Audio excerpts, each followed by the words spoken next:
Host, wake up. The matchmaker that Shangzishi sent is here. If you don't wake up soon, she'll leave, and then how will you marry Shangzishi and have babies with him? Gu Jianing felt unbearably cold, as if she had fallen into an icy pit, her very soul shivering. Her head throbbed painfully, and the long, tragic memories of her previous life kept flooding back. Falling for a scumbag, being used, missing out on someone who truly cared, infertility, family ruined, everyone dead, and finally dying in a fire. Hatred and regret surged within her, but her eyelids felt unbearably heavy, as if weighed down by lead. She wanted to open her eyes, but simply couldn't. A mechanical voice in her mind was urgently urging her to wake up, while all around her, noisy voices clamored. Little sister, wake up. As long as you wake up, forget about work. Whatever you want, I'll agree to it. Why did the old Gu family's girl jump into the river? In the dead of winter, even if she didn't drown, she'd freeze to death. What a tragedy. What else could it be? It must be because of that educated youth, one. Everyone in Huaihua village knows how much trouble Gu Jianing has caused for Wen. At that moment, a woman dressed as a matchmaker, with a red flower on her head and a red handkerchief in her hand, squeezed her way in. She glanced at the unconscious Gu Jianing, thought for a moment, then asked, "Miss, you seem to know what's going on. Tell me about it." The gossipy aunt, seeing it was a stranger dressed as a matchmaker, immediately understood. Seeing how eager everyone around looked, she grew smug. "Of course I know. My house is right next to the Gu family's." She lowered her voice. "Yesterday, the eldest Gu got a job at the steel factory. Gu Jianing wanted him to give the job to Wen, but her sister-in-law refused. So, Gu Jianing jumped into the river." "Oh, so that's what happened. The old Gu family has always favored Gu Jianing. Look at how guilty and upset the eldest Gu is. Once Gu Jianing wakes up, I bet he'll give up the job." "So, Gu Jianing likes that one?" the matchmaker asked. "Of course. Who in Huaihua village doesn't know?" The matchmaker stopped asking questions, remembering why she'd come today, and sighed. Looks like this girl already has someone in her heart. This match won't work out. She turned to leave, but suddenly, an icy hand grabbed her calf, making her jump in fright. She turned around to see Gu Jianing, who had been unconscious, now wide awake. "Little sister, you're awake." "She's finally awake, thank goodness." The matchmaker looked at the girl, soaking wet, wrapped in her brother's padded jacket, hair a mess, face deathly pale, utterly disheveled, yet still breathtakingly beautiful. An oval face, willow brows, almond-shaped eyes, delicate and charming. At this moment, her eyes shimmered with tears, making anyone who saw her feel protective. Honestly, she'd arranged many matches and seen plenty of city girls, but never one as pretty as this. No wonder Shangzishi, an officer from the far-off northwest military district, would travel all this way to ask her to arrange a match. With looks like this, what young man wouldn't be tempted? The matchmaker looked up. The girl's almond eyes were bright and stubborn. "Did Shangzishi send you to my house?" The girl's voice was weak, but sweet as honey. "He wants to meet me?" She took a deep breath, as if those two sentences had used up all her strength. "Yes." The matchmaker nodded, surprised that the girl knew Shangzishi had sent her. "If that's the case, I agree. Little sister, never mind about meeting anyone right now. Big brother will take you home." Gu Yunting scooped her up, pushed through the crowd, and hurried home. His handsome face was tense, and he muttered anxiously, trying to comfort Gu Jianing. "Little sister, let's get you home for a bath and some dry clothes. We can talk about everything later. As long as you don't do anything foolish, I don't need the job. If you want to give it to Win or Zhang or whoever, that's fine." Gu Yunting's anxious concern was clear to Gu Jianing, who lay in his arms. Tears silently streamed down her face. In her previous life, after she jumped into the river, her brother gave in and gave the job to Wen Zhiqing, which became the fuse for endless arguments between her brother and sister-in-law. It seemed from then on, her brother's luck was gone. Though smart and business-minded, he failed at everything, lived a mediocre life, and his marriage became miserable. Halfway home, The rest of the Gu family, who'd rushed over from the fields and the village committee, caught up. Hurry, take her home. Once inside, the matriarch, Yao Chunhua, forced herself to stay calm. She opened Gu Jianning's wardrobe, took out clothes and a towel, and said, "Eldest, put Ning on her bed. I'll help her change. You go boil some water for a bath." Father Gu glanced at his drenched, disheveled daughter, then hurried out. "I'll go get old Zhang." Old Zhang was the village doctor. People who'd fallen in the water could easily get a high fever. Sister-in-law Yang Man, seeing her pale, frail sister-in-law with wet hair, knew why she'd jumped, but couldn't help feeling sorry. She stomped her foot. "Mom, I'll make some ginger tea to warm her up." Second brother Gu Yunan went to the chicken coop and killed a hen they'd planned to save for a few days.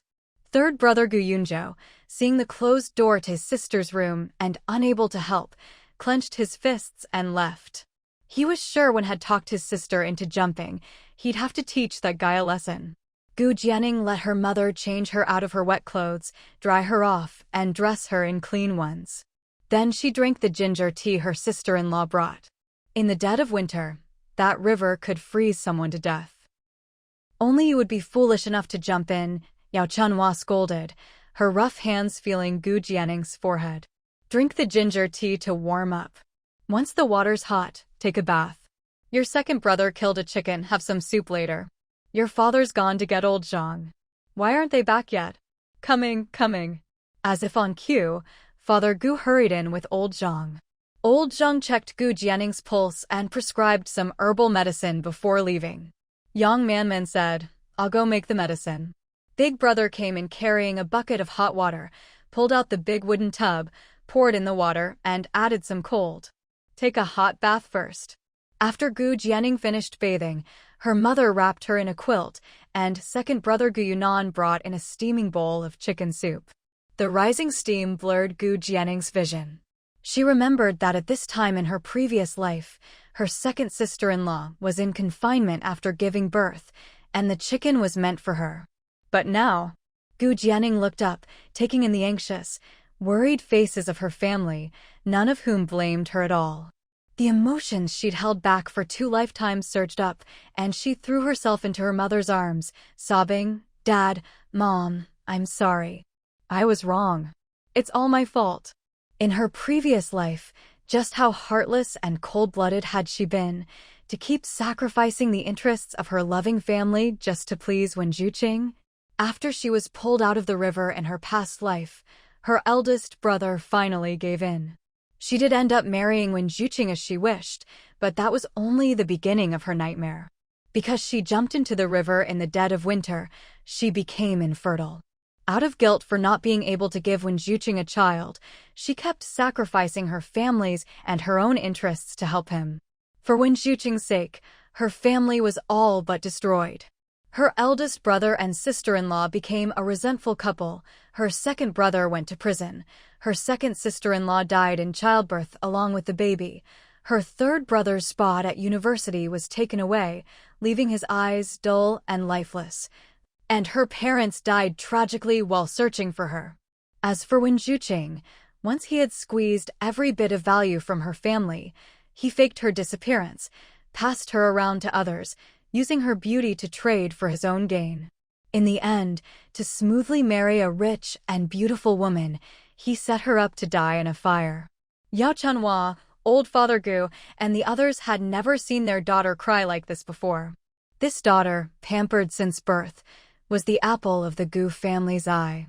They couldn't bear to let her suffer even a little, always wanting to give her the best of everything. Now, seeing her cry so hard, their hearts ached. They gently patted her back to comfort her. "Don't cry, Ning girl, don't cry. Come, have some chicken soup first, then get some good rest. Whatever happens in the future, we can always talk it over as a family. Just don't ever do anything foolish again." It took a long time for Gu Jianning to calm down. Only after her mother personally fed her a bowl of chicken soup did she finally lie down. "Get a good sleep. I'll call you when it's time to take your medicine." After carefully tucking her in, Yao Chunhua left with the rest of the Gu family, gently closing the door behind them. Now, only Gu Jianning was left in the room. Her eyes were red from crying, but deep down, she was filled with relief. Gu Jianing never expected that she would actually be reborn, and at the very moment in her past life when she jumped into the river to force her eldest brother to give his job to Wen Xuqing. She remembered that, in her previous life, just as she was about to burn to death, she saw a figure in dark green rushing into the flames, calling her name desperately. After her death, Gu Jianing's soul saw that the man who had rushed in was someone she had long forgotten, Shang Zishi. Following Shang Zishi's side as a spirit, she learned that when they first met, he was just a battalion commander, but now he held a high rank and great power.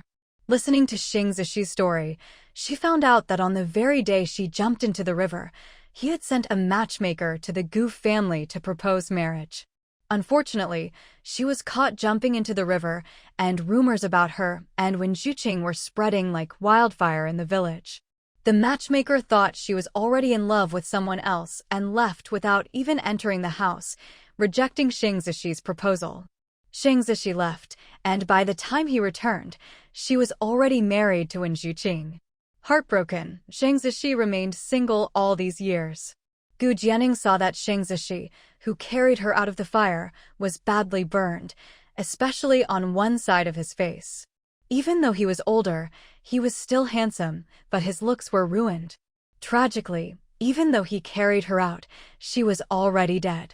Shang Zishi took care of her funeral and ruthlessly took revenge on Wen Xuqing, dragging him down. He died in his 50s from injuries and illness, leaving only one wish: to be buried with her. At that time, Gu Jianing thought, although Shang Zishi was proud and sharp-tongued, if she had another chance, she'd rather try being with him. That would be better than Wen Xuqing, that wolf in sheep's clothing. She never expected her wish to come true. After her death in her previous life, Shang Zishi did many good deeds in her name, accumulating a lot of merit. Coupled with her deep regret and strong desire for a child, she attracted the childbearing system, which bound itself to her and brought her soul back to this moment. Maybe it was the weakness from jumping into the river, or maybe she had just released too many emotions, but Gu Jianing was exhausted. Wrapped in her warm quilt, her eyelids grew heavy, and she quickly fell asleep. Her last thought before drifting off was that this time, the matchmaker probably wouldn't turn Shang Zishi down. Don't worry, host. Just rest well. The matchmaker definitely won't reject him this time. As the mechanical voice sounded in her mind, Gu Jianing had already sunk into a deep sleep. The matchmaker Gu Jianing was thinking about, after dropping off the gifts Shang Zishi had prepared at the Gu house and seeing how busy everyone was with Gu Jianing, simply said goodbye and left. She had already walked out of Huaihua village when she spotted a green jeep parked by the roadside. Leaning against it was a tall man in a dark green military uniform, a cigarette dangling from his lips. She hurried her steps. "Officer Shing," the matchmaker called, raising her hand in greeting. The man, who had been lazily glancing at his watch, suddenly looked up. His features were sharp and striking, his eyes dark and piercing, his face stern and handsome, with a hint of unruliness in his raised brows. His jawline was strong and smooth. He stood about 1.9 meters tall, his build tall and lean, back straight, the belt accentuating his slim waist. Below, his long legs were wrapped in uniform pants, straight and powerful. Looking closer, his collar was slightly open, giving him a relaxed, casual air. Seeing that it was Aunt Wu, the matchmaker he'd sent to the Gu family, he quickly straightened up, stubbed out his cigarette, put away his nonchalance, and walked over with long strides, a hint of urgency he himself didn't notice. "Aunt Wu, how did it go?" His voice was low and magnetic. Aunt Wu, still catching her breath, glanced at Shang Zishi, thinking to herself that this officer's heart was really set on that Gu girl. She just wasn't sure if it was worth it. She didn't beat around the bush. She agreed, but seeing the matchmaker hesitate, the joy that had just started to bloom in Shang Zishi's eyes faded, his brows furrowing. "Is there something else?" The matchmaker hesitated, but finally told him what she'd heard in Huaihua village, that Gu Jianing liked when the educated youth, and had even jumped into the river to force her brother to give up his job for him. When I arrived, the girl had just been pulled out of the river. I don't know how she later agreed to meet you, but the whole village is talking about how she likes that one fellow. I think it's probably true, but you'll have to judge for yourself." As soon as she finished, she saw the man's previously lively brows lower, his eyes turning cold, a mocking smile tugging at his lips. "That silly girl, what, is she blind or just brainless? Falling for an educated youth and even jumping into a river for him. Does she think she doesn't have enough water in her head already?" The matchmaker. "This officer is handsome, sure, but his mouth is vicious. If the girl were here, she'd probably be driven to tears by him." "So, Officer Xing, will you still go see her tomorrow?" Aunt Wu probed. "Of course I'll go. I'll pick you up in the morning." "Great, that's good." Relieved by his firm answer, Aunt Wu left in high spirits. Shang Zishi lifted his leg and got into the jeep with ease. His dark eyes gazed deeply in the direction of Huaihua village. Resting his hand on the steering wheel, he started the engine, then seemed to remember something, spun the wheel for a 180-degree turn toward the county town. The jeep's tail kicked up a trail of dust as it sped away, disappearing quickly from sight. Gu Jianing, who had been sleeping deeply, was suddenly awakened by waves of pain in her stomach. Sweat beaded on her forehead from the pain. Still a little dazed, she glanced at the calendar hanging on the wall not far away and suddenly remembered it was the first day of her period. "Gu Jianing, are you an idiot? It's your period today, and you actually chose to jump into a river in the middle of winter. No wonder you're infertile. No wonder your stomach hurts." Gu Jianing muttered to herself, cursing under her breath. Her period was always very regular, but the first day was always painful. Now, after jumping into the river and getting soaked in cold water, no wonder the pain was so intense. By the time she struggled to put on a sanitary pad and crawled back into bed, she was so weak she could barely move. She looked up. The door was closed. Her family, not wanting to disturb her rest, hadn't come in. What should she do? "System, do you have any painkillers?" "Host, your current points are 0. You can't exchange for anything yet. You need to complete the newbie task before the system shop unlocks." Host, maybe you won't need painkillers after all." Gu Jianing curled up under the covers, clutching her stomach, her face pale as paper. It hurt. It hurt so much. With pain like this, there was no way she could bear it without painkillers. She was in so much pain, she didn't even notice the noise coming from the window. By the time she realized, the window had already been opened from the outside, and a man agilely jumped in. "Does your stomach hurt?" A deep, familiar voice sounded. Gu Jianing looked up to see the man half squatting by her bed, brows furrowed, eyes full of concern. That familiar face made Gu Jianing freeze for a moment. The next second, her eyes turned red. It was Shang Zishi. How did he get here? Seeing that Gu Jianing didn't answer, Shang Zishi assumed her pain was severe. He stood up and took something out of a bag. Only then did Gu Jianing notice he was carrying things. The next moment, Shang Zishi set down a thermos, pulled a chair over to the bedside, and sat down. He stretched out his right hand to her, revealing a white pill in his palm. "Take this painkiller first, then have some sweet wine eggs." In this era, painkillers and other Western medicines were rare. Shang Zishi had gone through a lot to get this one. Gu Jianing was stunned. No wonder the system said she didn't need to exchange for painkillers. Shang Zishi had brought her one. Her stomach hurt so much she couldn't think straight. She quickly swallowed the pill. Shang Zishi opened the thermos. A sweet, boozy aroma wafted out.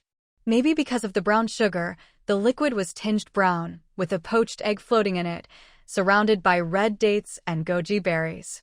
"I bought this from someone near the county hospital. They said it helps relieve girls' pain and nourishes the blood, dispels cold." Gu Jianing looked up at him, a little surprised. "How did you know about Shang Zishi lowered his eyes, a little embarrassed. "When I was staying at your house before, I found out by accident. Actually, it was because one day Gu Jianing looked unwell and secretly washed her underclothes. He guessed, and for some reason, he remembered the date. After the matchmaker left today, He had planned to come straight to the Gu house, but then he remembered the date, so he turned around and went to the county to buy these things. You probably don't have much strength.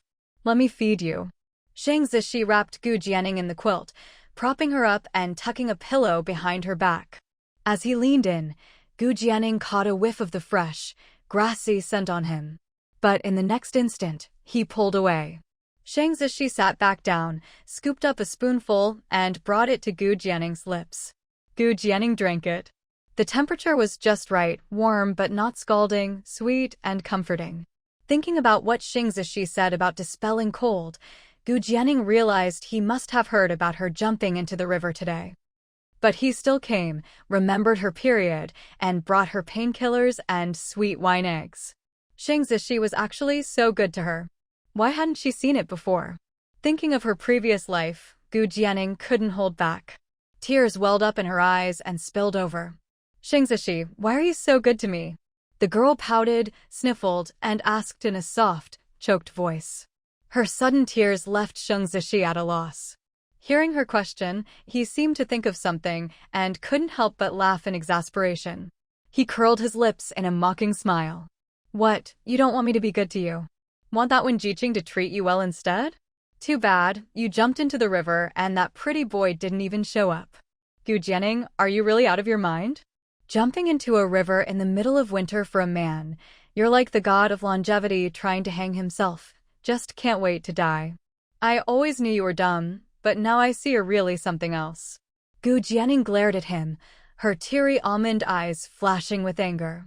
If I'm so dumb, why do you still want to see me? Still want to marry me? Shang Zishi choked, tongue running over his back teeth. Why was this girl so infuriating? After a few seconds, he let out a low, helpless laugh. Yeah, I've been bewitched by you. Because of his stepmother, Shang Zishi had always been wary of women.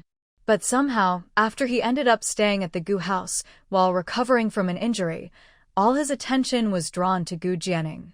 He knew she was spoiled and willful, lazy and not fond of studying, not exactly clever. But he just couldn't help himself. Not only was he captivated, he actually fell for her. Why? Shang Zishi couldn't say. Maybe it was because, when he was feeling down about missing his mother's memorial, she was the only one who noticed and taught him to fold paper cranes. She said, if you write your wish on it and set it afloat on the river, the departed will see it. She said, death isn't the end. As long as we remember, the person lives on in our hearts. Or maybe it was when she found out it was his birthday, she convinced her mother to make him longevity noodles. She said, I can't make noodles, but my mom's are great. Since you're living with us, we'll celebrate your birthday together. Eat longevity noodles and you'll live a long, healthy life. No one knew, after his mother died, he'd never had longevity noodles again.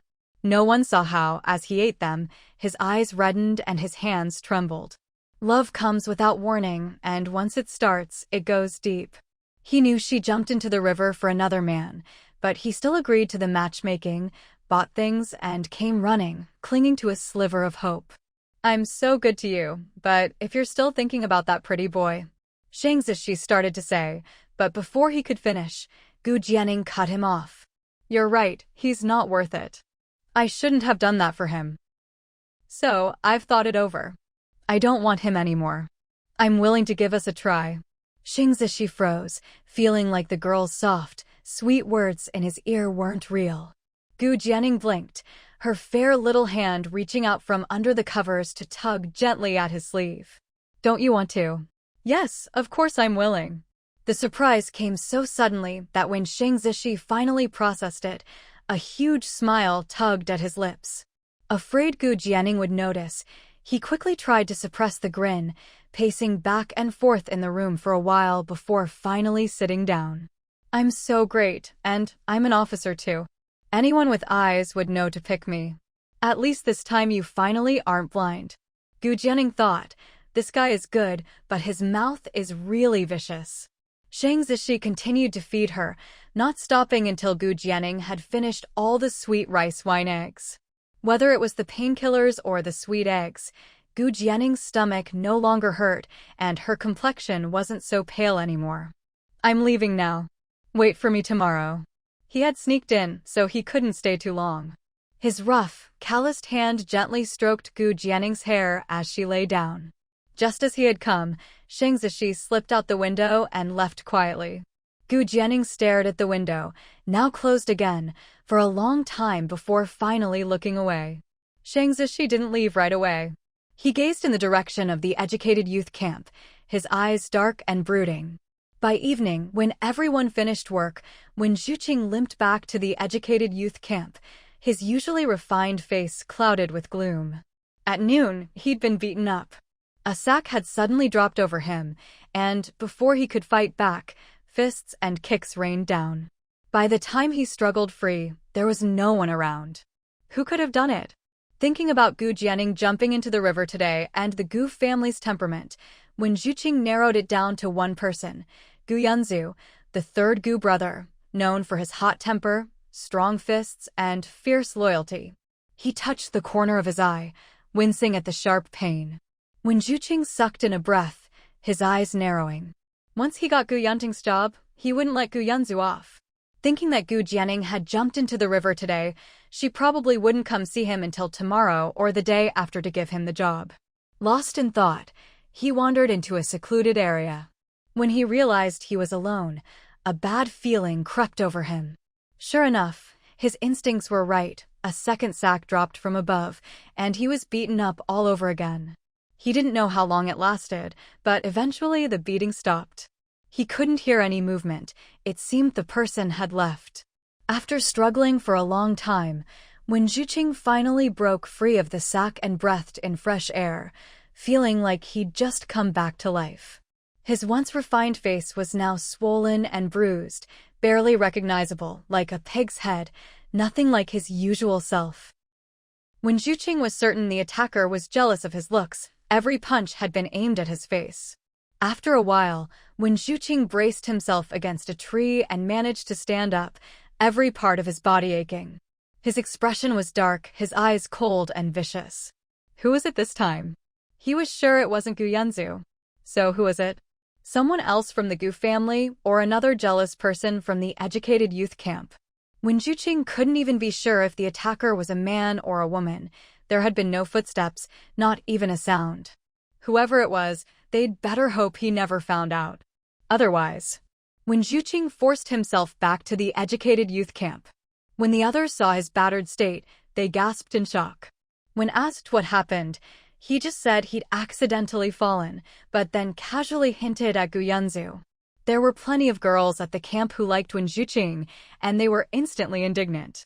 It must have been that third Gu brother, taking out his anger over Gu Jianning jumping into the river on you, Zhao Weiyang said, clenching her fists and scowling. It's always Gu Jianning pestering you and making your life miserable. She brought this on herself by jumping into the river, but now the villagers are blaming Wen Zhuqing. How could it be his fault that Gu Jianning wanted Gu Yunting's job?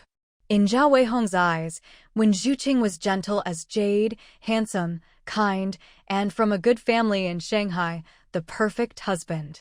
Even though she herself was rather mannish and had a rough voice, after Wen Zhuqing once gave her a white steamed bun, she'd fallen for him and always stood up for him.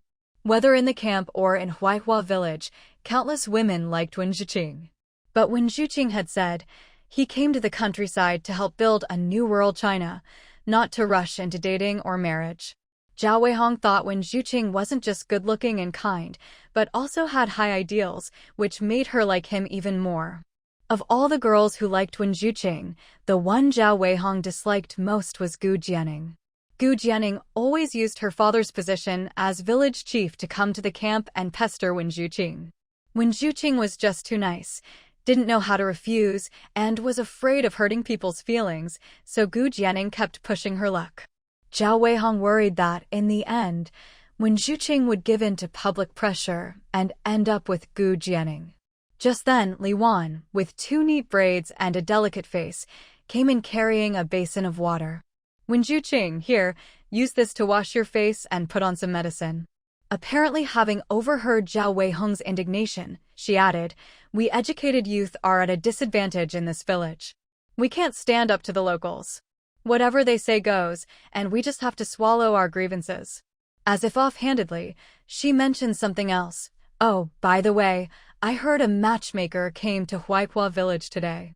Someone's coming to see Gu Jianing, and she agreed to it. Half reclining on the bed, when Zhu Qing's eyes flashed and his brows furrowed, but after a moment he relaxed. It must be a lie.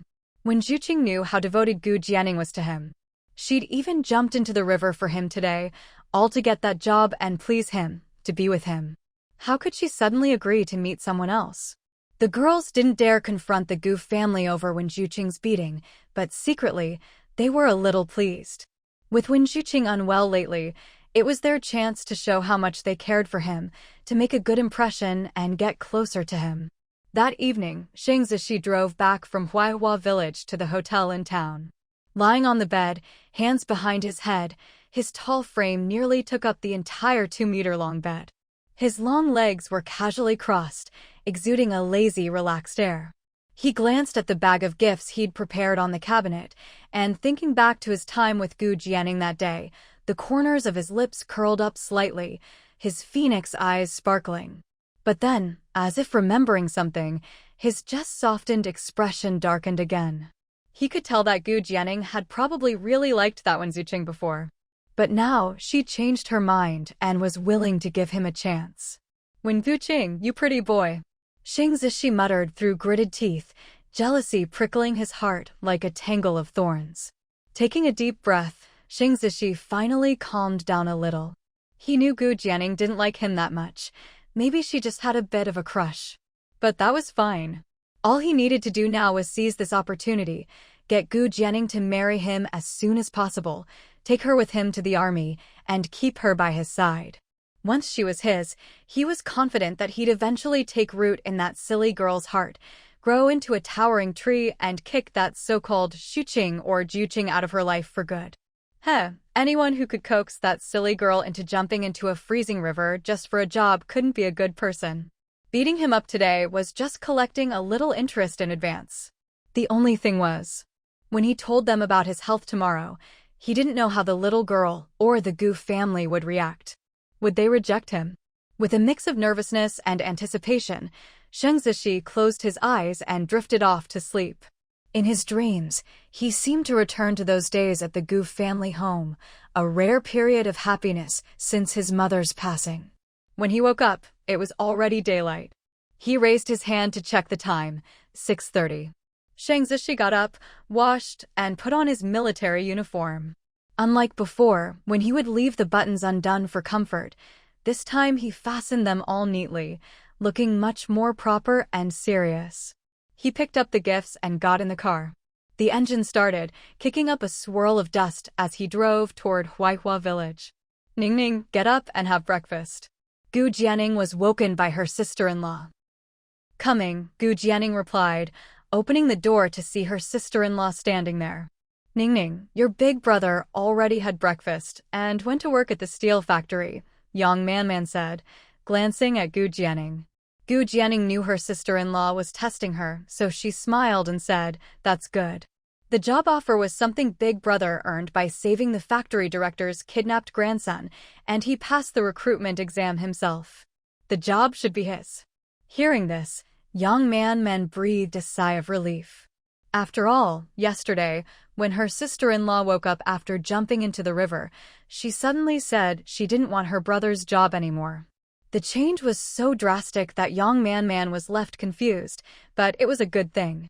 This morning, her husband was still hesitating about whether to go to work, but she pushed him out the door and came to wake her sister-in-law, just to double-check. Honestly, she was afraid her sister-in-law might change her mind after a night's sleep. If she did, the job would definitely have to be given up. Her husband was too soft-hearted and doted on his little sister. Gu Jianing glanced around. Except for her big brother, who was at the steel factory, everyone else was home. Her father, known as Old Gu, was the village head of Huaihua Brigade. Her mother, Yao Chunhua, managed the village pigsty. Her sister-in-law, Yang Man, was the elementary school's Chinese teacher, originally from the neighboring Guangming Brigade, and had married her big brother, Gu Yunting, for love. Her second brother, Gu Yunan, was tall and strong, a real hand at farm work. Last year, through a matchmaker, he married Su Miao from Lihua Brigade. At the end of last month, her second sister-in-law gave birth to a baby boy and was now in confinement. Her third brother, Gu Yunzhou, became the village accountant right after graduating high school. He kept the books quickly and accurately. Come, Ningning, have some fish soup to nourish yourself. Your third brother caught this in the river this morning. Are you feeling all right? As soon as Gu Jianing sat down, her mother brought over a big bowl of fish soup. Gu Jianing shook her head and, feeling the warmth of her mother's concern, replied, I'm fine now. By the way, did second sister-in-law get some fish soup too? She hadn't forgotten that her second sister-in-law was in confinement. The chicken meant for her yesterday had been killed, and she'd had chicken soup. Yes, Ningning, I just brought some to her. She had the chicken soup yesterday too, second brother Gu Yunan quickly replied, thinking to himself that his little sister seemed much more sensible since waking up after jumping into the river. The Gu family all knew that Gu Jianing used to be a bit spoiled and willful, but with the whole family doting on her, it seemed normal for a young girl to be a little capricious sometimes. Gu Jianing drank the fish soup with peace of mind. This time, her quick recovery was thanks to her family's care, as well as the painkillers and sweet wine-boiled eggs Sheng Zishi had brought. In her previous life, after jumping into the river, she developed a high fever, needed 4 drips, and took 3 days to barely recover, leaving her with infertility as a lasting consequence. Ningning, are you sure you want to meet with that Zishi boy? During breakfast, Yao Chanhua found a moment to ask. At this, everyone in the Gu family looked over. Gu Jianing knew she needed to explain clearly. She looked up and said, Mom, after jumping into the river this time, I suddenly realized that I don't like Comrade when that much anymore. And I think marrying him would be a real loss for me. He doesn't have a job, can't work in the fields, and who knows when he'll get to go back to the city. If I marry him now, it'll be up to me and our whole family to support him. It's just not worth it. As for Big Brother's job, after he heard about it, he kept complaining to me about how hard farm work is and said he envied Big Brother for having a job. He even tried to talk me into asking for the job for him. Gu Jianing bit her lip, her voice soft and aggrieved, head lowered like a wilted flower. Yao Chuanhua's face darkened with anger. I knew that kid was up to no good. Exactly, little sister, you can't marry someone like that. You'd end up getting sold off and still help him count the money, second brother Gu Yunan agreed. Gu Yunzhou clenched his fists. Beating up that pretty boy yesterday was letting him off easy. Yeah, I know. That's why I don't like him anymore. I'd be better off marrying a military officer. Besides, Brother Xing has stayed at our house before you and Dad know his character best. As for how Gu Jianing and Sheng Zishi met, it was because she found him injured and unconscious in the mountains and brought him home. Of course, she didn't have the strength herself. Her second brother carried him back. She'd brought him home mainly because he was in a military uniform and she thought there might be some benefit. Unexpectedly, after Sheng Zishi woke up, he stayed at their house for a while to recover, under the pretense of being her distant cousin, because of his mission. Gu Jianing somewhat regretted bringing him back. Sheng Zishi was proud and sharp-tongued, and she'd often end up in tears after being scolded by him. She was actually a little afraid of him. She'd always thought Sheng Zishi disliked her. After all, whenever she'd plucked up the courage to tease or flirt with him, he'd always been unmoved, even running away and scolding her. Even after her death in her previous life, when she learned Sheng Zishi liked her, it still felt unreal. But his visit and concern yesterday made it feel a bit more real. The Gu family was shocked by Gu Jianing's sudden change of heart, but they figured that a brush with death could really change a person's outlook. After breakfast, Gu Jianing went back to her room to get ready. Even if today was just a meeting, she wanted to look her best. Actually, she wanted to look her best at all times. It was winter, and most people wore cotton-padded jackets. Gu Jianing usually did too, but she thought they looked a bit old-fashioned. After some thought, she took out the camel-colored wool coat she'd saved up for and put on a pair of little leather shoes. The long wool coat made her look tall and elegant. She styled her hair into a loose side braid. She did have some makeup, her complexion was a bit pale, so she applied some blush and lipstick. Admiring herself in the small mirror, Gu Jianing suddenly heard the sound of a car outside, followed by a commotion. Realizing what was happening, her heart began to race with nervous anticipation. Very soon, her eldest sister-in-law knocked on the door and came in. "Ningning, Comrade Xing is here. You should come out too." "Okay," Gu Jianing replied, hearing her own voice sounding a bit off. Yang Manman felt that the moment her sister-in-law turned around, the whole room seemed to brighten. Her skin was radiant, lips red and teeth white, her black hair soft and shiny, waist slender, and she carried a natural allure. When she walked, her skirt swayed like a blooming flower. Such a pretty girl. Yang Manman couldn't help but sigh inwardly. No wonder the Gu family doted on their little sister-in-law so much. With a sister-in-law this beautiful, if she weren't so dramatic, even Yang Man would want to spoil her. Just looking at her was a delight and put her in a good mood. No wonder that Officer Sheng had been away for over half a year and was still thinking about her, even asking someone to arrange this meeting. When Gu Jianing walked out, the first thing she saw was a tall, upright man. The dark green military uniform accentuated his broad shoulders and narrow waist. He seemed to be talking to her parents, but as soon as he sensed her gaze, he looked up sharply, his eyes locking onto her like a leopard spotting its prey. The young woman was clearly dressed up today. Her eyes were brighter, and she looked much better than yesterday. It seemed her health had improved a lot. Shang Zishi secretly breathed a sigh of relief. Soon, everyone sat down. Shang Zishi began to talk about his family background. "My father is a leader in the Beijing military district. My mother passed away when I was 13. Half a year later, my father remarried, and my stepmother brought her daughter with her. A year later, they had a son together." Shang Zishi spoke in a calm, detached tone, as if he didn't care much about it. "I'm 25 this year, a full company commander in the Northwest Military District. My salary is 101 yuan. If I go on missions, there are allowances and bonuses. At my rank, after marriage, I can apply for a house in the family compound. If this works out, Ningning can come with me." Although Shang Zishi had stayed with the Gu family for a while before, they'd only known he was a deputy company commander in the Northwest Military District. They hadn't expected that he was now a full company commander, a Beijing native, and with such a strong family background. But his father had remarried and had another son. As the saying goes, with a stepmother comes a stepfather. Judging from Zishi's tone, his relationship with his family didn't seem very good. Did his family even know he was here to meet their daughter? Yao Chunhua couldn't help but worry. "Zishi, does your father know you're here for this meeting?" Old Gu had the same concern. "Yes, what if your father doesn't agree?" Shang Zishi quickly replied seriously, "Uncle, Auntie, you don't need to worry. This meeting and marriage are my own decisions. As long as I want it, that's enough.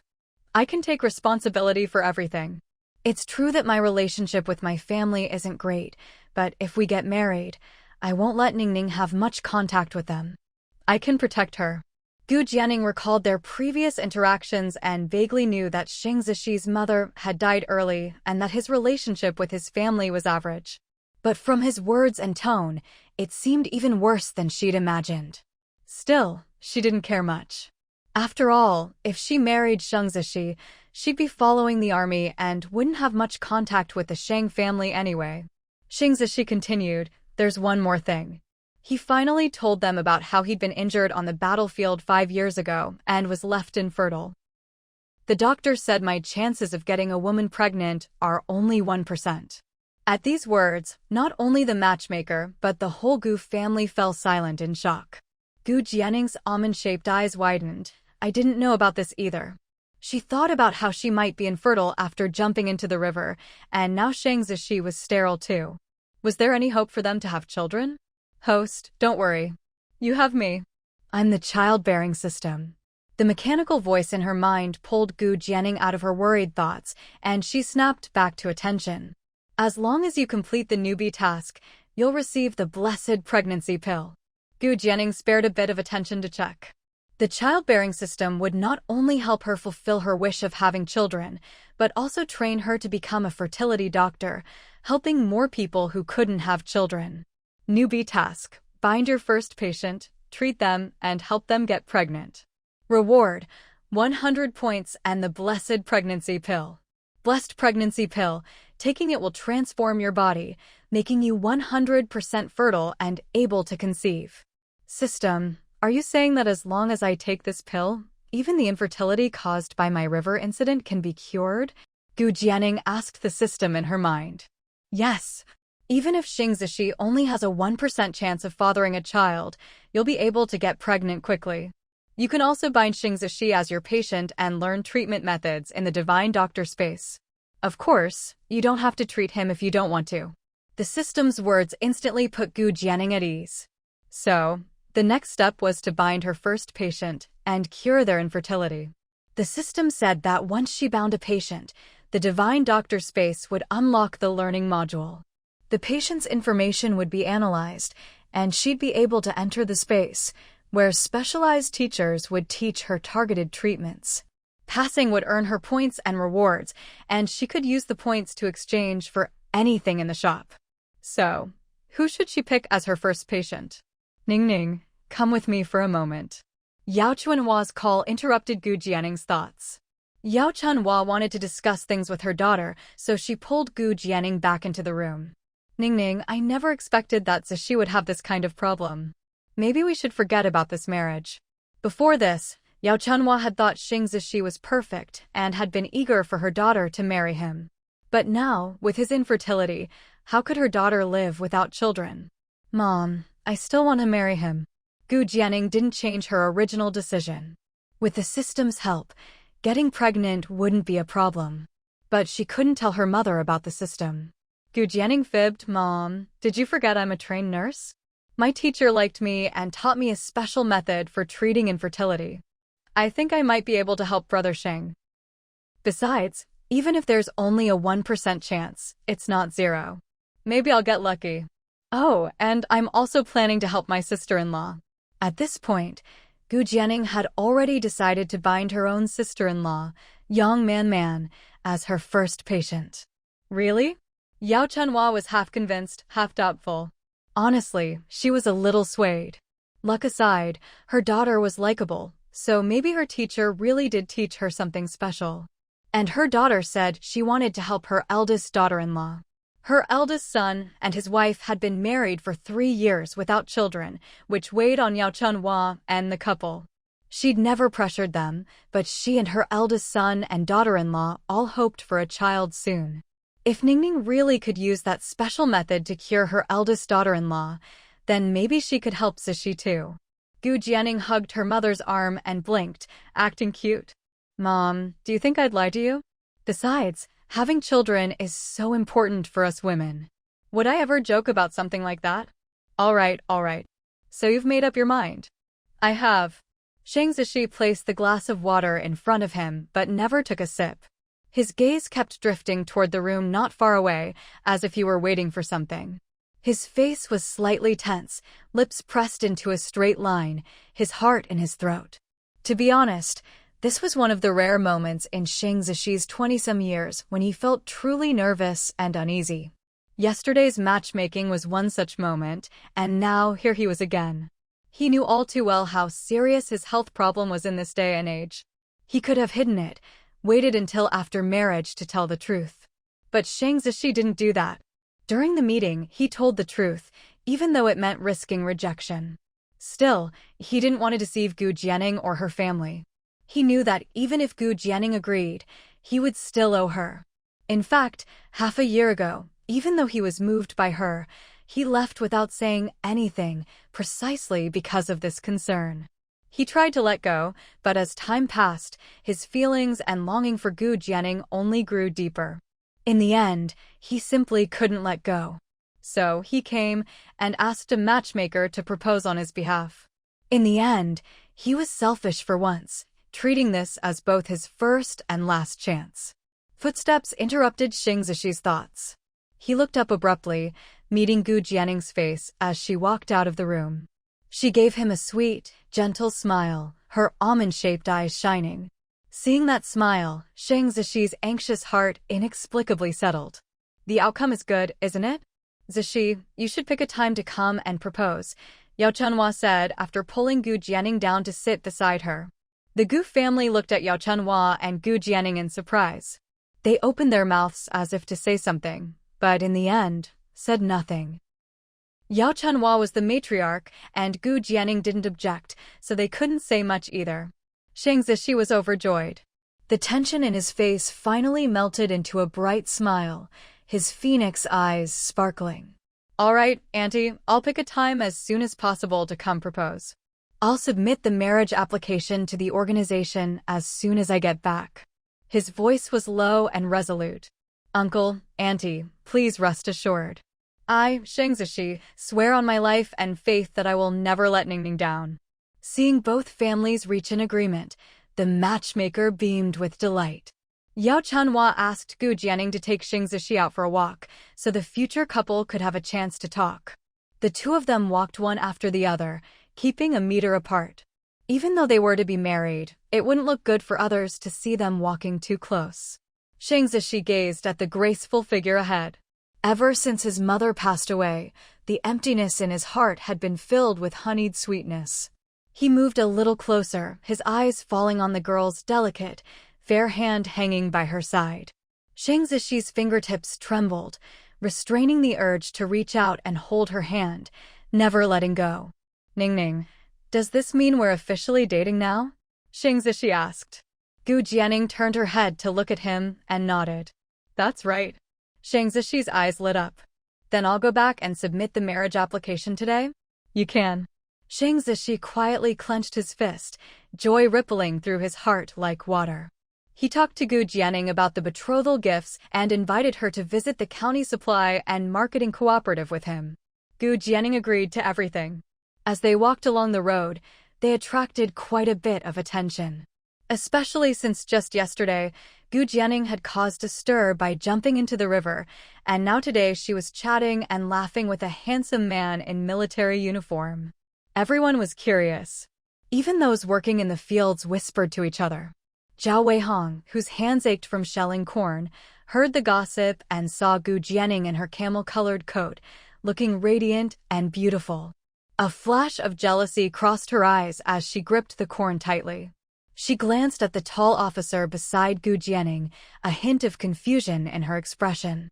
I heard Gu Jianing agreed to a matchmaking meeting yesterday. Could this officer be the one she met? Li Wan, who was also shelling corn nearby, glanced over and speculated softly. But didn't Gu Jianing like Comrade 1, the educated youth? Looks like this officer doesn't know she jumped into the river for him yesterday. Maybe he's being fooled by Gu Jianing. Li Wan frowned slightly, as if feeling a bit sorry for the unsuspecting officer. Of course. That shameless vixen, Gu Jianing, just watch how I expose her. Zhao Weihong threw down the corn in her hand in anger and stormed off. Li Wan watched Zhao Weihong's retreating figure, her eyes darkening. She tucked a stray lock of hair behind her ear and lowered her head to shell more corn, but kept a sidelong eye on what was happening nearby. Zhao Weihong liked Wen Zhuqing, and she'd always disapproved of Gu Jianing clinging to him. Now that she had a chance, she was sure to make the most of it. As for Li Wan, she liked Wen Zhuqing too, and was also annoyed by Gu Jianing's constant pestering. She didn't know why Gu Jianing was meeting that officer. But even if Gu Jianing gave up on Wen Zhuqing, Li Wan didn't want to see her marry such a good officer. Her gaze fell on Gu Jianing's stunning, peach blossom-like face. Li Wan lowered her eyes, hiding the jealousy within. How could such a beautiful face belong to a country girl, when none of the city girls or the other female educated youths could compare? Li Wan also liked Wen Zhuqing's refined looks. She knew that Gu Jianing's beauty attracted many men, and she'd even accidentally witnessed Wen Zhuqing sweet-talking Gu Jianing a few times. She knew that Wen Zhuqing wasn't really the gentle, refined gentleman he appeared to be, that was just a mask. Realizing this had excited Li Wan. She believed that someone like Wen Zhuqing, who was just like her, would end up with her in the end. Zhao Weihong stormed up to Gu Jianing, startling her. She lost her balance and leaned backward to avoid her. Shang Zishi reacted quickly, steadying her with a hand on her back. Are you all right? He looked up at the woman who'd suddenly appeared, his eyes darkening. Gu Jianing regained her balance and looked up to see Zhao Weihong's angry face. After studying her for a moment, she remembered this was the educated youth who liked Wen Zhuqing. Unfortunately, she was all brawn and no brains, easily used by both Wen Zhuqing and another female educated youth. Zhao Weihong, what's your problem? Gu Jianing shot back directly. Zhao Weihong glanced at the tall, proud-looking officer, who seemed a bit unfriendly toward her, and hesitated, but still mustered her courage. Comrade officer, are you here to meet Gu Jianing for matchmaking? You probably don't know, but yesterday Gu Jianing confessed her feelings for our educated youth one, and even jumped into the river for him. And now she's meeting you? She's just a fickle woman. She glared angrily at Gu Jianing, pointing at her. Gu Jianing, you already have Wen Zhuqing, and now you're meeting other men. What are you up to? Trying to be a loose woman? Wen Zhuqing got beaten up by your third brother because of you, and you haven't even apologized. Gu Jianing frowned and slapped Zhao Weihong's pointing finger away. Her delicate face turned cold. I hate it when people point at me like that. Out of the corner of her eye, Gu Jianing noticed that quite a few people in the fields had lifted their heads to watch. She knew that some rumors needed to be set straight. Zhao Weihong, it's true that I fell into the water yesterday, but it was an accident. I slipped and fell. Who told you I jumped into the river for that Wen Zhuqing? Do you have any proof for what you're saying? If not, I could accuse you of deliberately slandering me. Gu Jianing spoke with confidence. After all, whether she slipped or jumped, only she knew the truth. This story's all over the village, everyone knows about it, Zhao Weihong said, lifting her chin stubbornly. Oh? Then who's spreading it? Let them come out and confront me and my family. Gu Jianing crossed her arms and swept her gaze over the people in the fields. Anyone she looked at quickly lowered their heads and pretended to be hard at work. These rumors were only ever whispered in private, just gossip. No one would dare admit to spreading them openly. After all, Old Man Gu was the village chief, Gu's third brother was the village accountant, and the eldest Gu couple, one was the primary school's language teacher, the other now a factory worker. Now Gu Jianing seemed to be seeing a military officer. The whole Gu family had a bright future. Only a fool would side with the educated youth against the Gu family. What if the village chief made things difficult for them? What if they needed the Gu family's help someday? Zhang Xiaozi, Aunt Qin, Zhao Weihong called out the names of a few notorious village gossips, the very ones who'd been whispering in her ear just now. But as soon as they heard their names, they all waved their hands. No, don't talk nonsense. You guys. Zhao Weihong stomped her foot, her face flushing red with anger. Gu Jianing, who had expected this, raised her voice. You say my third brother hit Wen Zhuqing. Do you have any proof? Did Wen Zhuqing tell you that himself? If so, I'll have my third brother confront him right now. She remembered well that her third brother, if he wanted to beat someone up, always did it secretly, with a sack over their head. You're saying I'm having an affair, so you think I'm involved with Wen Zhuqing? Are we dating? Engaged. Zhao Weihong thought for a moment, but couldn't say a word. It seemed none of that was true. So, none of that happened. Then what right do you have to question or slander me and my third brother? As if remembering something, Gu Jianing's eyes grew a little red, and her voice took on a hint of aggrieved sweetness. I was just following my father's instructions, taking a bit more care of you educated youth living at the Zhuqing Point. Why would you misunderstand me like this? If you ask me, the one who likes Wen Zhuqing is you, isn't it? Zhao Weihong, exposed, turned beet red and flustered. I. She wanted to deny it, but was afraid the rumor would get back to Wen Zhuqing and he'd think she didn't like him. Forget it, I won't argue with you anymore. You educated youth came to Huaihua village to help build a new countryside. I hope you can set your heart straight and stop stirring up so much trouble. Zhao Weihong, huh? Who's the one stirring up trouble? Isn't it you? How did it suddenly become our fault? But before Zhao Weihong could react, Gu Jianing had already walked off with the officer. And the mood in the crowd had shifted. The villagers who had been eavesdropping couldn't help but mutter, could they really have gotten it wrong? Gu Jianing doesn't like Wen Zhuqing? She really just fell in by accident yesterday?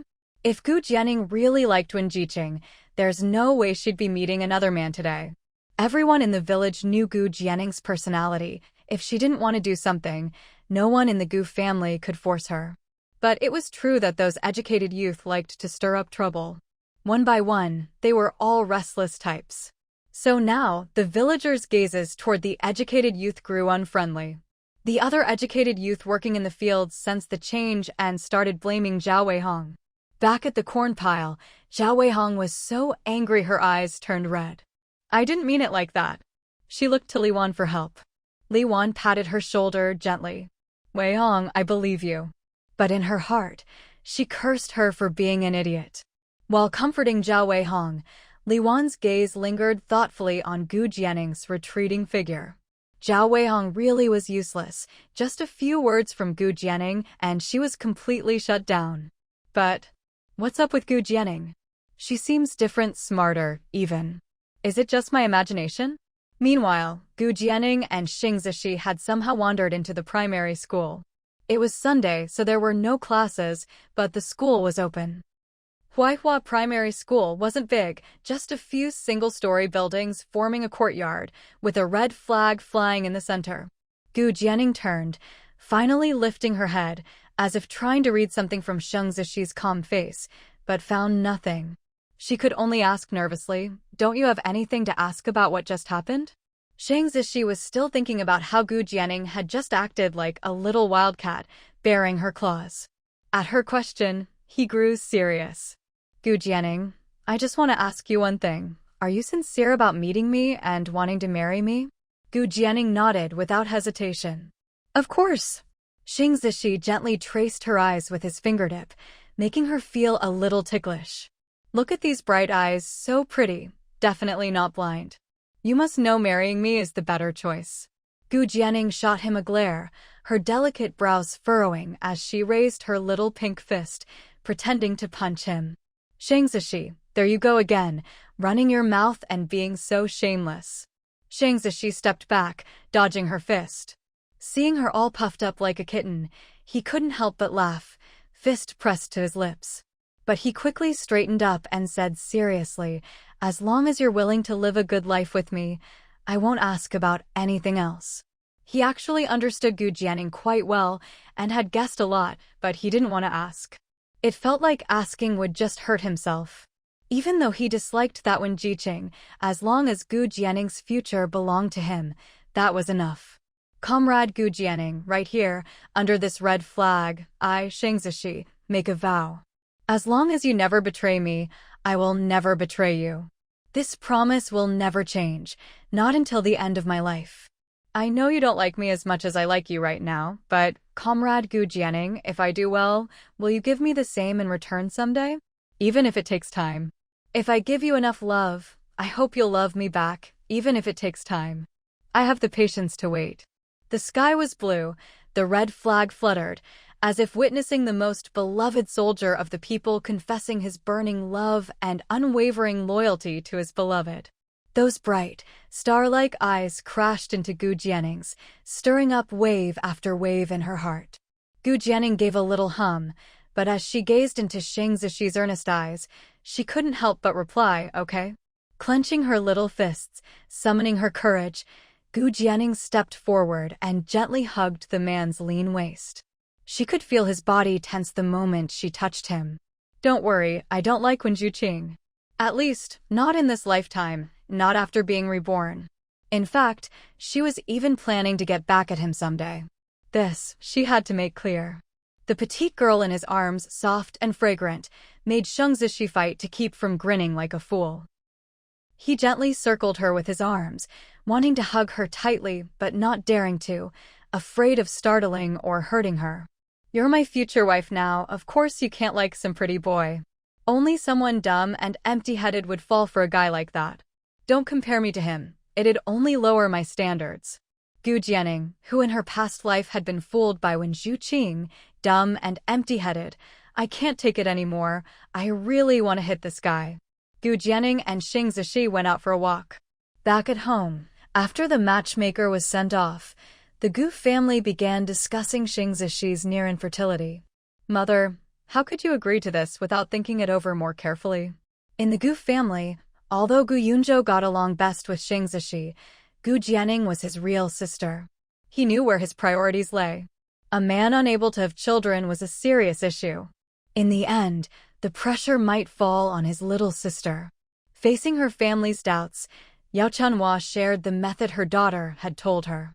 I figured having children is a big deal. Ningning wouldn't lie about this. Maybe she really does have a way. After all, she studied nursing at a vocational school. Yao Chunhua remembered how confident her daughter had looked. She didn't seem like she was lying. Aside from this one flaw, Zishi was excellent in every other way. If this could be cured, he'd be perfect. Hearing this, the Gu family fell silent, but they agreed with Yao Chunhua's reasoning. Maybe the little sister really did inherit some miraculous medical skills and could cure Shang Zishi's infertility. If that was the case, they could rest easy. Only one person's heart was pounding wildly. It wasn't until she returned to her room that Yang Man finally calmed down. All she could think about was her mother-in-law's words. If her sister-in-law could cure Shang Zishi's infertility, could she also cure her own inability to conceive? If her sister-in-law really had a way to cure Officer Xing's infertility, did that mean she could also help her so she could have a child? The thought filled Yang Man with hope she hadn't felt in a long time.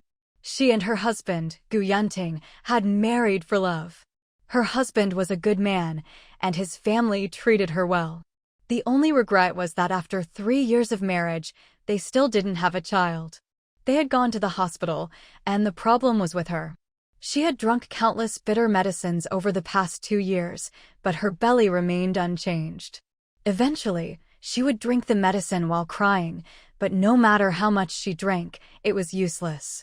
Her husband had comforted her, saying that even if they never had children, they could still live happily together. If she really wanted a child, they could adopt.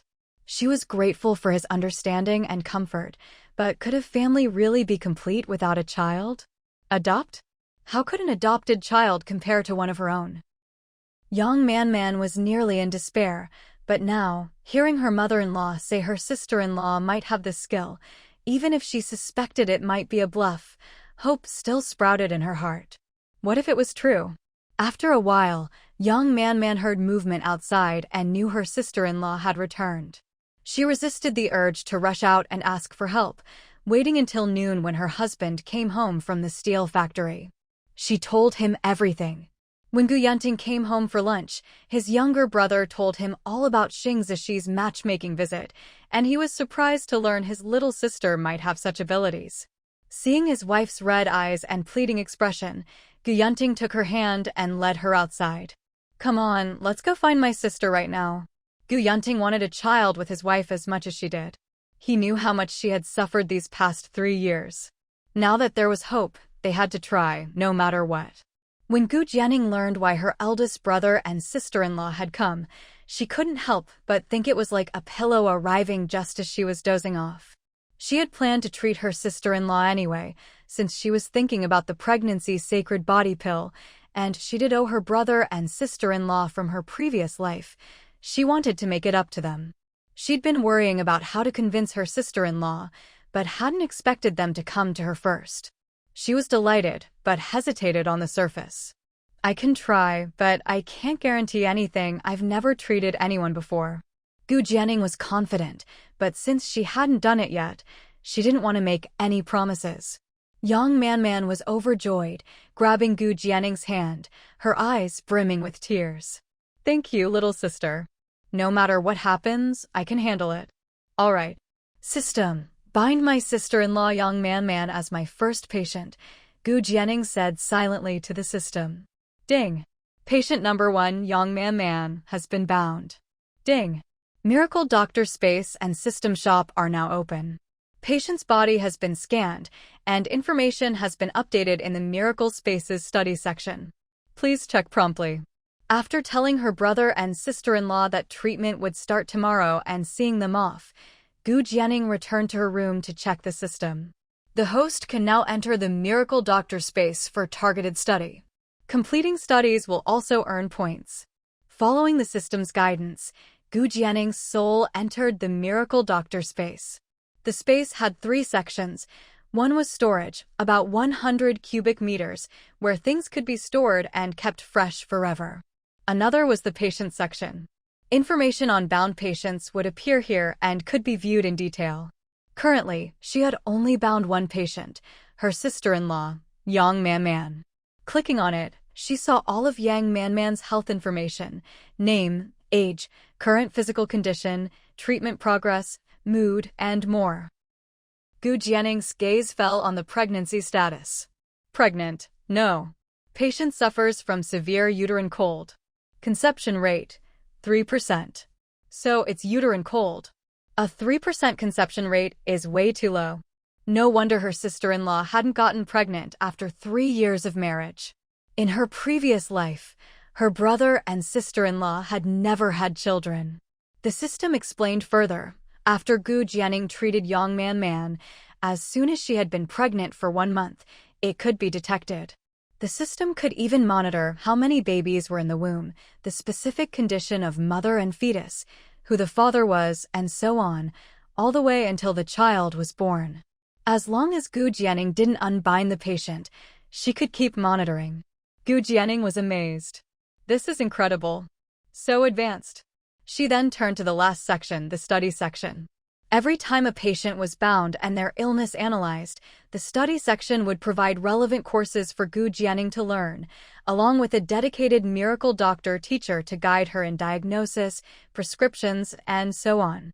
Each time the host studies, passing the theory and clinical exams will earn points.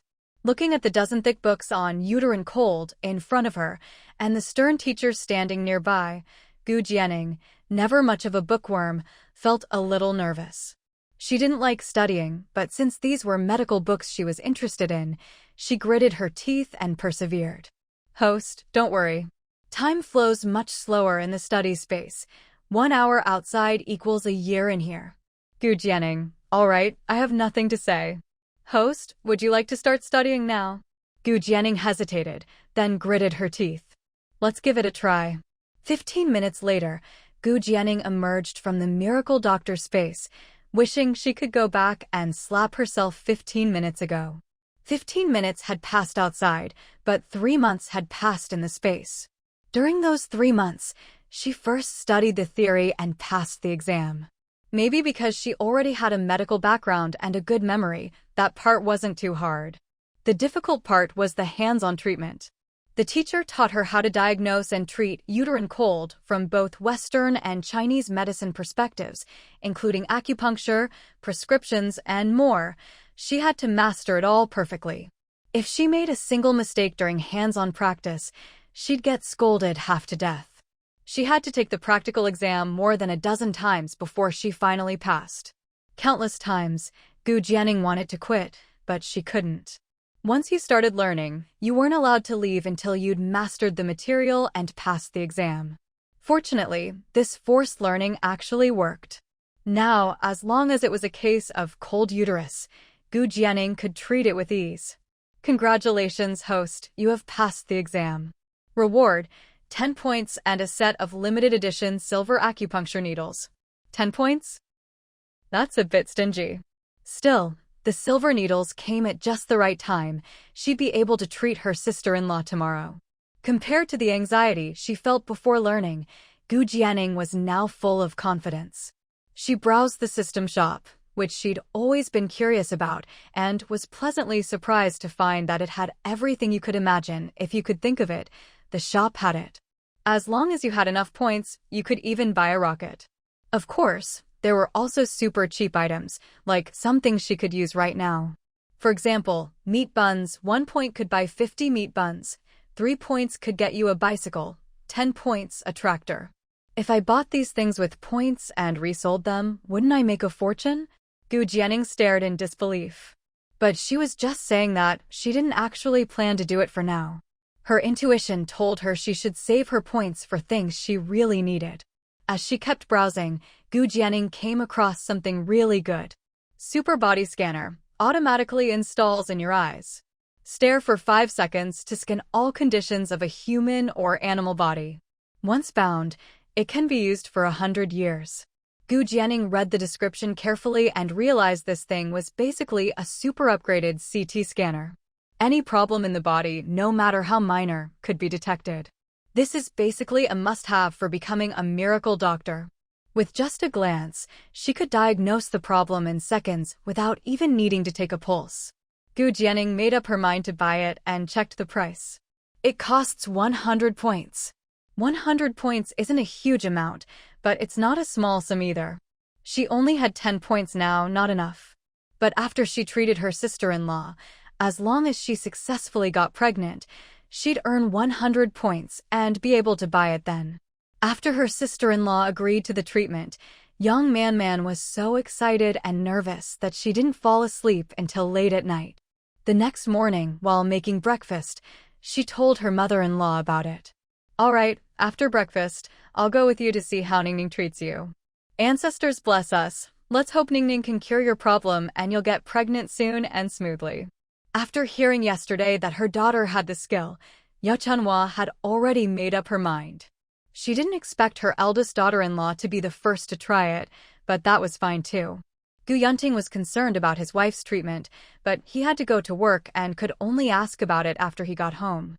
While Gu Jianing was preparing her silver needles in her room, her mother came in with her sister-in-law. "Ningning, what are these?" "These are silver needles for acupuncture," Gu Jianing explained, then asked her sister-in-law to sit down. "Sis, let me take your pulse first to check your condition." Actually, Gu Jianing already knew her sister-in-law's situation from the systems analysis, but she still had to go through the process of taking her pulse. Besides, she wanted to personally verify the knowledge she learned in the miracle doctor space. Young Man sat down, nervous and expectant, as her sister-in-law's slender fingers rested on her wrist. She waited in silence, hope rising in her heart. "Sis, you have cold in your uterus, right? Every month during your period, you always have pain and a heavy, dragging feeling in your lower abdomen." Gu Jianing described young Man's symptoms one by one, combining what she learned with the systems analysis. Young Man and her mother-in-law exchanged glances. Their initial nerves and skepticism were quickly replaced by excitement and surprise. Yes, Ningning, you're absolutely right." Young Man had been to the hospital several times. She, her husband, and her mother-in-law all knew her condition, but there was no way her sister-in-law could have known none of them had ever told her. Now, her sister-in-law could describe all her symptoms just by taking her pulse, and in even more detail than the hospital doctors. At that moment, both Yao Chanhua and young Man felt reassured. "Ningning, do you think your sister-in-law's condition can be cured?" "Yes, I'm quite confident." Gu Jianing withdrew her hand. "Starting today, I'll do acupuncture on her abdomen for half a month, along with herbal baths. That should do it." Gu Jianing quickly wrote down a few herbs in her notebook, her handwriting neat and elegant. She tore off the page and handed it to her mother. "Give this prescription to my brother when he comes home for lunch, and have him buy these in town this afternoon." All right. Yao Chanhua took the paper carefully as if it were a treasure. And it was a treasure. This was her hope of someday holding a grandchild. "Sis, let's go to your room. Lie down on the bed and I'll start the acupuncture." "Okay." Once young Man lay down, Gu Jianing lifted her shirt to expose her lower abdomen and lit a candle. Her slender hands held the fine silver needles, passing each one through the candle flame before inserting them into young Man's belly. Her movements were smooth and graceful, a pleasure to watch. Yao Chanhua watched her daughter, noticing her focused, meticulous expression. She never hesitated with the needles, as if she was completely confident and had practiced countless times. At first, Yao Chanhua had worried about the sight of needles going into someone's body, but now, for some reason, she felt calm and inexplicably trusted her daughter. "How do you feel, Man?" Yao Chanhua asked. Lying on the bed, young Man could see the fine needles in her abdomen out of the corner of her eye. There were already more than a dozen. "But, Mom, I feel fine." Even with those thin needles inserted into her body, young Man didn't feel any discomfort or pain. In fact, as time passed and more needles were inserted, her abdomen began to feel warm. A warmth she'd never felt before slowly spread from her lower abdomen to her limbs and throughout her body. It felt wonderful, so comfortable and warm that young Man's eyelids grew heavier and heavier. When Gu Jianing finished inserting all the needles, Yao Chunhua nudged her, indicating that her sister-in-law had fallen asleep. "That's normal, Mom. You can go about your chores. I'll stay here with her. In about an hour, I'll take the needles out." "All right." When young Man woke up, she was alone in the room. For a moment, she wasn't sure if it was just her imagination or if the treatment had really worked. She felt her body, usually so heavy, was much lighter, and her lower abdomen was no longer cold and heavy. She sat on the bed in a daze for a while, thinking maybe she could trust her sister-in-law this time. She gently touched her lower abdomen, and as she thought about the possibility of having a child, the frown that had always creased her brow finally began to relax. She thought, her husband must be hoping for this too. Gu Yunting, who had been on young Man's mind, got off work, swung his long legs over his bicycle, and pedaled furiously toward Huaihua village. As he entered the village, the villagers heading home from the fields with their farming tools only caught a fleeting glimpse of his tall figure in a blue worker's uniform, almost flying past. That must be the eldest of the Gu family. That blue work uniform looks so good on him. These days, being a factory worker was a guaranteed iron rice bowl. Rural folks all toiled in the fields for food, so if a family could produce a factory worker, it was like their ancestors were smiling down on them. Everyone envied the Gu family's eldest for landing a factory job. Not only did he get a monthly salary, but there were all sorts of benefits during holidays, and the job could even be passed down to his children. But the Gu family's eldest has been married for 3 years now and still doesn't have a child. Wu Meili, standing nearby, spat, "That young Man is just a hen that can't lay eggs. I say, the two of them will never have children in this lifetime." Some of the aunties who overheard Wu Meili frowned. "Wu Meili, that's a nasty thing to say.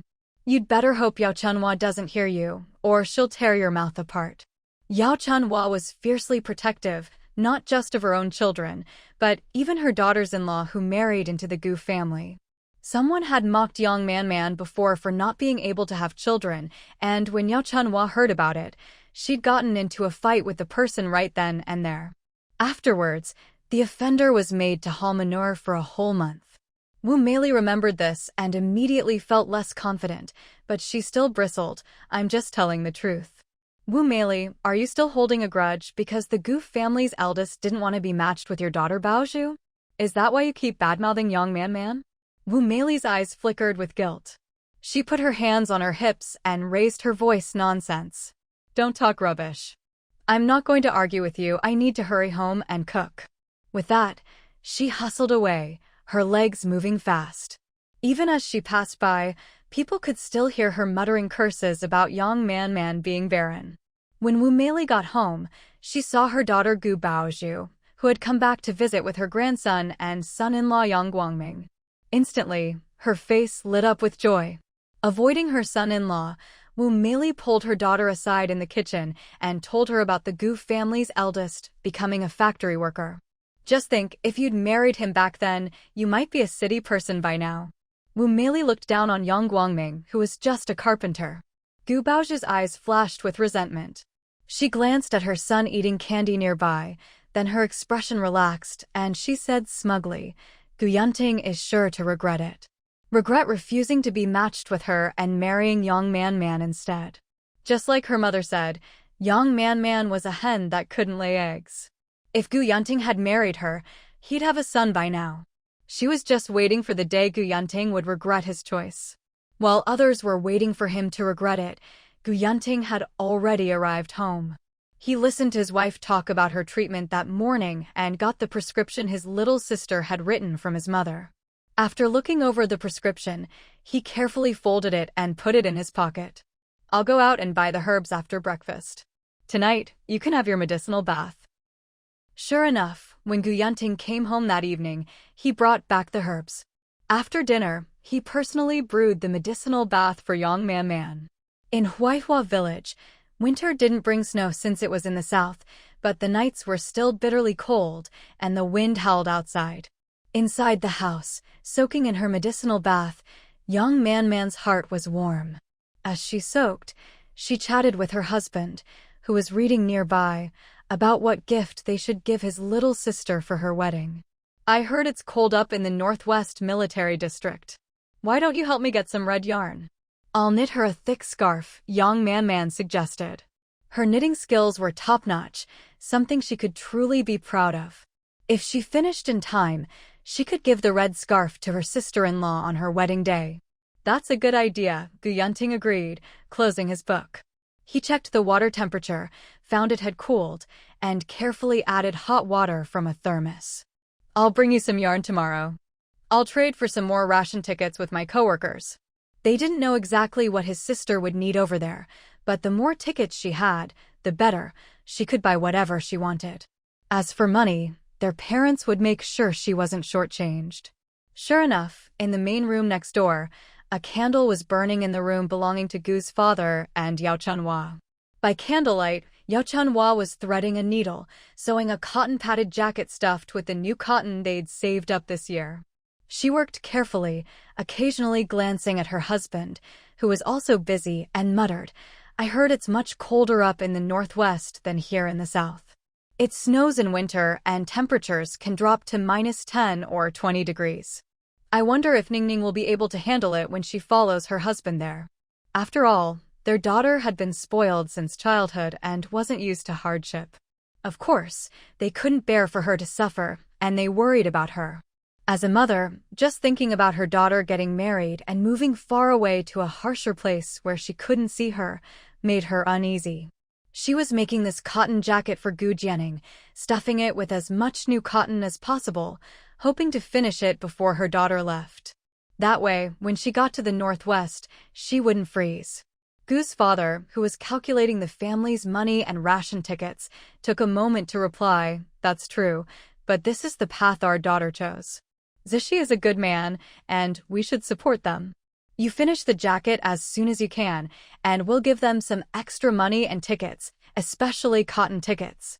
She'll need jackets, pants, and quilts, and once she's there, she can buy more if she needs to." The family had just over 1,000 yuan in savings.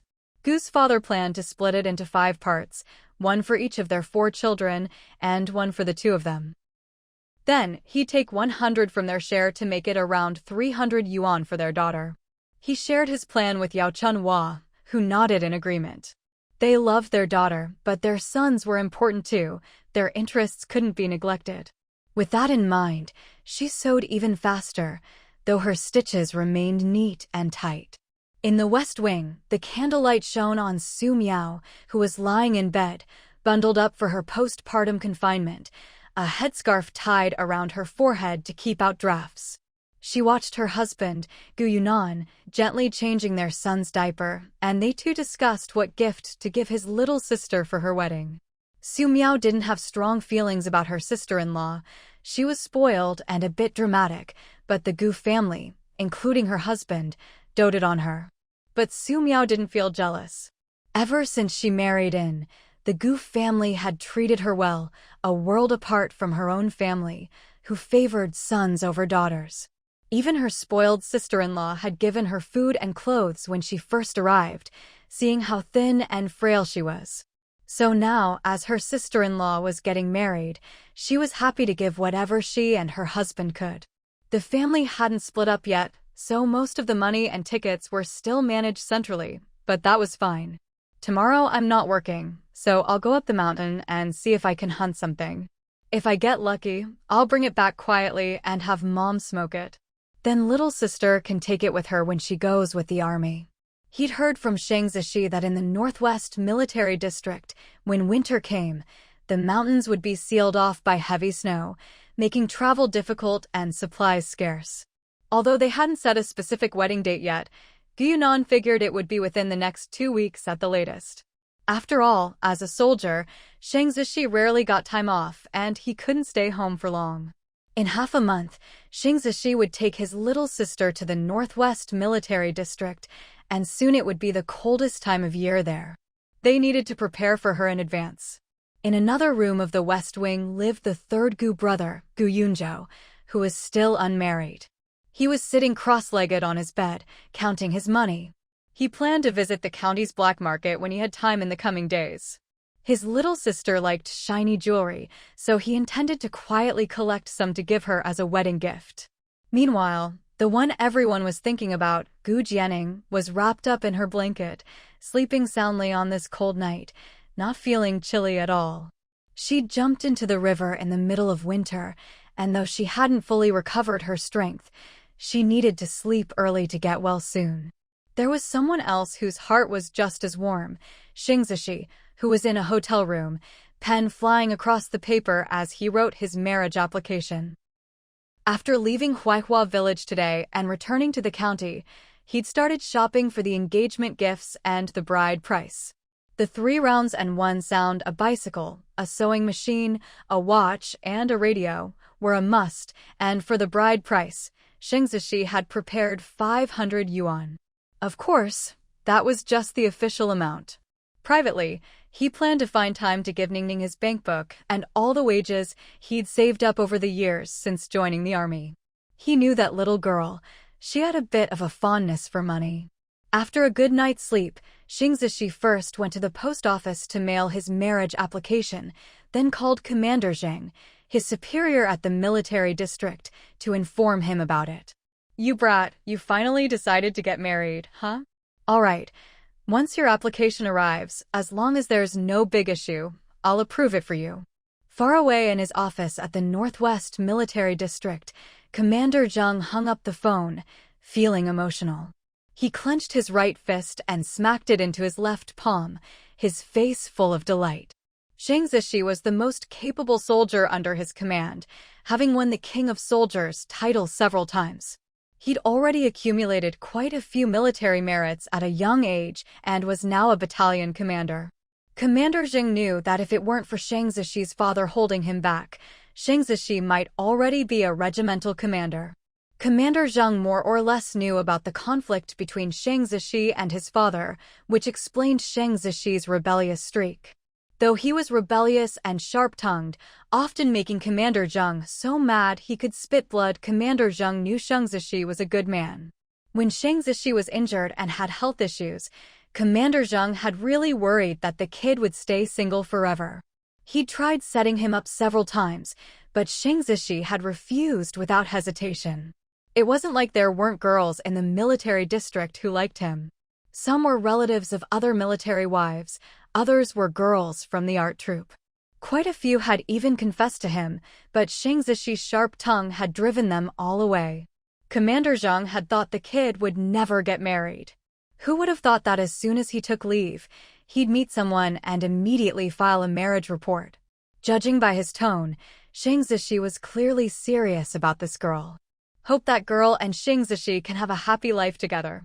After hanging up with Commander Zheng, Shengzishi dialed another number, his grandparents' home in Beijing. "Hello, who is this?" A gentle, elderly voice came from the other end. As soon as Shengzishi heard it, his mind conjured up the loving face of his grandmother. "Grandma, it's me, Xiaoxi." For once, the usually brash Shengzishi spoke gently, his voice full of joy. "I'm planning to get married." "What?" "Xiaoxi, you're getting married," Grandma Sang exclaimed.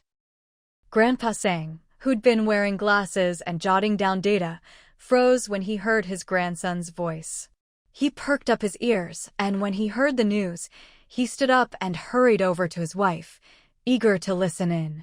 Shengzishi quickly explained how he'd met Gu Jianing, filed the marriage application, and planned to get married soon.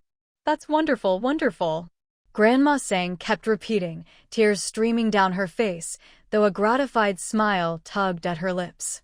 Even Grandpa Sang's eyes turned red. Their poor, unlucky grandson was finally getting married. From now on, he'd have someone to share his life with, no more loneliness. Whether she was from the city or the countryside didn't matter to them at all. Hearing his grandmother's choked voice, Shengzishi felt a pang in his heart. Ever since his mother passed away and his father remarried, his father had become like a stranger. The only people who'd truly cared for him were his maternal grandparents. He knew they'd worried for years about him not settling down. Xiaoxi, does the girl and her family know about your health? Grandma Sang hesitated before asking. They knew about Xing Zishi's infertility, and it made them ache for him even more. They know. I've told them everything. Grandpa, Grandma, they may be from the countryside, but they're really good people. Ningning is beautiful, lively, and clever. I'm sure you'll like her when you meet her. Was Gu Jianing beautiful? Without a doubt, she was stunning and charming. As for her difficult personality, in Shang Zishi's eyes, she was just clever and adorable. Love really is blind. Shang Zishi saw her through rose-colored glasses. All right, then we're relieved. Grandpa, Grandma, are you planning to come for the wedding? Shang Zishi hesitated for a long time before asking. He was mainly concerned about the long journey and the fact that his grandparents were getting on in years. Plus, while Grandma was retired, Grandpa was still a professor at the National Weapons Research Institute and very busy. Of course we're coming. Grandma Sang had barely replied before Grandpa Sang took the phone. Xiaoxi, your wedding is such a big deal. Of course your grandma and I will be there. Don't worry, just tell us the date. We're still in good health and can travel. I've got plenty of vacation days saved up, so I'll use them this time. But, are you going to tell your father? At the mention of his father, Shang Zishi's expression turned cold. Without hesitation, he replied stiffly, no. This is my business. There was a moment of silence on the other end, then a sigh. All right, we won't tell him. That man's a fool, can't see things clearly. It's better not to tell him. If they did, he might try to stop it. Though he'd been led astray by his new wife when it came to his children, he was still sharp at work, otherwise he wouldn't have risen so high. If he found out, he might really try to throw a wrench in Xiaoxi's wedding. So, better not to tell him. Just wait for your grandma and me to come. Their grandson was getting married, how could they not be there? As his grandparents, they had to be there to show their support and to show respect to the bride's family. After hanging up the phone, Grandpa Sang turned and strode out, his steps noticeably lighter than usual. I'm going to the station to ask for leave. Grandma Sang also hurried into the inner room, muttering to herself, I need to get ready too. At the very least, she'd have to prepare more betrothal gifts. Qingshan County.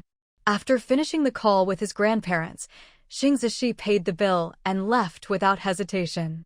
As for calling his dad to share the good news, forget it. He was afraid that one phone call from him would make the old man so angry he'd cough up blood.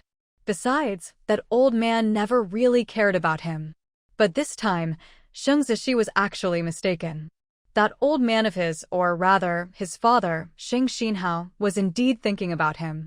In a 3-story villa in a Beijing compound, Xing Xinhao, dressed in casual clothes, was sitting in the living room reading the newspaper. At work, he always wore his military uniform. Even now, in casual attire, his aura of authority and solemnity was undiminished. He sat with his legs crossed, holding the newspaper. The housekeepers passing by all lightened their steps, not daring to make a sound for fear of disturbing the master. A beautiful woman in a cheongsam emerged from the kitchen, carrying 2 cups of tea.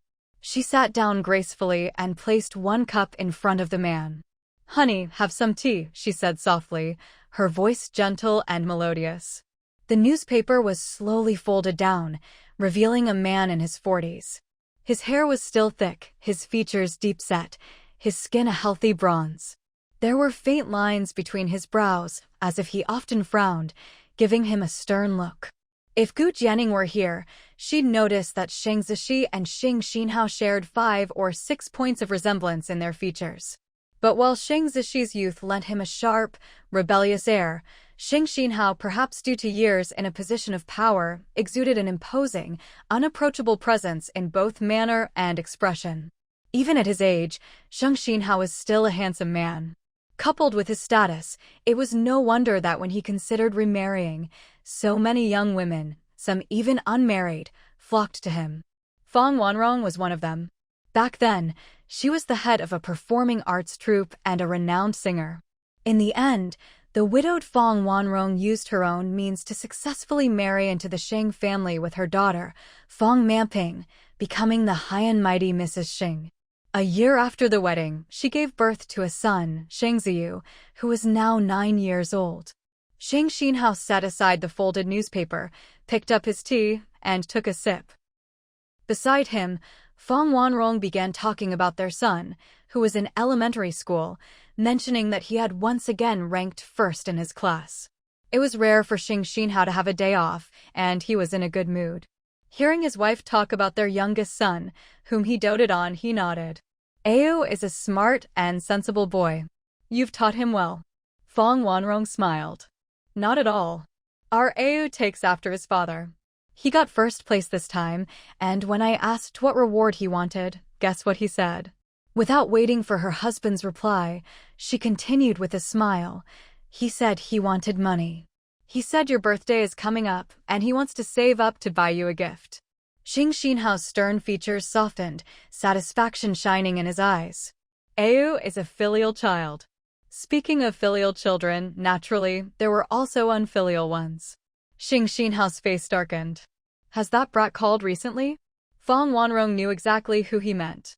Her eyes flickered, and she replied vaguely, I haven't received any calls when I've been home, but maybe someone else did. Shang Xinhao snorted coldly and set his teacup down with a bang, startling Fang Manping, who had just walked in. Fang Manping, confused, looked at her mother. Fang Wanrong gave her a reassuring look, signaling her to sit. Fang Manping glanced unobtrusively at her apparently angry stepfather and quietly took a seat. Shang Xinhao noticed his stepdaughter, but, still angry, ignored her. Don't cover for him. He's completely out of line, doesn't care about this family at all. If I'd known, I never should have let him join the army. At this, Fang Manping realized they were talking about Shang Zishi. Forget my birthday soon, he probably won't even remember who his father is. Thinking of his always defiant eldest son, Shang Xinhao grew even angrier and started coughing. Fang Wanrong hurried over to pat his back and handed him his tea. Don't get so worked up. It's not worth harming your health. Shang Xinhao calmed down after drinking some tea and patted his wife's hand to reassure her. By the way, how's it going with finding a suitable match for that brat, like I asked? Fang Manping kept her head down, organizing her bag, but her ears perked up to catch her mother and stepfather's conversation. Fang Wanrong hesitated. I've been looking, but you know how Zishi is. He's offended quite a few people in the compound. It's not easy to arrange a marriage for him now. But don't worry, I'll do my best. She added, but you know my position. Zishi has always had issues with me. I'm afraid he won't like anyone I find for him. Shang Xinhao knew that ever since his remarriage, his once smart and sensible eldest son had changed. He'd become rebellious and defiant, transforming from the golden boy everyone in the compound praised into a troublemaking brat who glared even at his own father, let alone his stepmother, whom he resented even more. Shang Xinhao didn't understand why Shang Zishi had changed so much. Was it because he'd remarried? But Sang Yuan had died young, and he was still in his prime and in a high position. Was it wrong for him to remarry? Even if he hadn't planned to, the organization would have arranged it for him. Wanrong was a good woman. After marrying him, she'd given him a younger son and always spoke well of that brat, always looked after him. Why couldn't that brat appreciate it? They were almost estranged. After joining the army, Shang Zishi rarely came home, not even for holidays. By Shang Xinhao's count, it had been over half a year since he'd last seen him. The last time was at Sang Yuan's memorial. The boy had come to pay his respects. But he'd left right after, without even saying goodbye to his father. Shang Xinhao placed his hand over Fang Wanrong's and patted it gently, comforting her. You've had a hard time. Fang Wanrong's eyes reddened and she shook her head. As long as you understand me, I don't care what others think. Her words made Shang Xinhao feel even more sorry for her and even more dissatisfied with Shang Zishi. But no matter how dissatisfied he was, Shang Zishi was still his eldest son. Even now, he still had high hopes for him. After all, he and Sang Yuan had truly loved each other once. Maybe, once the boy got married, his temperament would change. At that moment, he seemed to remember something and glanced at his stepdaughter, Fang Manping. Manping, Didn't you mention a while ago that your performing arts troupe wanted to go to the Northwest Military District to put on a spring festival show? Yes. Fong Maping immediately perked up, already guessing what he was getting at. How about this? Tomorrow I'll approve it for your troupe. When you go, try to get that boy Zishi to come home for me. Just tell him I have some of his mother's things to give him. Fong Wanrong's heart skipped a beat. Husband, what are you planning? Xing Xinhao didn't intend to hide anything from his gentle and kind wife. I've talked it over with Old Li. We're thinking of having Zishi and Old Li's youngest daughter meet during the new year. If he told Xing Zishi directly to come home for a matchmaking meeting, the boy probably wouldn't come. So Xing Xinhao could only use another excuse. Fong Wanrong felt a wave of panic. The Old Li her husband mentioned, could it be Commander Li's family? That youngest daughter must be Li Shuao. No, she absolutely couldn't let Xing Zishi marry Li Shuao. Never mind that Li Shuao herself worked in the performing arts troupe and was now its star, with good looks and a pleasant personality. The key was that her father was Commander Li, and her brother, Li Tingxian, had already become a regiment commander at a young age with a bright future ahead. Over the years, she had finally managed to isolate Xing Zishi, leaving him almost friendless and alone. How could she let him gain such a powerful family by marriage, with Li Tingxian as his brother-in-law? Fong Wanrong couldn't help but resent Xing Xinhao. He was always saying how filial Au was, but she'd never seen him leave anything good for Au. She'd mentioned wanting Au to join the army to benefit from his connections, but he refused. He always called Xing Zishi a troublemaker and scolded him for being unfilial. But in the end, he was still looking out for him, finding him a wife with such a strong background. It was only her years of practiced self-control that kept Fong Wanrong from losing her composure. Fong Maping hadn't expected that her stepfather's preferred daughter-in-law was Li Shuao, and she couldn't help but feel a surge of joy.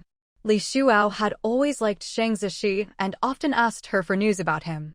In truth, Fong Maping didn't really want to do this, but she liked Li Tingxian, tall, handsome, and dazzling. He had long since taken root in her heart.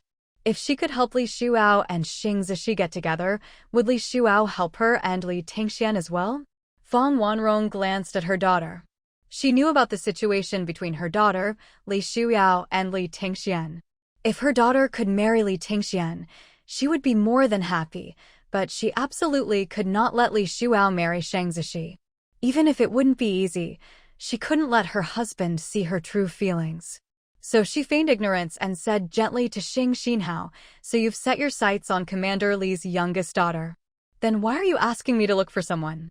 Xing Xinhao, unaware of Fong Wanrong's thoughts, replied, "That boy never listens. I'm worried he won't appreciate what's good for him and might not like her. The more girls you find, the more choices he'll have. Just keep looking on your end." "All right, I'll keep an eye out." Before, Fong Wanrong hadn't paid much attention to finding a match for Xing Zishi, but now she had to take it seriously. She needed to carefully select candidates. She'd rather have Xing Zishi marry someone she picked herself than let him gain the powerful support of the Li family.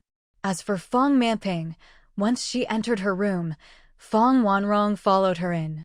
Once the door was closed, Fong Maping couldn't hold back any longer. "Mom, since Uncle already wants Xing Zishi and Li Shuao to be together, why not just let them?" Fong Maping tugged at Fong Wanrong's hand, shaking it. "No way." Fong Wanrong slapped her daughter's hand away and glared at her. "Don't think I don't know what you're up to. You're hoping that by helping Li Shuao marry Xing Zishi, she'll help you get together with Li Tingxian, right? Mom wants you to be with the Li family's eldest son too, but Li Shuao absolutely cannot marry Xing Zishi. You should know, if Xing Zishi marries Li Shuao and gains the Li family's support, your uncle will only value him more. Then what will your brother have left in this family?" Fong Maping fell silent, lowering her gaze as she understood once again. Her mother did love her, but compared to her son, she didn't really count for much. "Ping Ping, if your brother does well, you'll have someone to rely on in the future. I hope you understand how much this means to me." Fong Wanrong thought, if only Xing Zishi could never come back, or even die on the battlefield, how wonderful that would be. then everything in the Shang family would belong to her son. Daughter, do you really like the Li family's eldest son that much? Yes, Mom, I like Li Tingxian. I really want to marry him. Fang Mianping was 23 this year. She'd been only 11 when she followed her mother into the Shang family, and at 16, Li Tingxian had saved her by chance.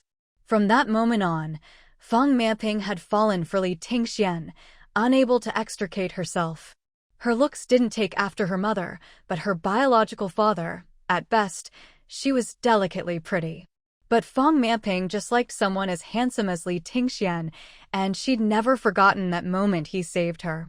Fang Wanrong sighed, wanting to say something, but in the end, said nothing. She had always doted on her daughter, even if not as much as her son. If she could, she wanted to give her the best. Mom, Li Shuao will be going to the Northwest Military District this time too. I won't do anything extra. If they end up together this time, I won't stand in the way. If not, I won't help Li Shuao anymore. Mom, just indulge me this once, please? I'll be good to you too. Fang Mianping snuggled into Fang Wanrong's arms, full of longing. In the end, Fang Wanrong softened and nodded in agreement. Shang Zishi had no idea his father was already plotting his marriage, nor that the Li Shuao who missed him so dearly was about to come looking for him in the Northwest. He had already gone with the matchmaker to the Gu family to set the dates for the engagement and wedding banquet. The engagement and betrothal would be in 3 days, and the wedding banquet in 15 days, half a month later. It was also agreed that his maternal grandparents would attend both important occasions. When the Gu family heard that Shang Zishi's grandparents would be coming, old Gu and Yao Chunhua were delighted. After all, it showed how much the groom's side valued their family and Ningning. Knowing that Shang Zishi's family consisted of his biological father and stepmother, and that their relationship was poor, they didn't insist on having his relatives attend. After Shang Zishi and the matchmaker came and went, the villagers were all curious, and Yao Chunhua didn't hide anything. Soon, everyone in Huaishu village knew that Gu Jianing was getting engaged and married to an army officer from the northwest named Shang Zishi. Meanwhile, when Zhu Qing, still aching all over from her recent beating, nearly spilled her fish soup when she heard the news. These past few days, he'd been lying in bed, racked with pain. Whether it was the female, educated youths at the commune or the village girls, they all brought him plenty of food. The fish soup in front of him was something Zhao Weihong had traded for with the villagers. Comrade 1, be careful not to spill the fish soup. Zhao Weihong's eyes were quick and her hands even quicker. She instinctively reached out to steady the bowl, accidentally brushing against Wen Zhuqing's cool fingers. Her face flushed red, and she quickly pulled her hand back. Though she told Wen Zhuqing to hold the bowl steady, her face burning with embarrassment, she lowered her head, savoring the lingering sensation of touching his hand, her heart blooming with joy. Wen Zhuqing thanked her, not noticing Zhao Weihong's odd behavior. He lowered his head to drink the soup, his mind turning over what Zhao Weihong had just said. Zhao Weihong had told him all the rumors circulating in the village these past 2 days, as well as what Gu Jianing had said when they ran into each other. Even when Zhu Qing, who had always been confident that Gu Jianing liked him, couldn't help but feel a flicker of doubt.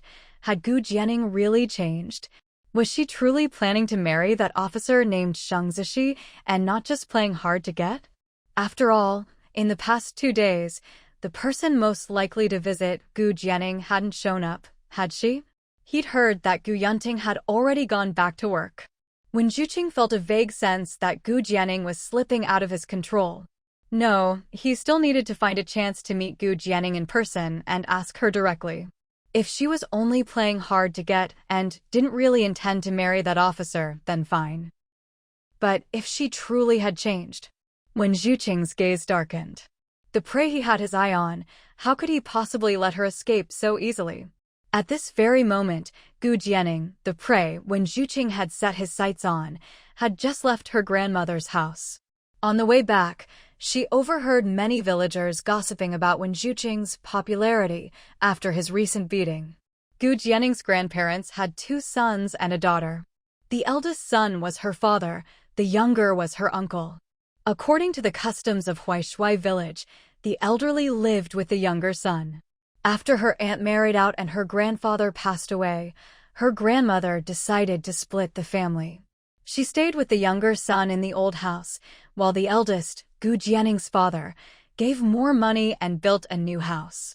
Even though the family had split, the two brothers got along well. Her grandmother never favored sons over daughters, and she was especially fond of Gu Jianning, often saving the best food for her in secret. Now that she was engaged to Xing Zishi, Gu Jianning naturally had to tell her grandmother and her uncle's family. She left the old house in high spirits, only to hear Wu Meili, who was digging sweet potatoes in the field with a group of other village women, talking excitedly about how Wen Zhuqing was being showered with attention by the female, educated youths and village girls. When they saw her approaching, they only spoke louder, as if deliberately for her to hear. Wu Meili, Aunt Wu, Gu Jianning remembered her well. This woman had once tried to marry her daughter off to Gu Jianning's older brother, but at the time he was already courting young Man, so there was no chance. Besides, Yao Chunhua didn't want to be in-laws with Wu Meili either. So the match was refused. But Wu Meili and her daughter seemed to have never let it go. Gu Jianning remembered that in her previous life, her brother and sister-in-law never had children. Wu Meili spread all sorts of nasty rumors in the village, calling her sister-in-law a hen that couldn't lay eggs. If her brother had had a worker's job, it would have been fine, but she had given that job to Wen Zhuqing. In the end, her brother failed at everything while Gu Baozhu, Wu Meili's daughter, married a carpenter who later made a fortune with custom furniture. Afterwards, whenever Wu Meili and her mother Yao Chunhua argued, Wu Meili would always say, "A blessed daughter doesn't marry into an unlucky family," implying that the Gu family had no luck, while her daughter was blessed. Not only did she belittle the Gu family, she also praised Gu Baozhu. But this time around, none of that would happen. Gu Jianning thought to herself that Aunt Wu was probably hoping she'd go to the commune and make a scene. But she would never do that. Still, she knew Wen Zhuqing had to be dealt with. She was well aware that beneath Wen Zhuqing's gentle and refined exterior, he was actually a ruthless and heartless snake. Clearly, she had become his prey, and until he had squeezed every last bit of value out of her, he wouldn't let her go easily. Who knew, now that he'd heard she was marrying Xing Zishi, he might even try to stir up trouble. So, she needed to think about how to deal with Wen Zhuqing. Even if she couldn't get rid of him all at once, at least she could make him suffer a little. That way, after she married Xing Zishi and followed him to the army, Wen Zhuqing wouldn't be able to scheme against the Gu family. Gu Jianning made a mental note of this as she slowly approached Wu Meili and the others. Wu Meili caught sight of Gu Jianning out of the corner of her eye and started talking even more enthusiastically. These past 2 days, Wu Meili had not only heard about Gu Jianning being matched with an officer, she'd even seen him. The officer looked quite impressive. Wu Meili secretly thought the officer must be blind to have taken a liking to Gu Jianning. Her own daughter was so much better. She felt that Gu Jianning should keep chasing after Wen Zhuqing. Though Wu Meili was now singing Wen Zhuqing's praises, deep down she didn't like these weak, bookish, educated youths. She didn't think they were reliable. Aside from a good-looking face and a glib tongue, what did they have? Just look at how Wen Zhuqing had tricked Gu Jianning before. She'd given him food and drink, even tried to drown herself to force her brother to give Wen Zhuqing his job. Even though Gu Jianning later claimed she'd fallen in by accident and Gu Yunting had gone back to work, denying the rumors, Wu Meili didn't believe it. She hoped Gu Jianning would keep chasing after Wen Zhuqing. That way, the whole Gu family would be dragged down. In fact, Wu Meili's instincts were right. In her previous life, Wen Zhuqing had used Gu Jianning and squeezed every bit of value from the Gu family. "I think Wen Zhuqing is really great, good-looking, good personality. I heard he can even recite poetry, and he's from Shanghai. Whoever marries him will become a Shanghai resident too." Wu Meili praised Wen Zhuqing to the skies. Gu Jianning walked over, arms crossed, and asked in a sweet, puzzled voice, "Aunt Wu, do you really think Wen Zhuqing is that great?" Wu Meili turned around, pretending to have just noticed Gu Jianning. Knowing her words had been overheard, she smiled brightly. "Of course. I think Wen Juqing is wonderful, a perfect husband and son-in-law. Oh, really? Then if Wen Juqing became your son-in-law, wouldn't you be over the moon? Gu Jianing blinked her pretty almond-shaped eyes, seemingly oblivious to Wu Meili's hidden meaning, and played along. Of course I'd be happy. Even though Wu Meili didn't like educated youths, she had to go along with Gu Jianing's words at this moment. No wonder you look so happy, Aunt Wu. So it's because Wen Juqing is going to be your son-in-law, Gu Jianing said with sudden realization. Wu Meili was stunned. What did that mean? Wen Juqing, her son-in-law? Gu Jianing blinked, feigning surprise. Aunt Wu, you didn't know? Your daughter Zhenju likes Wen Juqing. Oh, and didn't your family cook meat today? I saw Zhenju getting ready to bring some to Wen Juqing. What, Aunt Wu, you didn't know? Impossible. My Pearl would never like that educated youth. Wu Meili immediately denied, though she had indeed cooked some meat at home today. Whether you believe it or not is up to you, Aunt Wu. Gu Jianing smiled, tossed out the words, and sauntered away. Aunt Wu, when your Pearl and Wen Juqing get married, you must invite our Gu family to the wedding banquet. Wu Meili watched Gu Jianing walk away, her slender waist swaying with each step. Thinking of what she had just said, Wu Meili spat a few times, her eyes tinged with resentment. You're the one marrying that one, not my Pearl. My Pearl would never marry him. Meili, didn't you just say that one is a great candidate for a son-in-law? Why is it that now, when you hear your Pearl might like him, you're suddenly unhappy? Were all those compliments you gave when just empty words? Another aunt nearby exposed Wu Meili's intentions without hesitation. Wu Meili was left speechless, her eyes darting about. She tossed aside the sweet potato vines she'd just pulled up, clutched her stomach, and said, Aya, my stomach hurts, I can't, I have to go to the latrine first.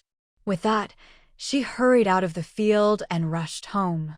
Muttering under her breath, that wretched girl Pearl, could she really have taken the meat to one? Suddenly, she remembered that every time she'd mentioned one at home, Pearl's face would turn red. Could it be that Pearl really liked one? No, that can't be. She only said those things for Gu Jianing to hear. She never intended for her daughter to get involved with that educated youth, let alone let him become her son-in-law. After Gu Jianing had walked some distance, she looked back and saw Wu Meili running home like the wind. Everything she'd said just now was true. Gu Pearl really did like Wen Juqing. She remembered in her previous life, around this time, she had gone to tell Wen Juqing that the job issue was settled, and Gu Pearl had coincidentally gone to deliver meat to him at the same time. Although Aunt Wu wasn't the kindest and looked down on the Gu family, she wasn't truly a bad person. She'd already given her a heads up. If Aunt Wu could stop Pearl from fawning over Wen Juqing, that would be for the best. After all, Wen Juqing was scum. Scum, everyone should punish him. Wu Meili rushed home, and as she got closer, she saw her youngest daughter, Gu Pearl, sneaking out with a bowl in her hands. The wind carried the smell of meat, and Wu Meili couldn't hold back anymore. She shouted, Gu Pearl, where are you going? Startled, Gu Pearl looked up and saw her mother running over with a stern face. Instinctively, she tried to hide the bowl behind her back and run, but it was too late.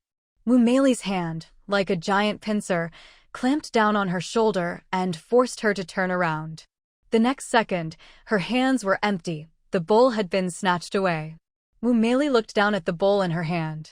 The meat was stewed until tender, glistening with oil, and smelled delicious. Wasn't this the very meat from their own kitchen? Wu Meili dragged her cowering, frightened daughter back inside, slammed the door shut, and shut out all the nosy neighbors. Gu Pearl, tell me, were you about to take our meat to that educated youth one? With a bang, she set the bowl on the table and interrogated her. Mom, how did you know?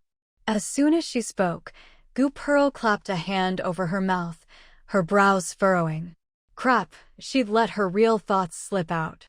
Her mother had always disliked the educated youths at the commune, never saying a good word about them at home. Oh, so you really were about to take him our meat.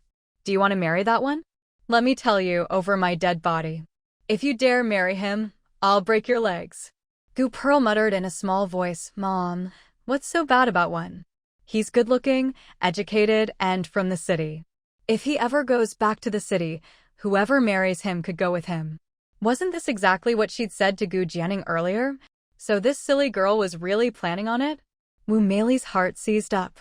She went over and pinched her daughter's ear. Ouch, Mom, that hurts. It should hurt, so you'll remember your lesson. It's his business if he's good-looking and educated. You're not good-looking and you're not educated. You think he'd like you? You're just making a fool of yourself, bringing him meat. Wu Meili was realistic enough. She never expected her daughter to marry some city boy. Marrying that educated youth, all those supposed benefits were just illusions, visible but untouchable.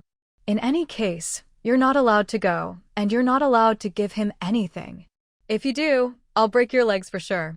And don't even think about eating dinner tonight. Gu Pearl rubbed her ear, her face falling.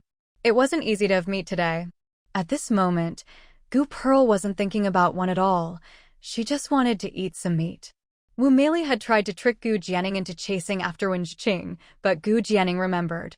Although she'd retorted on the spot, she was the type to hold a grudge. So, when she got home, she repeated Wu Meili's words to her own mother. Yao Chunhua exploded as soon as she heard it, slamming the spatula down in anger. Ning Ning, don't let yourself be fooled by that Wu Meili. What's so good about that one? Zishi is much better. Gu Jianing blinked and nodded, leaning her head on her mother's shoulder and softly saying, Mom, I didn't listen to her. I think Brother Shang is better too. Yao Chunhua finally relaxed, wanting to pat her daughter's head but afraid her hands were greasy. After comforting her daughter, she gritted her teeth inwardly, planning to find a chance to tear Wu Meili's big mouth apart. Her daughter had finally seen the light, stopped liking Wen and was with Zishi. If Wu Meili's nonsense managed to sway her back, Yao Chunhua would cry herself to death. Luckily, her daughter was obedient. Good girl, go sit in the room. Dinner will be ready soon, and there's your favorite braised pork. Gu Jianing beamed, her voice even softer. Thank you, Mom. You're the best. I love you so much.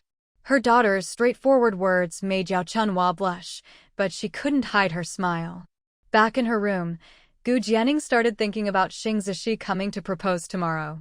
She needed to ask him about the conditions in the Northwest Military District and what she should bring. At that moment, Xing Zishi, whom Gu Jianing was thinking about, had already picked up his grandparents from the airport and driven them to their hotel. He'd already booked their room, and as soon as their luggage was put down, the two elders began sizing him up. The more they looked, the more emotional they became, and soon Grandpa and Grandma Sang couldn't hold back their tears. How long has it been since we last saw you? You hardly ever come back to Beijing anymore. Even if you don't go to the Shang family, you could still visit the Sang family. Don't always be all alone, with no real home. Grandma Sang hugged her grandson, unable to hold back her tears. She knew the pain in his heart, and it hurt them too. Grandpa Sang's eyes were red as well, but he held back his tears. You old lady, what do you mean we don't even have a family? Our Xiaoxi is about to get married now. Once he has a wife, he'll have a family. This is a happy occasion, so don't cry. Yes, our Xiaoxi is going to have a wife and a family. I won't cry. Shang Zishi took out a handkerchief and gently wiped his grandma's tears. From now on, I'll often bring your granddaughter-in-law home to visit you. Good. Oh right, the betrothal ceremony is tomorrow. Have you prepared all the betrothal gifts? The two elders began checking over Xing Zishi's gifts, worried that something might be missing. Watching his grandparents busy themselves, Xing Zishi felt a warm glow spreading in his heart. Thinking about how tomorrow would be the day he and Gu Jianing got engaged, that warmth was tinged with sweetness. That night, a gentle rain fell, adding a chill to the winter air. But by dawn, the rain had stopped and sunlight broke through the clouds, bathing the morning in golden light. As Yao Chunhua opened the door, a breath of fresh air greeted her. A magpie, who knows where it came from, perched on the jujube tree in the yard, chirping away. Oh my, a magpie singing in the tree, that's a good omen. Young Man came out of her room with a book in hand. Today is Ningning's engagement day, the day the groom's family brings the betrothal gifts. It's bound to be a lucky day, Yao Chunhua beamed. During breakfast, Gu Jianing heard about the magpie and felt even happier. Little sister-in-law, you stay in your room. When we need you later, I'll come get you. After breakfast, Gu Jianing was called back to her room by her sister-in-law. According to the customs of Huahua village, on the day of the engagement and betrothal ceremony, the bride-to-be must stay in her room. The preparations and arrangements are handled by the bride's family and invited relatives. Only when everything is nearly finished does the bride come out to meet the groom's family and their elders. On the Gu side, Yao Chanhua had invited her sister-in-law Lin Qiaoan from the old house, her eldest sister-in-law Gu who married into the county town, and her younger sister-in-law Gu Ro who married into the neighboring Xinghua village. Gu only found out about the engagement a couple of days ago when her eldest nephew, Gu Yunting, came to invite her to help out. She was surprised to learn that her big brother's daughter, Ningning, had actually found a match with a Beijing resident, a military officer at battalion commander level, and that things had already been settled. Now, the groom's family was coming with the betrothal gifts, so of course the Gu family had to call on their relatives for help. Gu Yu readily agreed, feeling that Ningning was truly blessed. Gu Yu worked at a food factory. After marrying, she took over her mother-in-law's job. She had taken leave from the factory yesterday and arrived today. To be honest, she used to disapprove of how her big brother's family spoiled Ningning, worrying that she'd become too willful and bring trouble to the Gu family. Especially after hearing about what Gu Jianing had done for that educated youth, when her worries only grew. But no one listened to her, not her brother, sister-in-law, or even her nephews. She'd thought Ningning would end up marrying that one fellow, but who would have thought she'd end up engaged to a military officer instead? After arriving today and interacting with Ningning, she noticed how much the girl had changed and felt relieved. The burden she'd carried for her brother's family was finally lifted. Big sis, now that Ningning is marrying a military officer, do you think there's a chance she could introduce one to my Minmin too? Gu Yu's thoughts were interrupted by her younger sister's question. Seeing the envy in her sister's eyes, Gu Yu said, maybe there will be a chance in the future. Minmin is still young, only 16. Don't rush to find her a match. Wait a couple more years. Once Ningning gets married and follows her husband, she'll get to know people over there, and maybe then there'll be an opportunity. Okay. Gu Ro was delighted with the answer. The 4 Gu siblings all had their own families, but their relationships were still close. Gu Yu and her younger sister Gu Ro had always been especially close. Gu Yu had 2 sons, so she didn't have to worry about finding sons-in-law. Gu Ro had 2 daughters and a son. Her eldest daughter, Minmin, was 16 and at the age for matchmaking in the village. But it was hard to find a good match, which worried her. Gu Ro was never very decisive, not as forthright and capable as her big sister Gu Yu, so she always turned to her for advice. Now, with her sister's reassurance, she felt at ease.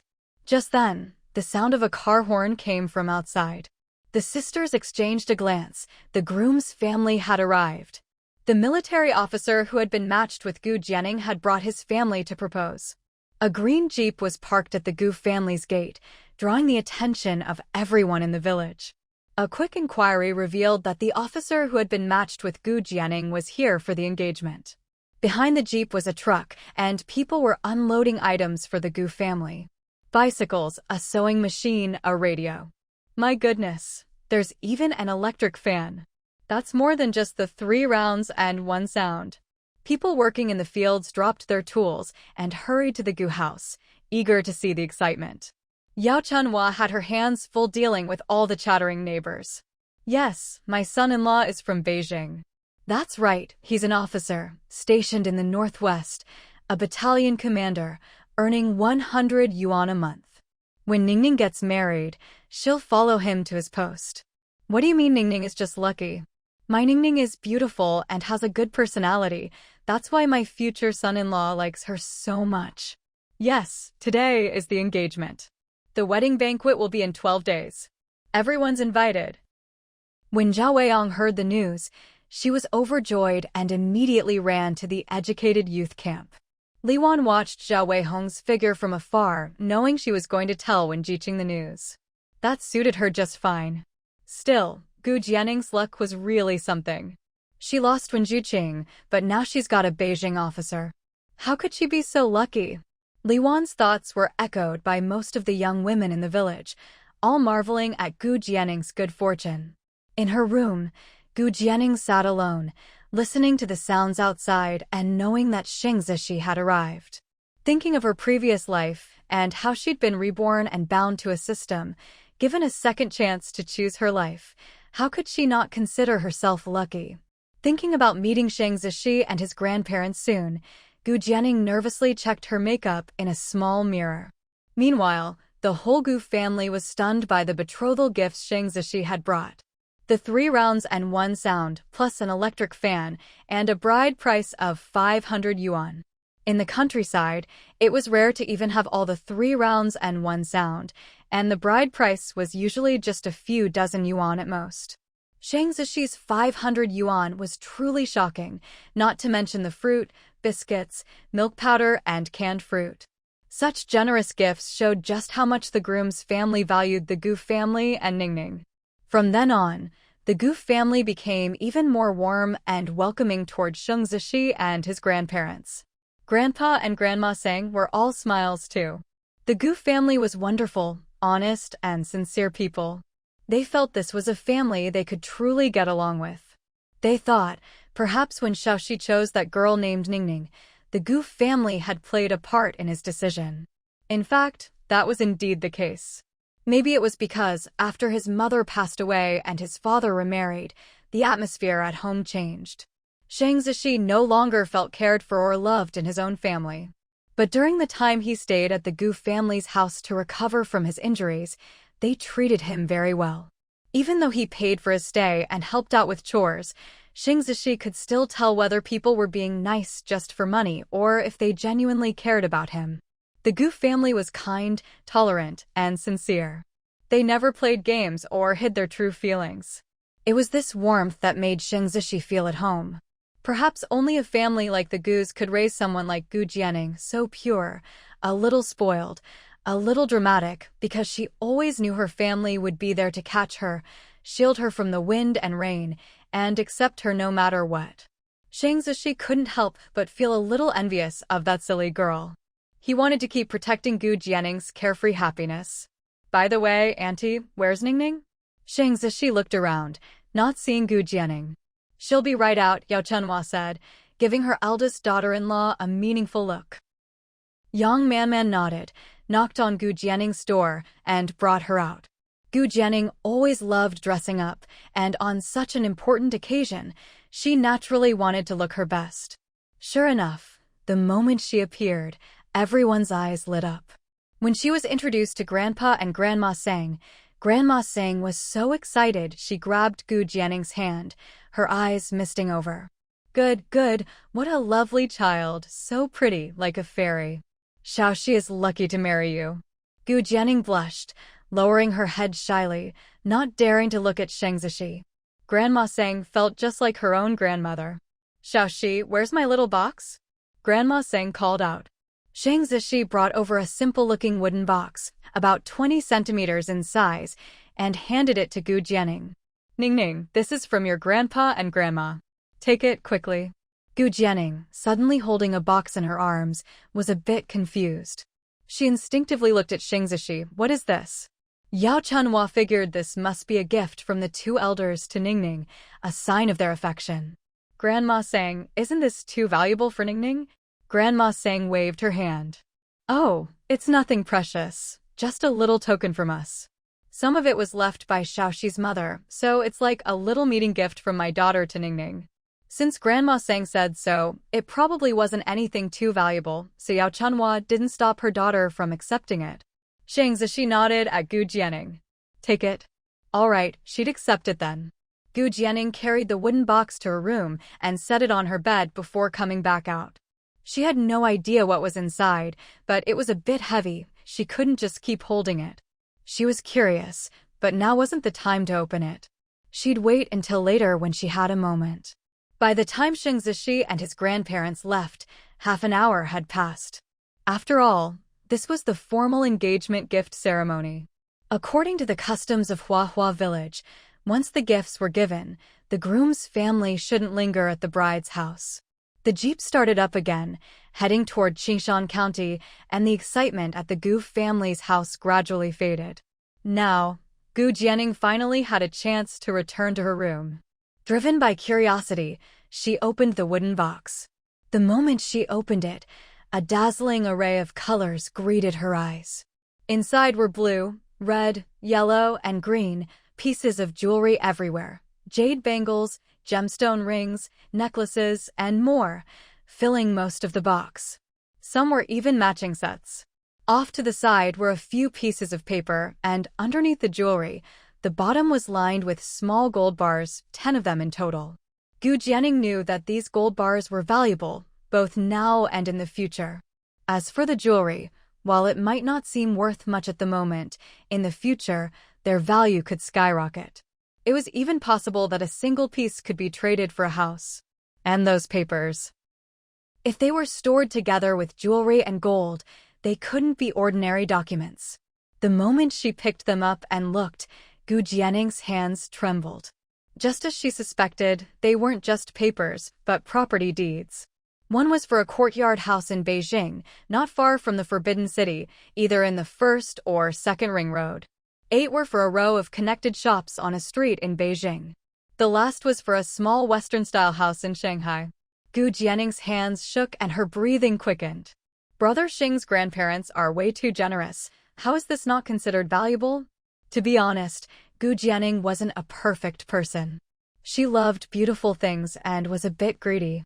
Back when she brought the seriously injured Sheng Zishi home, it was because she'd noticed his military uniform and thought there might be some benefit in it. The jewelry was gorgeous, every piece suited her taste. She imagined how beautiful she'd look wearing them. She also knew just how valuable this box's contents were. For a moment, she thought, since it was given to her, she might as well accept it. But she quickly came to her senses. She called out loudly, "Mom, come here." At her call, Yao Chunhua hurried over. Gu Jianing immediately showed her the contents of the wooden box. Oh my goodness. Yao Chunhua clutched her chest, overwhelmed by the shock. It took her a while to recover. Finally, she grabbed Gu Jianing's hand and said seriously, "Daughter, this is too valuable. We didn't know what was inside before, but now that we do, we can't just accept it without a second thought." Gu Jianing agreed. "Mom, I think so too. So next time I see Brother Xing, I'll tell him what's in the box. It's best to return these things to his grandparents." "Yes, we should ask, and that's the right thing to do." Yao Chunhua stroked Gu Jianing's hair lovingly, full of pride. "Daughter, we should accept what we deserve, but what isn't ours, we should give back. All right, close the box and put it away for now. Go to the old house and bring your grandma over for lunch." "Okay." "Oh, Mom, about the gifts Brother Xing brought today, make sure you and Dad keep some, and share some with the family and Auntie. And those 2 cans of milk powder, give them to second sister-in-law for Zhuang to drink." Gu Jianing, though a bit dramatic and in her previous life always tried to squeeze benefits for Wen Zhiqing, was never greedy with her own family. She was generous and knew right from wrong. Yao Chunhua was comforted by how sensible her daughter had become. Ever since she was pulled out of the river after her suicide attempt, her daughter had truly changed a lot. But how could a person change so much overnight? Yao Chunhua couldn't shake the feeling that her daughter must have suffered some great hardship out of sight. Thinking this, she felt both gratified and heartbroken. "All right, I'll thank you on your second sister-in-law's behalf." Gu Jianing just shook her head, not thinking much of it.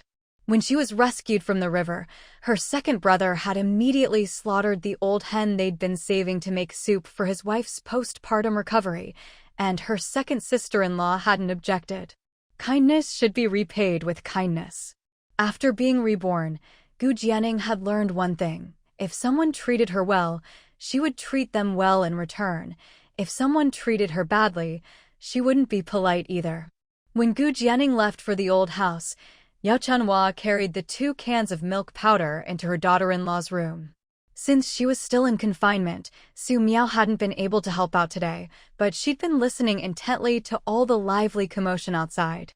When her husband came in and mentioned the betrothal gifts from Officer Xing, Su Miao couldn't help but sigh. Her sister-in-law really had good fortune. Of course, envy was just envy. Su Miao felt that marrying into the Gu family and becoming Gu Yunan's wife was already a blessing. Looking at her son Zhuangzhuang lying beside her, her gaze softened even more. Just then, she heard movement outside, and her mother-in-law came in, carrying something in her arms. Looking closely, it turned out to be 2 cans of milk powder. After Yao Chunhua put down the milk powder and explained her purpose, Su Miao hurriedly said, "Mother, I can't accept this. This is part of Officer Xing's betrothal gifts for Jianing. How can I take it?" Milk powder was extremely precious, even in the city, and hard to come by. She knew that with milk powder, her son would surely grow up stronger, but Su Miao felt she couldn't be greedy. This belonged to her sister-in-law. "This is specifically from Ningning to you. Not just you, everyone else has something too. This is just a token of Ningning's affection for her nephew. Take it." Yao Chunhua's tone left no room for refusal. Su Miao hadn't expected that her sister-in-law had asked for her to have it. Her eyes grew hot with emotion, and she was deeply touched. "There's no need to say thank you, just remember it in your heart. And don't cry. Crying during confinement can ruin your eyesight." Su Miao quickly composed herself. She wasn't crying out of sadness, but happiness. Yao Chunhua still had to prepare lunch, so she didn't stay long. When Gu Yunan came in, Su Miao's eyes were still a little red. Seeing the 2 cans of milk powder on the table, she asked about them and learned the reason. If Mom said Ningning gave it, then just accept it. With these 2 cans of milk powder, our Zhuangzhuang will grow up even stronger. I'll try to spend more time in the mountains these days and see if I can hunt more game. Okay. Gu Yunan couldn't help but reflect. Outsiders often said the Gu family spoiled Gu Jianing too much, but they weren't blind. There were reasons for their affection. Ever since they were kids, whenever Ningning got something good, she'd share it with her 3 brothers. Whenever they got into trouble and were about to be punished, Ningning would always stand up for them. Sure, Ningning could be a bit willful, but she was just a little spoiled, and they were happy to dote on such a little sister. It was only after she met the educated youth that Ningning started to change. But they all felt that Ningning had been led astray by one. Now, after that incident with the river, Ningning no longer liked one, and it seemed she'd gone back to her old self. Gu Yunan thought this was for the best. Meanwhile, Gu Jianing left the house and was walking toward the old residence when, out of nowhere, someone jumped out in front of her. "Comrade Ningning." Gu Jianing looked at the handsome young man in a white shirt and black trousers standing before her, and for a moment, she felt as if she were in another lifetime. She'd been reborn for several days now, but this was the first time she'd seen Wen Zhuqing in this life. That's right, the person in front of her was Wen Zhuqing. Gu Jianing pressed her lips together and studied him, lowering her gaze as a flash of intense hatred flickered in her eyes. Her hand tightened slightly under her sleeve. But soon, when she looked up again, she had returned to her usual innocent expression. She blinked and said, "Oh, it's you, Comrade Wen." From the moment he saw Gu Jianing, Wen Zhuqing had been secretly sizing her up. Looking at the bright-eyed, lively girl, he realized she seemed even more beautiful than before. To be honest, Wen Zhuqing was a man after all. Even back in Shanghai, it would have been hard to find a girl as pretty as Gu Jianing. So, yes, he was attracted to her looks and figure. But he also knew very well that, as someone from Shanghai with his own ambitions, he could never marry a country girl with no background. Still, now that he'd been sent down to the countryside, and considering his family's situation and the current political climate, who knew when he'd be able to return to the city? Even so, he could still make plans for himself while he was here. He just wanted to make his life a little easier. Wen Zhuqing was well aware of his own good looks and gentle temperament. Since coming to the countryside, plenty of girls had tried to get close to him, but the one he was most satisfied with was Gu Jianing. After all, her father was the village head, her 3 brothers were all capable, she herself was beautiful and innocent, and her family doted on her. If he could win Gu Jianing over, she'd surely bring him many benefits. With this in mind, he acted accordingly. Over the past 6 months, Things had gone smoothly, and he was certain Gu Jianing was completely devoted to him. Just recently, when Gu's eldest brother got an opportunity to work at the steel factory, when Zhuqing knew his own chance had come. With just a few words, he'd persuaded Gu Jianing to help him get the job. He hadn't expected Gu Jianing to jump into the river over the matter, but he wasn't surprised either. He'd thought that after the incident, the Gu family would give in, and he'd soon get the job and never have to work in the fields again. But unexpectedly, that very day, someone had ambushed him, beaten him up twice, and he'd been bedridden for days. Meanwhile, rumors kept spreading about Gu Jianing being matched with a military officer. He'd planned to wait until he recovered before checking in on Gu Jianing, but today, when he heard that the officer had brought his family to propose marriage, when Zhuqing couldn't sit still any longer. Forcing himself up, he went out hoping to run into Gu Jianing, and, as luck would have it, he did. Looking at Gu Jianing's expression, she didn't seem much different from before, but for some reason, when Zhuqing felt that something about her had changed. He couldn't quite put his finger on it. After several days of recuperation, the swelling on his face had finally gone down, and he put on his usual gentle smile. His peach blossom eyes seemed full of affection, and perhaps a hint of grievance, as he said, "Comrade Ningning, I heard you got engaged today?" After sending his grandparents back to the hotel, Shang Zishi suddenly remembered he'd forgotten to discuss with Gu Jianing when to take their wedding photos and register their marriage, so he drove back. Unexpectedly, Gu Jianing wasn't at home. She'd gone to the old house. Knowing where it was, Shang Zishi walked over. Not far away, two women were chatting as they walked, their voices carrying over. "Hey, didn't that Gu family girl get engaged to a military officer today?" "That's right, the Gu family was bustling today. That officer is really something. He brought an extravagant betrothal gift all the way from the capital." "So, do you think Gu Jianing really doesn't like Wen, the educated youth, anymore?" "Seems like it." "Then how come I just saw Gu Jianing meeting with Wen, the educated youth?" "Ningning comrade, I heard you got engaged today." Shang Zishi walked over and, from a distance, spotted two figures. Both of them were turned slightly away from him, but the petite, charming one was unmistakably his little fiancé, Gu Jianing, whom he'd only met not long ago. As for the other person, even if he turned to ashes, Shang Zishi would still recognize him.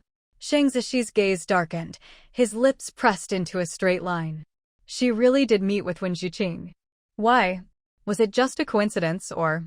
Before he could get closer, he heard Wen Zhuqing ask a question. Shang Zishi stopped in his tracks, just out of their line of sight. Suddenly, he was very curious to hear Gu Jianing's answer. After all, he knew Gu Jianing had once liked Wen Zhuqing. It was precisely this affection that had driven Shang Zishi nearly mad with jealousy, though Gu Jianing herself had never known. Now, as he waited, Shang Zishi felt his breath lighten and his heart leap into his throat. Even on the battlefield, he'd never been this nervous or anxious. "That's right, I got engaged." Gu Jianing's voice soon rang out, sounding cheerful. "So, are you here to congratulate me, Comrade Wen?" Gu Jianing smiled sweetly at Wen Zhuqing. Her question and smile left Wen Zhuqing momentarily stunned, unsure how to respond. It seemed her answer was completely unexpected. But Wen Zhuqing quickly composed himself, lowered his eyes, and feigned sadness. I thought, with how well you took care of me before, that you had feelings for me. I guess I misunderstood." Gu Jianing's lips were still curved in a smile, but the smile didn't reach her eyes. That was just like Wen Zhuqing in her previous life, always acting aggrieved and melancholy, making her feel guilty, so she'd hand over everything he wanted, while he played the part of an innocent, pure-hearted boy. Thinking of this, a trace of mischievous mockery flashed in Gu Jianing's eyes. "No, Comrade Wen, you didn't misunderstand." As Wen Zhuqing looked on in surprise, Gu Jianing continued, "I did like you before, and I even thought about marrying you. But after I met Brother Xing, my feelings changed. Brother Xing is a promising officer from the capital, while you, Comrade Wen, though you're from Shanghai, are just an educated youth now. Who knows when you'll get to return to the city. Brother Xing gets a salary every month, but you don't have a job, and you can't even earn full work points in the fields. Besides, Brother Xing is taller, stronger, and more handsome. So, I think Brother Xing is the better choice. Originally, Gu Jianing had considered exposing Wen Zhuqing's true colors, but thinking of her future plans, she decided to hold off for now. So, she might as well play the part of a fickle heartbreaker for the time being. Wen Zhuqing, though usually composed, was clearly stunned by her blunt heartbreaker speech. He hadn't expected Gu Jianing, for all her innocence, to be so quick to change her affections. Not far away, Shang Zishi's hand clenched, relaxed, then clenched again. When he heard Gu Jianing say she liked him more, that he was better than Wen Zhuqing, his lips couldn't help but curl up, his eyes sparkled, and his heart soared with joy. But after hearing the rest of her words, he was also stunned. He thought, doesn't this mean that if this little girl meets someone even better looking or more outstanding than him in the future, she might just be swept away? Shang Zishi ran his tongue over his back teeth, feeling an urge to pin the little girl down and give her a spanking. But he made a mental note of this and reminded himself to work even harder, to become even more outstanding, and to take better care of his looks. He reached up to touch his face. Shang Zishi had never cared much before, thinking it didn't matter if a man was a bit rough around the edges, but now he felt he ought to take better care of his appearance. His mood was a roller coaster, all because of Gu Jianing's words. Comrade 1, if there's nothing else, I'll be going. Oh, and in the future, please just call me Comrade Gu when we meet. I'm afraid my fiancé might misunderstand if you use your old way of addressing me. With that, she ignored Wen Zhuqing, who seemed to want to say more, hid the flash of hatred in her eyes, and left. As she walked away, she thought she glimpsed the corner of a gray uniform ahead, and thinking of a certain someone, a plan began to form in Gu Jianing's mind. Wen Zhuqing wanted to catch up and say something, but from a distance he saw a tall, handsome man in a military uniform walking toward Gu Jianing. The man's gaze seemed to brush over him, carrying a hint of challenge. Wen Zhuqing stopped in his tracks. When Gu Jianing walked up to the man with a familiar intimacy, Wen Zhuqing was sure, this must be the officer fiancé Gu Jianing got engaged to today. Was he really inferior to that officer?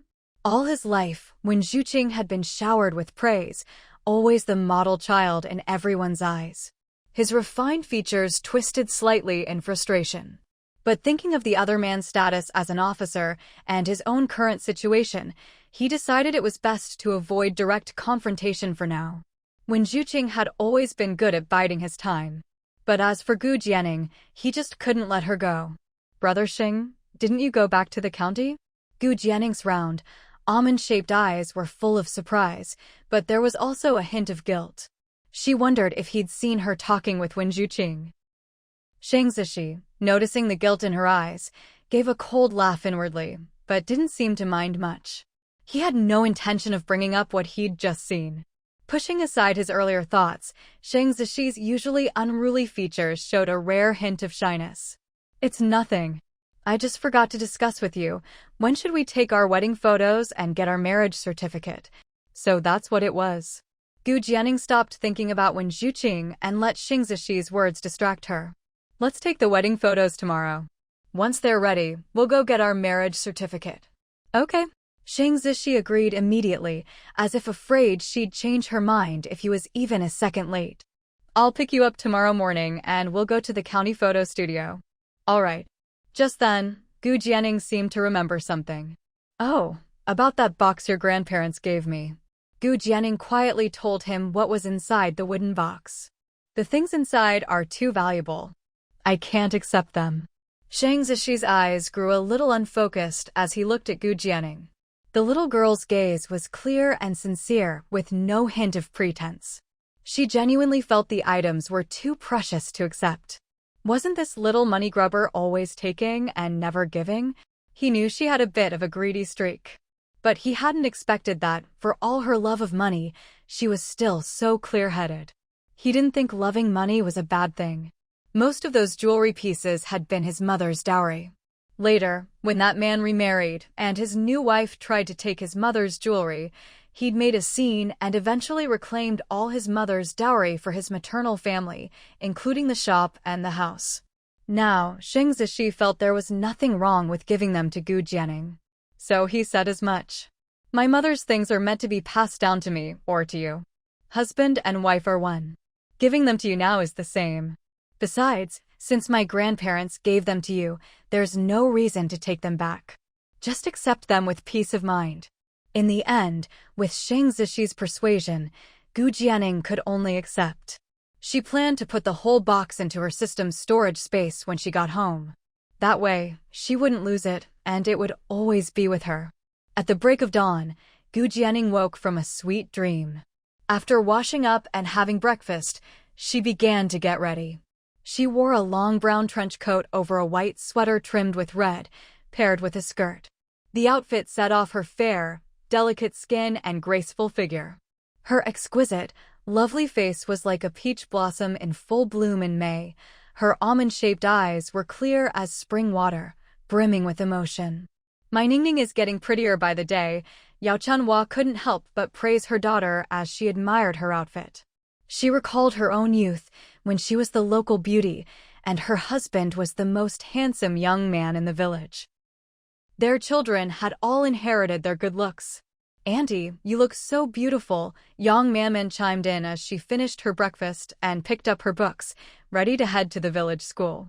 Her eyes lit up when she saw Gu Jianing, and she didn't hesitate to compliment her. Yang Manman no longer held any prejudice against Gu Jianing. Especially in recent days, she could clearly feel the effects of her treatment. It was the cold of winter, and in the past, her hands and feet were always icy. She'd go to bed early, and if her husband wasn't around, it would take until the middle of the night for her to finally feel warm. Her stomach was always cold year-round, prone to discomfort, and her period pains were unbearable. But lately, she felt much warmer inside. She'd barely lie down at night before her body warmed up. She thought, maybe when the treatment was over, she'd finally be able to get pregnant. After Yang Man left the house full of hope, a familiar Jeep pulled up in front of the Gu family home. The car door opened, and a man stepped out, his long legs straight and strong, followed by the rest of his tall figure. He had broad shoulders, a narrow waist, sharp features, and a hint of wildness in his eyes. Hearing voices inside, he looked up. The young woman walked toward him, her skirt fluttering lightly in the breeze, revealing a slender, jade-like ankle. Her steps were light and graceful, like an elegant and enchanting kitten, each step landing softly on his heart. As she drew near, a faint, fresh fragrance drifted over. She tilted her head up to look at him, exposing the delicate, fair skin of her neck. Her long lashes quivered, and her almond eyes glistened with charm. The upward curve at the corners of her eyes was captivating, as if a single glance could ensnare his soul and make it impossible to look away. Bathed in the morning light, her soft skin seemed to glow, flawless and smooth, with a fine, downy sheen. Xing Zishi's fingertips trembled, feeling a slight itch. She bit her rosy lips gently, a faint smile playing at the corners, and spoke in a soft, sweet voice. "You're here." Seeing him lost in thought, she reached out her small, fair hand, her fingers like scallions, and tugged lightly at his sleeve. Xing Zishi instantly tensed, his heart pounding. In that moment, her touch seemed to set his whole body alight. He swallowed, his mouth suddenly dry. "Brother Xing, why aren't you saying anything?" she asked, her tone coquettish and playful.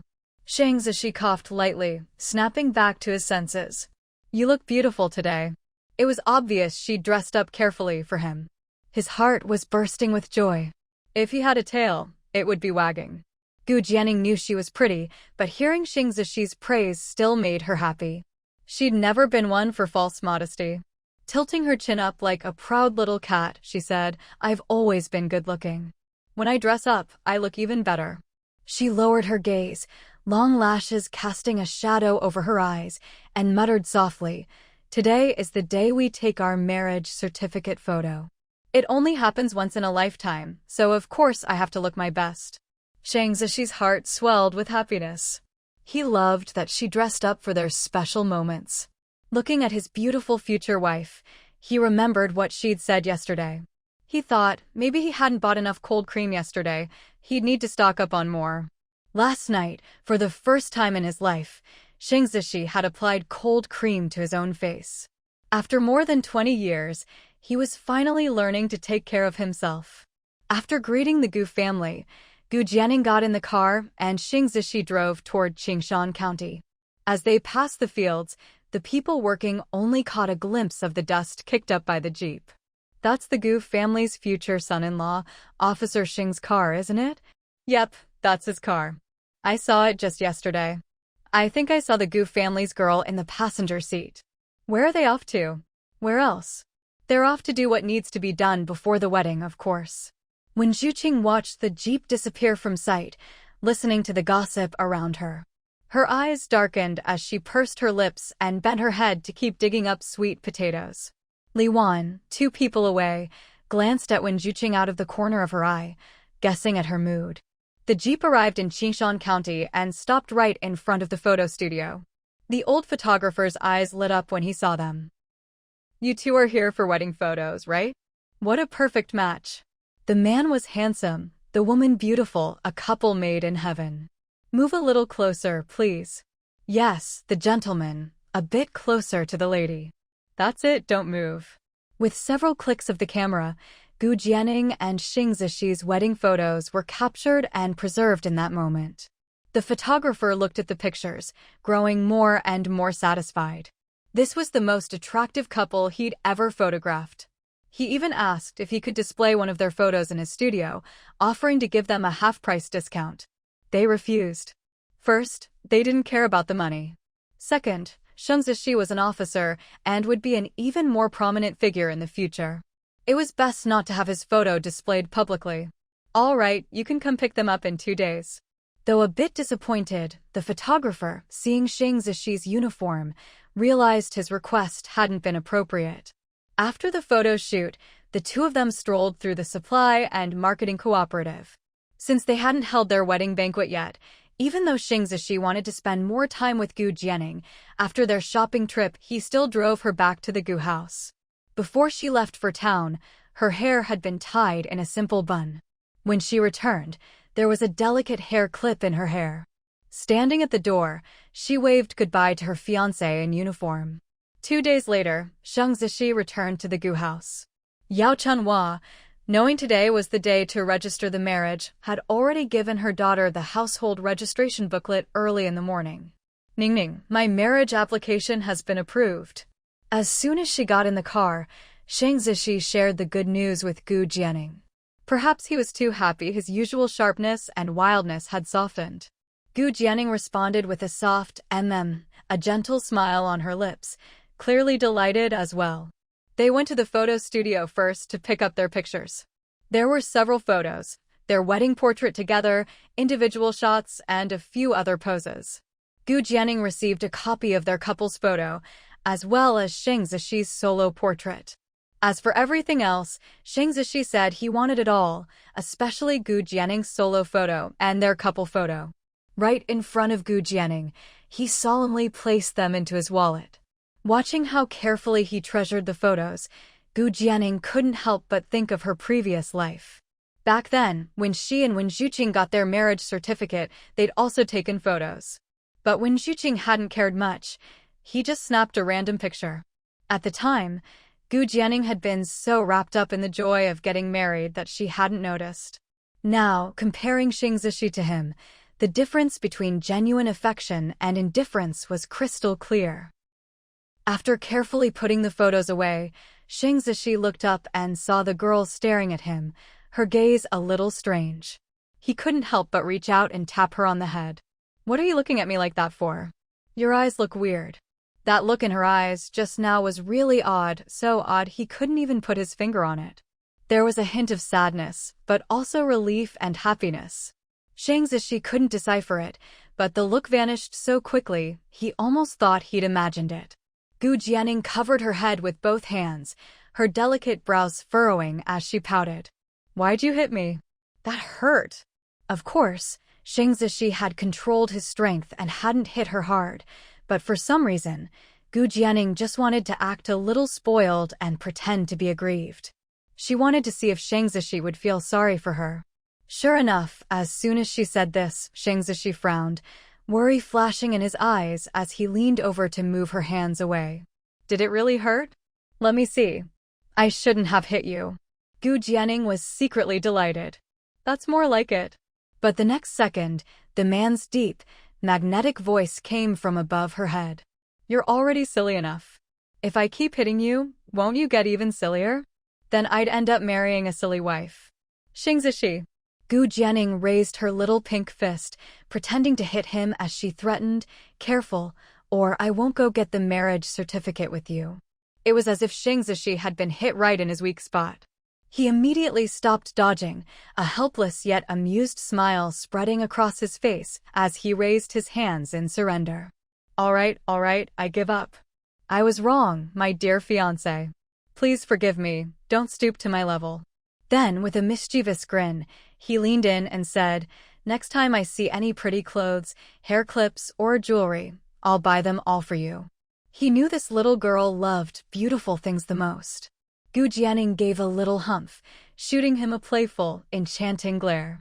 That's more like it. She was coaxed back into a good mood, though honestly, she hadn't really been angry in the first place. She just thought Shang Zishi's mouth was really something so sharp and poisonous. But she never asked him to change. After being reborn, Gu Jianing saw a lot more clearly. Sometimes, instead of picking apart someone's flaws, it's better to think about why they became that way. Was Shang Zishi born with a sharp tongue? Of course not. Gu Jianing had a vague feeling it had something to do with his family background. But she'd wait until she met more of the Shang family to think about that. After getting their wedding photos, the two of them quickly went to the Civil Affairs Bureau to get their marriage certificate. At this time, the marriage certificate looked like a big red award certificate, so different from the ones in the future. But as they walked out of the bureau holding that award-like certificate, it meant that they were officially husband and wife. A gentle breeze blew, and time seemed especially pleasant in that moment. Gu Jianing felt a bit dazed, as if time and space had overlapped. But she quickly snapped out of it. Sunlight fell on the man, as if gilding him in a golden glow. Shang Zishi was undeniably tall and handsome, and in his military uniform, standing there, he attracted the gaze of countless girls on the street, as if drawn to the light radiating from him. Gu Jianing thought, whether in her past life or this one, Shang Zishi was always someone who shone. And the light he gave off, in both lives, always fell on her, giving her warmth and love. In her heart, Gu Jianing silently promised, Shang Zishi, I'll live well with you. In this life, we're going to be happy together. After getting their certificate, Shang Zishi took Gu Jianing to the hotel to pick up Grandpa and Grandma Sang, and together they went to a state-run restaurant for a meal.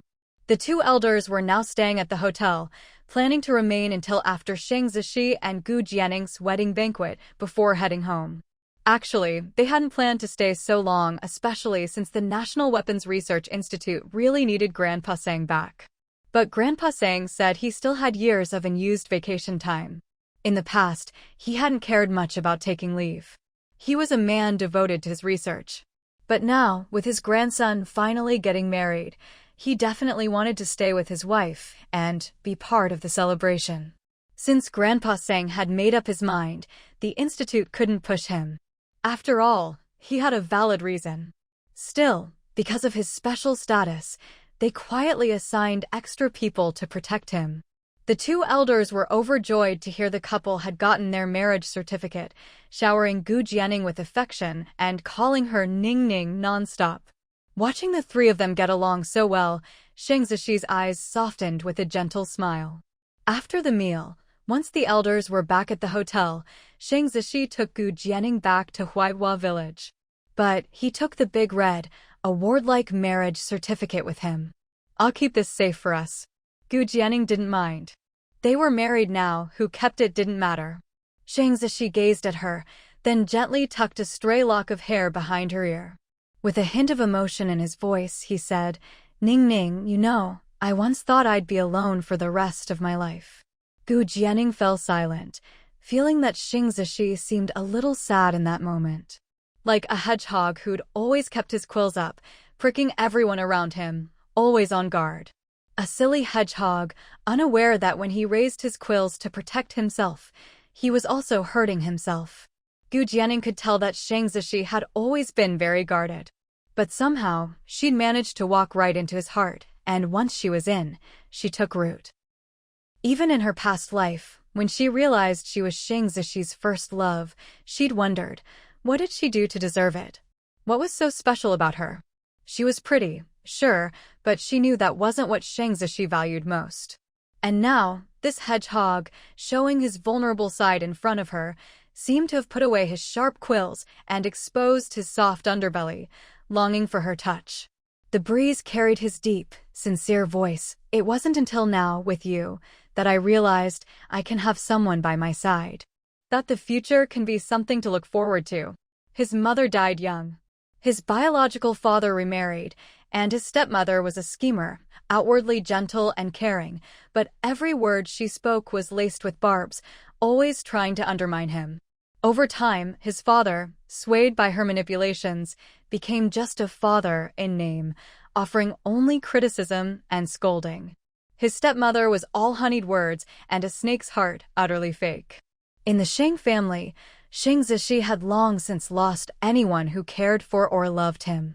That was why he'd thrown himself into the military without a second thought. He knew his maternal grandparents doted on him, but they were getting old and couldn't do much for him. And after being injured and possibly left infertile, Shang Zishi had once thought he'd spend his life alone. So he trained with everything he had, becoming a top soldier again and again, completing every mission almost perfectly. He thought maybe dying on the battlefield would be his best ending. There was nothing in the future worth looking forward to. He never expected that, just over a year ago, he'd be injured and fall into a coma, only to be picked up by Gu Jianing. That chance encounter changed everything. He found himself moved, and his entire emotional world was turned upside down. He was a little jealous that Gu Jianing had once liked Wen Zhuqing, but Shang Zishi could see that now. Gu Jianing truly wanted a life with him. So he would work hard too, to give Gu Jianing a better life. The future he once imagined, growing old alone, maybe it could change. Maybe he could hold Gu Jianing's hand and walk through life together. After dropping Gu Jianing off at the Gu family home, Shang Zishi drove back to Qingshan County. He had no idea that, at that very moment, his father was in a rage at the Shang family home.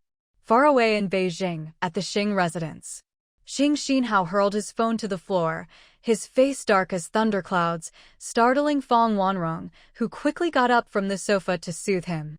"What's wrong? Why are you so angry?" Fang Wanrong asked gently. Just now, the housekeeper had said there was a call from the Northwest Military District for Xing Xinhao. Anything involving the Northwest Military District, Fang Wanrong knew, must be about her stepson. So, though she'd been about to leave, she sat back down on the sofa, wanting to find out who was calling and what it was about. She hadn't expected that Xing Xinhao would explode in anger after just a few words on the call, even smashing the phone to the ground. Could it be that her stepson had pulled another stunt? That brat Shang Zishi, does he even see me as his father anymore? He went and got married in secret to some country girl. He even got the marriage report approved. If old Su hadn't just called me, would I not have known even if he had a kid? What? Shang Zishi got married? And to a country girl? And the marriage report was already approved? Fang Wanrong's eyes widened, but then a thought flashed through her mind, and the corners of her mouth lifted slightly. Remembering Xing Xinhao was right beside her, and mindful of her own image, she quickly suppressed the smile. But in her heart she thought, marrying a country girl is perfect. What she feared most was Shang Zishi marrying the daughter of some high-ranking official and gaining powerful support.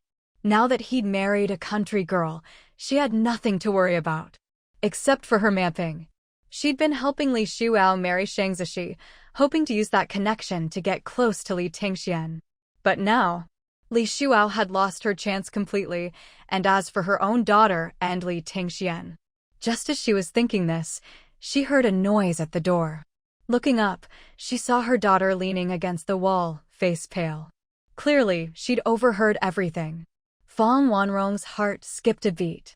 This daughter of hers was the stubborn type, and for some reason, had set her heart on Li Tingxian. She knew Li Tingxian was a good match. If only Manping were her husband's biological daughter, then she and Li Tingxian would be a perfect pair.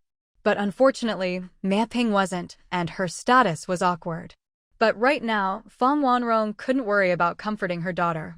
She had to first soothe her husband and take the chance to badmouth her stepson. Zishi really has gone too far this time. Marriage is such a big deal, how could he not tell his family? Even if I'm just his stepmother, it's fine not to tell me. But, how, you're his real father. You've never treated him badly all these years. How could he not even say a word to you? Fang Wanrong's words only stoked Xing Xinhao's anger higher. Not even telling him about something as important as marriage, did Zishi even see him as a father? All his careful planning, wanting him to marry old Li's daughter, gone. Seeing Xing Xinhao's face grow darker, Fang Wanrong was secretly pleased, though on the surface she wore a look of aggrieved sorrow. It's all my fault. Ever since you married me, Zishi's held it against me. All these years, I've made you lose face with him and his mother's family. Fang Wanrong's eyes filled with tears. It's all because I couldn't help falling for you back then. Fang Wanrong was a beauty, with gentle features and expressive eyes. Now, crying, she looked all the more delicate and pitiable. Xing Xinhao couldn't help but recall how he'd first met her. Was it really Fang Wanrong who couldn't help herself? Only Xing Xinhao knew that from the start, Wanrong had always been reserved and tactfully refused him. He was the one who couldn't help himself. After seeing her once, he couldn't let go, and insisted on marrying her despite her refusals. Xing Xinhao knew well that Shang Zishi and the old couple from the Sang family had grown distant from him because he'd remarried, because of Fang Wanrong. Normally, thinking of this, he'd feel some resentment toward her. But hearing her say this and recalling the past, he found he couldn't blame her at all. Wanrong had never done anything wrong. All these years, she'd done her best for the family, and even given him such a well-behaved, sensible son, Ayu. Xing Xinhao pulled Fang Wanrong into his arms, gently wiping away her tears. Wanrong, it's not your fault. That boy's just grown too stubborn, doesn't even respect me as his father anymore. Xing Xinhao resolved that next time that brat came home, he'd give him a good talking to. But for now, unable to reach him, there was nothing he could do. Nestled in his arms, Fang Wanrong gave a soft, pitiful Out of Xing Xinhao's sight, a faint smile curled at the corners of her lips. Still thinking of her daughter, and having once again stoked Xing Xinhao's resentment toward Shang Zishi, Fang Wanrong left after a moment of tender affection and went to Fang Manping's room. As soon as she opened the door, she saw the mess, things scattered all over the floor. Her daughter was slumped over the desk, shoulders shaking with suppressed sobs. Sigh. Fang Wanrong sighed, closed the door, walked over and placed her hands on her daughter's shoulders. Fang Manping turned and threw herself into her mother's arms, burying her face in her embrace, crying pitifully, "Mom, do you think there's no hope for me and Li Tingxian?" "Woo-woo, Mom, I feel so awful, really awful." After work today, she had gone to the department store and carefully picked out a gift. She planned to ask Li Shuao to help her arrange a chance to meet Li Tingxian after the Spring Festival, so she could give him the present and confess her feelings. But as soon as she got home, she suddenly heard that Shang Zishi had already married a woman from the countryside. That meant Li Shuao would have no more chances and wouldn't help her anymore. Did that mean she and Li Tingxian had no hope at all? No one knew how Fang Manping was feeling. It was as if someone had stabbed her hard, as if the beautiful dream she'd been having all this time had shattered in an instant. No, Ping, Mom will definitely help you. You came out of Mom's belly, of course I want you to marry well. Mom understands you. Fang Manping choked up and didn't say anything. She knew her mother didn't understand, not how, after being saved by Li Tingxian, this man had taken root in her heart, growing deeper and deeper ever since. All these years, she'd been watching Li Tingxian from afar. That seed had long since grown into a towering tree. If someone tried to tear that tree out by force, how could she bear it? With Fang Wanrong's soothing words, Fong Manping gradually calmed down. The next day, after arriving at the performing arts troupe, Fong Manping saw Li Shuao rehearsing a dance on stage. She knew Li Shuao was working so hard because this was her solo dance, and she would be performing it at the Northwest Military District's New Year's Eve Gala. Li Shuao wanted to rehearse well and amaze Shang Zishi. Watching Li Shuao on stage, so confident and radiant like a proud white swan, Fong Manping felt a pang of envy. Most of the time, she felt like an ugly duckling. She could only hide her feelings for someone deep in her heart, always cautious, not even daring to confess. "Shuao, I need to talk to you about my brother," Fong Manping said after Li Shuao finished her dance. Hearing it was about Shang Zishi, Li Shuao immediately came over, her eyes full of anticipation. "What is it? Tell me quick, is brother Xing coming home on leave?" "No, Shuao. I just heard from uncle yesterday, my brother, he's married." When Fong Manping finished, Li Shuyao's pretty face darkened, as if clouds had rolled in. "Are you serious? He really married some country woman?" "Yes." "Fine, I got it." Fong Manping felt that something was off about Li Shuyao's expression and couldn't help but ask, "Shuyao, are you still going to the Northwest Military District?" Li Shuao smiled, but the smile was a little chilling. "Of course I'm going." She wanted to go to the Northwest Military District and see for herself what kind of vixen had bewitched Shang Zishi into marrying her. Shang Zishi could only be hers. If any other woman dared to touch him, she'd tear their skin off. Even if they were already married, so what? At that moment, far away in Huaihua village, Gu Jianing, who was standing in front of someone's house, suddenly shivered. She pulled her cotton-padded jacket tighter and muttered to herself, "It's already snowing at the Northwest Military District. It must be even colder than here. I'm already sensitive to the cold. Should I prepare some thicker clothes?" Just then, the door in front of her creaked open, interrupting her thoughts. A young woman in a gray padded jacket stood before her. Unlike most girls of this era, who were slender, this girl was even sturdier than most men. Even through her thick clothes, you could see the muscles bulging underneath. Her skin was a deep wheat color, and compared to the delicate beauty of other girls, her features were rather rough. She had short hair, only a little longer than a man's crew cut. This was Bao Shan'an. In the 1960s, she'd fled famine with her mother Baoingzi from another place, and they'd settled in Huaihua village for over a decade now. Back then, Bao Shan'an had been just a child, but now she'd grown into a 21-year-old woman. Through the doorway, Gu Jianing could vaguely see another sturdy figure busy at the stove inside. She knew that must be Bao Shan'an's mother, because the Bao family consisted of just the mother and daughter. When Bao Shan'an and her mother first arrived in Huaihua village, she'd been skinny and small. She'd grown so strong, people said, because the Bao family had hunter genes. Apparently, the Bao family specialized in raising female hunters. And after Bao Shan'an grew up, Baoingzi had taught her how to hunt.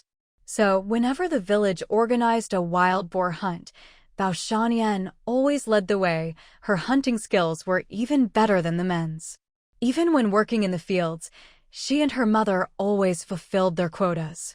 Maybe it was because Bao Shan'an looked so rough and sturdy, lacking any feminine charm, or maybe it was because her family insisted any man who married in would have to join their household. But even though she'd announced her intention to marry years ago, she was still single. At 21, she was considered an old maid by village standards. But Gu Jianing knew Bao Shan'an was no simple person, or rather, she hid herself well. She was much more than what she appeared on the surface. Almost the instant the door opened, Gu Jianing felt as if she were prey, locked onto by Bao Shan'an. A sharp, jealous glint flashed through Bao Shan'an's eyes. She quickly asked, puzzled, "Gu Jianing, you're looking for me?" It wasn't surprising Bao Shan'an was confused. Although they'd lived in the same village for over 10 years, they'd barely interacted, let alone spoken alone. Knowing Bao Shan'an's background, Gu Jianing was honestly a little intimidated, but she quickly composed herself. She got straight to the point. "Yes, Bao Shan'an. You like Wen Jiqing, don't you? Don't deny it, I've seen you watching when I talk to Wen Jiqing." At these words, Bao Shanyan's face tightened, her eyes narrowing instantly. Gu Jianning's heart skipped a beat, but she pressed on. So, do you want to be with Wen Jiqing? Bao Shanyan pressed her lips together and frowned. What are you getting at? Gu Jianning started her pitch. You've probably heard the news that I'm engaged to an officer, right? To be honest, I did like Wen Jiqing before, but now I've met someone more suitable. I'm worried my fiancé might get jealous if he finds out I used to like Wen Jiqing, so I think if Wen Jiqing got married, I wouldn't have to worry about it anymore. I know all the female, educated youths at the settlement like Wen Jiqing, but I think he's a good guy. Rather than letting those girls have him, why not keep it in the family? So, if you like Wen Jiqing too, I can help you. Bao Shanyan frowned, as if weighing the truth of what Gu Jianning had just said. In fact, Gu Jianning knew her words weren't exactly reliable, but she was certain Bao Shanyan would be tempted. Sure enough, the next second, Bao Shanyan asked, "How are you going to help me?" A sly glint flashed in Gu Jianning's eyes. She leaned in and quietly laid out her plan. When Bao Shanyan finished listening, her face was tense, clearly not in agreement. Gu Jianning said, "If you want to go through the normal marriage process, you should know that Wen Jiqing will never marry you. So, we have to use unconventional means. But I think the process doesn't matter. The result is what's important. As long as you're married and she's living in your house, everything will be under your control." Seeing Bao Shanyan's frown slowly relax, Gu Jianning knew she'd hit the mark. But Bao Shanyan didn't agree right away. "Fine. I'll give you 1 day to think about it. Give me your answer by this time tomorrow." Gu Jianning wasn't in a hurry for Bao Shanyan's reply, but she added a sense of urgency. "Of course, if you refuse, I'll just find someone else to work with." With that, Gu Jianning turned and left. She didn't look back as she walked away, but she could feel Bao Shanyan's gaze fixed on her the whole time. Only when she turned the corner did that intense stare finally disappear. Gu Jianning let out a sigh of relief. She figured there was an 80 or 90% chance Bao Shanyan would agree. After all, as someone reborn, she knew just how much Bao Shanyan liked Wen Jiqing, a kind of obsessive, almost twisted infatuation with that type of person. In her previous life, Bao Shanyan had held back only because of the Gu family's deep roots in Huahua village, so she hadn't dared make a move on Wen Jiqing, whom she liked. After Gu Jianning married Wen Jiqing, it became even more impossible. But Bao Shanyan settled for second best and targeted someone else. In other words, that person became a stand-in for Wen Jiqing in Bao Shanyan's eyes. As Gu Jianning walked past the educated youth spot, she happened to see a slim, delicate-looking young man carrying a bundle of firewood inside. When he saw Gu Jianning, he nodded and gave her a shy, polite smile. Gu Jianning nodded back, watching his retreating figure. This young man was Lu Weixian, 17 years old. In her previous life, not long after she and Wen Jiqing got married, Lu Weixian somehow ended up marrying Bao Shanyan and even moved into the Bao family as a live-in son-in-law. Lu Weixian had come down to Huahua village at age 15 as part of this sent-down youth movement. 2 years had passed since then. It was said that after coming to the countryside, he spent all his time reading, always believing the college entrance exam would be reinstated, and hoping to get into university and return to the city. So no one expected he'd marry Bao Shanyan, let alone as a live-in son-in-law. And what happened to Lu Weixian in her past life? He died. Not long after the college entrance exam was reinstated, he was found dead in the mountains, an accident. It wasn't until years later, when Bao Shanyan committed another crime and was arrested, that the truth came out. Lu Weixian had actually been beaten to death by Bao Shanyan. The Bao family had a history of bipolar disorder, making it hard to control their tempers. When they had an episode, they'd lash out violently. During the years Lu Weixian was married to Bao Shanyan, he was constantly abused by her and her mother, Bao Yingzi. Lu Weixian tried to resist, but he was no match for the mother-daughter duo. He couldn't find anyone to stand up for him either. The last time, it was because Lu Weixian said he wanted to take the college entrance exam. Bao Shanyan, afraid he'd get into university and escape her control, flew into a rage, lost control, and beat him to death. Afraid of being found out, She carried his body into the mountains and staged it as an accident. As for Lu Weixian, the reason he'd been sent down to the countryside in the first place was because he was the neglected, unloved child at home, sent in place of his older brother. No one cared whether he returned to the city or how he was doing. Even when he died in the countryside, not a single member of the Lu family came for him. So his death was ruled an accident, and only years later, when Bao Shanyan was arrested for another crime, did the truth come out. As for why Lu Weixian became Bao Shanyan's live-in son-in-law, that too was all part of her scheme. Gu Jianing thought to herself, when Zhuqing, Bao Shanyan, both are scum. If these two pieces of trash could end up together, at least they'd only harm each other instead of other people. She was curious. Would Wen Zhuqing end up beaten by Bao Shanyan, or would Bao Shanyan be fooled by the sly, hypocritical Wen Zhuqing? Actually, before approaching Bao Shanyan today, Gu Jianing had been conflicted. Although Wen Zhuqing had been a complete scumbag to her and her family in her past life, in this life, nothing had happened yet. Should she strike first against Wen Zhuqing for things that hadn't even happened yet? What if this life's Wen Zhuqing turned out to be different? It wasn't that Gu Jianing felt soft-hearted toward Wen Zhuqing, but she couldn't help hesitating.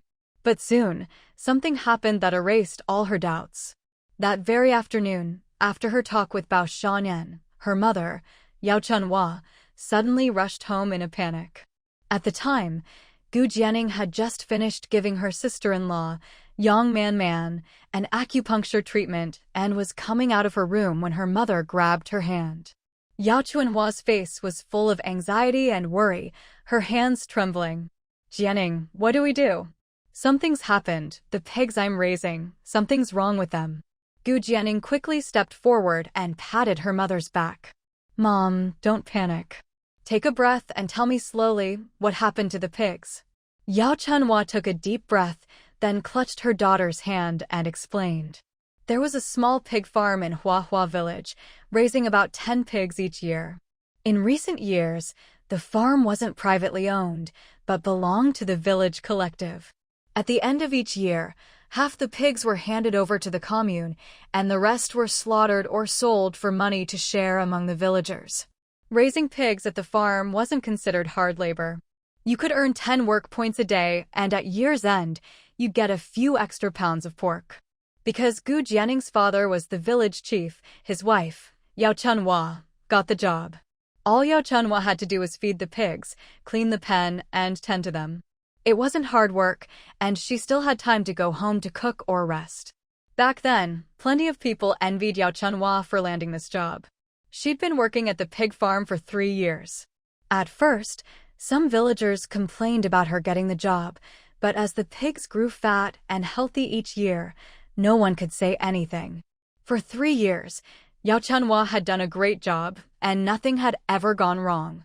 But today, when Yao Chunhua arrived at the pigsty, she noticed that 9 of the pigs seemed off. They were listless and sluggish, not lively at all. At first, she thought they were hungry, so she hurried to get them some pigweed. But the pigs, who usually fought over the food, wouldn't eat.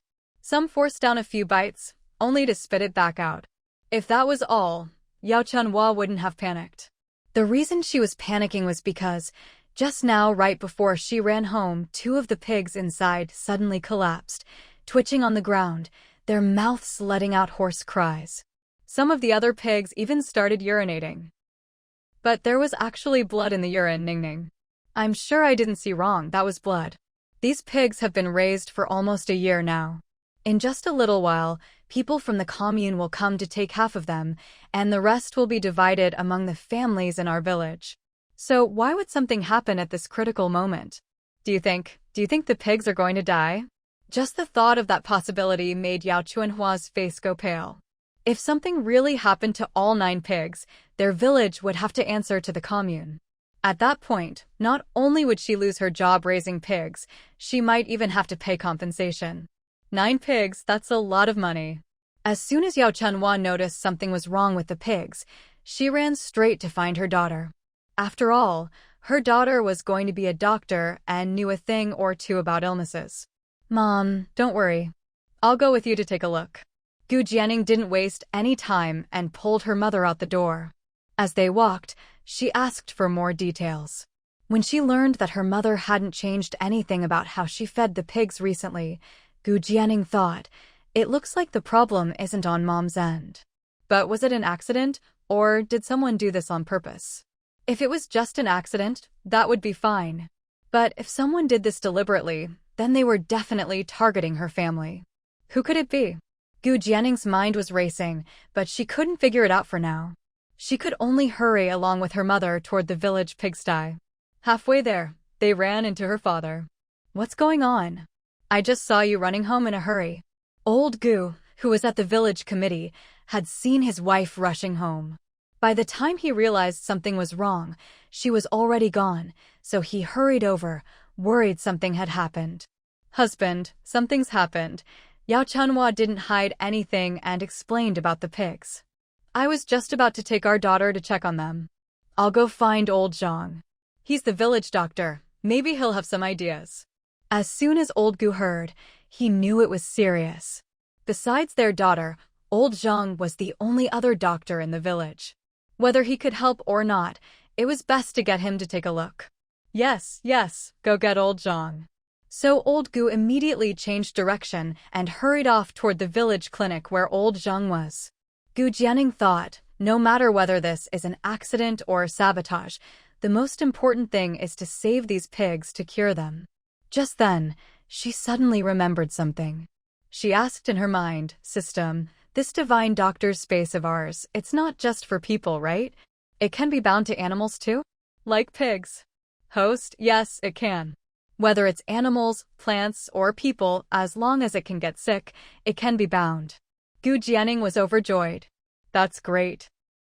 As long as she bound those 9 pigs, the system could automatically analyze the cause. And it would even provide the corresponding treatment.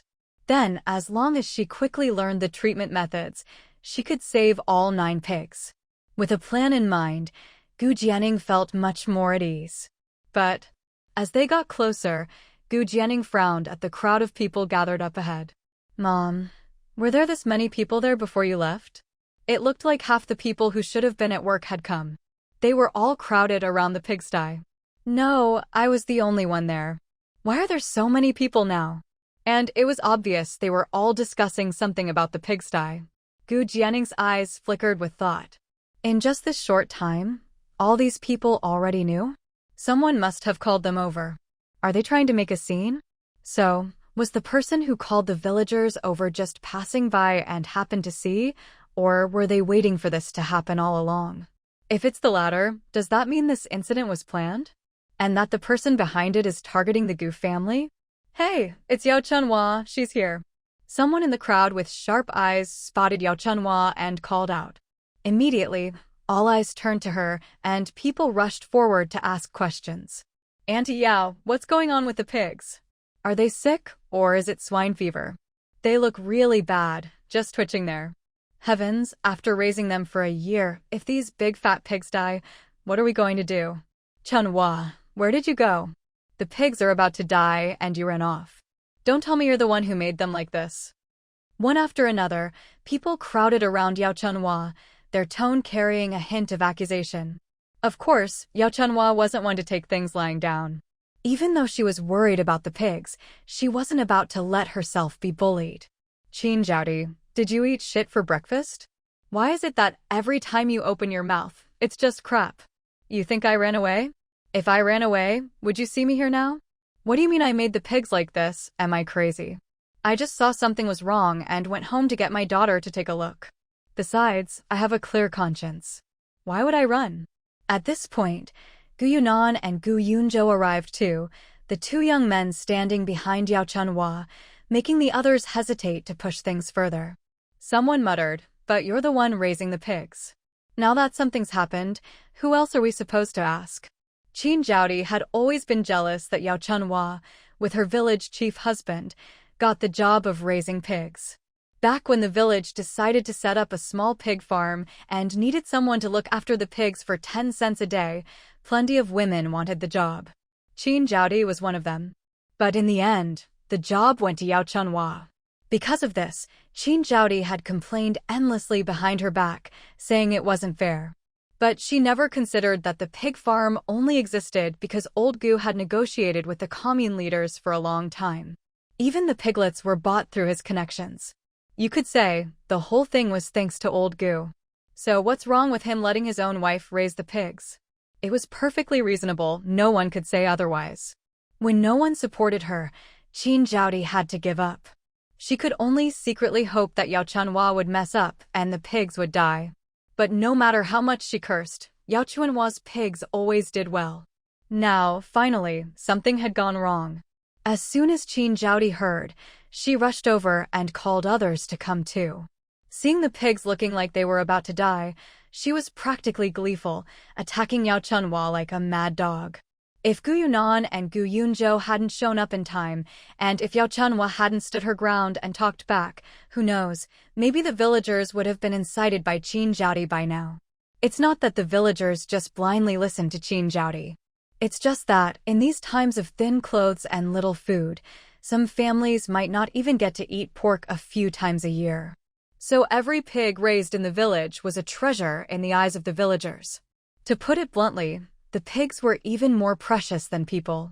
The year was drawing to a close, and everyone was looking forward to the pork they'd get to share for the new year.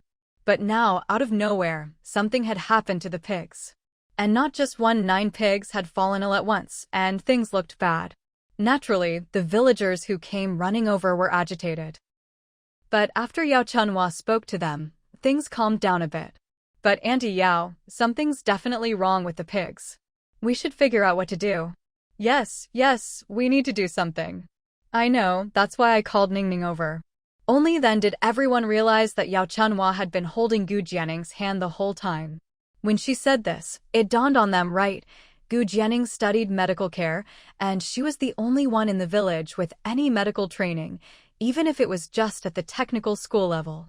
But could Gu Jianning really help? No one had ever heard of her treating people, let alone pigs. The villagers looked at her with doubt in their eyes. Just then, someone shouted, "Old Zhang is here." In the distance, Gu Jianning's father was dragging someone along, a man with a medicine box on his back. Sure enough, it was old Zhang. Let old Zhang take a look first. After all, old Zhang was the village's only doctor.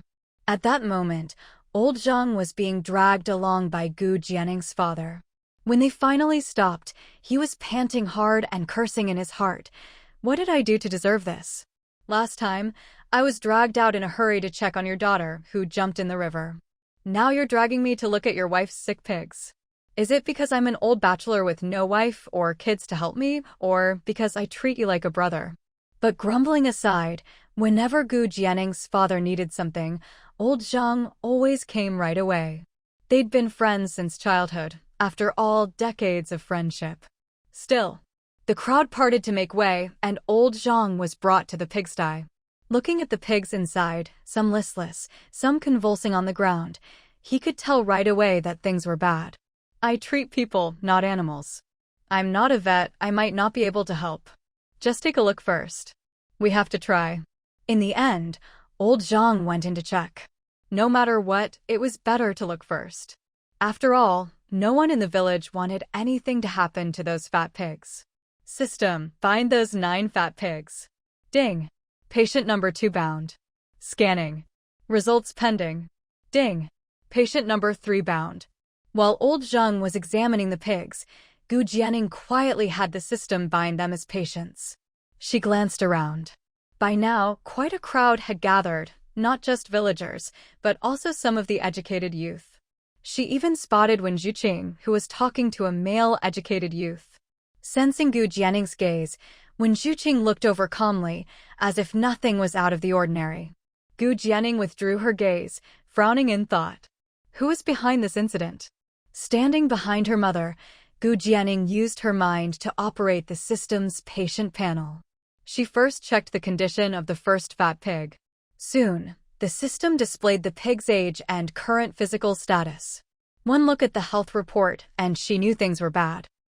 Diarrhea, vomiting, rapid heartbeat, high fever, mucus and blood in the stool, restlessness, convulsions on the ground.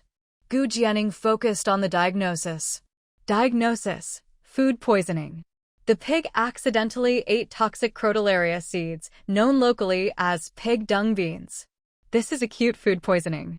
Please treat immediately or patient number 2 will die within a few hours. Gu Jianing's heart skipped a beat. Die within a few hours? She really had to act fast.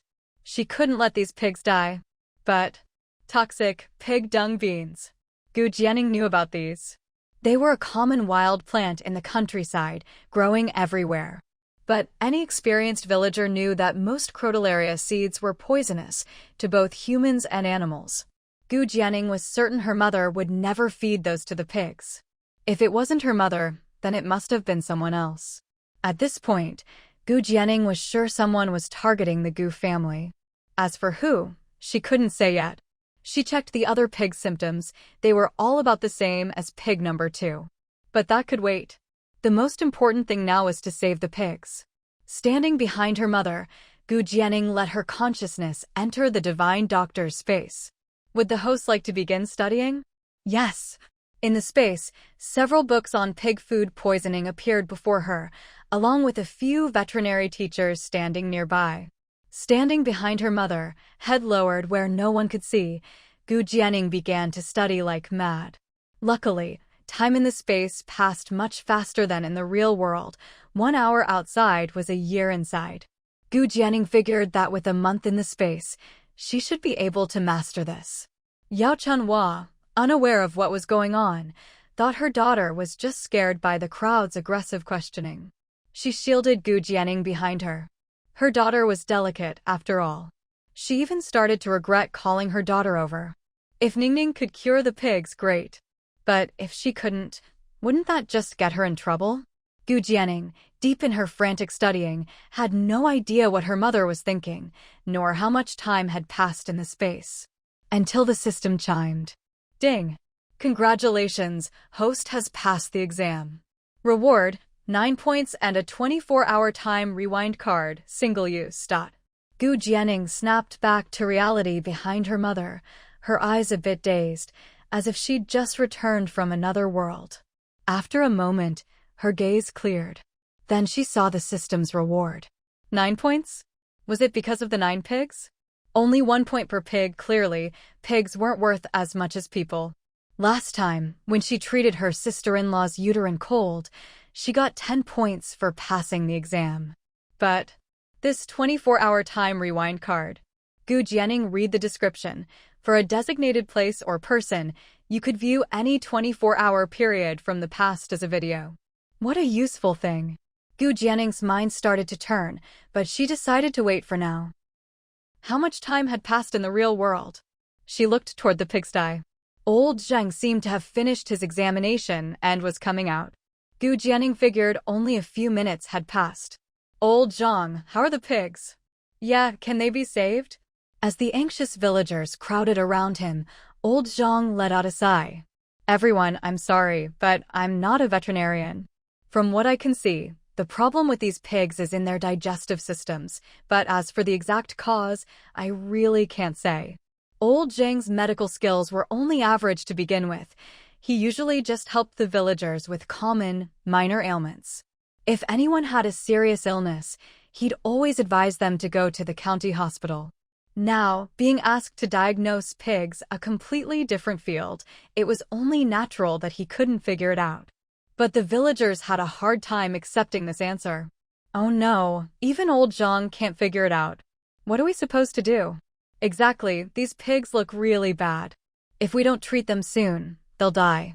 There's no vet in our village and not even in the county. I heard there's one in Shihai County next door though. Then we'd better hurry and get them. Ajo, you go, old Gu said, knowing the problem ultimately lay with his daughter-in-law and that it was up to their family to handle it. He immediately told his third son, Gu Yunzhou, to go to Shihai County and fetch the vet. Just then, a female voice suddenly rang out. No need to go. I can treat them. Everyone was stunned for a moment, then turned to look in the direction of the voice. But when they saw who it was, the clear and pleasant voice suddenly sounded grating to their ears. Jiaodi, upon seeing who it was secretly delighted and immediately stepped forward. Ning girl, what are you doing causing trouble at a time like this? Even old Zhang couldn't figure it out, and you think you can treat them? Don't think that just because you spent 2 years at a vocational school, you're some miracle doctor. And now you're stopping us from getting a vet? What, do you want to watch these pigs die? I'm really curious, how exactly did these pigs get sick anyway? Jiaodi's words were full of insinuation. Anyone who didn't know better would think the Gu family wanted the pigs dead. That's right, Comrade Gu Jianing, are you just stalling for time so the pigs die? Zhao Weihong, who had always been jealous of Gu Jianing, also stepped forward to side with Jiaodi. The villagers all chimed in as well. Yeah, what exactly is your Gu family up to? Do you really want to just watch these pigs die? Ning girl, we know you're a top student from vocational school, but book learning isn't the same as actually treating illnesses. Village chief, you'd better let Ajo go get the vet. We can't let Ning girl mess around like this. It was true that Gu Jianing had studied nursing at vocational school and was considered a top student in the village, but they'd never heard of her treating anyone before. Plus, Gu Jianing had caused her share of trouble in the village in the past. In the villagers' eyes, she had a reputation for being unreliable, which was why they sided with Jiaodi now. Jiaodi, you're talking nonsense. Are you trying to get my daughter killed? Yao Chunhua shouted, lunging at Jiaodi and slapping her across the face. Yao Chunhua, you hit me. So what if I did? How dare you talk about my daughter like that? She's just trying to help treat the pigs, and you're here slinging mud at her. I ought to slap you again. Her daughter was Yao Chunhua's treasure. No one was allowed to badmouth her. Yao Chunhua felt certain that her daughter was only stepping up to help because of her. At first, her daughter had been frightened and hiding behind her. Now, she was bravely stepping forward, all for her mother's sake. Her daughter was so kind-hearted. How could she let others slander her like this? Seeing that Yao Chunhua and Jiaodi were about to get into a fight, the villagers quickly stepped in to stop them. Jiaodi kept shouting, Yao Chunhua, if you let your daughter treat them and the pigs die, can you pay for them? I'll pay. Yao Chunhua gritted her teeth and agreed. Fine, then let her treat them. Jiaodi stopped arguing and folded her arms, ready to watch the show. It was only after the fact that Yao Chunhua realized she'd agreed to Jiaodi's terms without thinking, but she didn't regret it. She turned to Gu Jianing and said, Ning, just go ahead and treat them. No matter what, your mother's got your back. Ning, we're with you too. The rest of the Gu family voiced their support, especially old Gu, who stepped forward and patted his daughter's shoulder. Ning, if you're confident, go ahead and give it a try. Don't worry, no matter what happens, your father's here. Gu Yunan and Gu Yunzhou also looked at Gu Jianing with encouragement in their eyes. The Gu family's attitude was clear. Go ahead and treat them. Your family will always have your back. Seeing how much her family trusted her, always ready to support her no matter what, Gu Jianing felt a pang of emotion. She thought of her foolishness and mistakes in her previous life, and felt even more guilty. Never again, she would never make the same mistakes in this life. In this life, her family was her most precious treasure. She would never let anyone hurt them. Suppressing her emotions, Gu Jianing walked resolutely into the pigsty. Gu Jianing was a stickler for cleanliness, and her mother often cleaned and scrubbed the pigsty. But no matter how clean it was still a pigsty, especially now, with the pigs having diarrhea. The ground was covered in yellowish, blood-streaked feces. Gu Jianing frowned. But maybe because she'd already encountered this situation in the miracle doctor's space, she was able to stay calm. In the past, she probably wouldn't have set foot in here. As her mother, Yao Chunhua knew very well how much her daughter valued cleanliness. Now, she followed her daughter inside, helping her avoid touching anything dirty in the pigsty.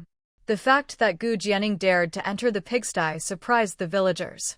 After all, Gu Jianing was famous in Huaihua village. At first, it was for her beauty. Her delicate, pure yet alluring looks were unmatched, even in the city. Later, she became known for being spoiled and a bit of a drama queen. Because she was so pretty, plenty of young men liked her. But the elders didn't. She couldn't do heavy work, had too many ideas of her own, and could wrap men around her finger. Not the kind of daughter-in-law or granddaughter-in-law they liked. A pigsty seemed like the last place someone like Gu Jianing would go. Yet now, she'd gone in without hesitation. It had to be said, the villagers' impression of her began to change. When Zhuqing watched the girl in the pigsty from across the crowd, frowning slightly, lost in thought. So what if she went in? Does she really think she can cure those pigs? She's just wasting time, Zhao Weiyang muttered, rolling her eyes. Gu Jianing only went in for a symbolic look. The miracle doctor's space had already analyzed the pig's condition. Still, she had to go in. She couldn't just claim she could cure them without even looking. Besides, she had another reason for coming in. Ningning, what are you looking for?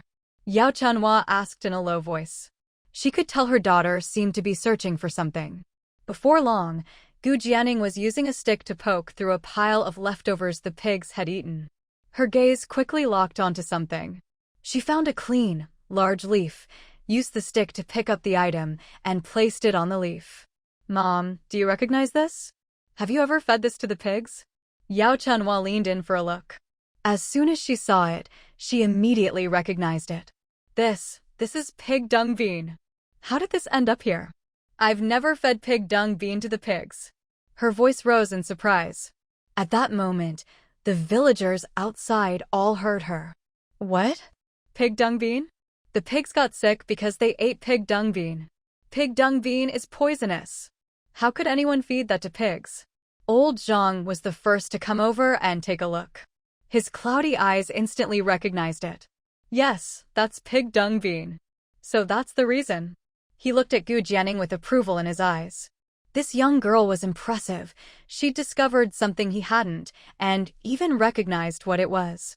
A long time ago, someone had accidentally eaten pig dung bean and been poisoned. After that, everyone in the village learned about it. Now, whenever anyone saw the plant, they'd avoid it, never picking or even stepping on it. By now, Yao Chanhua had already carried the large leaf outside the pigsty. Everyone, take a look. Ningning just found this. Does anyone know what it is? Experienced villagers came forward, squinting at it. Soon, they recognized it. Isn't that pig dung bean? Yeah, even though it's broken up, you can still tell it's pig dung bean. Isn't pig dung bean poisonous? Oh no, the pigs got sick because they ate it. Chanhua, how could you feed pig dung bean to the pigs? Qin Zhaodi immediately started blaming her, ready to pin the blame on Yao Chanhua. Yao Chanhua glared at Qin Zhaodi. Qin Zhaodi, if your brain isn't working, do you want me to knock some sense into you? Anyone who's ever been up the mountain knows what pig dung bean looks like and that it's poisonous. I'd have to be blind to feed this stuff to pigs. I've been raising pigs in this pigsty for 3 years now. You think I can't tell the difference between pig grass and pig dung bean? Qin Zhaodi muttered under her breath. Maybe you really are blind. Yao Chanhua sneered. If I really were blind, how did I manage to raise big, healthy pigs for the past 2 years without a single problem? At that, the villagers all nodded in agreement. That made sense. Even kids knew about pig dung bean. There was no way Yao Chanhua didn't know, let alone feed it to the pigs. After all, she was in charge of the pigsty. If anything happened to the pigs, she'd be the first to take the blame. Besides, everyone knew what kind of person Yao Chanhua was. Auntie Yao, so what do you mean by this? Yao Chanhua had calmed down by now, her presence commanding. When I left last night, the pigs had already eaten. This morning I was going to feed them, but they wouldn't eat. The pile of pig grass I left was still there, untouched. That means, between when I left last night and this morning, someone snuck in and fed the pigs pig dung bean. If that's the case, I don't know if this person was targeting me, Yao Chanhua, or if they were trying to harm the collective interests of our village. At her words, the crowd grew restless. If someone was targeting Yao Chanhua or the Gu family, that was one thing. But if they were harming the whole village's interests, that was truly malicious. They couldn't let that go. Right then, someone spoke up. Qin Zhaodi, you were making the most fuss just now.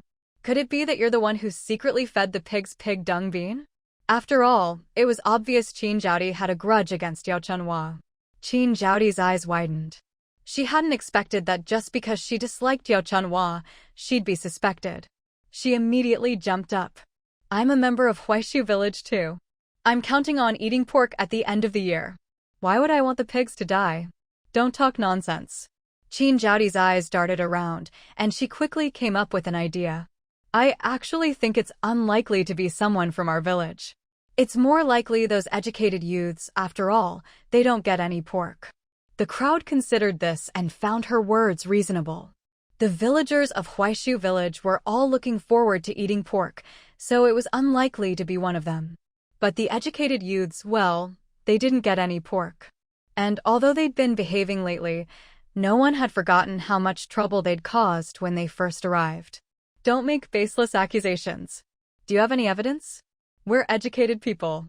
Why would we do something like poisoning pigs? If you want to accuse someone, show us the proof. If you keep slandering us, we'll go to the commune leaders and the police to clear our names. For once, the educated youths stood united. The villagers and the educated youths started arguing, and things got noisy outside the pigsty. Finally, Old Man Gu stepped forward and shouted, "Enough. Stop arguing. Let's all think carefully. Did anyone see anyone near the pigsty between last night and this morning? If you saw something or have evidence, then speak up. Right now, the most important thing is to get the pigs healthy again." The brigade secretary, Gu Shun, one of the Gu family's uncles, also spoke up. That's exactly right. Then he turned to Gu Jianing. Ning girl, since you figured out the pigs got sick from eating pig dung bean, do you know how to treat them? All eyes turned to Gu Jianing, even old Zhang's. After all, old Zhang had seen cases of pig dung bean poisoning in people before, but never treated it. He'd always just told people to go to the hospital. Under everyone's expectant gaze, Gu Jianing didn't disappoint. Yes, I do. She quickly listed a few medicinal herbs and asked old Zhang, Uncle Zhang, do you have these herbs at your clinic? Old Zhang nodded quickly. Yes, I do. I'll go to your place now to prepare the medicine and decoct it. Of course. When everyone heard that Gu Jianing was going to get medicine from old Zhang to treat the pigs, they all breathed a sigh of relief. As long as the pigs could be saved, that was all that mattered. Gu Jianing didn't dare delay. The pigs' condition was serious, and they needed the medicine as soon as possible. If they waited any longer, the acute poisoning could be fatal. But before she left, Gu Jianing quickly opened the system shop and spent 5 points to buy something. Scent tracker, effective for 1 month. Can track the last person who directly touched a given object, no matter how far away they are, and automatically pinpoint their location.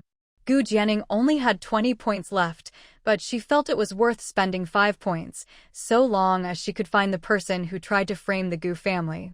System, activate the scent tracker. Track the last person who directly touched this pig dung bean. Alright, host. Ding. Scent tracker activated. Tracking item, pig dung beans. Scanning for last direct contact. Scanning. Ding. Scan complete. As those words appeared, Gu Jianing saw a thin red line, invisible to others, radiate out from her as if it were a laser beam. And at the other end of that line, Gu Jianing walked out of the pigsty, and her gaze met Wen Zhuqing's, even standing in the middle of a bustling crowd. He was as clear and upright as bamboo. Wen Zhuqing seemed surprised that Gu Jianing was looking at him. He froze for a moment, then gave her the same gentle smile he always did, his eyes full of affection. He could look at a dog like that and seem deeply in love. Gu Jianing pressed her lips together, showing no reaction. She lowered her gaze and followed old Zhang towards the village clinic. So it was Wen Zhuqing. Just now, the other end of the scent tracker's line landed right on Wen Zhuqing. So, it was Wen Zhuqing who fed the pigs the dung beans. He wanted to put her mother on the spot, to roast her in front of the whole village. Was he doing this because she broke things off with him and got engaged to Shang Zishi? As expected, he was vengeful. At first, Gu Jianing had hesitated, thinking that the grudges from her past life hadn't happened yet in this one. Should she really target Wen Zhuqing for something from before? But now all her hesitation was gone. Her indecision would only bring harm and revenge upon her family from Wen Zhuqing. In this life, her family was her bottom line. She wouldn't let anyone hurt them. As for Wen Zhuqing, whether in her past life or this one, he was scum, and that would never change. She knew that if no one had seen Wen Zhuqing go to the pigsty, there'd be no way to pin this on him. But that was fine, she knew it was him, and that was enough. She would make him pay for all of it. Gu Jianing followed old Zhang to the village clinic, quickly found the herbs she needed, and started brewing the medicine. When old Zhang asked her questions, she explained as she worked. After listening, old Zhang couldn't help but nod repeatedly. No wonder you're a medical student. Even at the vocational school level, you know so much. Gu Jianing thought, not really. It's not about being a medical student. Without the childbearing system's magical doctor space to study in, I wouldn't know any of this. But there was no need to say that out loud. Maybe people wanted to see if Gu Jianing really knew medicine and could cure the 9 pigs, so when she came back with the brewed medicine, there was still a crowd outside the pigsty. Ningning, do you want to give the medicine to the pigs? Let us do it. Gu Yunan and Gu Yunzhou stepped forward to take over. As her family, of course they knew how much Gu Jianing valued cleanliness.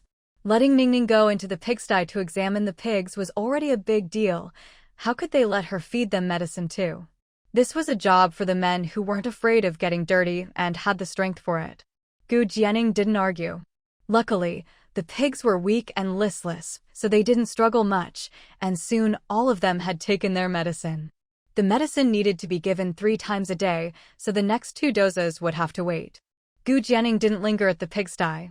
Instead, Yao Chanhua and the rest of the Gu family stayed to keep watch. Other villagers also came by from time to time. But they could see that the pigs had stopped convulsing and were starting to recover. So, did Gu Jianing really know medicine? Did she really cure the pigs? Everyone had always thought of Gu Jianing as just a pretty little troublemaker, but now she had another label, skilled in medicine. By evening, Yao Chanhua finally came back, her face full of excitement and relief. Ningning, the pigs look much better. They're even eating pigweed again. As she finished speaking, the system chimed in. Ding! Congratulations, host, for curing patients 2 and 3 to 10. Reward, 90 points. Gu Jianing's eyes lit up.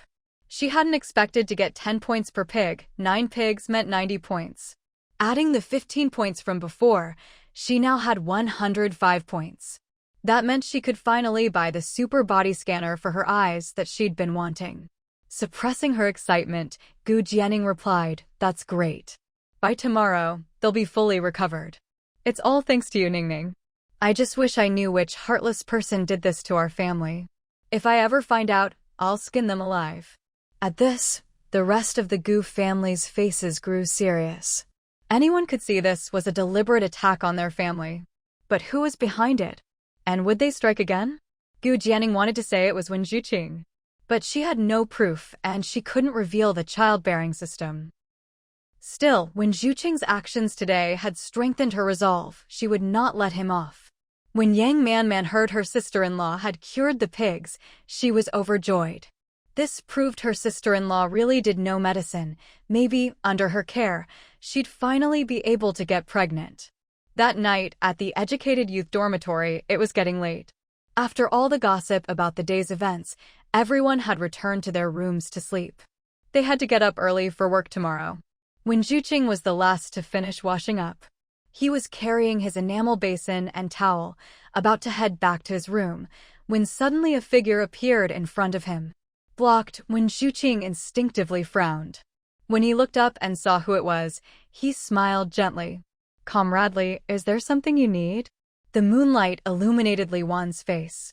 Li Wan stared at Wen Zhuqing, her eyes shining even brighter than the moon. She spoke softly, "Comrade Wen, last night, when I got up to use the latrine, I saw you carrying something towards the pigsty." At her words, Wen Zhuqing's smile faltered slightly, his eyes narrowing for a split second, but the change was so quick, Li Wan almost thought she imagined it. When Zhuqing's smile returned, as gentle as ever, as if he didn't care about what she'd said. "Comradely, you must be mistaken. I went to bed early last night." His denial didn't anger Li Wan. She kept her bright eyes fixed on him. "Then let's say I was mistaken. Don't worry, Comrade Wen. I won't tell anyone. I don't think you did anything wrong anyway. After all, it was Gu Jianing who betrayed you, liking you on one hand, and getting engaged to another man on the other. Comrade 1, I just want you to know Gu Jianing isn't right for you. We're the same kind of people. Wen Zhuqing stayed silent, but in the moonlight, he could clearly see the ambition and burning desire in Li Wan's eyes. Wen Zhuqing had to admit, he had always underestimated Li Wan. He'd thought she was just an ordinary-looking, ordinary-in-every-way girl. He never expected she'd be hiding so much, or that she'd even seen through his true nature. Li Wan didn't seem to expect an immediate response from Wen Zhuqing. After what sounded like a confession, she mustered her courage and reached out to touch Wen Zhuqing's hand. Seeing that Wen Zhuqing only pressed his lips together and didn't pull away, her face lit up with joy. The touch lasted only a moment before she turned and went back inside. Wen Zhuqing watched her retreating figure, his gaze growing darker. Back in his room, Wen Zhuqing picked up a towel and carefully wiped the spot Li Wan had touched, his eyes turning cold, a mocking smile tugging at his lips. What, any random nobody thinks they're the same as him? Ridiculous. Whether Li Wan had noticed or not, whether she knew or not, Wen Zhuqing didn't really care. She had no proof, and even if she tried to tell anyone, no one would believe her. It was just a pity those pigs had actually been saved. Wen Zhuqing truly hadn't expected that Gu Jianing would actually know medicine, and that she'd really be able to diagnose the pig's problem. It seemed he still didn't know enough about Gu Jianing. And with how cold and distant Gu Jianing had been toward him lately, originally, he'd only seen her as a stepping stone and was drawn to her beauty, but now, Wen Zhuqing found himself even more intrigued by her. How could he let go of such an interesting woman? That night, Gu Jianing had a nightmare. She dreamed she was being stalked by a venomous snake, its triangular eyes fixed on her, as if it wanted to devour her whole. Luckily, at the crucial moment, Shang Zishi appeared, swung his axe, and chopped the snake into pieces. At the end of the dream, Gu Jianing hugged Shang Zishi, feeling safe and warm. The next morning, Gu Jianing opened the systems exchange shop. Last night, she'd already spent 100 points to exchange for a super body scanner and had scanned all her family members. Her 3 older brothers were all in good health, sturdy and strong. As for her sisters-in-law, her eldest brother's wife, Yang Man, was slowly recovering from her uterine cold. Her second sister-in-law had just given birth and was still in confinement, so her body was weak, but she was gradually recovering. Her little nephew Zhuang was always healthy, and with the recent addition of formula milk, he'd put on more weight. Her mother, Yao Chunhua, was also in good health. Only her father had some old injuries from overwork in his youth, but nothing serious, just needed to eat more nourishing food and recover slowly. She'd already mentioned this to her mother. Now, Gu Jianing was in the systems exchange shop to redeem something else. After a while, her eyes lit up. Found it. Seeing that it wasn't expensive, Gu Jianing exchanged for it. Ningning, breakfast is ready. Coming. She closed the system and went to eat breakfast.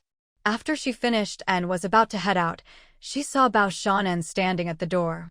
There was no surprise in Gu Jianing's eyes. She said, "Let's find somewhere to talk." Bao Shanyan followed Gu Jianing to the back of the Gu family house. Behind the house, Gu Jianing explained her plan to Bao Shanyan and handed her a packet of medicinal powder.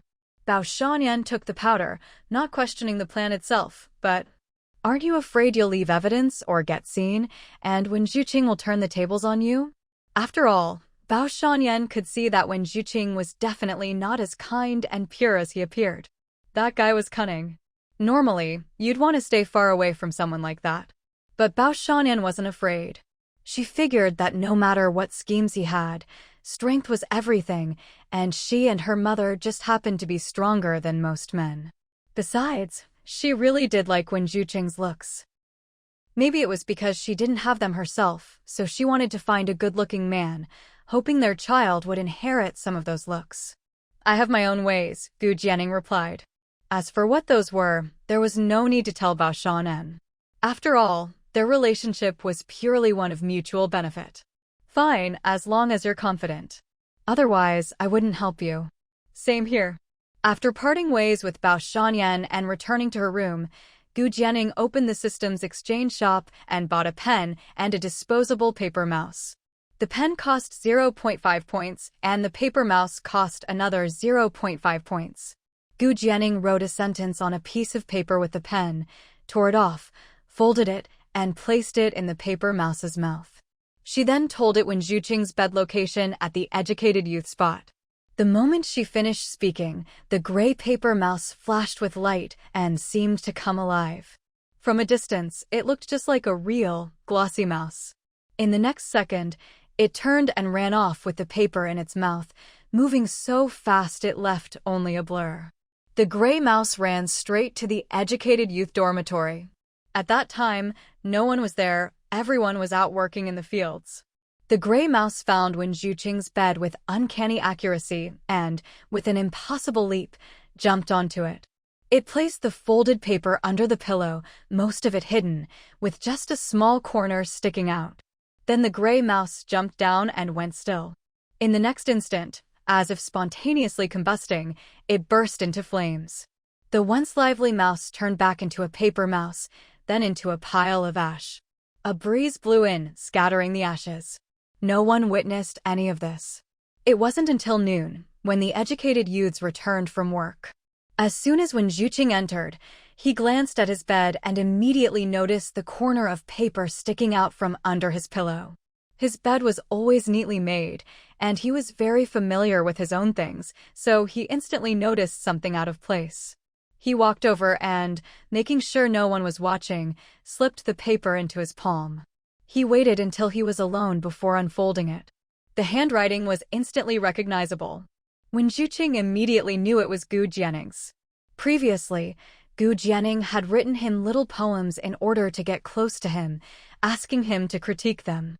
Wen Zhuqing had a good memory, so he recognized her handwriting at a glance, not to mention her name was signed at the bottom. On the paper, Gu Jianing wrote that her meeting with that officer surnamed Sheng was forced, that the one she really liked was him. If Wen Zhuqing liked her too, he should go to the old spot north of the village tomorrow. She had something important to discuss with him. The so-called old spot north of the village was a rundown old house that used to belong to a solitary old man. After he passed away, no one lived there because it was so dilapidated. In the past, whenever Gu Jianing brought him food, it was always at that spot. Back then, Wen Zhuqing didn't really want others to see him getting involved with Gu Jianing. Wen Zhuqing's gaze fell lightly on the paper, the corners of his lips lifting in a faint smile. Now this was exactly the kind of thing Gu Jianing would do. In Wen Zhuqing's eyes, Gu Jianing was nothing more than a pretty face and a good figure, a brainless face. But this face did suit his taste. For now, she was worth a try, worth toying with, and could serve as a stepping stone. Wen Zhuqing had always wondered why Gu Jianing had changed so much, to the point it was almost unbelievable. Now, at least, he had an explanation. Gu Jianing hadn't changed, she was just being forced by her family. But that was fine. As long as Gu Jianing still liked him, he had his ways to win her over. Tomorrow would be a good opportunity. A hint of determined confidence flashed in Wen Zhuqing's eyes. The next day, after breakfast, everyone went off to their own business. Gu Jianing, as usual, was giving her sister-in-law acupuncture treatment. She planned it so that by the time her own wedding banquet came around, her sister-in-law's treatment would be finished, and she'd be able to get pregnant smoothly. Just as she finished the treatment and pulled out the needles, she suddenly heard a commotion outside. Gu Jianing raised her hand and glanced at the time on her watch, her eyes showing a hint of understanding. It was about that time. Soon, she saw her mother come running in, her face full of excitement and anticipation. As soon as she entered, she grabbed Gu Jianing's hand and said, "Daughter, come on, let's go watch the excitement. This time, it's a big one." Young Man, who had just finished her treatment and was lying on the bed, was curious too, but managed to hold herself back. Gu Jianing, however, was pulled outside by her mother. Not only that, but on the way, they ran into other villagers who seemed to have heard the news as well, all heading in the same direction, toward the north end of the village. By the time Gu Jianing and her mother arrived, a large crowd had already gathered. Before they even got close, they could hear a loud, somewhat raspy female voice coming from inside. That voice was unmistakable. It belonged to Bao Yingzi, Bao Shanyan's mother, with her uniquely powerful tone. When Gu Jianing and her mother squeezed their way in, they saw the burly Bao Yingzi, built like a small mountain, in full swing, shouting at the top of her lungs. "Everyone, judge for yourselves. When Jiqing bullied my daughter, shouldn't he take responsibility and marry into our Bao family? I only have this one daughter, and now Wen Jiqing has ruined her like this. If you don't take responsibility for my daughter, I'll call the police. I'll go to the commune and report you for being a hooligan to my girl." Gu Jianing and Yao Chunhua had arrived a bit late. Looking up, Gu Jianing saw Wen Jiqing trying to leave, but being firmly held back by Bao Shanyan. He was still wearing his shirt and pants, but they were disheveled, his hair a mess, clearly thrown on in a hurry. Bao Shanyan's clothes were in the same state. As Gu Jianing looked up, when Jiqing's gaze happened to meet hers, his eyes icy cold. At this moment, when Jiqing finally understood, he had been set up by Gu Jianing and Bao Shanyan, those two wretched women. He didn't know why, but Gu Jianing really had changed. She didn't like him at all anymore. The look in her eyes was clear and cold, with not a trace of affection. If anything, there was a hint of hatred. Yes, hatred. When Jiqing was sure he wasn't mistaken. But he was confused. What had he done to make Gu Jianing hate him? Could it be because of those pigs? That seemed the only possible reason. But then, was Gu Jianing's affection for him all an act? If it was, why would she have jumped into the river in the dead of winter? If she hadn't been rescued in time, she could have died. But aside from that, Wen Jiqing couldn't think of any other reason. He would never have guessed, not in a million years, that Gu Jianing had been reborn. Having already seen this scumbag's true colors in her previous life, there was no way she'd fall for him again in this one. Meanwhile, Gu Jianing had already pieced together what had happened from the villagers' gossip. It was simple. When Jiqing and Bao Shanyan had been caught together. When Bao Yingzi brought people in, they found the two tangled up, with Bao Shanyan crying out for help and telling him to stop. At a glance, it looked like Wen Jiqing was bullying Bao Shanyan. That's certainly how Bao Yingzi saw it, so she demanded Wen Jiqing take responsibility and marry into their family, or else she'd report him to the authorities for being a hooligan. The aunts and old ladies who came along with Bao Yingzi all had their eyes shining. It looked like Bao Shanyan was calling for help, and Wen Jiqing was bullying her, but everyone in Huaishu village knew how strong Bao Shanyan was. If she really wanted to resist, even two Wen Jiqings wouldn't be able to handle her. This whole scene was just for show, just to catch Wen Jiqing in the act. But none of them would expose Bao Shanyan. Instead, they played along with Bao Yingzi, keeping up the act and insisting Wen Jiqing take responsibility. First, Bao Yingzi had given them all gifts not long ago. At first, they'd wondered why. She wasn't usually so generous. Now, everything was clear. Second, they all wanted Wen Jiqing to get married as soon as possible to anyone. The thing was, all the girls in the families Bao Yingzi had approached liked Wen Jiqing, and some even refused to consider other matches because of him, which made their mothers furious. They could see clearly that these educated youths all had their noses in the air. They knew their own daughters wouldn't have a good life if they married one, and besides, these educated youths couldn't do any hard labor. If their daughters married one, they'd end up having to support the couple. No way. So, now that they understood what was going on, they joined Bao Yingzi in denouncing Wen Jiqing and acting as witnesses, insisting he take responsibility for Bao Shanyan. Even though they knew the Bao family had set Wen Jiqing up, so what? Sure, Wen Jiqing marrying Bao Shanyan was like a flower stuck in a pile of cow dung, but they thought it was just fine. Village chief, party secretary, you have to stand up for my yen. The village chief, Gu Jianing's father, and the party secretary exchanged a glance. Then Gu Jianing's father stepped forward and said, Wen Jiqing, the facts are right in front of us. What do you have to say for yourself? He fixed Wen Jiqing with a stern gaze. He'd never liked this educated youth who'd been trying to seduce his precious daughter. He knew things probably weren't as simple as they looked, but he was happy to see this happen. Wen Juqing knew he couldn't stay silent any longer. Sweeping his gaze over the crowd, he said, I, Wen Juqing, have only been in Huaishu village for a little over half a year, but everyone knows what kind of person I am. As for what happened today, I was set up. As soon as he said this, the crowd erupted in an uproar. Wen Juqing's gaze was as cold and sharp as an arrow as it landed on Gu Jianing. It was Comrade Gu Jianing who asked me to come here today. Everyone's eyes widened as they turned to look at Gu Jianing, but she simply pressed her lips together, her expression calm as ever. But, out of the corner of her eye, she suddenly noticed a man standing next to her. She didn't even know when he'd arrived. She was slightly surprised. When did Sheng Zishi get here? Wen Juqing had also noticed Sheng Zishi. When he mentioned Gu Jianing, the man's eyes darkened, and he shot Wen Juqing a cold, piercing look. In that instant, Wen Juqing felt as if he'd been targeted by a wild beast, his scalp tingling with unease. He was certain this man had blood on his hands. Knowing that Sheng Zishi was a military officer, Wen Juqing understood that, if possible, it would be best not to confront him head-on. But right now, he had no choice.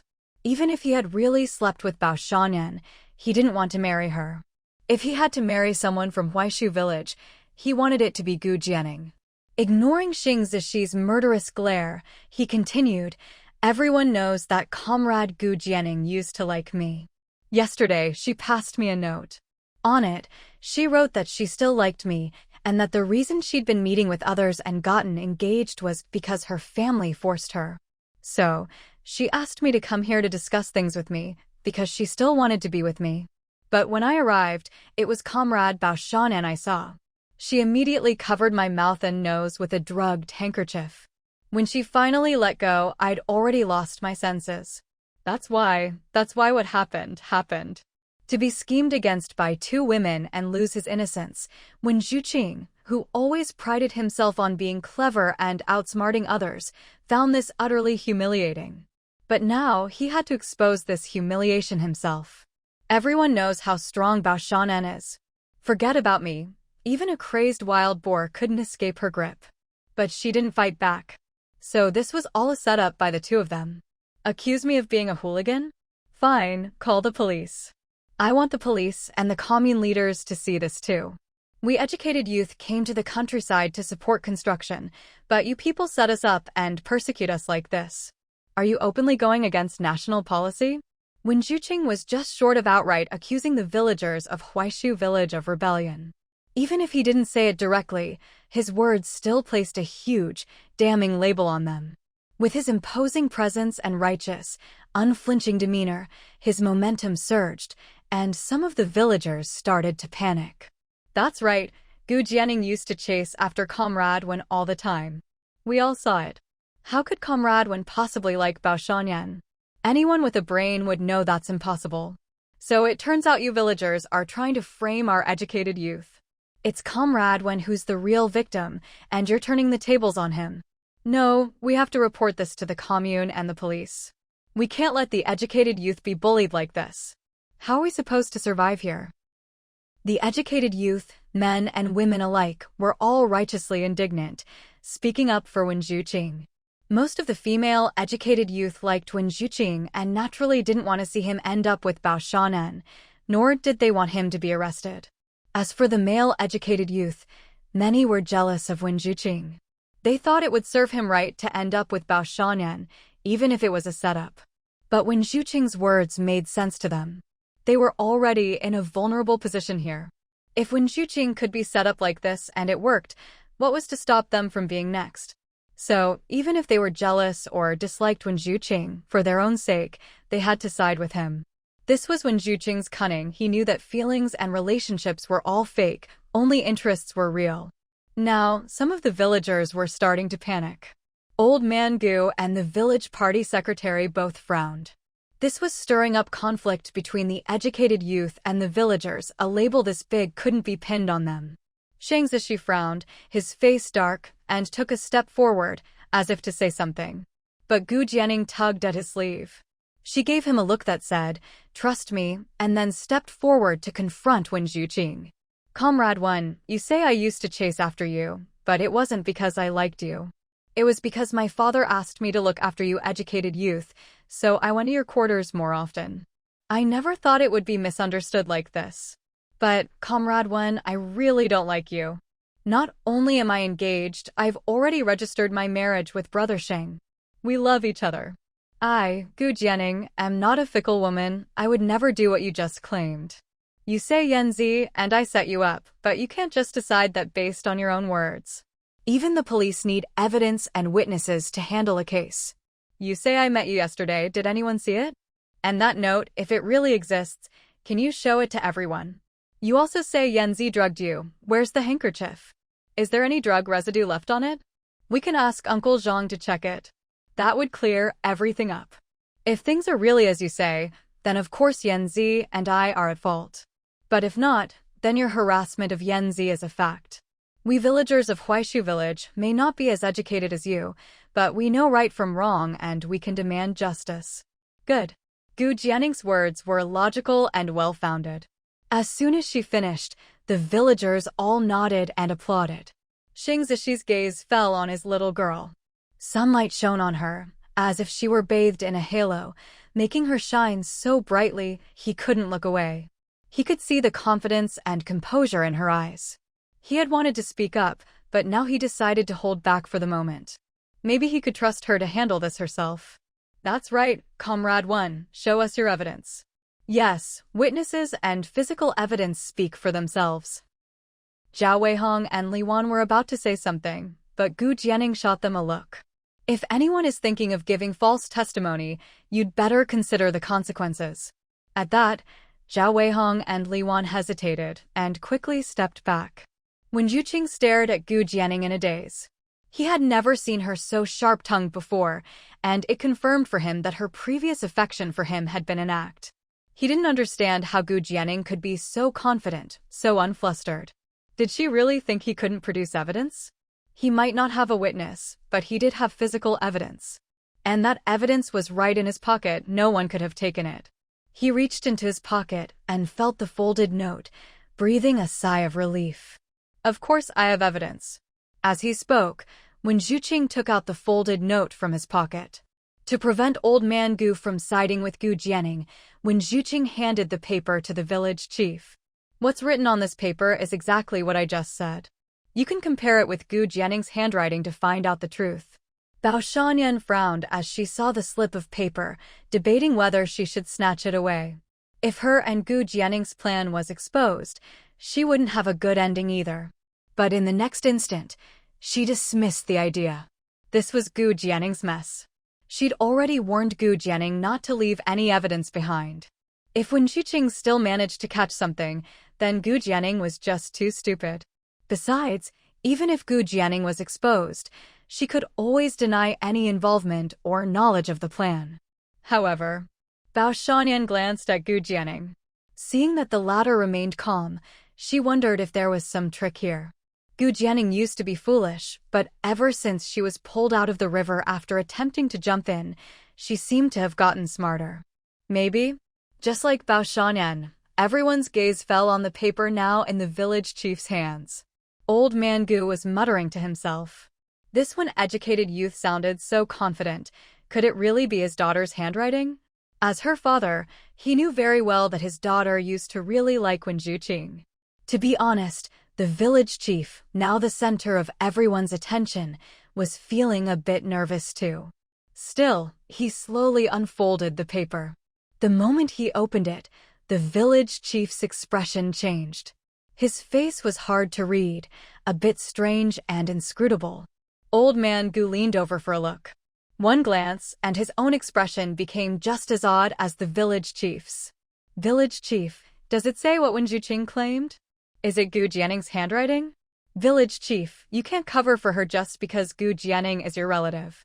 That's right, that's right. The other educated youths started clamoring. The village chief's face darkened as he looked at the noisy group. Earlier, these people kept complaining about being tired and overworked, but now, listen to how loud they are. If they have that much energy, it means they're in good health. He could definitely assign them more work later. After all, they claimed they'd come to the countryside to help build it up. How could he not give them a proper chance to contribute? The village chief snorted and held the paper out to Wen Zhuqing. Wen Zhuqing, are you trying to fool me because I'm old? You just handed me a blank piece of paper. There's nothing written here at all. Everyone, take a look. There's nothing on this paper. The educated youths immediately craned their necks to look. Sure enough, both sides of the paper were blank, not a single word.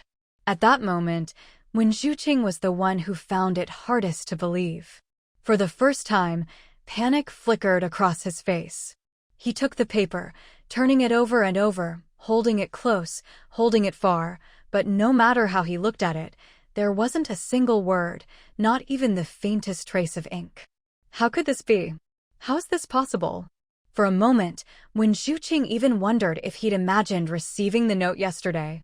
He was sure that when he opened the note yesterday, it was covered in writing, clearly Gu Jianning's handwriting. So how had all the words disappeared? What on earth was going on? Wait, if there was something wrong with the note, then what about the handkerchief that had been used to drug him? Wen Zhuqing handed Bao Shanyan's handkerchief to old Zhang, who had just arrived. Uncle Zhang, could you please check if there's any trace of drugs left on this handkerchief? Bao Shanyan raised an eyebrow. After she'd used the handkerchief to cover Wen Zhuqing's mouth, she'd tossed it aside, never expecting him to pick it up.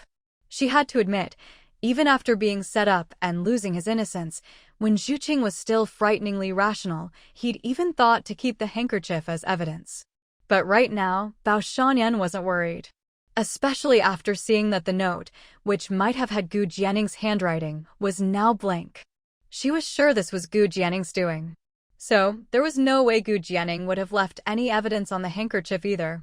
And sure enough, old Zhang took the handkerchief, examined it closely, sniffed it, then said, Wen Zhuqing, I'm sorry, but I don't see or smell any trace of drugs on this. You can all take a look and a sniff too. The people nearby passed it around. It was just a clean handkerchief, no marks, no smell. When the handkerchief was finally returned to Wen Zhuqing, he stared at the spotless cloth in his hand, knowing that his defense had failed. The so-called evidence simply didn't exist. His shoulders slumped, as if all the strength had left his body in an instant. Bao Shanyan's eyes lit up. She shot a look at her mother. Bao Yingzi immediately understood, putting her hands on her hips and raising her voice. Everyone saw it. Wen Zhuqing claims my daughter and Gu Jianning set him up, but he can't produce any evidence. He can't just accuse people with his mouth alone, can he? I don't care, Wen Zhuqing. I want an answer from you right now. Are you going to marry into our Bao family, or should I go to the police and report you to the commune for being a hooligan? You decide. At this, even the other educated youths fell silent. There was nothing to be done, after all. Wen Zhuqing really had been caught taking advantage of Bao Shanyan, and he had no evidence to prove otherwise. He could only consider himself unlucky. Wen Zhuqing hung his head, clutching the handkerchief tightly. After a long while, he squeezed out 3 words through gritted teeth. I'll marry in. Bao Yingzi was satisfied, and Bao Shanyan was overjoyed. That's more like it. I think 3 days from now is a good date. Let's set it for then. Everyone, you're all invited to the wedding banquet for my daughter and our new son-in-law. As Bao Shanyan happily invited everyone to the feast, no one noticed the bloodshot eyes hidden beneath Wen Zhuqing's bowed head. Today was the most humiliating day of Wen Zhuqing's life. He had chosen to compromise for now, but he would not compromise forever. When the time was right, he would pay them all back. The villagers, seeing the excitement was over, began to disperse. Gu Jianning also wanted to leave with Shang Zishi, but unexpectedly, Wen Zhuqing strode over to block her path. His red-rimmed eyes stared at her intensely. Gu Jianning, tell me, how did you do it? The note, the handkerchief, how? Gu Jianning was startled by Wen Zhuqing's sudden approach and his bloodshot eyes. Shang Zishi quickly pulled her behind him, facing Wen Zhuqing. Standing over 1.9 meters tall, even taller than Wen Zhuqing's 1.8 meters, Shang Zishi looked down at him, eyes narrowing with a hint of danger. Comrade, what do you want with my wife? Shang Zishi's imposing presence was like a sword drawn from its sheath. instantly diminishing the momentum Wen Zhuqing had built up in his anger. Wen Zhuqing knew he couldn't go head-to-head with Shang Zishi, a military officer whose background he knew nothing about. But still, "Comrade officer, do you really trust Gu Jianing that much?" Back then, everyone in the village and the entire educated youth camp knew that Gu Jianing was chasing after me. And now, she only chose to marry you because you're an officer with a background and status. She's a vain, calculating woman. Are you really going to let her fool you? Wen Zhuqing knew that Gu Jianing was already married to Shang Zishi, and there was nothing he could do about it for now. But that was fine. He could still plant a seed of doubt in this officer Shang's heart. That way, if anything happened in the future, Shang Zishi would naturally start to suspect Gu Jianing. If he had to suffer, then Gu Jianing shouldn't think she could have it easy either. But just as he finished speaking, a sharp pain shot through his chest. He staggered back several steps and collapsed to the ground. When he finally realized what had happened, he saw that Shang Zishi had actually kicked him hard. That kick was ruthless, with no mercy at all. In truth, Shang Zishi had already held back. If he'd used his full strength, Wen Zhuqing's internal organs might have shifted out of place. Wen Zhuqing gritted his teeth, clutching his chest in pain, his face twisted. He was just about to speak when Shang Zishi leaned in. He bent down, grabbed Wen Zhuqing by the collar, and half-lifted him off the ground. "Who do you think you are? Do you think you have any right to meddle in my business with Ningning? Don't flatter yourself, thinking you're the smartest person in the world.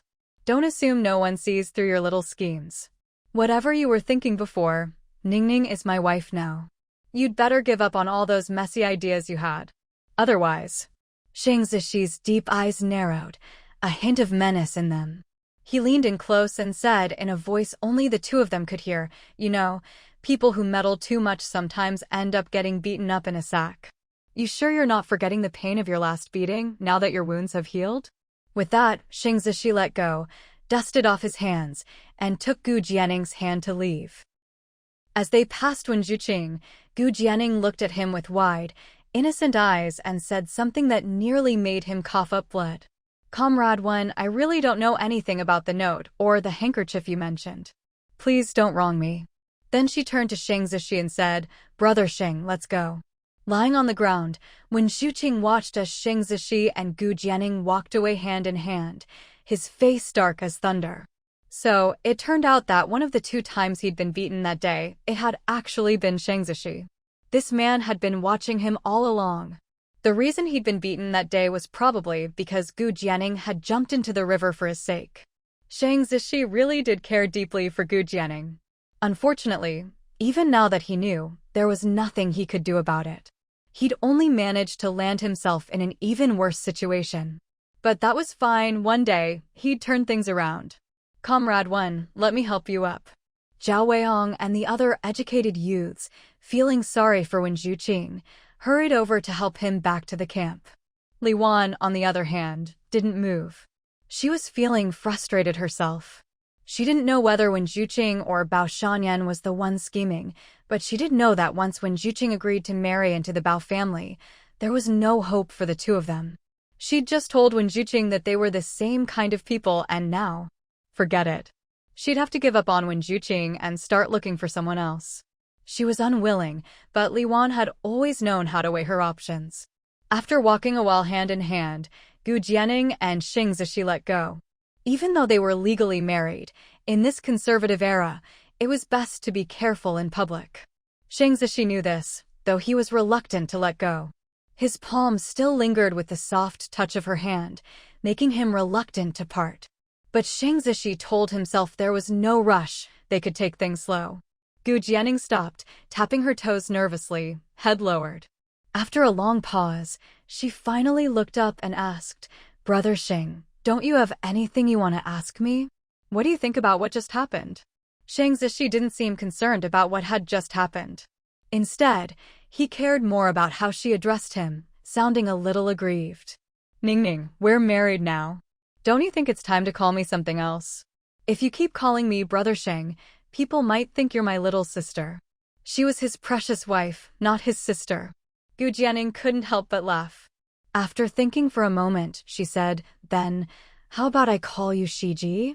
She was only teasing, but Xing Zishi's eyes lit up and he agreed immediately. That's perfect. I like it. Gu Jianing covered her mouth, laughing. She couldn't call him Brother Shang, but Shiji was fine. Wasn't it still Ji brother in the end? Ningning, call me Shiji again. Shiji, Shiji, Shiji. Gu Jianing called out several times in a row, her voice soft and sweet, almost as if she were calling for her lover. Thinking that, her cheeks flushed. Shang Zishi, his eyes full of tenderness and joy, quickly changed the subject to spare her embarrassment.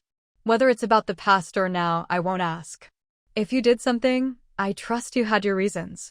You silly girl, you may be a little willful and spoiled, but I know you're not a bad person. You never hurt anyone on purpose. His earnest gaze and unwavering trust made Gu Jianing's heart skip a beat. She hadn't expected Shang Zishi to see her this way. After what happened to her family in her previous life, Gu Jianing, Reborn, had often wondered if she was just a selfish, bad person. She'd even come to despise herself at times. After all, even her decision to choose Shang Zishi was less about love and more about escaping that scumbag Wen Zhuqing and remembering how much Shang Zishi had cared for her in her previous life. There was definitely some selfishness in it. Now, faced with Shang Zishi's open trust and high opinion of her, Gu Jianing felt a little ashamed. She made a decision. Taking a deep breath, she met Shang Zishi's eyes and, as if steeling herself, said, "Actually, Wen Zhuqing wasn't lying. Today was a setup that Bao Shanyan and I planned together. In fact, I was the one who approached Bao Shanyan and suggested the whole thing." She'd been torn about whether to tell Shang Zishi the truth. She was worried, just as Wen Zhuqing had said, that Shang Zishi might think she was scheming and manipulative. But now, having finally said it, Gu Jianing felt a weight lift from her heart. The pen and the medicine were both bought from the system shop. The pen was a special one. It only lasted for 5 hours, after which the writing would disappear. As for the medicine, once it was used, any residue or traces would evaporate completely. If she was going to do something, she couldn't leave behind any evidence or clues. As for the reason, I don't want to talk about it for now. But I'm not taking revenge on him for no reason. He deserves everything that's happened. As she spoke, Gu Jianing couldn't help but think of everything Wen Zhuqing had done to her and her family in her previous life. Intense emotions surged in her eyes. Her hands clenched tightly. If she told him everything, who knew how Shang Zishi would react? If you think I'm scheming, vicious, and want to divorce me, then I. Before she could finish, Shang Zishi pulled her into his arms and flicked her forehead lightly. It hurt a little, but it also cut her words short. I won't allow you to say things like that. We're married now and we'll never be apart. We'll be happy together, hand in hand, for the rest of our lives. Ningning, I don't know what happened between you and Wen Zhuqing, but I believe you. How could I blame you? I just feel sorry for you. Shang Zishi gently stroked Gu Jianing's face, his eyes full of tenderness and heartache.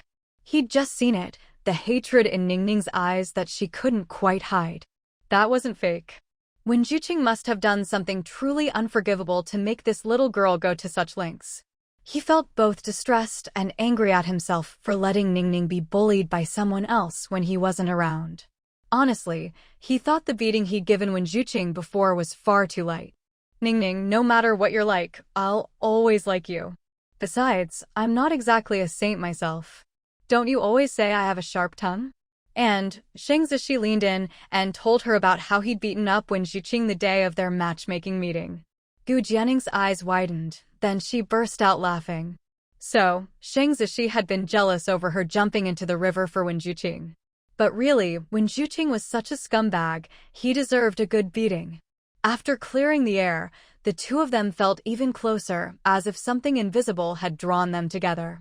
All right, little girl, don't overthink things. Remember, I'm your husband. Whatever happens in the future, just tell me.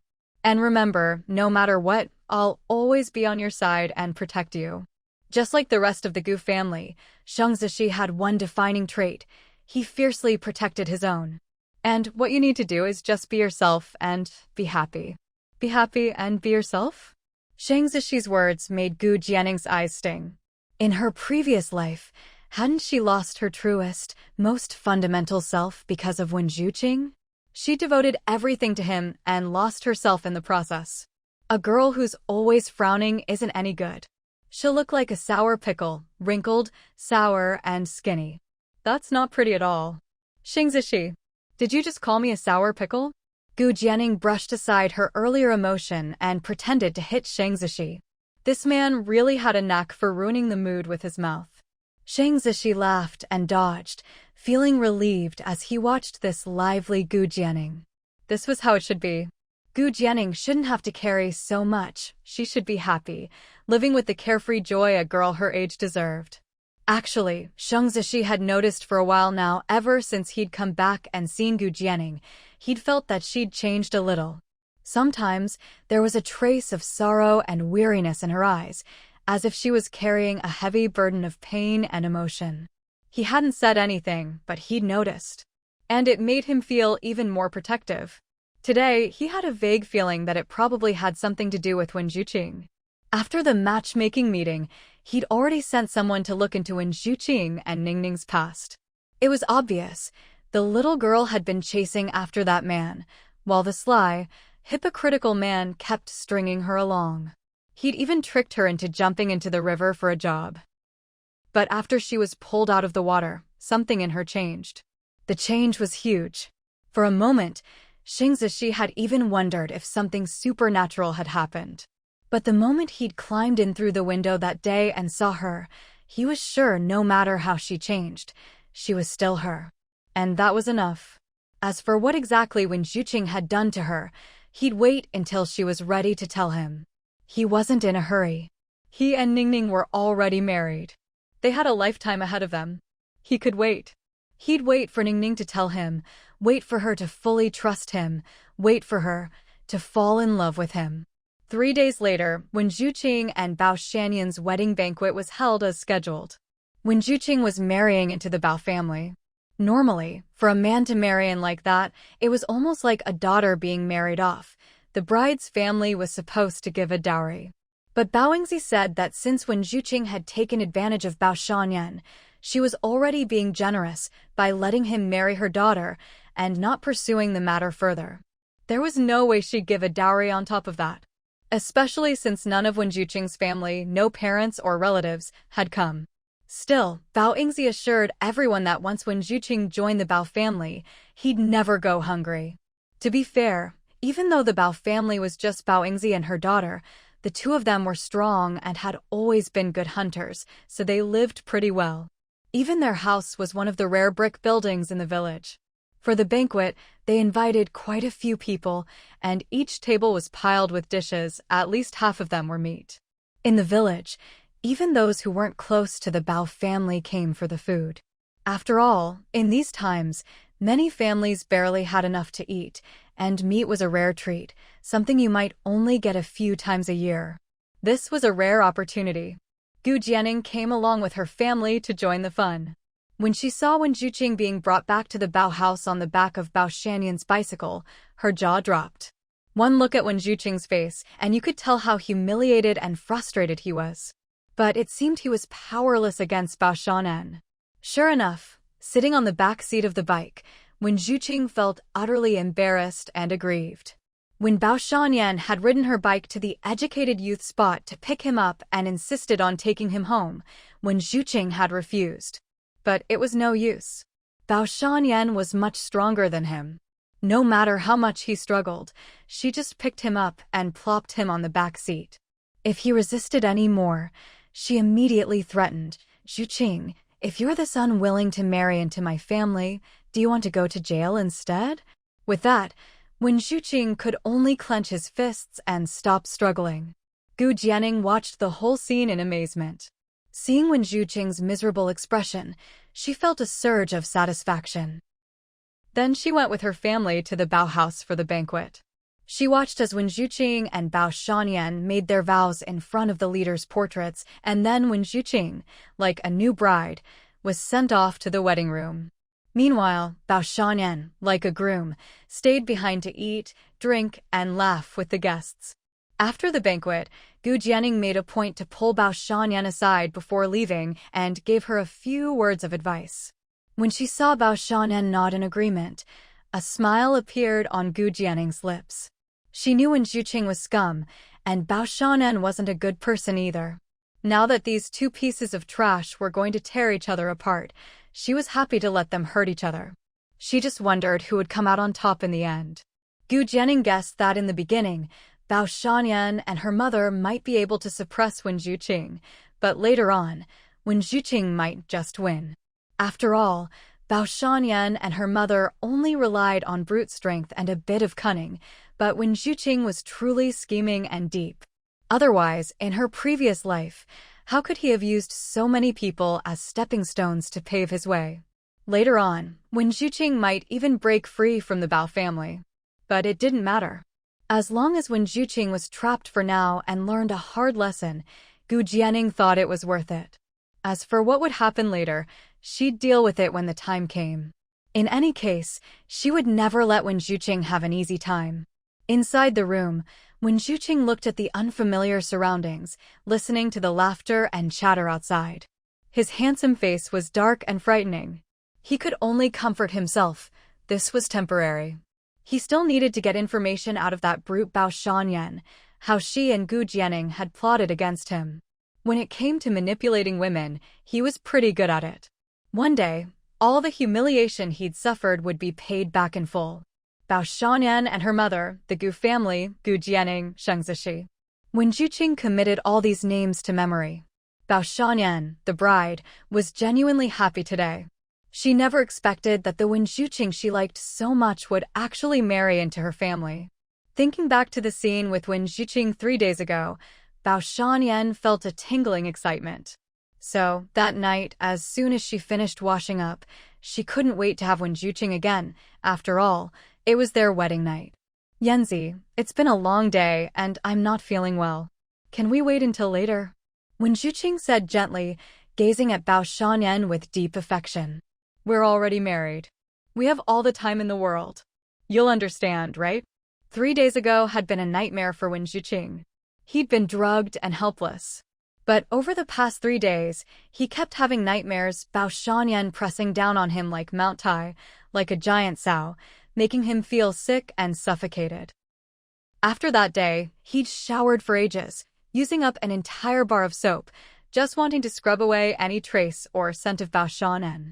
He felt utterly defiled by her. Marrying Bao Shanyan was just a temporary compromise. There was no way he'd actually be her husband in every sense. But Wen Zhuqing also knew he couldn't anger Bao Shanyan. He had to take it slow, put on a gentle, loving act to keep her under control. After all, Bao Shanyan liked him, didn't she? After he finished speaking, Wen Zhuqing looked at Bao Shanyan expectantly, only to see her expression suddenly darken. At that moment, Bao Shanyan remembered what Gu Jianing had told her. Yanzi, even though Wen Zhuqing is married to you now, don't forget you had to use tricks to get him. Who knows how unwilling he is inside? I think he'll find all sorts of excuses not to be a real husband to you, just stringing you along. Don't let him fool you. Since you're married, he has to fulfill his obligations. Even if others ask, he can't say a word against you. In a marriage, it's either you dominate me or I dominate you. You need to establish your authority from the start. Don't let Wen Zhuqing get the upper hand. But you're strong, I believe you can do it. As long as you get pregnant with his child soon, I think he'll gradually give in for the sake of the child. Remembering Gu Jianing's words, Bao Shanyan's face grew cold. Gu Jianing was right. Since she'd gone to all this trouble to get Wen Zhuqing to marry into the Bao family, she was determined to have both his body and his heart, and to bear his child. Bao Shanyan looked up and stared coldly at Wen Zhuqing. You're not just making excuses because you don't want to, are you? Wen Zhuqing's eyes flickered, but he kept his gentle smile. Of course not, Yanzi. Trust me. Bao Shanyan shoved Wen Zhuqing down. As he stared at her in shock, she said, No, I only trust myself. After that, Wen Zhuqing was powerless to resist what happened. When it was over, Bao Shanyan didn't even bother to shower. She just lay down and pulled the covers over herself. Get some sleep. Tomorrow we still have to go to the Civil Affairs Bureau to get our marriage certificate, Bao Shanyan mumbled, closing her eyes. That one sentence made Wen Zhuqing, already exhausted in body and mind, feel another surge of emotion. Get a marriage certificate? What for? We've already had the banquet, so we're married. Why bother with the paperwork? Wen Zhuqing hadn't expected this country woman to even think about getting legally married. He knew that once they registered, he and Bao Shanyan would be legally bound as husband and wife. It would be much harder to get rid of her after that. And if he remarried in the future, he'd be a divorce. Wen Zhuqing couldn't allow that to happen. So for once, Wen Zhuqing moved closer and tried to gently persuade Bao Shanyan to drop the idea. Bao Shanyan was already tired and always did things her own way. Even her mother, Bao Yingzi, didn't dare say much to her. Now Wen Zhuqing was chattering in her ear, even contradicting her, and her temper flared up instantly. Just as Gu Jianing had said, Wen Zhuqing only married her to keep her under control for now. Gu Jianing had told her, in the city and in the eyes of the law, only registering their marriage would make them truly husband and wife. Getting the marriage certificate was Gu Jianing's suggestion. Bao Shanyan had only mentioned it casually at first. But seeing how resistant Wen Zhuqing was now, she realized Gu Jianing was right. They had to get that certificate. And now, Wen Zhuqing actually dared to talk back to her. Already mentally unstable, with a violent and irritable temper, Bao Shanyan finally snapped. She frowned and, with a backhanded motion, a slap landed hard on Wen Zhuqing. She liked his face and didn't want others to notice anything, so she didn't hit him there. But this slap, fueled by her anger, was so forceful that Wen Zhuqing's chest ached and he fell back onto the bed. If you keep yapping, I won't be polite. I said we're getting the certificate, so we're getting it. I'm just informing you, not discussing it with you. If you don't listen to me, I'll send you to jail. The next day, when Gu Jianing stepped outside, she overheard villagers gossiping that Bao Shanyan had taken Wen Zhuqing to the county seat to have their photo taken and register their marriage. It seemed Bao Shanyan had taken her advice to heart after all. With that scoundrel Wen Zhuqing temporarily out of the picture, Gu Jianing's days became much more peaceful, and she officially entered the waiting-to-be-married phase. During this time, Huaihua village was bustling for a couple of days, thanks to the annual pig slaughter and pork distribution at year's end. Out of 9 pigs, 5 were handed over to the commune, and the remaining 4 were slaughtered for the village. That day, every household received a share of fresh pork. For those 2 days, the chimneys of every house in Huaihua village filled the air with the mouth-watering aroma of meat. Once the festivities died down, the day of Gu Jianing's wedding finally arrived. Half of the pork the Gu family received had already been eaten. The other half was reserved for today's wedding banquet. Her second brother had also gone up the mountain to hunt some wild chickens and rabbits to add to the feast, and they managed to swap for a few more dishes with other families in the village. It was a rare and beautiful day. Although it was winter and bitterly cold, the sun rose early in the morning. The Gu family's close friends and relatives arrived at dawn, making their way straight to the kitchen to help prepare the banquet dishes, chatting and laughing as they worked. As the bride, Gu Jianing also got up early to get ready in her room. Her red woolen coat set off her complexion and figure beautifully, a prized purchase from the system shop, bought with her points. Red fabric was a rare luxury in this era. A ready-made woolen coat in red was even more of a treasure, almost impossible to find, even in the provincial department stores. After all, red was the color of celebration, and everyone wanted it. As for where the coat came from, Gu Jianing told her family it was a gift from Sheng Zishi. If Sheng Zishi ever asked, she'd say her family had prepared it. Previously, Sheng Zishi had come to take her wedding dress shopping, but even after driving all the way to the provincial capital, they couldn't find anything suitable. So, Gu Jianing ended up buying one from the exchange shop. Everything she needed for daily life was sold cheaply in the shop. She didn't just buy the red woolen coat, she also picked up a set of modern cosmetics. Today was her wedding day, in front of so many people, and it marked the start of her new life after being reborn. Of course, she wanted to look her best. So, she politely declined her sister-in-law and some of the village girls' offers to help her get ready. She couldn't let anyone see her cosmetics. Gu Jianing was skilled at makeup and finished in half an hour. She also styled her hair, deciding not to tie it up but to braid it into a princess hairstyle. No man could resist a woman with a princess hairstyle. As time passed, the delicious aromas from the kitchen grew stronger, and the villagers who'd been invited to the banquet arrived one after another. They handed over their wedding gifts and offered their blessings, everyone's faces beaming with joy. This time, the Gu family had invited almost the entire village. Even most of the educated youths from the commune, except for one or two who weren't on good terms or had spoken ill of Gu Jianing, were invited, like the shy young man Lu Weixian and another quiet, hardworking female educated youth who'd come down to the countryside early. That female educated youth had already given up on returning to the city. Recently, she'd taken a liking to a young man from Huaihua village, and they were already engaged. In a few days, she'd be getting married too, just in time to celebrate the new year together. As the sound of a jeep approached from afar, the children who spotted it ran over, shouting excitedly to spread the news. They're here, they're here. The officer groom has come to fetch the bride. Many people came out to watch. The jeep stopped at the Gu family's door. The car door opened, and out stepped a tall, striking man in a crisp military uniform, with sharp brows and starry eyes. Grandpa and Grandma Sang had come today to witness their grandson's wedding.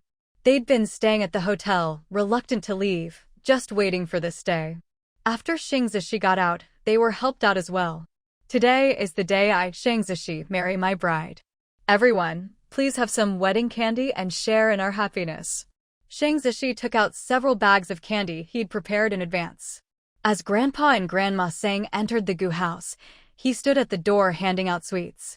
Anyone who offered their blessings, young or old, got a handful of candy. Xing Zishi was generous, giving several pieces to each person. Candy was a rare treat in those days, loved by everyone, especially children.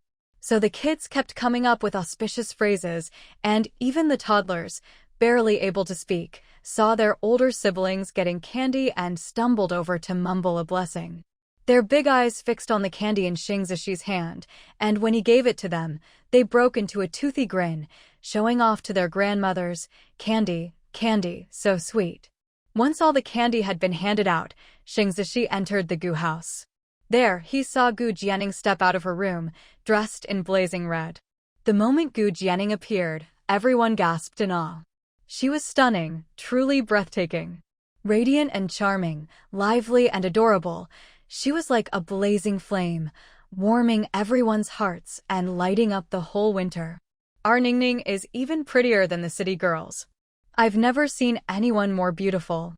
That's right, even those educated youths from the city can't compare. No wonder Officer Xing is so taken with her. Ningning and Officer Xing are just, what's the word?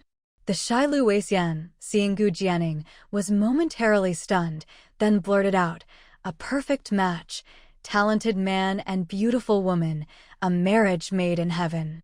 Yes, that's it. A talented man and beautiful woman, a match made in heaven. Lu, you're so well educated. Lu Weixian blushed at the praise, but his eyes shone brightly. Gu Jianing's hand was placed by her father into Xing Zishi's large palm. "Xiaoxi, I'm entrusting Ningning to you. You must take good care of her. If you ever treat her badly, none of us in the Gu family will ever forgive you." Father Gu's eyes were red. As the head of the family and its pillar, Father Gu had always been reserved and not good at expressing himself. But there was no denying that the person he loved most was his daughter, Gu Jianing. Now, after raising her for 17 years, she was about to be married off. He couldn't bear it. Only his wife knew that lately, he'd been losing sleep at night, thinking about his precious daughter leaving, heading off with the army to the far northwest, and how he might not see her even once a year. It made him miserable, and he'd secretly cried several times. But there was no need to tell Ningning any of this. "Father, don't worry. I swear on my life and my faith that I'll treat Ningning well. When we have time in the future, I'll definitely bring Ningning back to visit you." Xing Zishi promised solemnly. Good. Looking at her family members with reddened eyes, Gu Jianing felt her own eyes grow hot. Father, mother, brothers and sisters-in-law, I'll be fine. I really will. In this life, she was determined to live well and make the most of it. She absolutely would not waste the second chance heaven had given her. With everyone watching, Gu Jianing was led by Shang Zishi to the jeep. There was a small incident in the middle of it all. When the firecrackers went off, Gu Jianing was startled and instinctively leaned toward Shang Zishi. Shang Zishi quickly shielded her. What's wrong? Are you afraid of firecrackers? Gu Jianing nodded, but in truth, it wasn't the firecrackers she feared, it was the firelight. It wasn't until she got in the car that she finally calmed down. Shang Zishi withdrew his gaze from her and got into the driver's seat, but his eyes were full of doubt.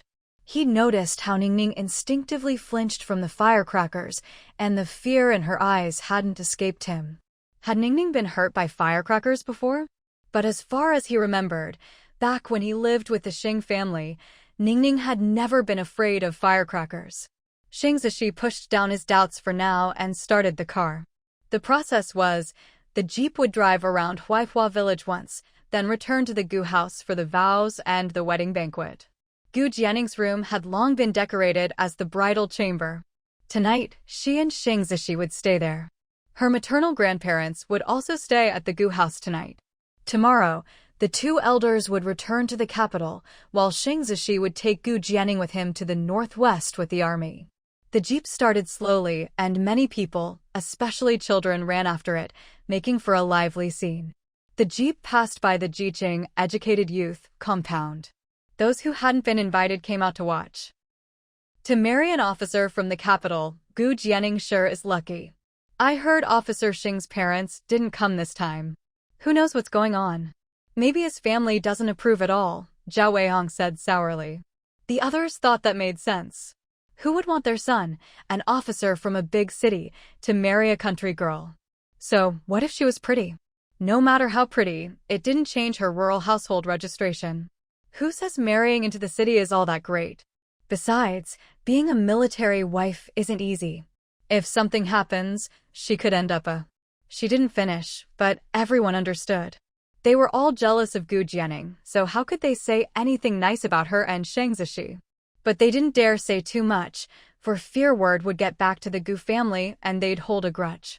If Gu Jianing had heard their bitter words, she would have said, "These people just can't have the grapes, so they say the grapes are sour." If they had the same opportunity, they'd be scrambling for it. Maybe it was karma for bad-mouthing others, but just then, the jeep made a sharp turn, kicking up a cloud of dust. The dust went straight into the mouths of those gossiping Jiqing. Damn, what kind of driving is that? Cough, cough, my mouth is full of sand. It wasn't just their mouths, their hair was full of dust too. They looked a mess. By the time they finished brushing themselves off and wanted to say more, the jeep was already far down the road. The children chasing after the jeep hadn't left yet. Some had overheard the sour words and now made faces at the Jiqing. Say bad things, eat sand. Bad people. Bad people. You little brats. Run. The kids scattered, then continued chasing after the jeep. You did that on purpose, didn't you? In the car, Gu Jianing asked Shang Zishi. With his hand on the steering wheel, Shang Zishi nodded without hesitation. Of course I did. They think I can't hear them? With mouths that filthy, eating a little sand is getting off easy. Gu Jianing couldn't help but laugh, but she still gave him a thumbs up. Well done. A man should stand up for you. He deserved praise. That way, he'd keep it up and do even better in the future. Besides, she'd heard what those people said too. Gu Jianing was a little angry herself, and she was a petty person. She didn't think petty was an insult. If others insulted or cursed you, you should give it right back. Be just as petty. Otherwise, people would only push you further.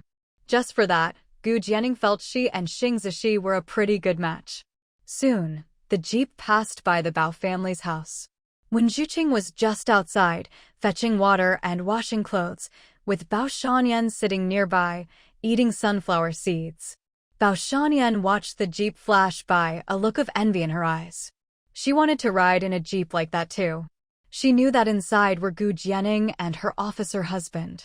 Gu Jianing really was lucky. They were both country girls, but Gu Jianing had managed to marry an officer from the capital. Men really did care about looks. Compared to her own strong build and rough face, Gu Jianing's slender figure and delicate, pretty face made Bao Shanyan jealous.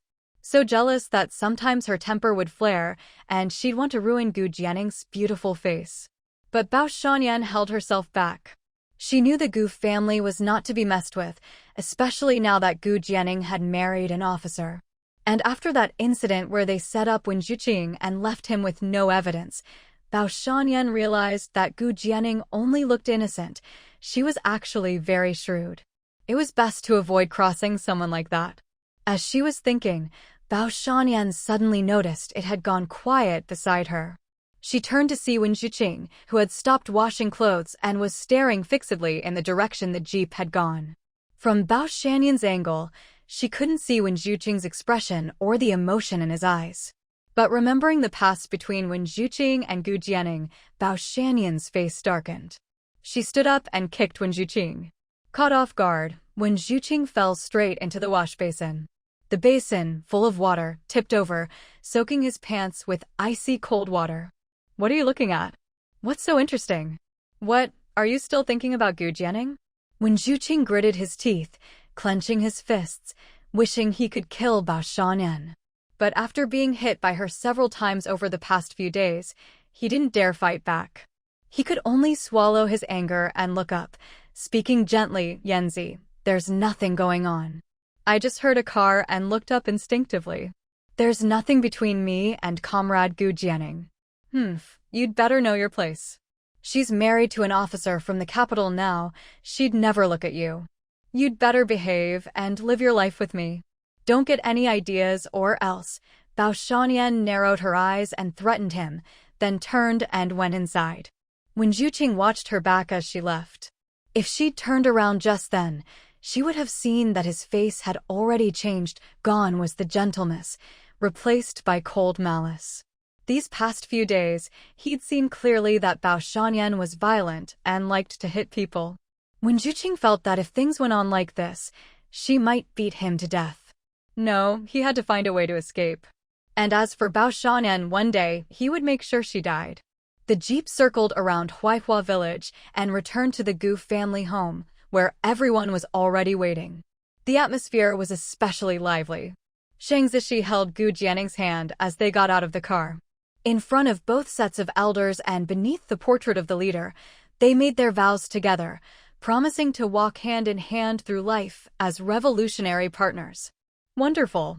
With a loud cheer, everyone burst into enthusiastic applause. As dish after dish was brought to the table, the banquet began. The villagers attending the wedding banquet knew that Shang Zishi and the Gu family valued Gu Jianing highly, but they hadn't expected just how much. Each table had 10 dishes, symbolizing perfection and completeness, with 5 meat dishes and 5 vegetarian ones. And those meat dishes weren't just for show, there was a generous amount of real, visible meat. What a lavish spread! This must have cost a fortune, someone marveled. Who cares how much it cost? As long as we get to eat our fill. That's right, today we're going to eat until we're full. Lu Weixian was also stunned by the feast, especially when he saw the meat dishes. He nearly started drooling. He was truly grateful to have been invited by the Gu family. Lu Weixian had been sent down to the countryside for over 2 years now. He didn't have a good relationship with his family back in the city, otherwise, he wouldn't have been sent down in the first place. It was as if his city relatives pretended he didn't exist. They never sent him anything. Still young, Lu Weixian had been living in hardship for over 2 years, barely eating any meat all year round. As a result, he was still quite thin. So, seeing a table full of food and meat, how could he not be overjoyed? When he finally tasted the meat, he was almost moved to tears. Gu Jianing was also led by Shang Zishi to sit down and join the banquet. After all, it was their wedding feast, so of course they had to be present. Traditionally, the bride wouldn't participate in the banquet and would stay in the bridal chamber. That's how it was when Wen Zhuqing married into the Bao family not long ago. But the Gu family and Shang Zishi couldn't bear for Gu Jianing to go hungry. Besides, this was a new society, not the old feudal days. This time, The villagers of Huaihua village ate to their heart's content. When Lu Weixian and another female educated youth who had also been invited returned to the educated youth spot, they were met with plenty of jealous looks and sour remarks. But neither of them cared much. After living under the same roof for so long, they already knew what kind of people their companions were. There was no need to go out of their way to please anyone. No matter what others said, as long as they lived their own lives well, that was enough. Let others talk as they pleased. After finishing her wedding banquet, Gu Jianing returned to the bridal chamber to rest. She had been up early and busy all day, and the tension had left her both physically and mentally exhausted. Now that she could finally rest, she fell asleep almost instantly. When Shang Zishi came in, he saw his delicate wife sleeping soundly. He sat gently on the bed, gazing at her peaceful and lovely sleeping face, his features softening with contentment. He leaned over and placed a gentle kiss on Gu Jianing's smooth forehead, then carefully tucked her in before leaving. Gu Jianing slept deeply and didn't wake up until dinner time. Gu Jianing was to accompany Shang Zishi to his post, and they had already bought train tickets for the next day. Thanks to Shang Zishi's connections, they had managed to get 2 sleeper tickets, since the train ride would take 3 days and 2 nights, a long journey. Since the train was leaving early the next morning, they needed to pack their luggage that night. The Gu family had prepared plenty of things for her. After dinner, Gu Jianing was called into her parents' room, where they gave her the bride price Shang Zishi had provided, along with the money and ration coupons they had set aside for her. Yao Chunhua had also prepared thick, brand-new cotton-padded clothes and quilts. You're heading to the northwest, and it's the coldest time of year. Remember to wear these cotton clothes and jackets, and don't think the quilt is too much trouble. You have to bring it, Yao Chunhua said, her eyes turning red with emotion. She couldn't bear to part with her daughter, who had never left her side before, and now was heading to the distant, frigid northwest. Mom, I know, Gu Jianing said, stepping forward to hug her mother.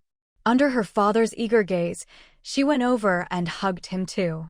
These clothes and quilts had all been made by her mother, day and night, after learning about her marriage. How could she possibly think they were a burden? Even if they were heavy, it was a sweet burden. When you get there, Xing is the one you can rely on. If you run into any problems, the two of you need to talk things over. Don't be stubborn, understand? Her father advised earnestly. If you need anything, call or write home. We'll send it to you. Yes, Dad, Mom, I know. When she left her parents' room, her brothers and sisters-in-law also gave her gifts. Her eldest sister-in-law gave her a thick, hand-knitted red scarf. When Gu Jianing tried it on, it fit perfectly, was very warm, and made her skin look even fairer and more delicate. Her eldest brother gave her a stack of ration coupons she might need in the northwest. Big sister-in-law, today is your last day of treatment. Soon you'll be able to conceive. I hope that not long after I arrive in the northwest, I'll hear good news from you and big brother, Gu Jianing said. Thank you, thank you. I'll take your good wishes, Yang Man replied with a bright smile. She was well aware of the changes in her body after her sister-in-law's treatment. She already had an answer in her heart, but hearing her sister-in-law, a real doctor, say it so confidently made her even more hopeful. Her sister-in-law really was skilled. Perhaps before long, she and her husband would welcome their own child. Her second brother and sister-in-law gave her a generous supply of cured meats, all hunted by her brother in the mountains recently. I heard that in the northwest, when it snows heavily, the mountains get cut off and food becomes scarce. These are all cured and will keep for a long time. Take them all. If it's not enough, let me know. Second brother, this is too much. Save some for second sister-in-law. She just had a baby and needs to recover. Second sister-in-law Su Miao shook her head. Ning, just take them. If I need more, your brother can always get some. It's easier for us here, but it'll be harder for you there. Unable to refuse, Gu Jianing accepted the gift. As for her third brother, Gu Yunzhou, he handed her a small box. When she opened it in her room, she found it was filled with beautiful jade jewelry, many of which were of excellent quality and very pretty. Gu Jianing couldn't help but laugh and cry. She knew her third brother had collected them especially for her because he knew she liked pretty things. These items might not be worth much now, but in the future, they'd be quite valuable. All the gifts from her brothers and sisters-in-law were thoughtful and precious. Gu Jianing's eyes grew hot with emotion. She was deeply moved. After they arrived, I asked, "When we get there, let me treat you too, okay?" Shang Zishi could sense how his young wife was feeling. He walked over quietly and gently hugged her as she sat on the bed, letting her rest her head against his chest. Thinking about his own family, and then about the Gu family. Shang Zishi thought, how could he not feel envious? But things weren't so bad now. He'd married Ningning, and as the saying goes, a son-in-law is half a son. From now on, he was also part of the Gu family. After all, his mother-in-law had even made him a padded jacket. Brother Shi, my parents, my brother, and my sister-in-law have all been so good to me. I don't even know how to repay them, Gu Jianing said, her voice choked with emotion. Thinking back to her previous life, Gu Jianing was filled with guilt. She'd really been a mess in her past life. Shang Zishi gently stroked her soft hair and said, "You'll have your chance. Just like with your sister-in-law, you're treating her now, aren't you? There will be more chances in the future. Brother Shi, I really can't bear to leave home. It's okay. Whenever we get the chance, I'll come back with you. Or maybe, if there's an opportunity, we can invite your parents to come to the Northwest with us. You can write letters, make phone calls, whenever you want." It took a long while, but under Shang Zishi's gentle comfort, Gu Jianing finally calmed down. "Oh, right. When we get there, let me treat you too, okay?" Gu Jianing suggested. Actually, as long as her sister-in-law got pregnant and she got that miraculous pregnancy pill, she wouldn't even need to treat Shang Zishi. She could get pregnant herself. But that would be hard to explain. The best way was still to treat Shang Zishi's body so that getting pregnant would seem perfectly natural. As soon as she finished speaking, Gu Jianing felt Shang Zishi's body stiffen. Then, his slightly shaky voice came from above. Can I? Of course you can. You have to trust my skills. Even just giving it a try is worth it." Shang Zishi hugged Gu Jianing even tighter. "Then, when we get there, you'll treat me." If possible, he really wanted to give Ningning a child. Even just one would be enough. "Oh, right, here, this is for you." Shang Zishi handed his bank book to Gu Jianing. Gu Jianing's eyes lit up as she took it. "So you mean, I'm in charge of the household from now on?" "Of course. You're the boss now," Shang Zishi said without hesitation, then helped her open the bank book. When Gu Jianing saw there was over 5,000 yuan inside, she couldn't help but gasp. That might not be much in modern times, but right now, it was a huge sum. "This is all the allowance and bonuses I've saved up over the years." Then Shang Zishi took out a property deed. "This is for a courtyard house in Beijing that my mother left me. It's bigger than the one your grandparents gave you. If we ever go back to Beijing, we can live there." Another courtyard house in Beijing. Listening to Shang Zishi, Gu Jianing realized it was even close to the Forbidden City. If this were in the future, it would be worth more than a few small targets, millions. Really, in life, amniotic fluid is a watershed, but marrying the right man is another watershed. She felt that after marrying Shang Zishi, even if she never worked hard again, she'd still live a good life. "You're just handing all this over to me? Aren't you afraid I'll squander it? I'm really good at spending money, you know." Gu Jianing shot him a playful look, curious about his reaction. Even after living another life, she was still pampered, loved beauty, hated hard work, and had no intention of changing. Shang Zishi simply scooped his little wife into his arms, resting his chin on her soft hair. "Don't worry, I know exactly what you're like. I don't think there's anything wrong with that. Once I give it to you, it's yours. Buy whatever you like, spend as much as you want. If the money runs out, I'll just earn more." Gu Jianing blinked, hugged Shang Zishi back, and looked up at him with sparkling eyes, her voice sweet as honey. "Brother Shi, you're the best." Gu Jianing thought, only a truly capable man would say something like that. As for those who aren't, all they do is complain about their wives spending too much and tell them to save money. The young couple hugged for a while, quietly enjoying the moment. After a long time, Shang Zishi finally spoke. All right, let's wash up and get ready for bed. After washing up, they lay down on the bed and suddenly remembered it was their wedding night. At that thought, Gu Jianing immediately grew nervous. Shang Zishi laughed and pulled his little wife into his arms, covering them with the quilt. Don't get your hopes up, I'm not touching you tonight. We have to catch a train early tomorrow, and it's a 3-day, 2-night trip. It'll be exhausting, so I won't tire you out now. When we get to the northwest, I'll make up for tonight's wedding night. Gu Jianing blushed furiously at his words, her ears burning. She reached out to push him away. Don't talk nonsense. I'm not looking forward to it at all. Wedding night indeed. Why did he have to be so improper?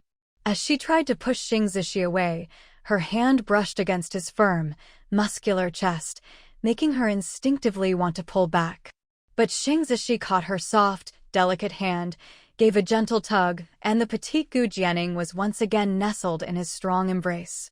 Aya!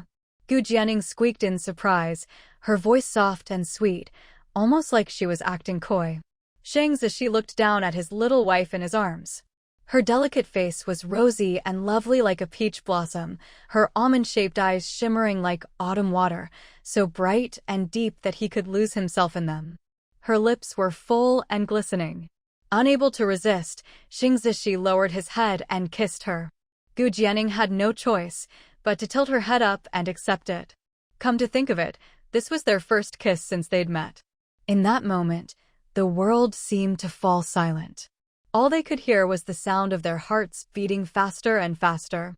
After a long while, Shang Zishi finally let go. Gu Jianing was left breathless, her eyes already dazed. It took her a while to recover. All right, time to sleep. Shang Zishi patted her back gently. Gu Jianing nestled in Shang Zishi's arms and closed her eyes. She'd thought she might not be able to sleep. After all, it was the first time in 2 lifetimes she'd shared a bed with Shang Zishi. But, surrounded by his unique scent of grass and wood, she drifted off without realizing it. When she woke the next morning, it was still dark. Gu Jianing thought she'd gotten up early, but hearing the sounds outside, she realized her family must have been up even earlier, busy making final preparations for her and Shang Zishi's train journey. Shang Zishi was already gone. Gu Jianing got up too. While he was away, she started putting valuables into her system space. The bankbook, cash, tickets, property deed, and the boxes of gold bars and jewelry. Shang Zishi probably wouldn't ask about them. Even if he did, she could just say she'd put them away safely. After finishing up, Shang Zishi came in carrying a basin of hot water, a towel draped over his shoulder. I figured you'd be awake by now. Come wash up, then let's have breakfast. Okay. Gu Jianing took the hot towel Shang Zishi had wrung out for her and began to wash up. This morning, everyone in the Gu family was present for breakfast, a rare occasion for them all to be together. But the atmosphere was subdued, each person's eyes filled with reluctance. No matter how hard it was to part, when the time came, they still had to leave. Shang Zishi loaded all the big and small bags the Gu family had prepared onto the jeep. Mom, Dad, brothers, sisters-in-law, please take care of yourselves, Gu Jianing said, her eyes red as she hugged each family member in turn to say goodbye. Go on, go on. Take good care of each other, you and Zishi. Through a haze of tears, Gu Jianing finally got into the car. The door closed slowly and Shang Zishi started the engine. The car pulled away slowly. Ningning, Yao Chanhua instinctively ran after the car, Gu's father following right behind her, both of them in tears. The emotions Yao Chanhua had been holding back these past days suddenly burst forth, and she sobbed uncontrollably. Ningning has never left us before. I'm so worried about her. A mother's heart is always with her child, no matter how far they go. Yao Chanhua was worried. She worried that so far away, Ningning might not have enough to eat or wear, that she wouldn't take good care of herself. She worried that, out of her sight, someone might bully her daughter, and if she wasn't there, how could she stand up for her? My poor Ningning. Gu Yunting and the others couldn't hold back their tears either. All right, old woman, don't cry. Zishi is a good man. He'll take good care of Ningning. Gu's father tried to comfort his wife, though he felt just as miserable inside. But no matter how good a husband is, can he compare to her parents' love?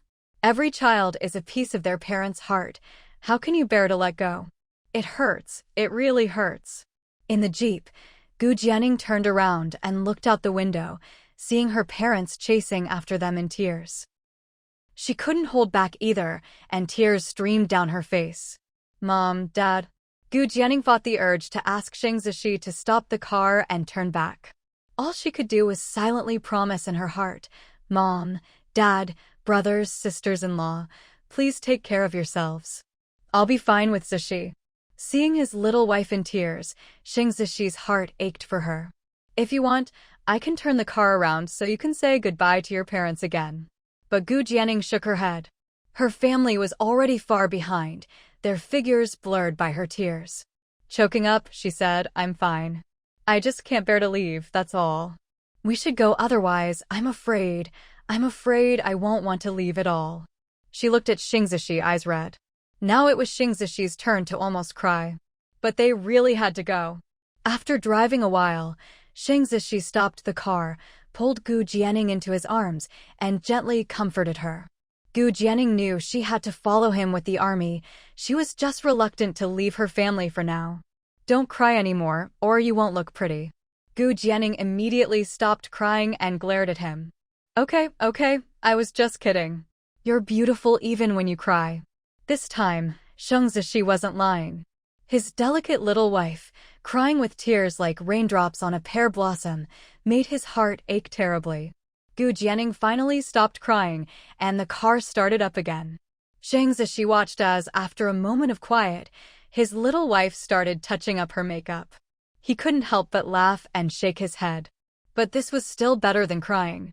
After Shang Zishi and Gu Jianing left, a car from the capital also came to take Grandpa and Grandma Sang away.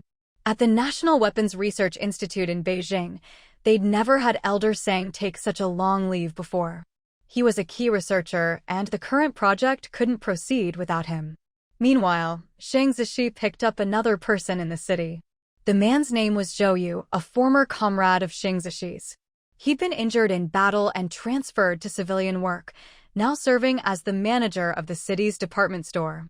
Back then, if Shang Zishi hadn't pulled him out during that mission, Zhou Yu wouldn't have just been injured and transferred, he would have died. So Zhou Yu was deeply grateful to Shang Zishi. They'd become close brothers. The jeep they were driving was actually Zhou Yu's. The army would sometimes retire old vehicles, and Zhou Yu had bought and modified this one. When Shang Zishi came and said he needed a jeep, Zhou Yu lent it to him without a second thought. Now that Shang Zishi and Gu Jianing were taking the train to join the army, it was time to return the jeep to its owner. When they reached the train station, Zhou Yu would drive the jeep back. Gu Jianing recognized Zhou Yu. He'd even attended their wedding yesterday. Soon, they arrived at the train station. It was crowded and the air was stuffy. Gu Jianing frowned slightly. She pulled her red towel up to cover most of her face. Shang Zishi carried all the big and heavy bags, especially the quilts and meat, while Gu Jianing took the lighter things. Zhou Yu helped them carry their things too, planning to help them get settled on the train. Trains in those days didn't have special waiting rooms, so those seeing people off could board the train as long as they got off before it left. Ningning, walk behind me and hold on to my hand. Don't let go, okay? Shang Zishi reminded her. Both his hands were full, so he couldn't hold her hand, but he still worried. Even if he couldn't hold her, he made sure to warn her. He led the way, Gu Jianing holding onto the hem of his jacket, with Zhou Yu bringing up the rear. The two men protected Gu Jianing in the middle. Okay, I know, Gu Jianing replied obediently. The three of them boarded the train. It was even more crowded inside, packed with people and luggage. Luckily, with tall and sturdy Shang Zishi leading the way and Zhou Yu guarding the rear, Gu Jianing didn't have to squeeze through by herself. Otherwise, she would have been too intimidated to get on. In her previous life, Gu Jianing had taken the old green trains before, but it was never a pleasant experience. Now, she tried not to think about it. After squeezing through several carriages, they finally reached their sleeper berths. The upper and lower bunks were theirs, But when they arrived, 3 young men were occupying them. "Comrades, these are our berths," Sheng Zishi said expressionlessly. Maybe it was the military uniform, or maybe it was the intimidating look in Sheng Zishi's eyes, but the 3 young men immediately got up and left. Sheng Zishi patted the bunks to make sure they were clean before letting Gu Jianing sit down. After all, he knew his little wife was delicate and liked things clean. Following him all the way out west to join the army and having to squeeze onto an old green train, he knew she was being put through a lot. So, Sheng Zishi did his best to make Gu Jianing comfortable whenever he could. After helping them put away their things, Dou Yu was about to leave. But before he left, Zhou Yu handed them several cans of food. Ignoring Sheng Zishi's polite refusals, he shoved them into his hands. "We don't know when we'll get to meet again after you leave," Zhou Yu said. "We'll have the chance. Besides, my wife is from around here, so we'll definitely be back to visit." "There'll be plenty of opportunities to get together," Sheng Zishi replied. "You're right. Take care." "You too." After Zhou Yu left, Sheng Zishi handed the canned food to Gu Jianing. Gu Jianing took them and saw there were fruit cans, beef cans, and luncheon meat. "Do you want to eat something? Should we open one now?" Sheng Zishi asked. Gu Jianing shook her head. "I'm not hungry." She'd eaten quite a bit for breakfast and wasn't hungry now. Plus, the air in the train carriage wasn't great and there were all sorts of smells, so she didn't have much appetite. "Are you feeling a bit unwell? Sorry you have to go through this. Just sit and rest for a while." Sheng Zishi gently patted her head, feeling a little sorry for the tired-looking girl. And then, Gu Jianing didn't protest and sat down to rest. There were upper and lower berths across from them, and people were sitting there now too. When Gu Jianing sat down and glanced over, the people across from her looked back.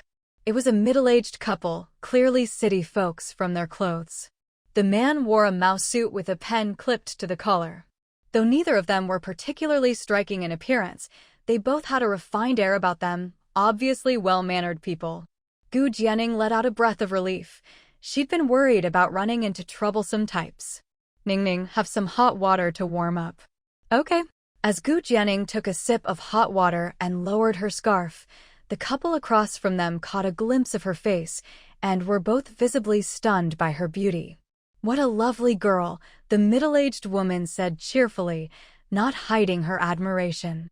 Gu Jianing was taken aback, then smiled. "Thank you." Who wouldn't be happy to be complimented on their looks? That seemed to break the ice between them. In no time, Gu Jianing learned that the couple were indeed husband and wife. The man was Shen Huayuan, and his wife was Bai Wan. Both worked at the Chaoyang City steel plant and were on a business trip to Linzi City. Linzi City was also in the northwest, right next to Yuanshan City, where the Northwest Military District, Gu Jianing and Sheng Zishi's destination, was located. After chatting, Shen Huayuan and Bai Wan learned that Gu Jianing and Sheng Zishi were newlyweds, and Gu Jianing was accompanying her husband as a military spouse. After a while, the train's loudspeaker came on, urging those who hadn't boarded to hurry up as the train was about to depart. The carriage became a flurry of activity, with people coming and going until the train finally let out a long whistle and slowly started moving. Only then did things quiet down. Gu Jianing was grateful she didn't get motion sickness, otherwise, after 3 days and 2 nights on this old green train, she'd be half dead. At noon, after asking Gu Jianing what she wanted, Sheng Zishi bought 2 boxed meals. One was shredded pork with green peppers, the other was braised pork over rice, which also came with some vegetables and half a marinated egg. Some of the people around them couldn't help but look on with envy when they saw that both Sheng Zishi and Gu Jianing had meat dishes. Food on the train wasn't cheap, especially the meat boxes, so most families would bring their own food to save money. At mealtime, many people took out steamed buns, flatbreads, or pancakes. Some had stuffed buns. Even those who were better off would usually only buy a vegetarian meal box. Before they left, her mother had offered to prepare some food for them to take, but Gu Jianing refused. First, she didn't want her mother to have to get up early and busy herself. Second, it was simply more convenient to buy meals on the train. As for the money, Gu Jianing didn't mind spending it. She wasn't going to skimp on herself or her husband. Gu Jianing wasn't picky about food, but she did like meat, could handle spicy food, and was one of those people who never seemed to gain weight no matter how much she ate. Now, as she and Xing Zishi ate their boxed meals together, Xing Zishi picked out all the things she liked and gave them to her. Gu Jianing thought the train food was actually pretty good. The braised pork was especially tasty. Suddenly, she heard a 5- or 6-year-old boy not far away start crying, "Mom, I want braised pork. I don't want steamed buns." He even reached out to hit his mother. The boy's mother kept glancing over at Gu Jianing. Did Gu Jianing know what was going on? Of course she did. But she ignored it and pretended not to notice. She wasn't the type to sacrifice herself for others or go out of her way to help strangers. But unexpectedly, even though she didn't respond, the boy's mother was still so shameless. When the boy wouldn't stop crying, the woman came over to Gu Jianing and Xing Zishi and said to Gu Jianing, who was eating braised pork, "Comrade, my son is really craving braised pork. I see you have quite a bit there. Could you give him a few pieces?" Xing Zishi frowned and was about to speak. But his little wife looked up, her pretty face bright and lively, and blinked. "If your child wants to eat it, you can buy some. I can't afford it." Gu Jianing curled her lips into a smile. She didn't answer directly, but her meaning was clear. If you can't afford it, then you don't get to eat it. The fact that she had a lot of braised pork was her own business. What did it have to do with this woman? Why should she give it away? Besides, the little boy had just hit his mother, and the woman didn't even scold him. Instead, she shamelessly came over to ask for food. Gu Jianing didn't like this mother and son at all. It wasn't that Gu Jianing was especially attached to the braised pork. If she wanted to give it away, she'd do so freely. But if she didn't want to, even if someone tried to take it by force, she'd fight to get it back. "I just see you have a lot of meat, and your husband's a soldier, and you're a military wife. Aren't soldiers supposed to help others? How can you have no sense of selflessness at all?" At this, Gu Jianing was truly angry. Say what you want about her, but you can't talk about her husband. Gu Jianing was fiercely protective of her own.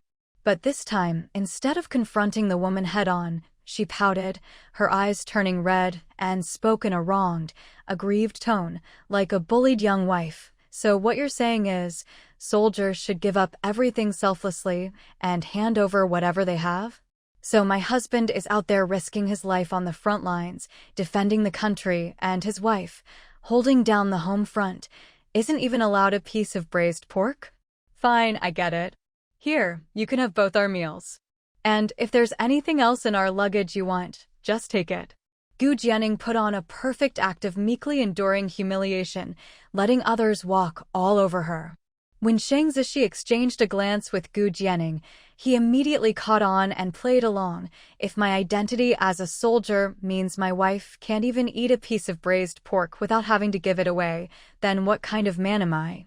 When we get to the station, I'll go straight to my commanding officer and ask, does being a soldier mean that my wife, as a military spouse, isn't allowed to eat anything, that she has to give everything away? If that's the case, who would still want to be a soldier? Just thinking about it makes my heart ache. Soldiers fight and bleed on the front lines to protect the people, and so many have died on the battlefield. But here, the very people I protect are bullying me and humiliating my wife." Xing Zishi's words were sharp and quick, and as soon as he finished, the woman was startled out of her wits. No matter the era, ordinary people have always respected soldiers. It's because of them defending the country that everyone can enjoy a peaceful life. They are the most respected and lovable people in the world. They fight and bleed on the front lines, and when people meet military families, they're supposed to look after them, not snatch their things. The people nearby, seeing Gu Jianing's red eyes and pitiful look, already felt sympathy for her. They knew the woman was just being shameless. In these times, eating meat isn't something you can get just by opening your mouth and asking. Now, everyone started thinking even deeper. So, all the condemning looks fell on the woman and her child, and people didn't hold back their words. "Soldiers risk their lives on the front lines to protect us. What's wrong with them eating a bit of braised pork? How can you be so shameless? If you want to eat, buy it yourself. If you don't have money, then don't eat. This kid needs to be taught a lesson. So young and already crying to get other people's food, what's he going to be like when he grows up? Apologize. You must apologize. The woman was forced to retreat under the barrage, and the little boy started bawling in fear. At this point, the man who had been sitting there unmoved, this woman's husband, finally couldn't sit still after hearing what Gu Jianing and Xing Zishi said. What kind of talk was this? Never mind what rank this soldier was, even just those words, if they spread, they'd become infamous. If being a soldier means giving up everything, who would still want to serve? Besides, if a soldier is fighting on the front lines to protect the country, but his wife can't even eat a piece of meat she bought herself, wouldn't that just chill the hearts of those fighting at the front? Worse, they might even get labeled as counter-revolutionaries and end up in jail. So, the man immediately stepped forward and slapped the woman across the face. Stop talking nonsense. Apologize to the soldier and his wife now. The woman hurriedly apologized to Xing Zishi and Gu Jianing. Comrade, I'm sorry. She just got confused for a moment and said something foolish. I'll make sure to teach her a lesson. After saying this, the man dragged the little boy away. If you're hungry, eat steamed buns. If you don't want them, then go hungry. Gu Jianing and Xing Zishi exchanged a glance. They could both see that the man was actually the worst of the lot. When the woman and the boy were being aggressive earlier, he just sat there, unmoved, not saying a word. It was only now, when public opinion had turned in Gu Jianing and Xing Zishi's favor, and he was afraid things would get out of hand, that he stepped in. And he did it by hitting and scolding his own family. Honestly, Gu Jianing felt nothing but contempt for people like him. She didn't spare them another glance. Scum like that weren't worth her attention. The people around were also surprised. Who would have thought that this pretty, delicate-looking young woman, Gu Jianing, could be so formidable?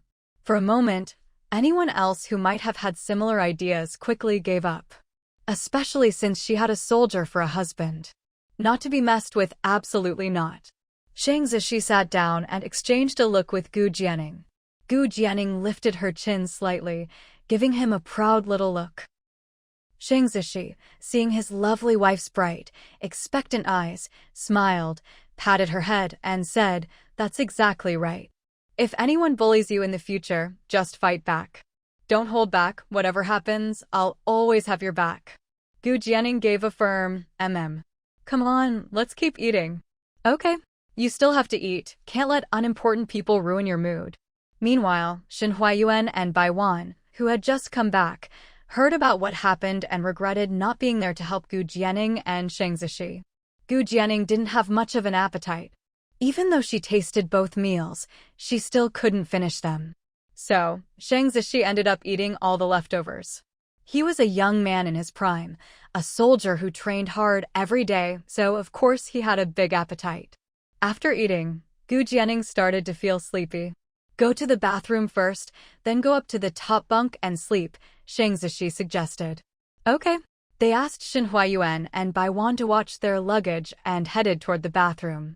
But as soon as Gu Jianing got there, her delicate, pretty face scrunched up and she instinctively covered her nose and mouth with her hand.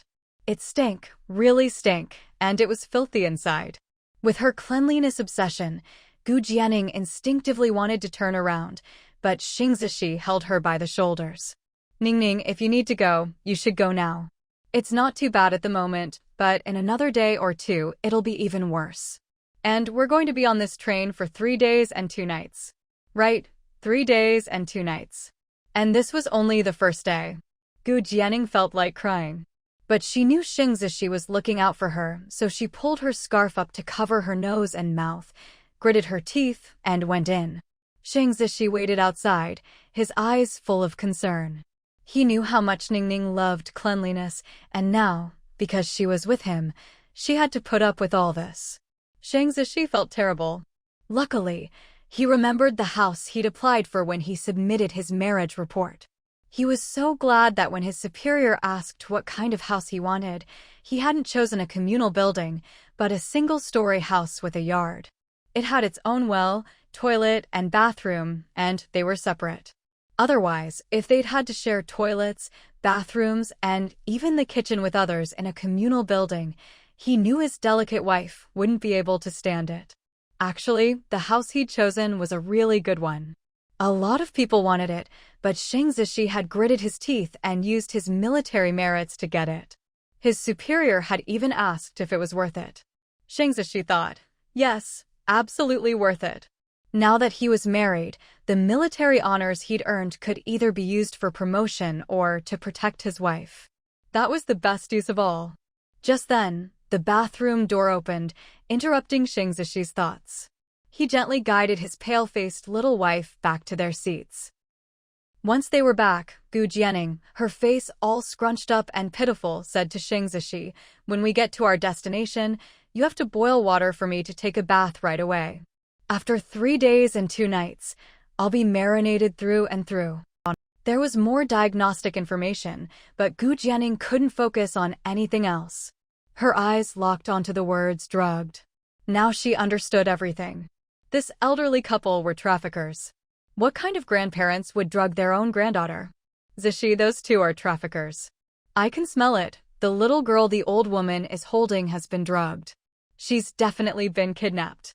After walking a short distance, Gu Jianing whispered to Shang Zishi. Shang Zishi's expression turned serious. Actually, I thought something was off about them too. Although the couple acted normal, Shang Zishi's instincts as a soldier told him something was wrong. He'd been planning to investigate them later, but he hadn't expected Ningning to suspect they were traffickers as well.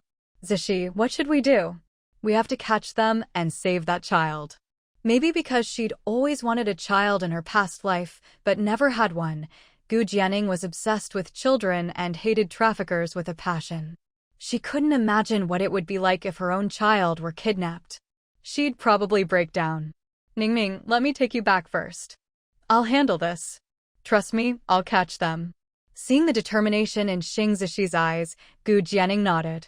Shang Zishi took her back to their seats, asked Shen Huayuan and Bai Wan to look after her, and told her not to leave her seat no matter what happened. Then he left. After Shang Zishi left, Gu Jianing grew restless, worrying about what was happening. But she knew the only thing she could do was listen and stay put, not cause trouble. She didn't know how much time had passed when suddenly, she heard a commotion from the next carriage. The whole train car grew lively. Soon, she heard people talking about human traffickers. Gu Jianing's heart skipped a beat. Had they been caught? Very quickly, she saw her own carriage in an uproar. 2 train staff members were holding the elderly couple, and another staffer was carrying the child. Shang Zishi had returned as well. As he sat down and the others left, Gu Jianing's eyes sparkled as she looked at him. You caught them. Yeah, we caught them. That's good.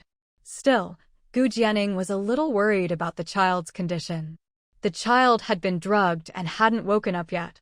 Earlier scans suggested that if the child didn't wake up soon, the drug might cause brain damage. There should be medical staff on this train who could help the child, right? Thinking this, Gu Jianing felt a little more at ease. At that moment, the carriage was filled with people discussing and cursing the human traffickers. No one knew how much time had passed when suddenly, the train conductor appeared in Gu Jianing's carriage, accompanied by the staff member who was holding the child. Comrade soldier, you were the one who reported the traffickers and helped us catch them, right? Thank you so much. With the conductor's personal thanks, everyone in the carriage finally realized that it was Shang Zishi, who had been traveling with them, who had discovered the traffickers. Now, everyone looked at Shang Zishi with awe and respect. The family of 3 who had earlier demanded meat from Gu Jianing were even more shocked. They hadn't expected Shang Zishi to be the one who caught the traffickers. Thinking back on how they'd provoked the couple before, they felt a lingering fear. Yes. Shang Zishi stood up and saluted the conductor. Actually, it was my wife who first noticed something was off about that elderly couple, and she also smelled the drug on the child. She told me about it. The conductor's eyes lit up. Is your wife a doctor by any chance? Shang Zishi, you could say that. Then could we ask your wife to help save this child? There were indeed medical workers on the train, but their skills were limited. They could tell the child had been drugged, but didn't know how to treat it. So, hoping for a miracle, they brought the child to Xing Zishi and his wife. They hadn't expected Gu Jianing to actually be a doctor, and the first to notice the traffickers, too. If she could tell the child was drugged just by smelling, maybe she could save her as well? Xing Zishi hadn't expected the conductor to ask Ningning to help the child. He silently blamed himself for speaking too quickly. In his mind, since Ningning could treat his sister-in-law and was going to treat him as well, she must have some medical skills. But right now, he looked at Gu Jianing, his gaze apologetic. He wasn't sure if Ningning was confident about this.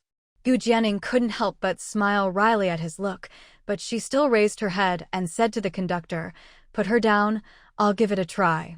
Though she said she'd try, Gu Jianing actually had a solution. "Great, thank you, comrade." Soon, the little girl was laid on the lower bunk. Under everyone's watchful eyes, Gu Jianing calmly took out her own set of needles.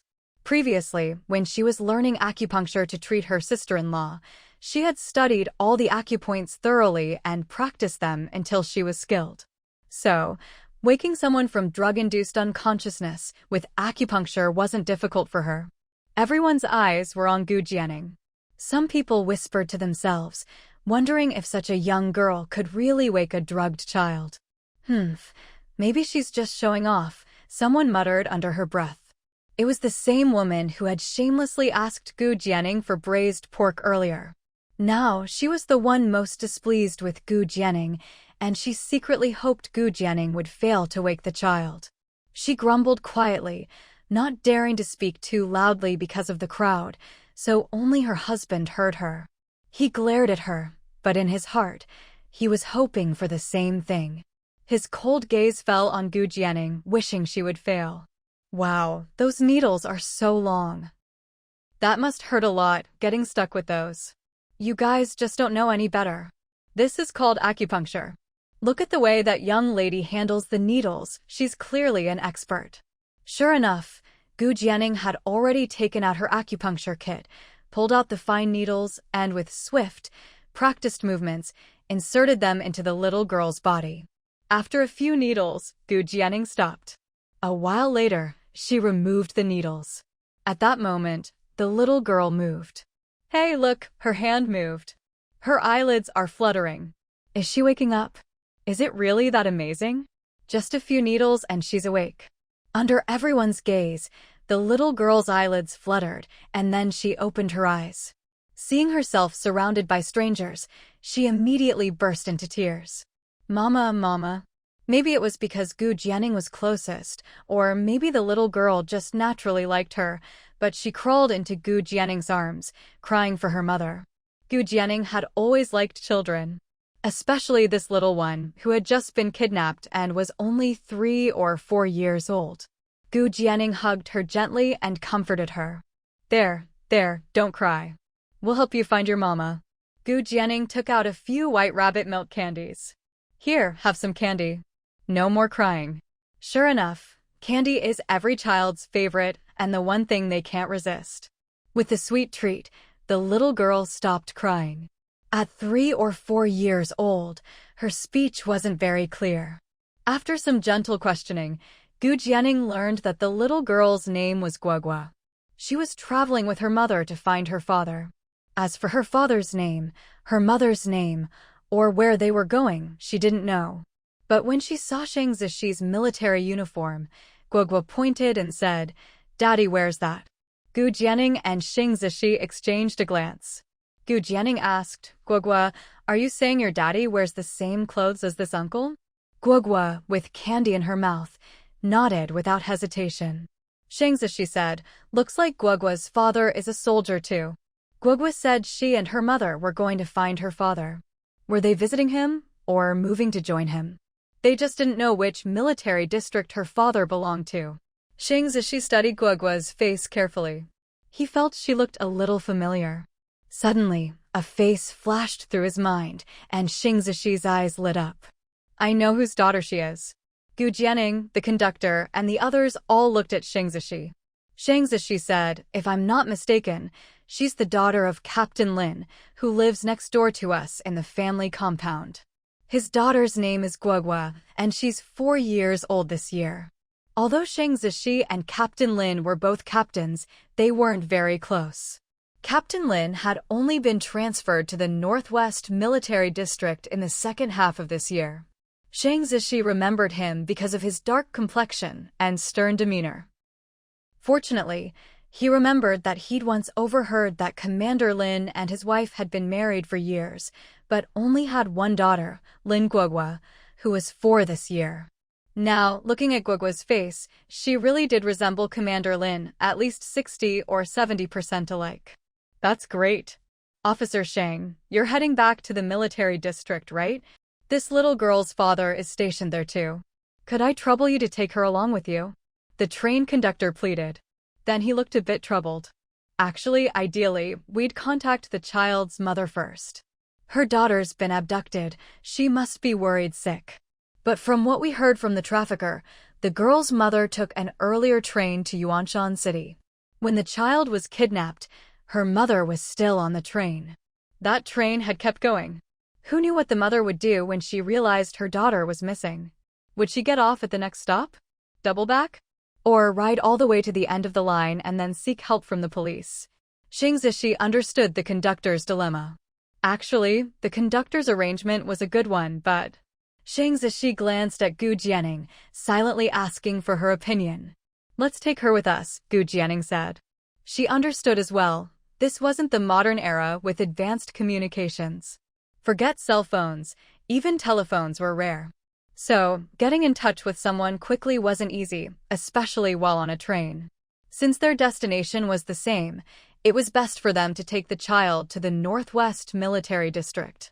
But, Brother Shi, when we stop at the next station, you'd better get off and call Guogua's father. Let him know what's happened, and have him contact Guogua's mother. The sooner she hears, the less she'll worry.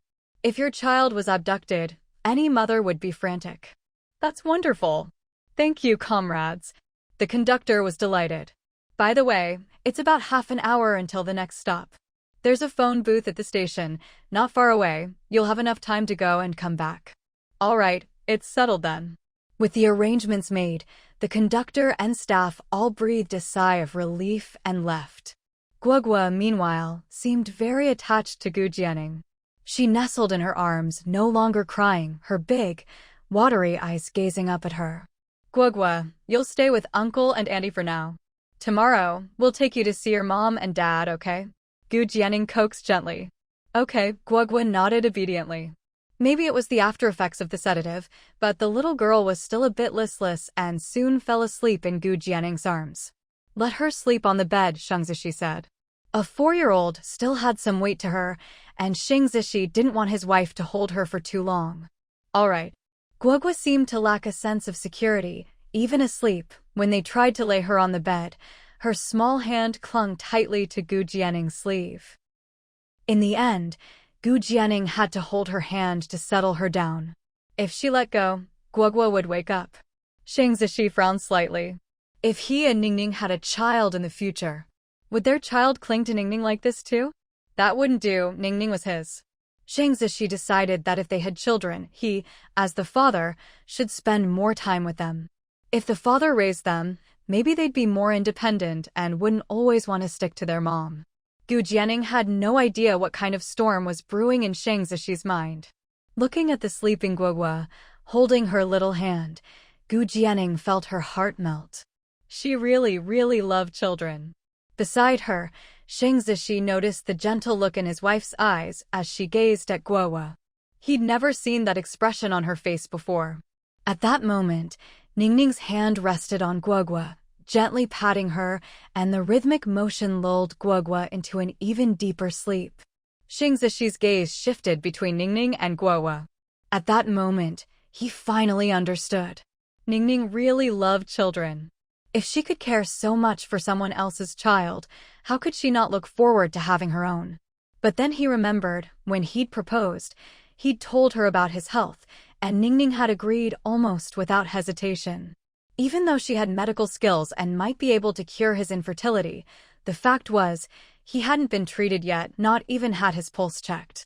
But Ningning had still agreed to marry him, even when the rest of the Gu family hesitated or objected. So, She must have feelings for him, right? Otherwise, how could someone who loved children so much agree to marry him without hesitation, given such uncertainty? Thinking of this, Shang Zishi felt a pang in his heart. He'd never cared much about whether he could have children. Sometimes, he even thought there was no need for the Shang family bloodline to continue. But now, more than anything, he hoped his body could recover.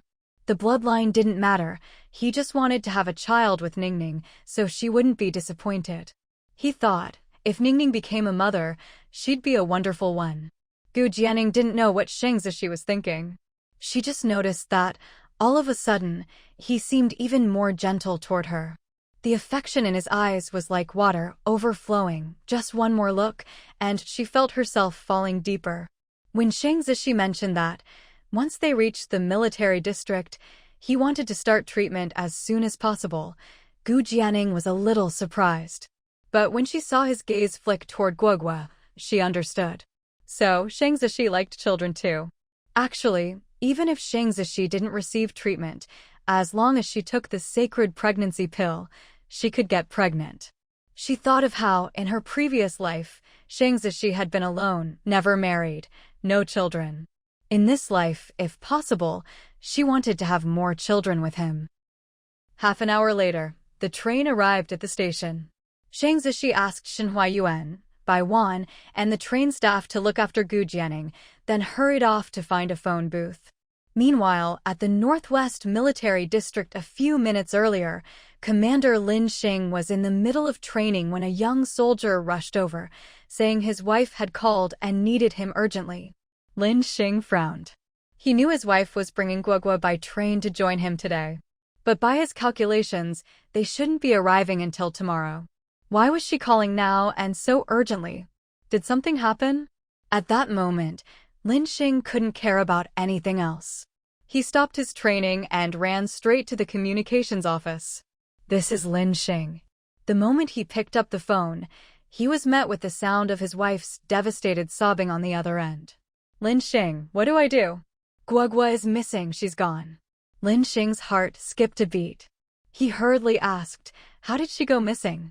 Tell me exactly what happened. Very quickly, through his wife's tearful and choked account, Lin Xing got a rough idea of the situation. And in that instant, even Lin Xing, who had always been a tough man, who bled but never cried on the battlefield, felt his eyes redden. Ah Wan, you've run into child traffickers, Lin Xing forced himself to say, voicing his grim conclusion. He understood now. His wife had encountered traffickers, and there was a high chance that Guogua had been taken by that pair of fake elderly grandparents. Lin Xing was filled with regret. He knew his wife was naive and inexperienced with the ways of the world. How could he have felt at ease letting her take Guogua on the train alone just because he was busy? Lin Xing came from a rural family, the second child, never favored by his parents or brothers. So, he left that disappointing home early and joined the army.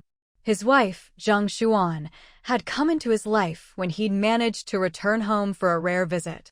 His parents had wanted him to marry the daughter of a textile factory director in exchange for 2 job positions for his brothers. He refused, and it was an elderly neighbor who introduced him to Awan. Awan was a city girl, the only daughter of her parents, who doted on her dearly. When it came time for Awan to consider marriage, her parents had only one requirement, that her husband treat her well. Before meeting Lin Xing, Awan had met plenty of suitors, but none were suitable. When Lin Xing appeared, her parents were very satisfied with him, and he and Awan quickly took a liking to each other. So, they married soon after. But unexpectedly, just a year after their marriage, her parents died in a factory accident. Awan became a martyr's child, but also an orphan. At that time, many of the Zhang family relatives wanted to seize her parents' assets.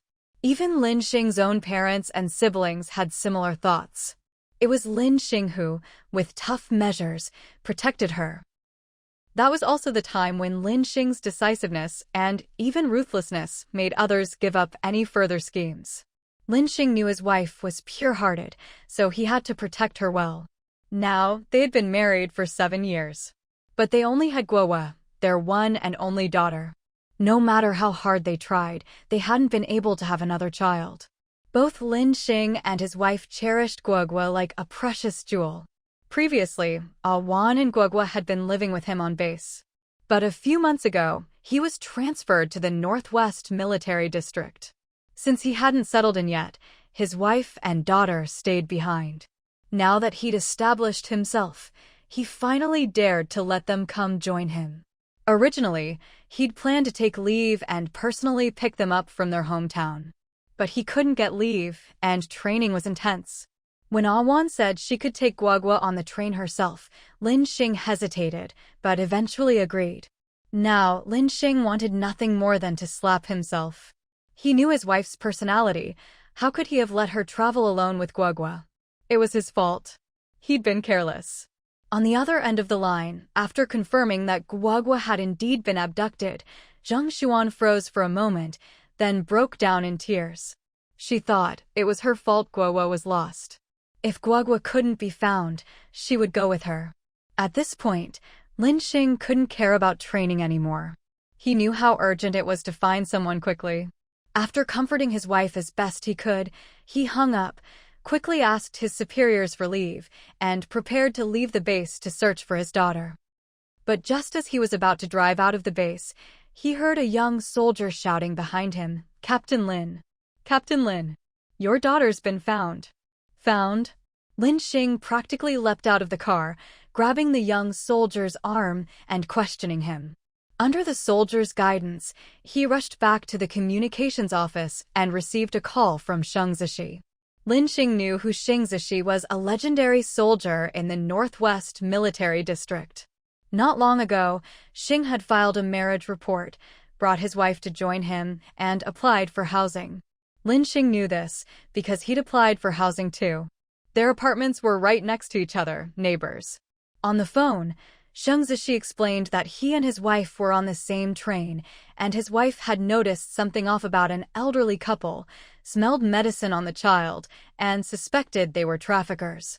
In the end, he worked with the train staff to catch the traffickers and rescued the child. That little girl named Guogua, about 4 years old, looks a lot like you. Is she your daughter? Yes, that's my Guogua. Lin Xing was so emotional he nearly cried. He quickly explained that his wife had just called to say their daughter had been kidnapped. Guogua is with me. My wife and I will bring her to the base.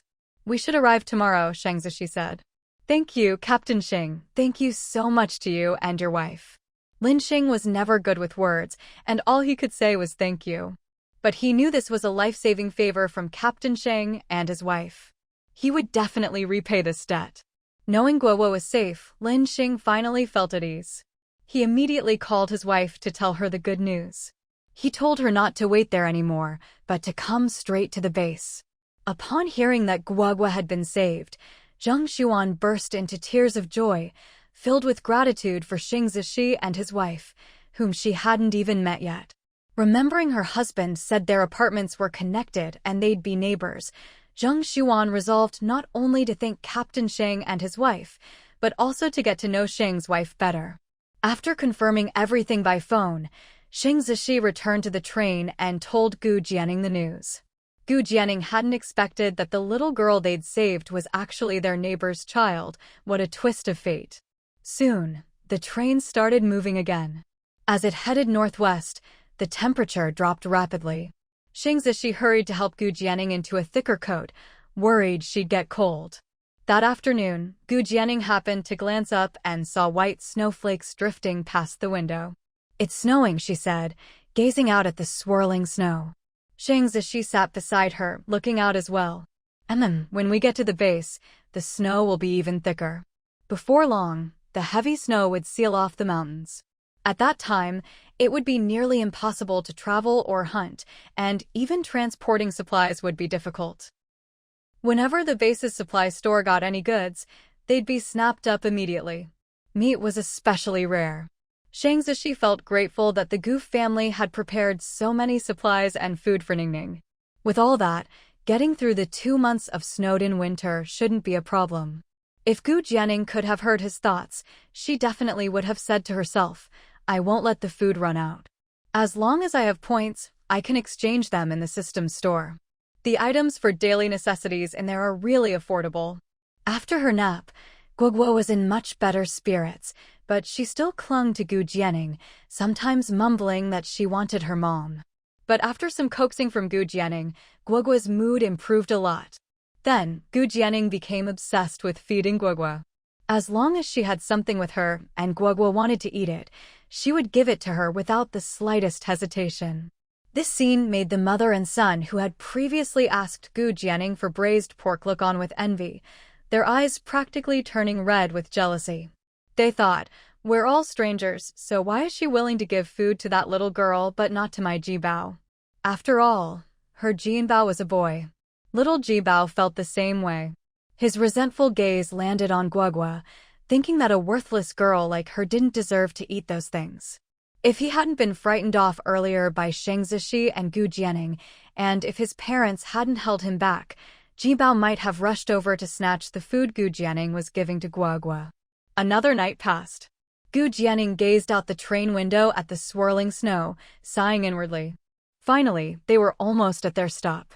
If they didn't arrive soon, she felt like she'd either start growing mold or turn into a pickled vegetable.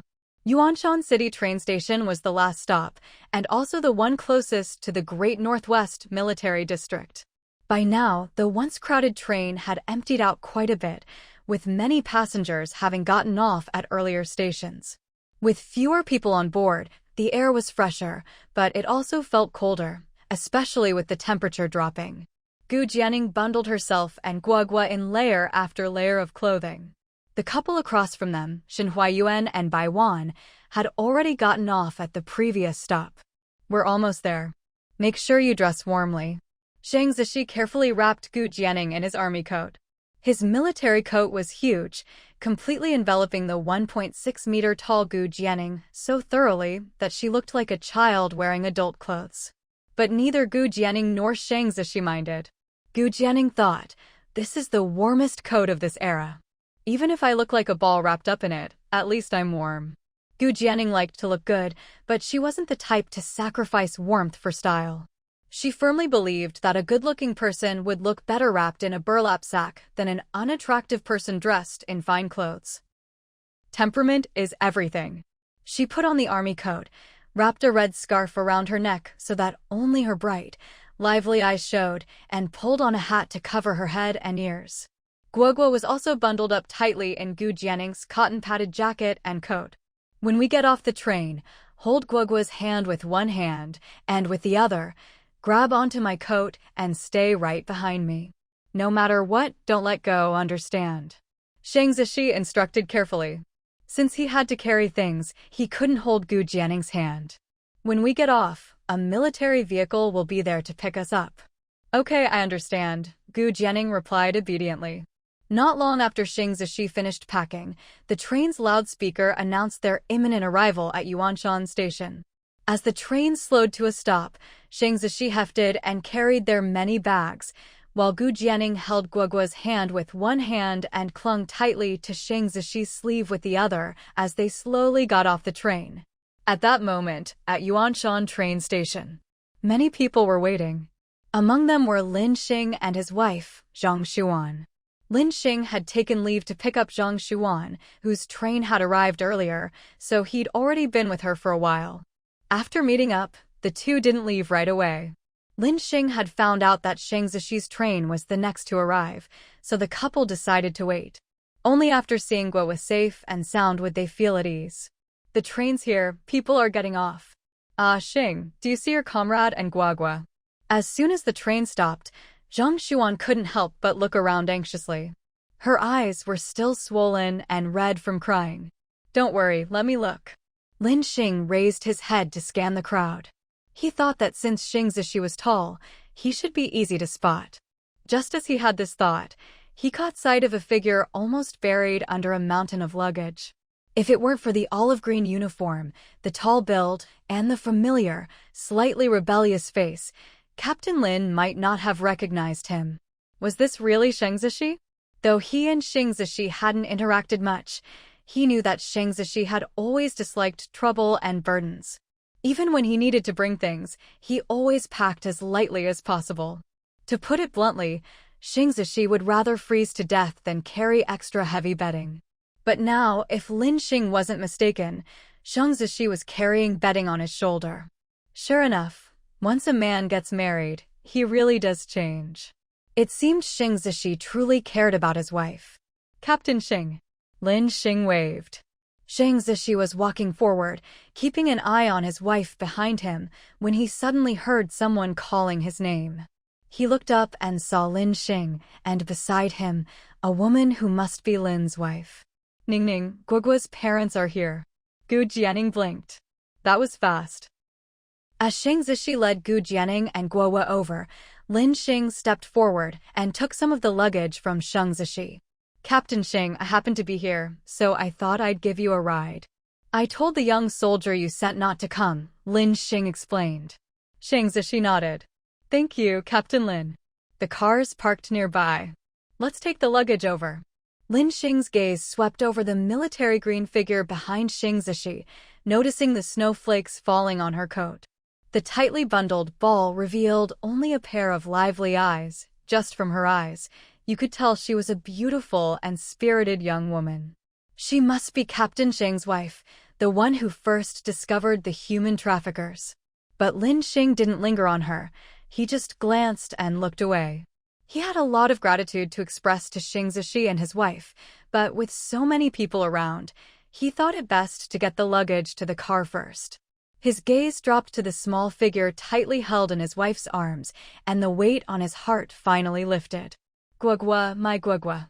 The moment Zhang Xuan saw Guoguo, she rushed over, squatted down, and hugged her tightly as if she were a lost treasure found again, tears streaming down her face. Guoguo also clung to Zhang Xuan, wailing, Mama, Mama. Zhang Xuan comforted Guoguo while checking her over for injuries. She had always feared that if Guoguo were ever kidnapped by traffickers, her child would be hurt. After a quick check, she found that Guoguo was unharmed and still bundled up tightly. From this, she knew that after Guoguo was rescued, she had been well cared for. When she had just come out, she saw that it was this young woman who was holding Guoguo's hand, and Guoguo was looking up at her with a gaze full of trust. Hello, you must be Commander Xing's wife. Thank you so much for saving my Guoguo. If it weren't for you, my child would have been taken by those traffickers. I don't even know what I would have done. Although the young woman in front of her was wrapped up tightly, with only her eyes visible, Zhang Xuan still had a very good impression of her. Besides, she knew that Guoguo was very good at telling good from bad in people. She wasn't someone who easily relied on others. In fact, she was rather wary of strangers. Perhaps it was because, back in their hometown, the Lin family had always harbored ill intentions toward their little family of 3. After her parents passed away, the Lin family first tried to get their hands on her parents' inheritance. When that failed, they kept trying to persuade Lin Xing to divorce her, saying that another woman would surely be able to bear him a son. Even when they saw Guoguo, they would call her a money-losing good-for-nothing girl. Fortunately, Lin Xing wasn't a fool. All of this made Guoguo especially sensitive to the goodness or malice of others. So, seeing how attached Guoguo was to Gu Jianing, Zhang Xuan was certain that this young woman was a good person. You must be Guoguo's mother. My name is Gu Jianing. Honestly, it was just a matter of chance. I just happened to be there. Her sweet, melodious voice made Zhang Xuan feel instantly at ease. Yes, it was fate. Still, it's fate that brought you and my Guoguo together. Zhang Xuan couldn't help but wonder if she should have Guoguo recognized Gu Jianing as her godmother. After all, such a life-saving favor was impossible to repay. Maybe making her a godmother would be a way to express their gratitude, to give Guoguo another mother to honor in the future. But this wasn't something to rush. She'd have to discuss it with Lin Xing first. Actually, Zhang Xuan had her reasons for thinking this way. Back when Guoguo was only 6 months old, Zhang Xuan once took her out and happened to run into Huang Bangxia, a half-blind fortune-teller who lived nearby. Huang Bangxia had lost sight in one eye, hence his nickname. He used to tell fortunes for a living. Later, when superstitions were being stamped out, his situation became quite difficult. That time, Huang Bangxia had been beaten badly and was lying on the ground, barely moving. Feeling sorry for him, Zhang Xuan secretly gave him some water and food. After he recovered, the next time he saw her, he looked at her with his one good eye and mysteriously said that Guoguo would one day face a great calamity, a deadly one. If she couldn't get through it, she might die young. But if she met a benefactor, she would be able to turn misfortune into blessing. As a mother, hearing someone say that her daughter would face a deadly calamity and might die young made her heart skip a beat. Before she could say anything, Huang Bangxia left. After that, Zhang Xuan never saw him again. Some said he left, others said he died. Even though she didn't want to believe what he'd said, Zhang Xuan never forgot his words. And now, Zhang Xuan thought, this time, when Guoguo was kidnapped by traffickers, she really could have died. So, without a doubt, this was the calamity Huang Bangxia had foretold. But Gu Jianing had saved Guoguo, so she must be the benefactor who helped Guoguo escape danger. Zhang Xuan decided she would tell her husband about Huang Bangxia's prophecy when they got home. As they talked, the group got into the car. Because Gu Jianing was dressed so heavily, Sheng Zishi helped her up into the car. Lin Xing drove, Sheng Zishi sat in the front passenger seat, while Gu Jianing and Zhang Xuan, who was holding Guoguo, sat in the back. As Zhang Xuan helped brush the snow off her clothes, Gu Jianing took another look at her. She realized that Guoguo actually did resemble Zhang Xuan a bit. Guoguo's features took after Commander Lin, but her face shape was like Zhang Xuan's. Zhang Xuan had a cute, doll-like face with big, clear eyes that looked pure and innocent, definitely not someone with a scheming mind. Once they were in the car, the tightly sealed windows kept out the cold air. Gu Jianing took off her hat, revealing a head of smooth, jet-black hair. She also loosened her scarf a bit to catch her breath. She hadn't expected that, as soon as Zhang Xuan looked up and caught sight of her, she would be completely stunned. "Miss, you're so beautiful. I can guarantee there's no one in our entire military district prettier than you." A delicate oval face, exquisite features, fair and tender skin that glowed like a freshly peeled egg, especially under the red scarf, making her complexion look even more radiant than snow. Her lips were full and rosy, like the most beautiful petals in bloom. Her eyes were like peach blossoms, the corners slightly upturned and captivating, yet clear and sparkling, as if holding a pool of autumn water. What a stunning beauty! Auntie is so pretty, like a fairy, Guoguo, nestled in Zhang Xuan's arms, also exclaimed with bright eyes. Up front, Lin Xing, upon hearing his wife's voice, instinctively glanced at the rearview mirror. With just one look, he realized his wife wasn't exaggerating. She really was beautiful, even more so than the girls in the performing arts troupe. Sheng Zishi was something of a legend in the Northwest Military District. There were plenty of stories about him circulating in the district. His background, his rebelliousness and good looks, how he'd turned down countless blind dates arranged by the higher-ups, his iron-blooded style in combat, his reputation as the king of soldiers, his sharp tongue. In the Northwest Military District, everyone had given Sheng Zishi a nickname, the Jade-Faced Yama. It was said that he was the most handsome man in the entire district. But don't be fooled by his looks during training.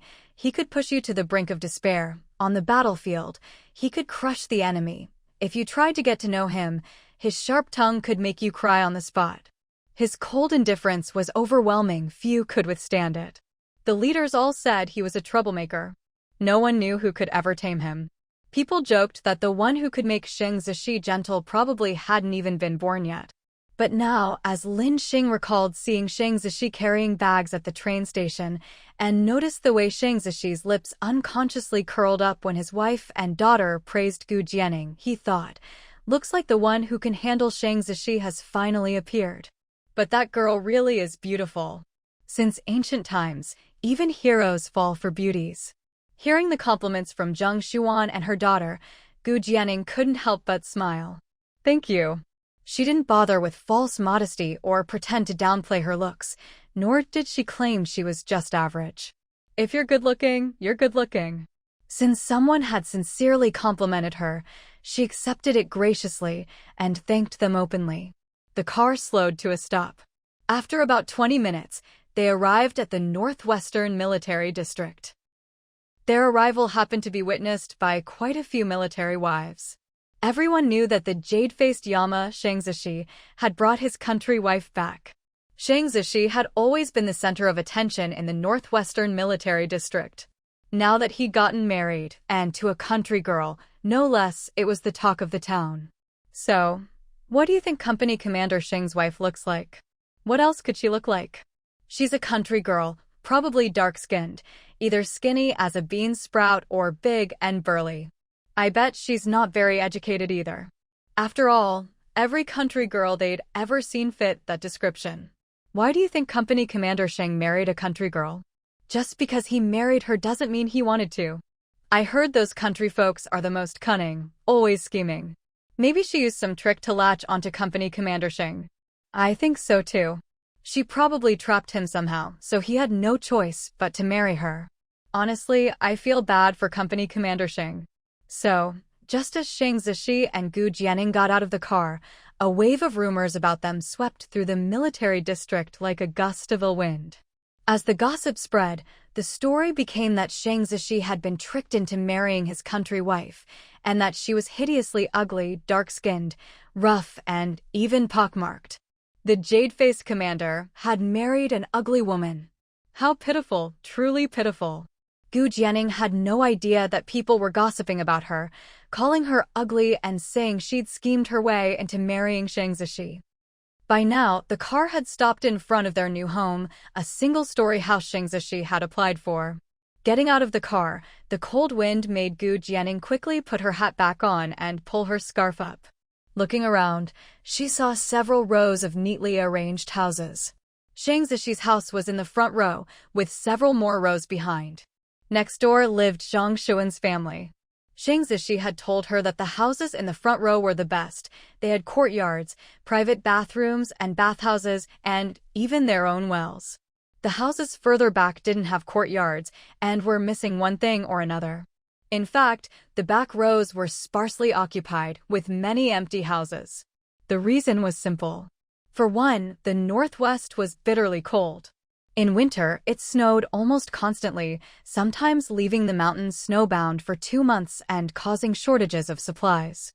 Most families didn't want to come and live with the troops. Another reason was that most people preferred the apartment-style buildings in the family compound. So, the apartment blocks in the family compound were much more crowded. Gu Jianing, however, preferred these courtyard houses. They were more spacious, while the apartments were tiny and everything had to be shared. There was hardly any privacy. Shang Zishi returned with the keys and unlocked the door. After helping the couple carry their luggage inside, Lin Xing took his wife and daughter back to their own house next door. I had the place thoroughly cleaned after I got the approval. See? It's pretty tidy, isn't it? Gu Jianing glanced around. It must have been the soldiers who'd cleaned up. Everything was spotless and neatly arranged, reminding her of Shang Zishi's perfectly folded tofu block blankets. Let's take a look around together. So the young couple began exploring their new home. In the middle was the living room, with 2 rooms on either side. To the east was the kitchen and a storage room. To the west, the bathroom and bathhouse. A 3-sided courtyard enclosed all these rooms. It wasn't huge, but it was far from small, especially with a well in the yard. Gu Jianing knew all too well how important and convenient it was, in those days, to have your own well, bathroom, and bathhouse. But, isn't there too little water in this well? Gu Jianing asked. The water was clear, but you could almost see the bottom. Was there really enough? Water is scarce in the Northwest, especially in winter.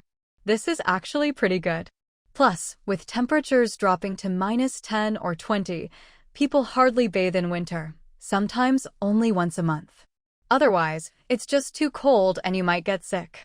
Shang Zishi started heating the Kang's heated brick beds in the living room and main bedroom, fetched water to boil on the stove, and then grabbed a broom to quickly sweep the snow from the courtyard. Even though someone had cleaned a couple of days ago, it snowed every day, so snow kept piling up. When Gu Jianing heard that people only bathed once a month, she was stunned. Don't tell me I'll have to go a whole month without bathing? Can I at least take a bath today? I feel like I'm already marinating in my own sweat. Her voice was tinged with grievance. In Huaihua village, down south, it never snowed even in winter, and Gu Jianing was a stickler for cleanliness. She bathed every day, no matter how cold it got. You can, Sheng Zishi assured her, then leaned in and whispered something in her ear. Gu Jianing's eyes lit up, and she grabbed his arm in delight. Really? Really? I'll take you this afternoon. Deal. So, is there anything I should do now? Gu Jianing, though a bit lazy and not fond of chores, felt embarrassed seeing Sheng Zishi busying himself alone. After all, this was their home. Go unpack and put away the small things. When I'm done, I'll go to the canteen to get us food. Okay. So the couple got to work, one inside, one outside. Gu Jianing put the food she'd brought from home in the kitchen cupboards, lots of cured meats, like pickled rabbit, smoked chicken, smoked pork, and her mother Yao Chuanhua's homemade pickles. Her family had wanted her to bring rice and flour too, but she'd refused. Everyone was short on food these days, and besides, it was too far and too heavy to carry. Gu Jianing had her own exchange store system, where she could get food and daily necessities for cheap. She'd find a chance to exchange for some grain later. After putting away the food, she went to the main bedroom she'd share with Sheng Zishi, curiously eyeing the Kang. There were no Kangs in the south, and she'd never slept on one before. In these days, without modern heating, people relied on Kangs for warmth. Gu Jianing touched it. Maybe it hadn't been heated long enough, because it wasn't warm yet. She spread out the bedding, carefully making the bed and arranging the pillows. Gu Jianing finally put some of her makeup and jewelry into the drawer of the cabinet by the Kang bed. Just as she finished, she turned around to see Sheng Zishi coming in with a steaming cup of hot water. Have some hot water first, warm yourself up. Gu Jianing took the cup, feeling its comforting warmth in her hands. Thinking about how Sheng Zishi had been busy in the yard, but still remembered to bring her hot water, her heart felt warm too. Did you have some? Gu Jianing asked. I did, Sheng Zishi's voice came from the kitchen. Gu Jianing followed and saw him taking out the lunch boxes. Looking at his tall back, Gu Jianing felt an inexplicable sense of security. She took a small sip of the hot water. It tasted sweet and warm, and her eyes widened. You added honey.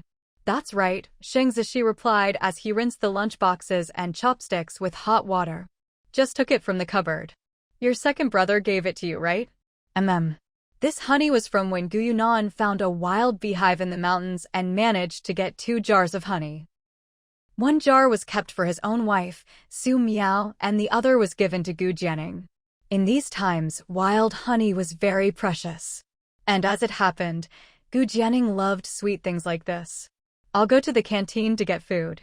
You go sit on the Kang in the living room and drink your water, it should be warmer there. Okay. Sheng Zishi gave Gu Jianing a hug before leaving with the lunch boxes.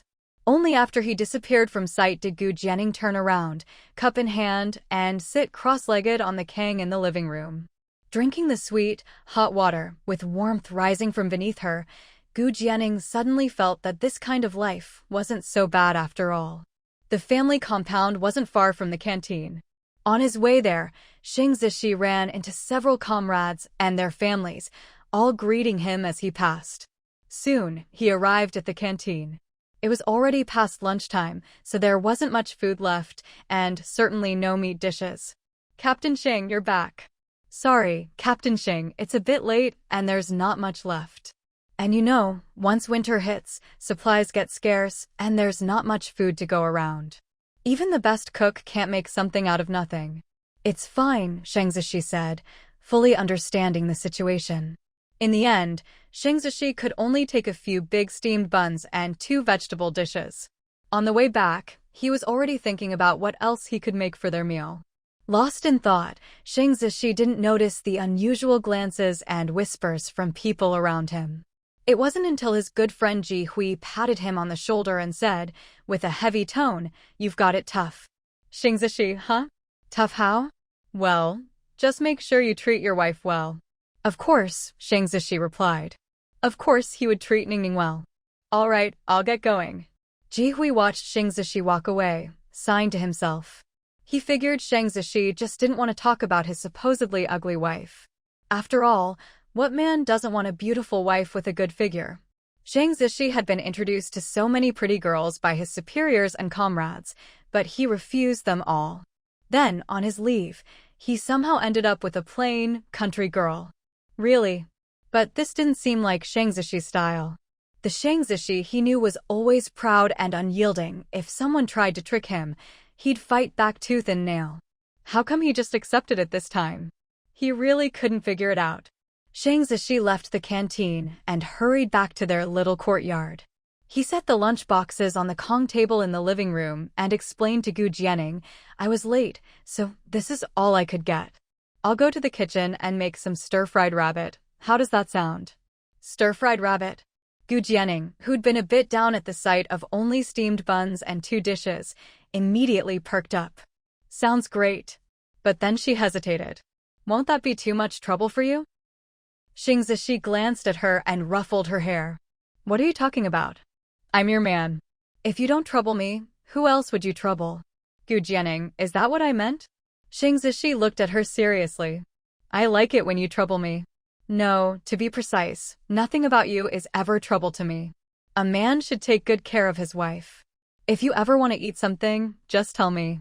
I'll do my best to get it for you. Got it. Gu Jianing's heart felt warm at his words. Want to help me watch the fire? Sure. Actually, there wasn't much need to watch the fire. The stove was connected to both Kong beds, so once the fire was burning, the stove was hot too. Once the big pot was on and the ingredients ready, they could start cooking.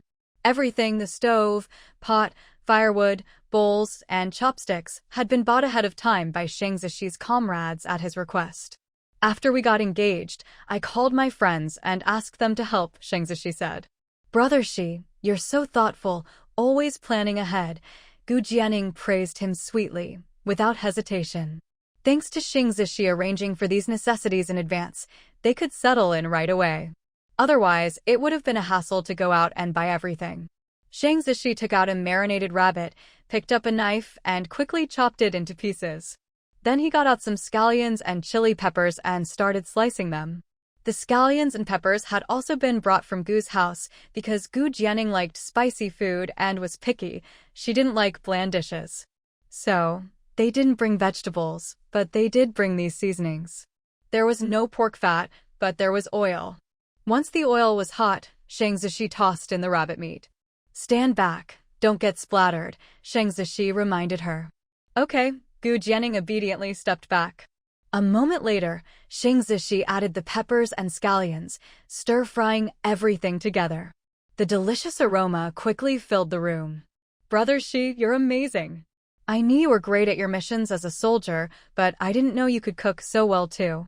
This stir-fried rabbit smells incredible. I bet it tastes even better. How did I get so lucky? I actually married such a wonderful man. You're basically the perfect husband.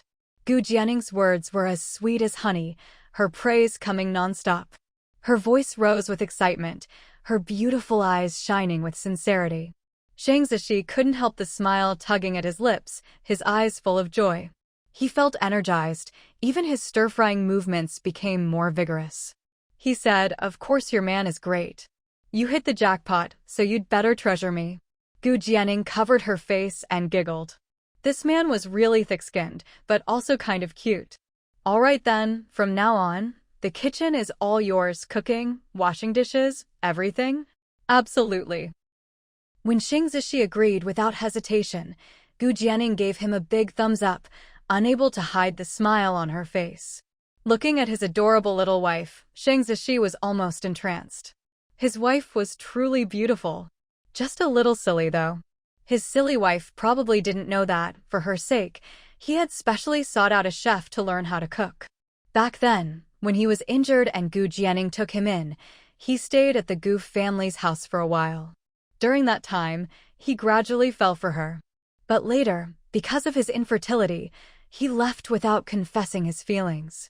After returning, he tried to get over Gu Jianing, but once his heart was moved, her image haunted his dreams, growing deeper and deeper. How could he possibly let go? After struggling for half a year, Shang Zishi finally decided to give himself a chance. He wanted to go to Huaihua village and be by Gu Jianning's side right away, but at the time, he couldn't get leave, so he had to hold back for the moment. Coincidentally, during a mission, he met a chef. He remembered how his future mother-in-law had once mentioned that Gu Jianning was picky and loved to eat, but didn't like cooking. She'd said she wanted to find her daughter a husband who could cook. Shang Zishi thought if he could cook well, his chances of a successful proposal would be much higher. So, after helping that chef with a big favor and paying him, Shang Zishi would go learn from him whenever he had free time during missions.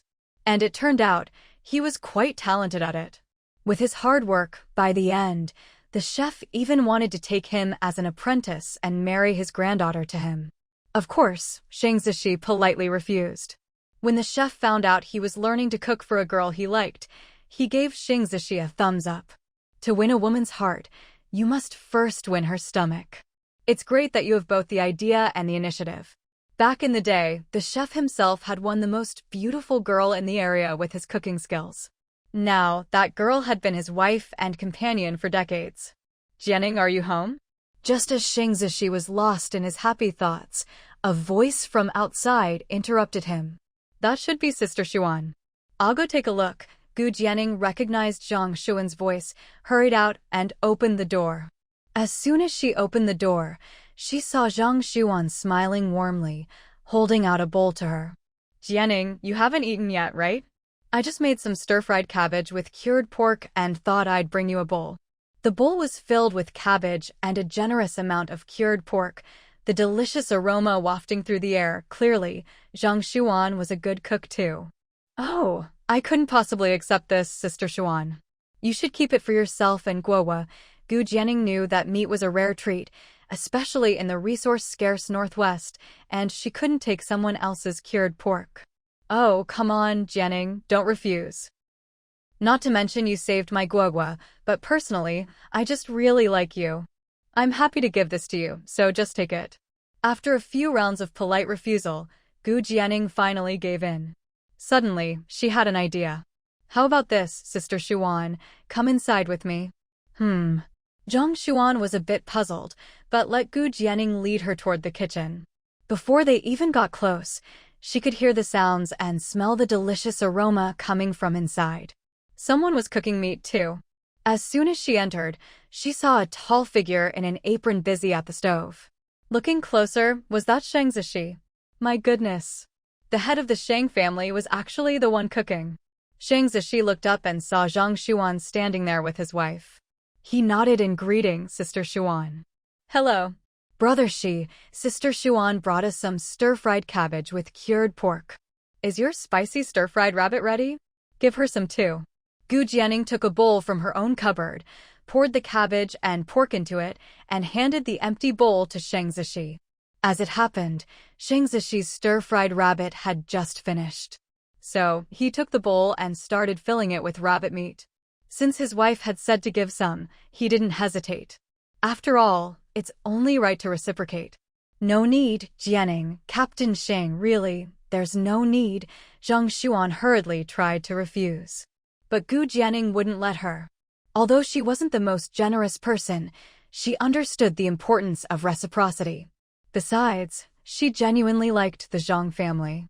Sister Xuan, you just gave us cured pork. How can you refuse what I'm giving you now? If you refuse, I won't dare accept anything from you in the future. As she spoke, Shang Zishi had already filled the bowl with rabbit meat and handed it to Gu Jianning. Gu Jianning promptly passed the bowl, meat and all, to Zhang Xuan, accompanying her out the door. Take it home and share it with Guagua and Captain Lin. Try my Shang's cooking. It smells delicious, so I'm sure it's good. With Gu Jianning being so insistent, Zhang Xuan had no choice but to accept. But she felt she was getting the short end of the stick. The cabbage and pork she brought over was only about a third to a quarter meat, but the bowl of rabbit meat she received was packed full. Zhang Xuan thought to herself, Gu Jianning was truly a good person, definitely a friend worth having. Before she left, Zhang Xuan pulled Gu Jianning aside and whispered mysteriously, "Is it really Captain Shang who cooks at your house?" Gu Jianing blinked. Yes, I don't know how to cook. He said he likes making food for me. Zhang Xuan, oh my, I've never met a man who actually enjoys cooking before. She thought, Captain Xing must really love Jianing. If anyone else had seen that scene just now, they'd be as shocked as she was. Even after carrying the bowl home, Zhang Xuan was still in a daze. Weren't you just dropping off some food? Why did you bring something back? Lin Xing and Guogua had already set the table and were waiting for her. Looking up, they saw her still holding the bowl, lost in thought. Zhang Xuan snapped back to reality, quickly put down the bowl, and sat down. Guess what this is? This is rabbit meat. Jianing gave it to me. What? How could you accept that? Lin Xing frowned. That was a lot of rabbit meat. I couldn't refuse. Jianing is a good person. Next time we have something, I'll make sure to think of her. Zhang Xuan wasn't the type to take advantage of others. Try the rabbit meat and see if it's good. Zhang Xuan picked up a piece and put it in Lin Xing's bowl. As for Guohua, since the rabbit was spicy and not suitable for children, Zhang Xuan rinsed off some of the spice before giving it to her. Lin Xing picked up a piece and took a bite. His eyes lit up. It was delicious. Perfectly seasoned, just the right amount of salt and spice to whet the appetite. And of course, it was meat. Who doesn't love meat? Did Captain Xing's wife make this dish? Lin Xing asked. No, Captain Xing made it himself.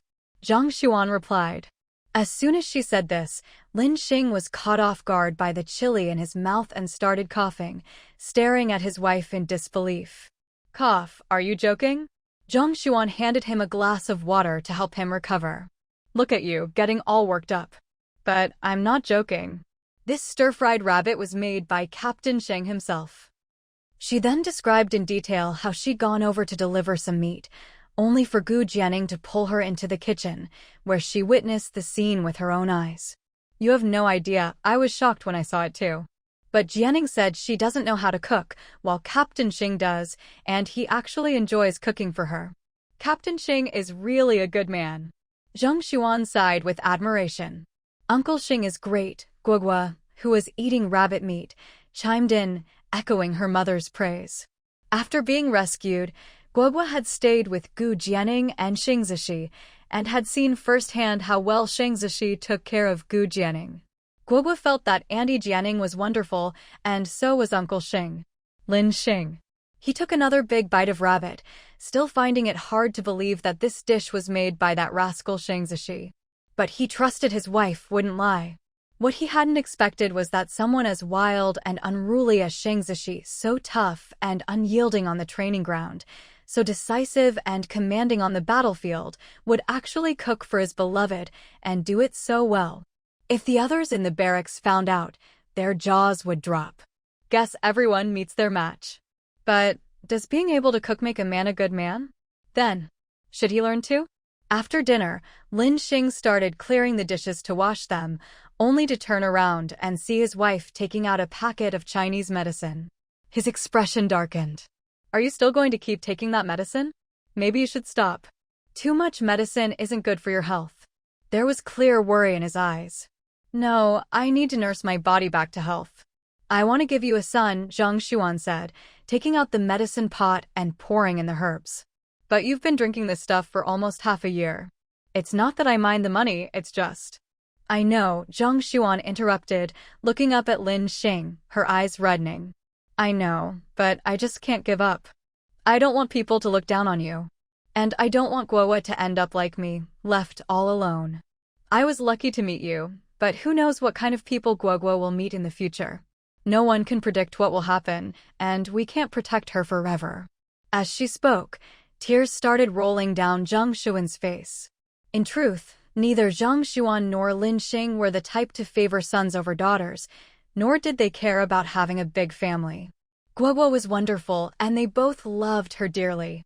But whether back in their hometown or when they were stationed with the army, Zhang Xuan knew all too well the pressure of only having a daughter.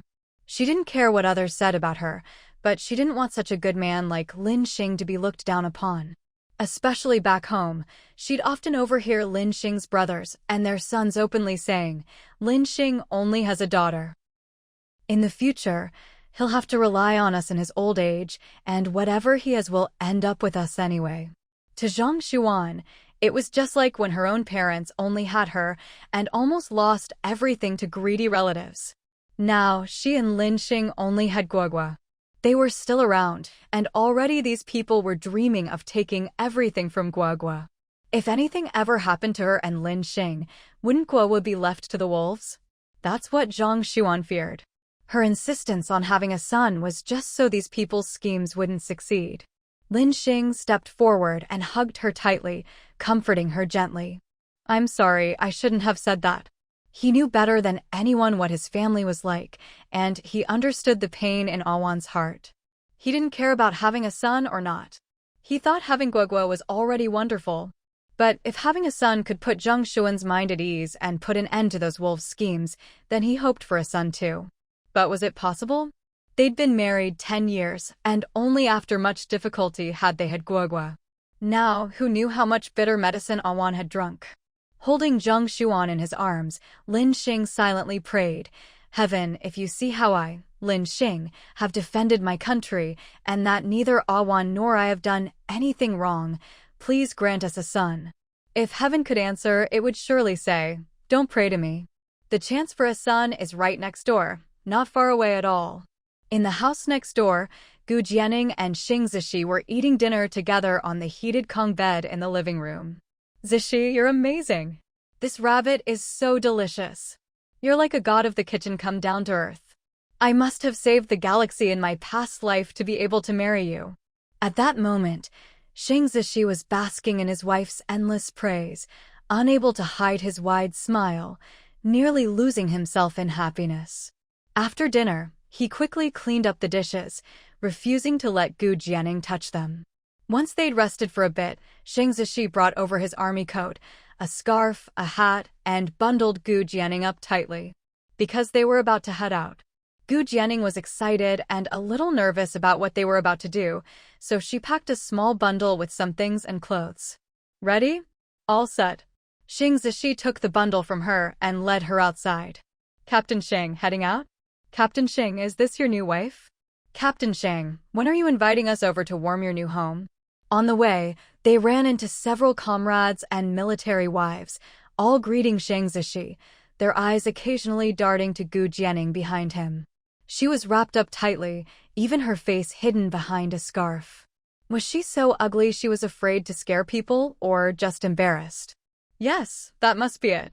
But those exposed eyes were actually quite beautiful, bright, and lively. Still, no matter how pretty the eyes, if the face wasn't good-looking, it was all for nothing. So, as soon as Xing Zishi and Gu Jianing left in their car, rumors started spreading again. Captain Xing's wife was so ugly she had to cover her face with a scarf when she went out, which only added to the legend of Gu Jianing's supposed beauty. The only one who had actually seen Gu Jianing's face was Zhang Xuan, but since she was new to the Northwest Military District and didn't know the other wives yet, she had no idea about these rumors. Otherwise, if they had heard that, they would have strongly objected. If someone as beautiful as Jianing is considered unattractive, then there's no such thing as good-looking people in this world. Gu Jianing got into the passenger seat and finally pulled down her red scarf, revealing a delicate, radiant, and fair face. She turned to look at Xing Zishi, who was starting the car, and said, Brother Shi, I didn't expect you to get along so well with your comrades and their wives. She had thought that, with such a sharp tongue, he wouldn't have many friends. Xing Zishi, those people used to always try to set me up on blind dates. But it was probably best not to tell this little girl about that. By the way, Brother Shi, what did everyone mean by warming the house just now? Gu Jianing asked. Xing Zishi explained it to her.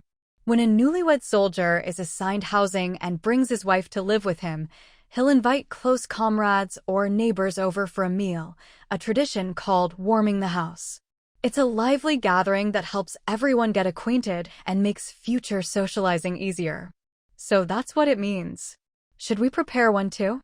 Gu Jianing asked. We could, but hosting everyone would mean preparing a lot of food. I might be busy with training and not have time. He was still on leave today, but starting tomorrow, he'd officially return to training, and sometimes even have to go out on missions. When that happened, he wouldn't have much time to spend with Ningning, nor would he be able to cook for her as often.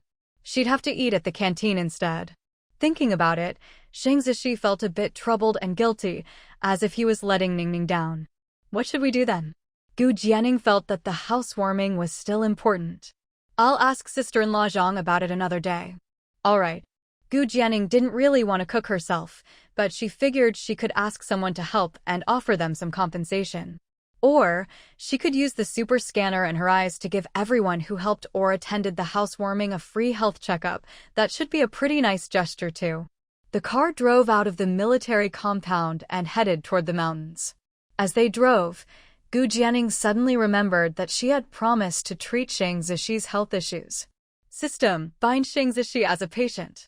Gu Jianing said silently to the system. Ding. Shang Zishi has been bound as patient number 2. He has been scanned.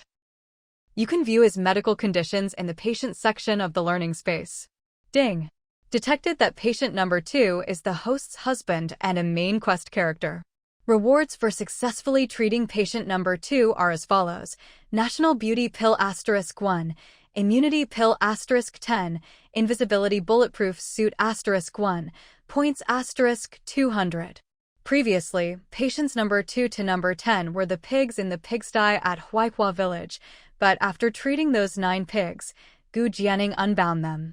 As for patient number 1, that was her sister-in-law, who hadn't been unbound yet. She could still monitor her sister-in-law's health in real time. Right now, her sister-in-law was fully recovered and in her fertile period. Once her sister-in-law got pregnant, the first quest would be complete, and she'd receive the pregnancy's sacred body pill. At this moment, Gu Jianing looked at the rewards and couldn't help but exclaim inwardly. These rewards are amazing. The National Beauty Pill, as the name suggests, would make her more and more beautiful, even more so than she already was, and she'd have a natural fragrance. That was exactly what beauty-loving Gu Jianing dreamed of. The immunity pill was easy to understand too. Take one, and you'd be immune to all poisons. That was pretty great. She could save a couple for herself and brother Shi. After all, there were 10 of them. The invisibility bulletproof suit, as the name implied, was both bulletproof and could make the wearer invisible. Once she received the reward, Gu Jianing could tell the system who she wanted to wear it, and the system would automatically put it on them.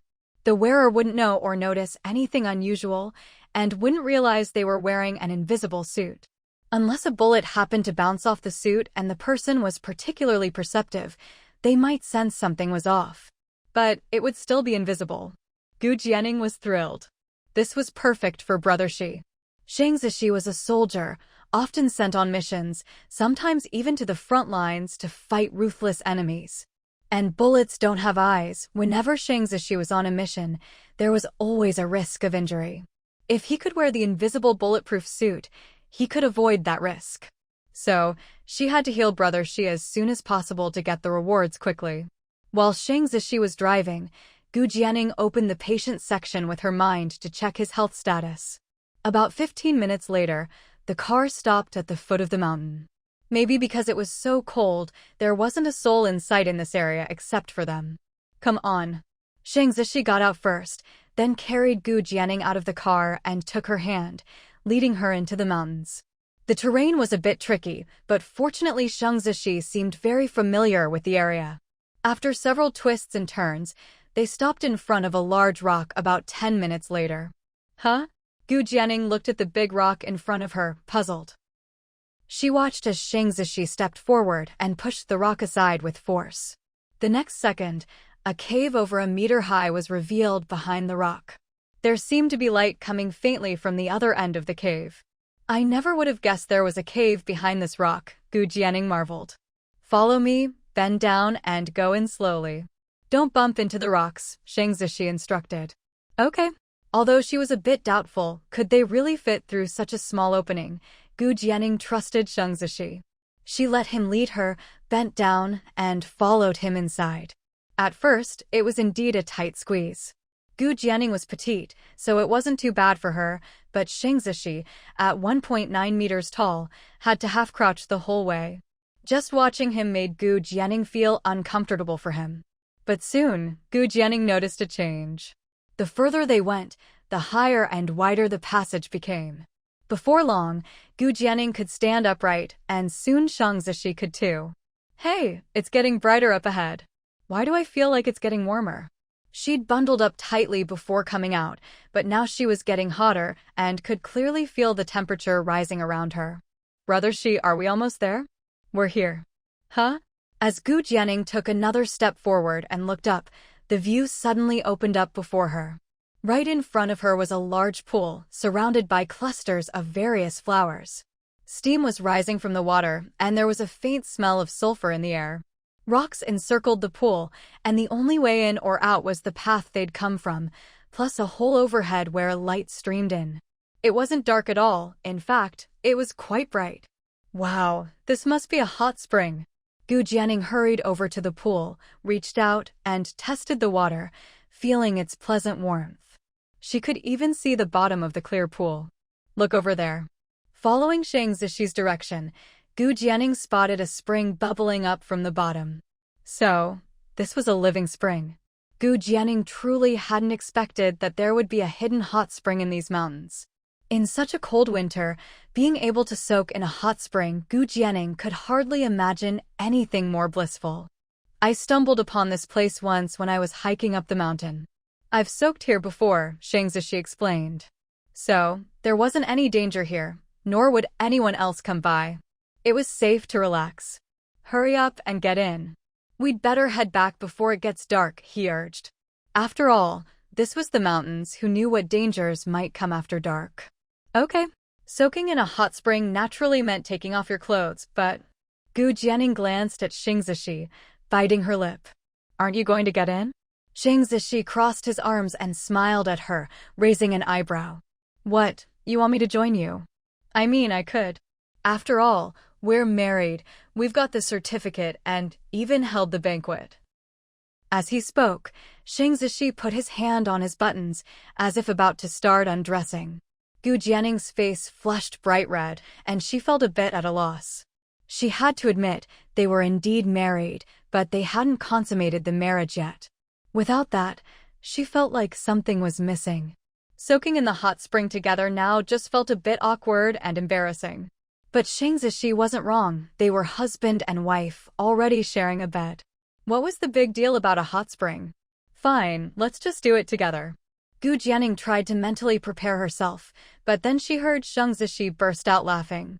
He reached out and patted her head. All right, I'm just teasing you.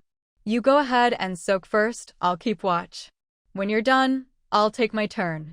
With that, Shang Zishi turned, walked a few steps away, and sat down with his back to her. Gu Jianing stared at his tall back, momentarily stunned and a little touched. Shang Zishi really did understand her feelings. He was so considerate. His gesture made her relax quite a bit. Okay, I'll go first. Then I'll keep watch for you.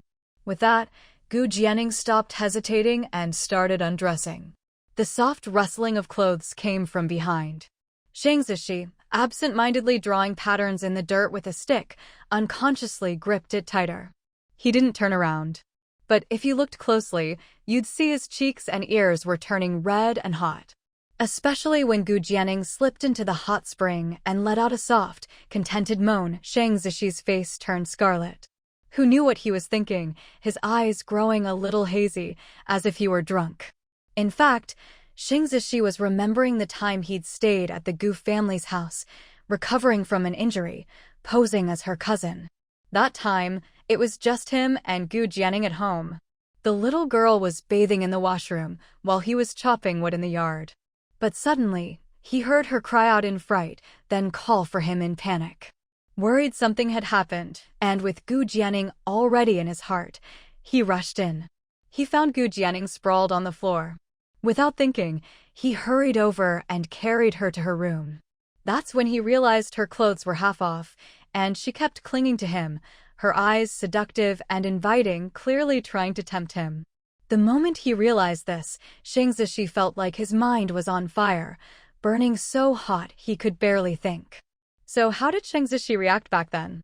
Oh, caught in a tangle of emotions, he scolded her on the spot, nearly making her cry, then stormed out. After that, the little girl never tried to seduce him again. Even when she saw him, she kept her distance. Shang Zishi knew that her attempt had been deliberate. She'd seen him always teasing her, acting unmoved by her beauty, so she'd tried to provoke him on purpose. After being scolded, she probably thought he truly didn't care and was afraid of him because of it. But how could this silly girl know the torment he'd felt inside? That alluring image had haunted his dreams, making him secretly wash his underwear countless times. Even now, thinking about it, Shang Zishi still gritted his teeth. Shang Zishi swore that tonight, he'd properly teach a lesson to this little girl and make up for what he'd missed before, with interest. Meanwhile, Gu Jianing, blissfully soaking in the hot spring, had no idea the man sitting ahead was plotting how to teach her a lesson tonight. She just felt that, in such a cold winter, soaking in a hot spring was pure bliss. She'd even brought soap and a towel so she could bathe properly. 3 days and 2 nights on the train had left her feeling pickled. Even if Shang Zishi hadn't noticed any smell, Gu Jianing herself couldn't stand it. So, she definitely needed a good wash. Don't stay in too long, especially your first time. If you start feeling dizzy, get out right away, Shang Zishi reminded her, still facing away. Okay, I know. It was her first time, so Gu Jianing didn't dare soak too long. After about 10 minutes, she got out. She quickly slipped on her underclothes, then glanced at Shang Zishi, who was still sitting with his back to her. Seeing that he hadn't turned around, she quietly took a bottle of body lotion from her system's storage space. I'm not dressed yet, Gu Jianing warned. Shang Zishi massaged his forehead. You're not dressed, and you have to announce it? Are you trying to make my imagination run wild? But with his sharp hearing, Shang Zishi could tell Gu Jianing was rubbing something on her skin. Thinking of his pretty wife's love of beauty, he figured she was just applying some cold cream. Gu Jianing slathered herself with fragrant, silky body lotion she'd bought from the exchange shop for just 0.5 points. It was a huge bottle, 5 liters, so she didn't hold back. She could guess what might happen tonight, and she didn't resist the thought. In fact, she was a little excited. So, since she could use the hot spring to bathe, she made sure to make herself smell wonderful. Her skin was so soft and smooth, even she couldn't help admiring it. Can I wash my hair too? Gu Jianing asked. After applying the lotion, she realized she'd forgotten to wash her hair. Once they returned to the military district, it would be much harder to wash it. Sure, Shang Zishi replied. While Gu Jianing washed her hair in the hot spring, Shang Zishi gathered some firewood and built a small fire. I'm done, Gu Jianing called, having secretly used some shampoo from the exchange shop. It took her about 10 minutes to finish. Come here, Shang Zishi said, beckoning her over. The steam from the hot spring swirled into a hazy mist, and, through it, the rosy-cheeked, delicate-featured beauty walked toward him, as if a fairy had stepped out of a dream. Shang Zishi stared in a daze for a moment before snapping back to reality. He quickly called Gu Jianing over to sit on a smooth, round stone by the campfire. He took the towel from her hands and gently started drying her damp hair. It's cold out. Before we leave, it's best to dry your hair by the fire. Otherwise, you'll catch a cold easily. Okay. So, he built the fire just to help her dry her hair. Now he was even helping her towel it off. Sitting by the fire, draped in a military coat, Gu Jianing felt her heart fluttering and warming, just like the dancing flames. She could feel how gentle Shang Zishi's movements were, as if he was afraid of hurting her. In her previous life, when Zhuqing had never treated her with such care. Maybe, this was the difference between love and mere use. Only when you truly love someone, when you hold them in your heart, do you treat them so tenderly. Of course, there was another reason Shang Zishi was just a genuinely good person. Shang Zishi, oh Shang Zishi, you treat me so well. My heart isn't made of stone. It's possible I'll slowly fall for you. Gu Jianing sat with her arms wrapped around her knees, chin resting on her arms. Behind her, the tall man half knelt, gently drying her hair. The flickering firelight illuminated the happiness on her face. Shang Zishi, on the other hand, wasn't thinking much. He was just focused on carefully drying her hair. Being so close, He could smell the faint fragrance from her hair and body. What a sweet-smelling little wife. He'd smelled perfume on other women who tried to get close to him before, but for some reason, he always found those scents harsh and unpleasant. He couldn't stand even a whiff. But the scent on Gu Jianing was different, rich, not too light, not at all cloying. When he got close, it felt like it enveloped him completely. And yet, he didn't find it unpleasant at all. In fact, he was a little addicted to it. As he kept drying her hair, he found himself unconsciously leaning closer.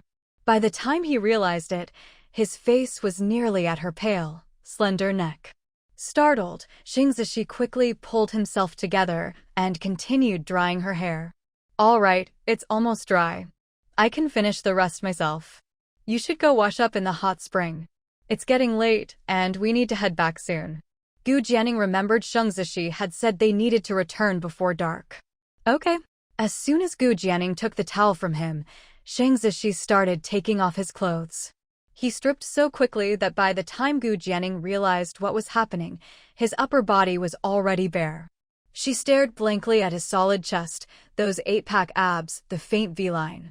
Her face, already warm from the fire, grew even hotter. Well, do you like what you see?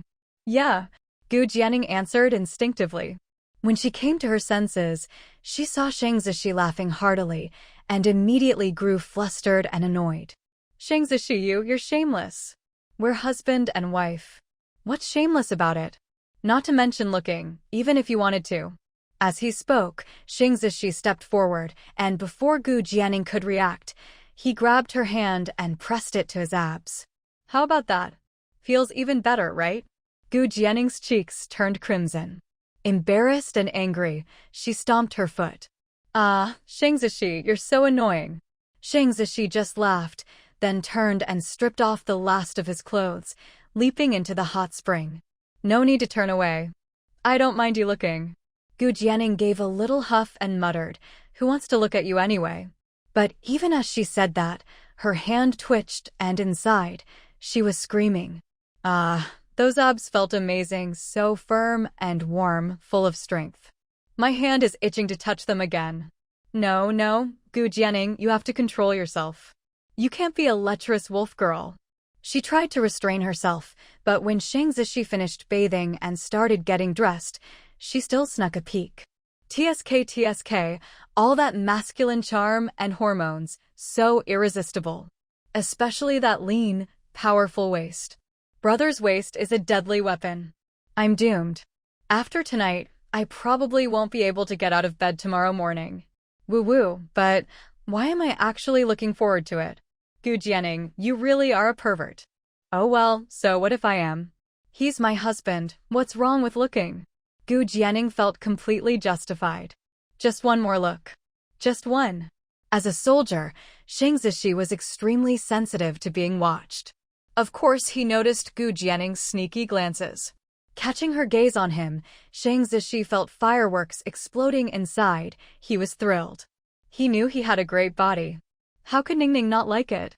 He was definitely better than that scrawny scholar she used to like. Without realizing it, Xing Zishi slowed down as he got dressed. What should have taken a few seconds dragged on and on. If he hadn't worried about catching a cold, who knows how long he would have dawdled. Ahem. Xing Zishi finally finished dressing. He cleared his throat, walked over to Gu Jianing, and bundled her up coat, scarf, hat, everything until she was wrapped up tight. Time to go. It's cold outside, and the temperature difference is big. You need to dress warmly. I know. So once again, Xing Zishi took Gu Jianing's hand, and together they walked through the passage and out. At the end, Xing Zishi rolled the big stone back to block the entrance. He wasn't the self-sacrificing type. He had no intention of letting others find this place and use the spring. Better to block it off, keep it hidden, and bring his wife here whenever he had time. Maybe, if he got the chance, they could even bathe together. The thought made Xing Zishi's heart burn with anticipation. After rolling the stone into place, he noticed his wife looking back longingly. When can we come again? Gu Jianing asked. Soaking in a hot spring in the middle of winter was amazing, especially when water was scarce and even heating water for a bath was hard. To Gu Jianing, this hot spring was a gift from heaven. Just tell me whenever you want to come. As long as I have time, I'll bring you, Shang Zishi promised, holding her hand. Okay. They walked out of the mountains and got in the car. By the time they reached the military base, night had fallen. As usual, Shang Zishi went to the canteen to get dinner. Gu Jianing took the chance to lie down on the kang and let her soul enter the divine doctor's space, where she started studying how to treat Shang Zishi's body. Wife, I'm back. Ding. Congratulations, host, you've passed the exam. Reward, 20 points. Gu Jianing had just returned from the divine doctor's space when she heard Shang Zishi's voice outside. She checked the time. 15 minutes had passed, but inside the divine doctor's space, it had been 3 months. Her timing was perfect. Coming. The two of them were still eating on the kang in the living room. After dinner, they sat there chatting. Shang Zishi reached out with his large hand and pulled Gu Jianing directly into his arms. Gu Jianing was startled, but after realizing what was happening, she obediently snuggled into his embrace. Inside the room, a kerosene lamp cast a dim, warm glow, not too bright, illuminating the two of them cuddled together. The atmosphere was cozy and intimate. Outside, the snow was still falling, and from time to time, the sound of cold wind could be heard. I have to return to the unit for training tomorrow. I'll be out early and back late, but I'll still come home to eat with you whenever I can. Okay. I'm planning to ask Sister Xuan tomorrow about how to keep the house warm and see what we should do. Good. Don't feel too pressured. Whatever works is fine. If you need money or ration tickets at home, just use them. No need to ask me. There's a supply store in the military district. If you need to buy anything, just go. There are also several villages outside the district that work with us. On the 10th of every month, there's a big market. The villagers bring farm produce and other goods to sell. You can go and have a look then. A big market? Gu Jianing's eyes lit up. That was great. Thinking about how the heavy snow would soon seal off the mountains for at least 2 months, leading to shortages, Gu Jianing felt she needed to stock up early. She could check out the market to see if there was anything they needed to buy. If she couldn't find it, she could always redeem it from the system store, and the market would be a perfect excuse. Okay, I got it. By the way, I haven't asked you yet, now that you're here in the military district, what are your plans? Do you prefer staying at home, or do you want to find a job? Shang Zishi knew that Gu Jianing could be a bit lazy, so he wasn't sure if she'd want to work or just stay home. Either way was fine with him. He earned enough for both of them. I want to work. She almost forgot. Gu Jianing looked up at Shang Zishi and said seriously, there's a hospital in the military district, right? Do you think I could work there as a doctor? With the childbirth system in her hands, she could bind patients, scan symptoms, and treat illnesses so conveniently. It would be a waste not to be a doctor. Shang Zishi suddenly understood. Right, Ningning had studied medical care in vocational school. But wouldn't being a nurse be more suitable? But then he remembered how Ningning had treated his sister-in-law and even cured the pigs in Hua Hua village of their poisoning.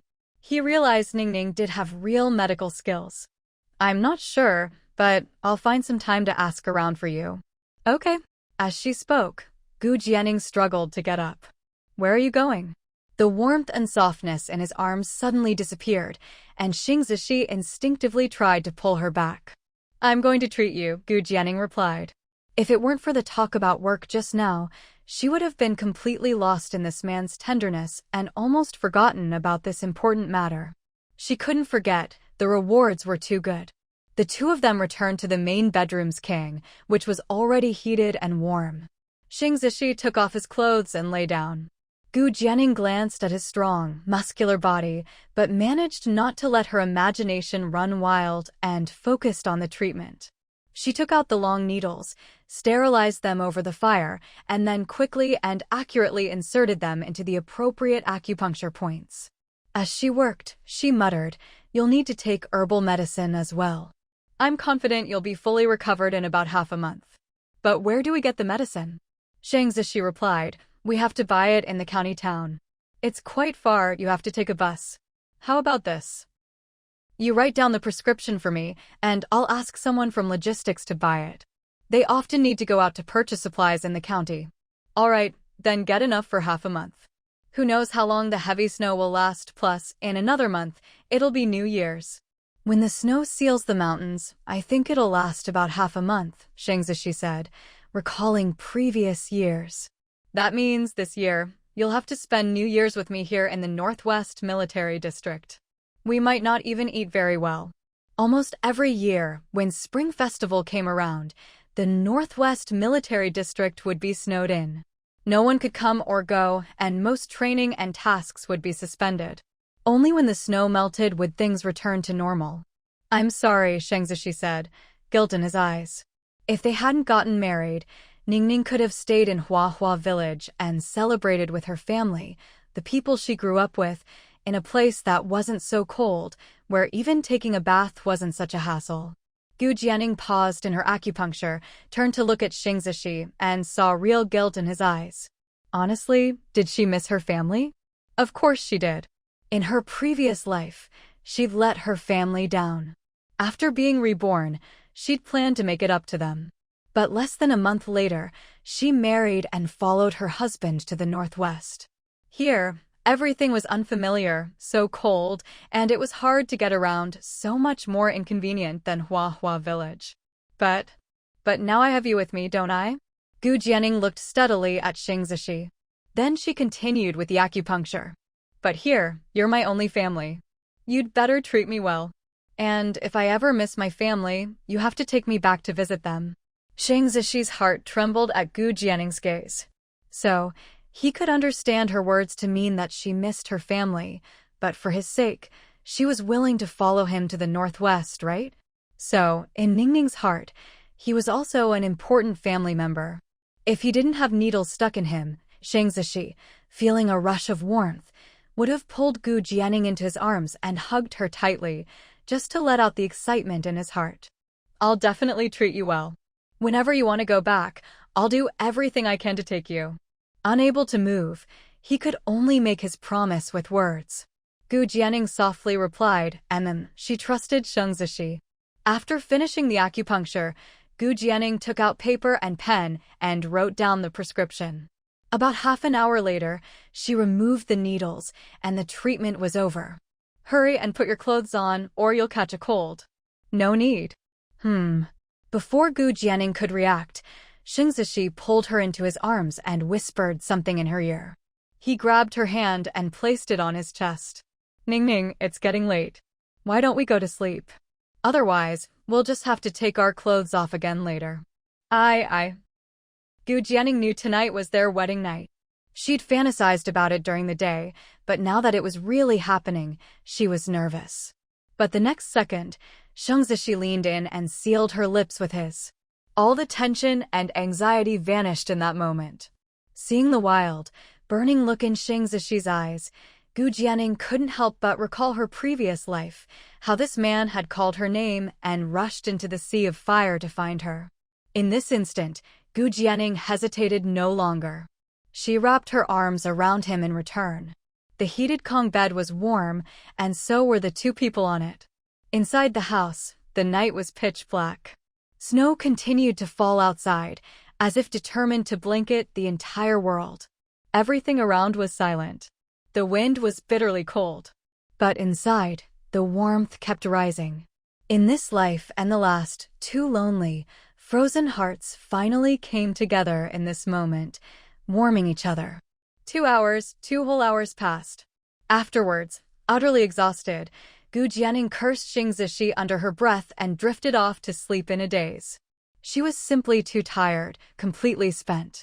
Shengzishi, on the other hand, was like a starving wolf finally sated. He was full of energy, satisfaction written all over his face. He got up to heat some water, wiped himself down, then brought the basin over to gently clean his little wife. After that, he dressed her in her sleepwear. The whole time, Gu Jianing slept soundly, letting him do as he pleased. Once everything was done, Shengzishi blew out the kerosene lamp and climbed onto the kang. As soon as he lay down, Gu Jianing, still asleep, instinctively snuggled into his arms, as if seeking out warmth. Shang Zishi wrapped his long arms around her, pulled her close, and kissed her smooth forehead. His deep eyes brimmed with contentment. He thought to himself, the woman he loved was now his wife, and holding her in his arms like this was the happiest moment of his 20-something years of life. Ning ning, good night. Sweet dreams.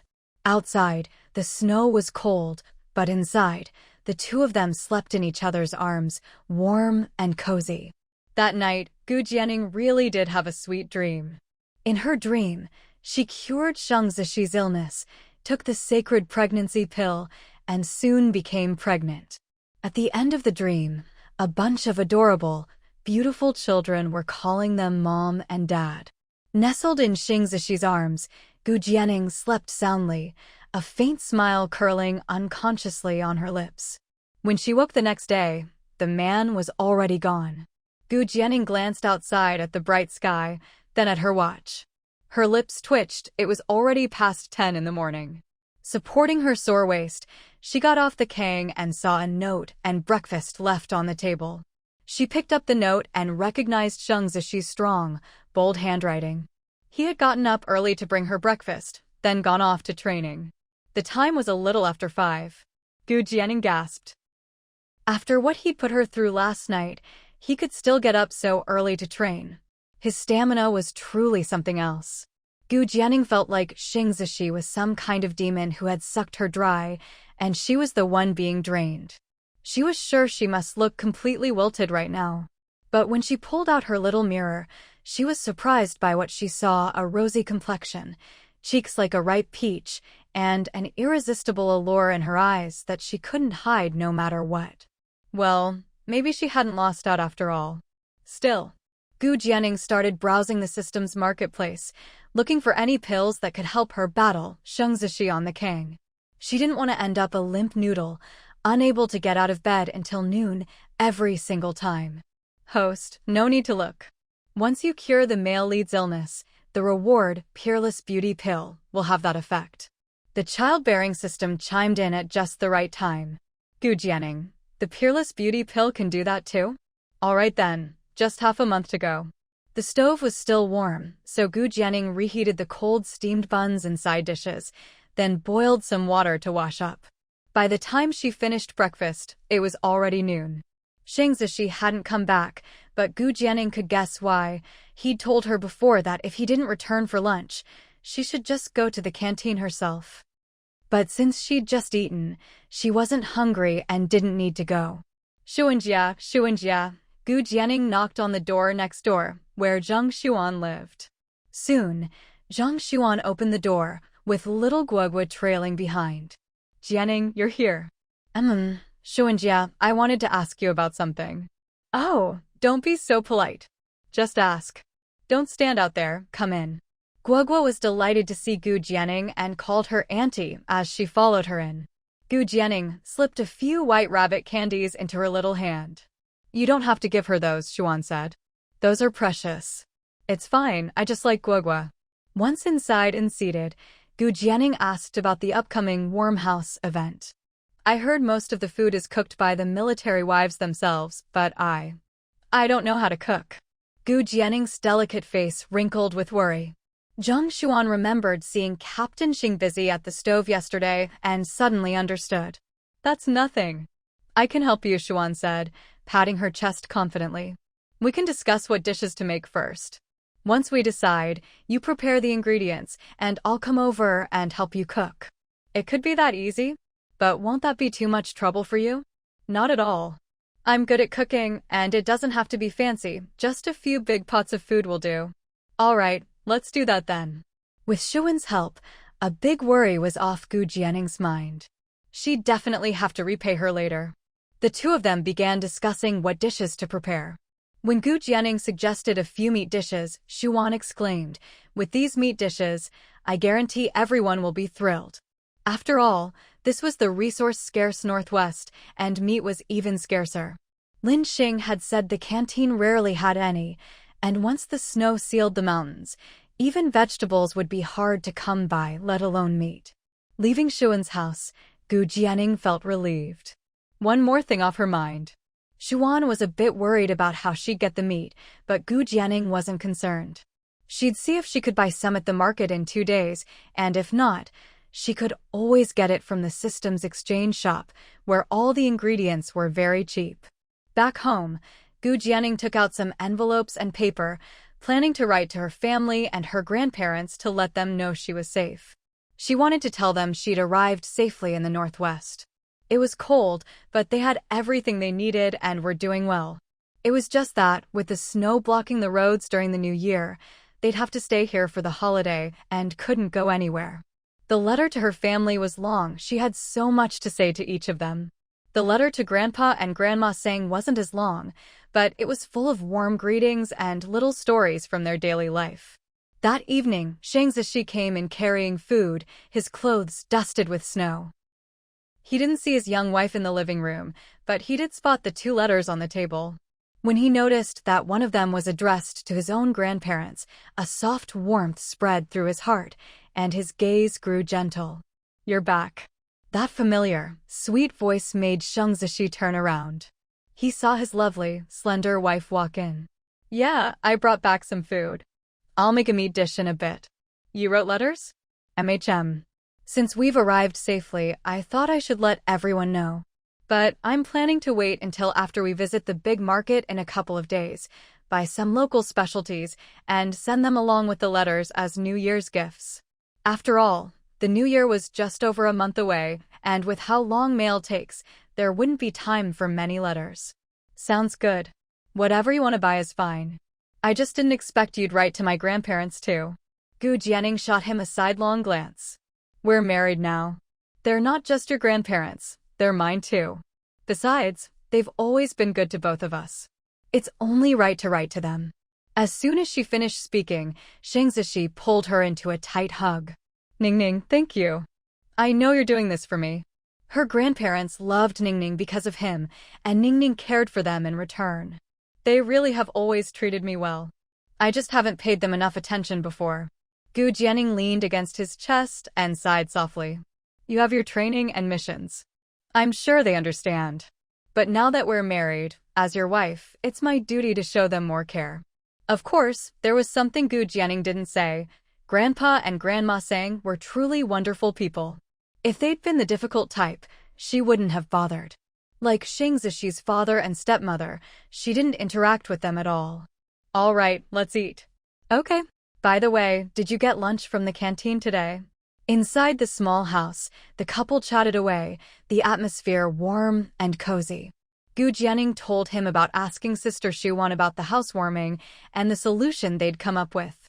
"How about we set the date for the day after the big market?" Shang Zishi asked. "Sounds good." After dinner, Gu Jianing continued Shang Zishi's acupuncture treatment. On the stove, a pot of herbal medicine simmered, the supply Shang Zishi had brought back, enough for half a month. "For the housewarming, I'm thinking of checking everyone's pulse. What do you think?" Gu Jianing asked as she worked. She'd prepared ingredients for the meal, but Sister Xuan would be doing the cooking. Gu Jianing felt she had to show some real skills. She couldn't let Shang Zishi lose face. The guests would all be Shang Zishi's close comrades and their families. She wanted them to know he'd married a capable wife. She didn't have many talents, but her ability to diagnose any illness at a glance was something she could rely on. So, she'd offer everyone a free checkup. And if she found any issues, she could register them as patients. If they let her treat them and she succeeded, she'd earn points and rewards. 2 birds with 1 stone, perfect. Shang Zishi thought, inviting people over for a housewarming and then checking their pulses? That's a bit odd. But when he caught sight of Ningning's eager, excited expression, he couldn't bring himself to say no. "All right, let's do it." At most, he'd give his friends and their families a heads up in advance. Just let Ningning check their pulse and go through the motions. Shang Zishi didn't really expect Gu Jianing to find anything. Sure, she was treating him now, and she'd helped his sister-in-law with infertility before, but he figured the chances of success were slim. After all, he'd seen plenty of specialists about his own health, and none of them could help.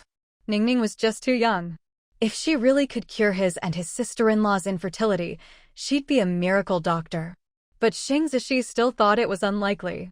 He was only letting her try so she wouldn't be disappointed. After all, how would you know if something would fail unless you tried? Gu Jianing had no idea what Shang Zishi was really thinking. If she did, she might have jabbed the needle into a painful spot just to teach him a lesson for underestimating her. Before bed, the herbal medicine was ready. Shang Zishi obediently drank it, then boiled some water to help Gu Jianing wash up. They couldn't take a full bath, but Gu Jianing insisted on wiping down with a towel every day, otherwise, she really couldn't stand it. Once they'd washed up, they lay down together on the heated brick bed, holding each other as they fell asleep. Maybe because he remembered last night was Gu Jianing's first time, and she'd complained about oversleeping and her aching waist, Shang Zishi suppressed his urges. His warm, dry hands gently massaged her waist, and when he saw her drift off in his arms, he finally fell asleep too. The next morning, Shang Zishi was already gone when Gu Jianing woke up. She didn't mind. She was a bit of a homebody, not great at socializing, and didn't know many people here, so she was perfectly happy staying home alone. That is, until Zhang Xuan knocked on her door, looking furious as she told Gu Jianing about the rumors going around the military compound. People were saying she'd schemed to latch onto Shang Zishi and that she was ugly as sin. What are those people thinking? If you're ugly, then there's no such thing as beauty in this world. Are they blind? Zhang Xuan fumed. After all, she knew Gu Jianing was truly beautiful, the prettiest person she'd ever met. And Captain Xing was absolutely in love with her. Otherwise, what man would cook for his wife himself? Every time she saw the way he looked at Gu Jianing, his eyes were so full of tenderness they could melt. Gu Jianing had been angry at first when she heard people were calling her ugly. But seeing how worked up Zhang Xuan was on her behalf, her anger faded. Why get upset over people who don't matter? Jianing, it's just because you don't like going out. If you did, you'd stun them all.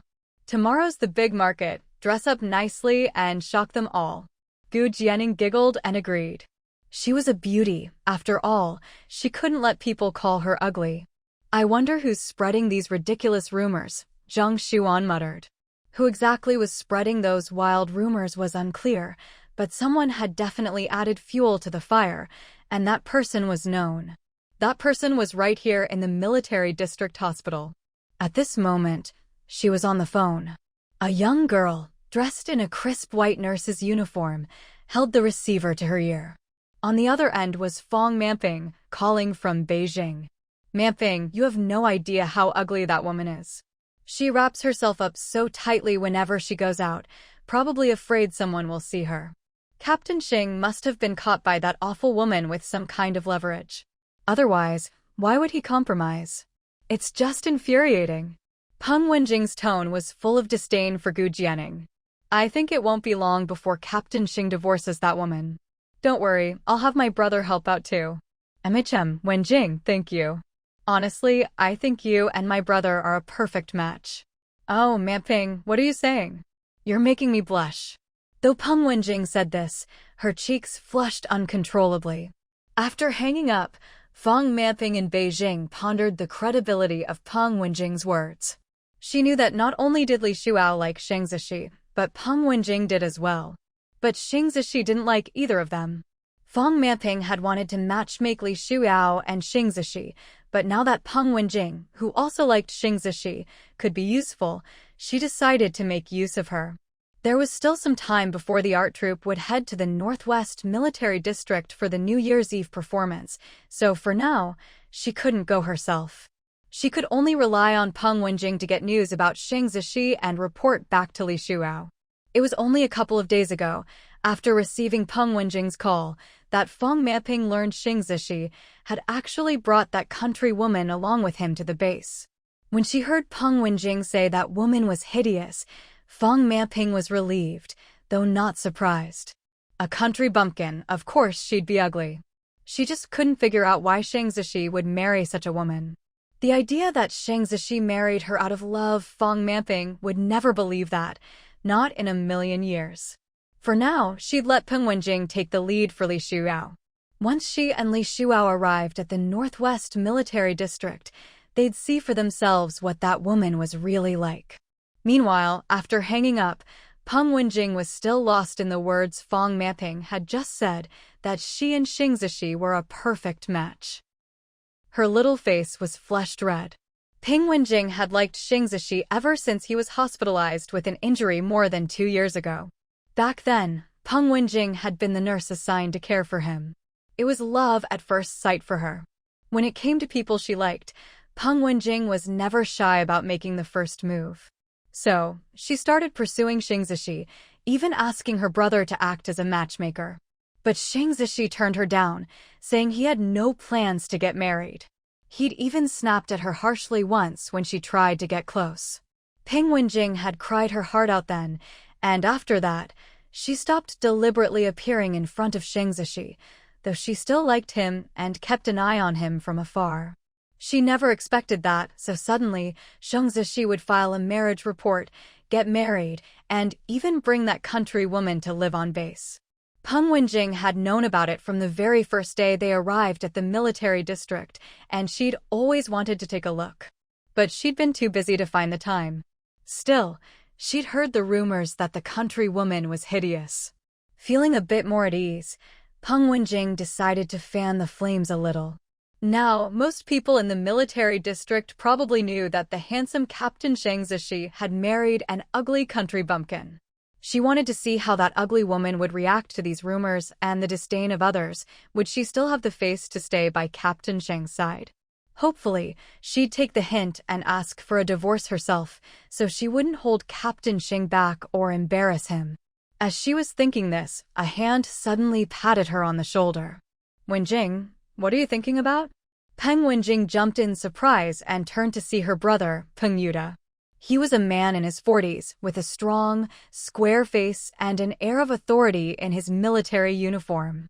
He was over 20 years older than Peng Wenjing. Peng Wenjing glared at him. "Brother, you scared me half to death, sneaking up on me like that. You were just lost in thought." "What were you thinking about, so deep in thought?" "Oh, nothing. I was just thinking about transferring to be a doctor." Peng Wenjing knew her brother didn't approve of her liking Xing Zishi, especially since he'd been trying to set her up on blind dates lately. If her brother knew that she was still hung up on Xing Zishi even after he got married, who knows how he'd scold her. The hospital will have an opening for a doctor soon. You've been a nurse for years and have kept up with your medical studies. Once the training starts, go and take part. If you pass the assessment, you'll be promoted to doctor. But you need to prepare well and not slack off." "I know, brother. By the way, about Colonel Chen's nephew from the last blind date." "Oh, brother, I just remembered I have a patient to check on. I have to go now, see you." Before Peng Yuda could reply, Peng Wenjing made her escape with a laugh, quickly disappearing down the corridor. Her figure soon vanished from Peng Yuda's sight. He sighed. How could he not know what his little sister was thinking? She'd poured her whole heart into Xing Zishi. But Xing Zishi just wasn't interested. That was something that made Peng Yuda a bit angry. He thought his little sister was wonderful, maybe a bit spoiled, but talented and beautiful. Why couldn't Xing Zishi see that? Look at him now, he didn't marry his little sister, and ended up being tricked into marrying some country woman. Rumor had it she was ugly, too. Peng Yuda had heard those stories as well. He wondered if Xing Zishi had learned his lesson from this. Though Peng Yuda was annoyed that Xing Zishi didn't like his sister, he wasn't the type to force things. Since Xing Zishi was out of the picture, Peng Yuda could only encourage his sister to move on and set her up with other good young men. In the military district, there were hardly any who could match Xing Zishi in looks or prospects, but there were still plenty who weren't too far behind. But his sister showed no interest in any of them. And so, more than 2 years had passed. Now his sister was already 21, almost an old maid by local standards. Peng Yuda was worried sick. He only had this one sister. They were over 20 years apart in age. She was a late-in-life child for their parents. When she was just a little girl, their parents had passed away, leaving her in his and his wife's care. They truly doted on her as if she were their own daughter. Of course, he wanted her to be happy. Xing Zishi's already married. Why won't my sister consider anyone else? Ping Yuda muttered to himself. Could she still be hung up on Shang Zishi? Surely not. If Shang Zishi was married and his sister was still pining for him, or even thinking of doing something to get together with him, Ping Yuda would never allow it. He would never let his sister do something as disgraceful as breaking up a military marriage. My little sister wouldn't do something like that. Maybe she was just feeling a bit down after hearing about Shang Zishi's wedding. She'd probably be fine after a while. Thinking this, Peng Yuda finally breathed a sigh of relief and left. In the blink of an eye, the day of the big market arrived. Gu Jianing had already arranged to go with Zhang Xuan. Although it was still snowing today, the sun was out and the temperature had risen a little. Thinking about how she was going to amaze all those military wives who spread rumors about her being ugly, Gu Jianing still wore her military coat, but this time she didn't wrap her red scarf around her face. Instead, she let her delicate, fair, and beautiful face show. When Zhang Xuan arrived and saw Gu Jianing's exposed face, her eyes practically lit up. Let's go then. At this time, all the other military wives were also making their way to the market. Sure enough, they ran into Zhang Xuan and Gu Jianing on the road. But when their eyes landed on Gu Jianing, they all stared in shock. Where did this beauty come from? How come they'd never seen her around the base before? Was she from the art troupe? Or a relative of one of the soldiers? She was just too pretty. Look at that face, under the sunlight, it was practically glowing, not a single flaw in sight. Her features were exquisite, her cheeks rosy, her lips full and red, she looked so healthy and vibrant. Her eyes were especially beautiful, bright and sparkling, as if they could speak, like autumn water shimmering. As some of the women stared at Gu Jianing, she happened to glance back at them. Just one look from those eyes sent a shiver down their spines. It was like an electric current. Beautiful, so beautiful. She looked so young too, probably not even married yet. Immediately, these military wives started thinking about whether there were any unmarried young men in their own families or among their relatives. If they could match this girl up with someone, that would be great. With looks like hers, any man would be smitten. Zhang Xuan could feel all the attention focused on the person beside her, eyes shining with amazement. She was delighted. That's right, this is exactly what I wanted, to shock them, to make their jaws drop. Gu Jianing also felt all the stares, but she was used to it. Maybe because she'd gotten such attention since she was a child, she didn't mind it at all. Oh, I remember you. You're Captain Lin's wife, right? Hello, I'm the wife of Captain Cui, your husband's comrade. At that moment, a military wife in her 30s came over to greet them. She didn't know Zhang Xuan very well, she seemed new, but she'd heard a little about her. As she spoke, her gaze shifted to the girl next to Zhang Xuan. And who is this young lady? Zhang Xuan had been waiting for someone to ask. When she saw this sister-in-law approach and noticed the other wives pricking up their ears to listen, she couldn't help but smile. She'd been waiting for this moment to clear Gu Jianing's name. You don't know who she is? You all know Captain Shang Zishi from our base, right? Of course they knew Captain Shang Zishi. Could this girl be a relative of his? Because of the previous rumors, no one thought she could be Shang Zishi's wife. After all, everyone said his wife was ugly, and this girl was so beautiful, she looked just as good as Captain Shang himself. So, it seemed more likely she was a relative. But in the next second, Zhang Xuan's words shocked them all. This is Jianing. She's Captain Shang Zishi's new bride, Zhang Xuan introduced warmly. Looking at the wide-eyed faces around her, she felt completely satisfied. What? You're Captain Shang's wife? How is that possible? Didn't they say Captain Shang's wife was some ugly country bumpkin? Yeah, they said she was so ugly, her face was covered in pockmarks, so she always wrapped herself up tightly when she went out. At this point, someone realized something. You all said she wrapped herself up tightly, but has anyone actually seen what she looks like? She could be beautiful for all we know. If no one's seen her, how can you just assume she's ugly? Once someone said this, everyone suddenly understood. That's right, no one had actually seen her face. They'd just made wild guesses because she was always bundled up. But now, seeing her in person, they realized how ridiculously wrong the rumors had been. A country girl? With that figure and poise? She looked even more elegant than girls from the big city. And that face, who could possibly call her ugly with a straight face? She was a stunning beauty, like a fairy come to life. Just look at those features, that fair, smooth skin. If she was considered ugly, then what did that make the rest of them? Wouldn't they be accused of ruining the city's appearance just by going out? Those rumors had spread way too fast. So you're Captain Shang's new bride? You're gorgeous. Hello, I'm Captain Chui's wife. My husband and Captain Shang are good friends. I'm a bit older than you, so just call me Sister Yu.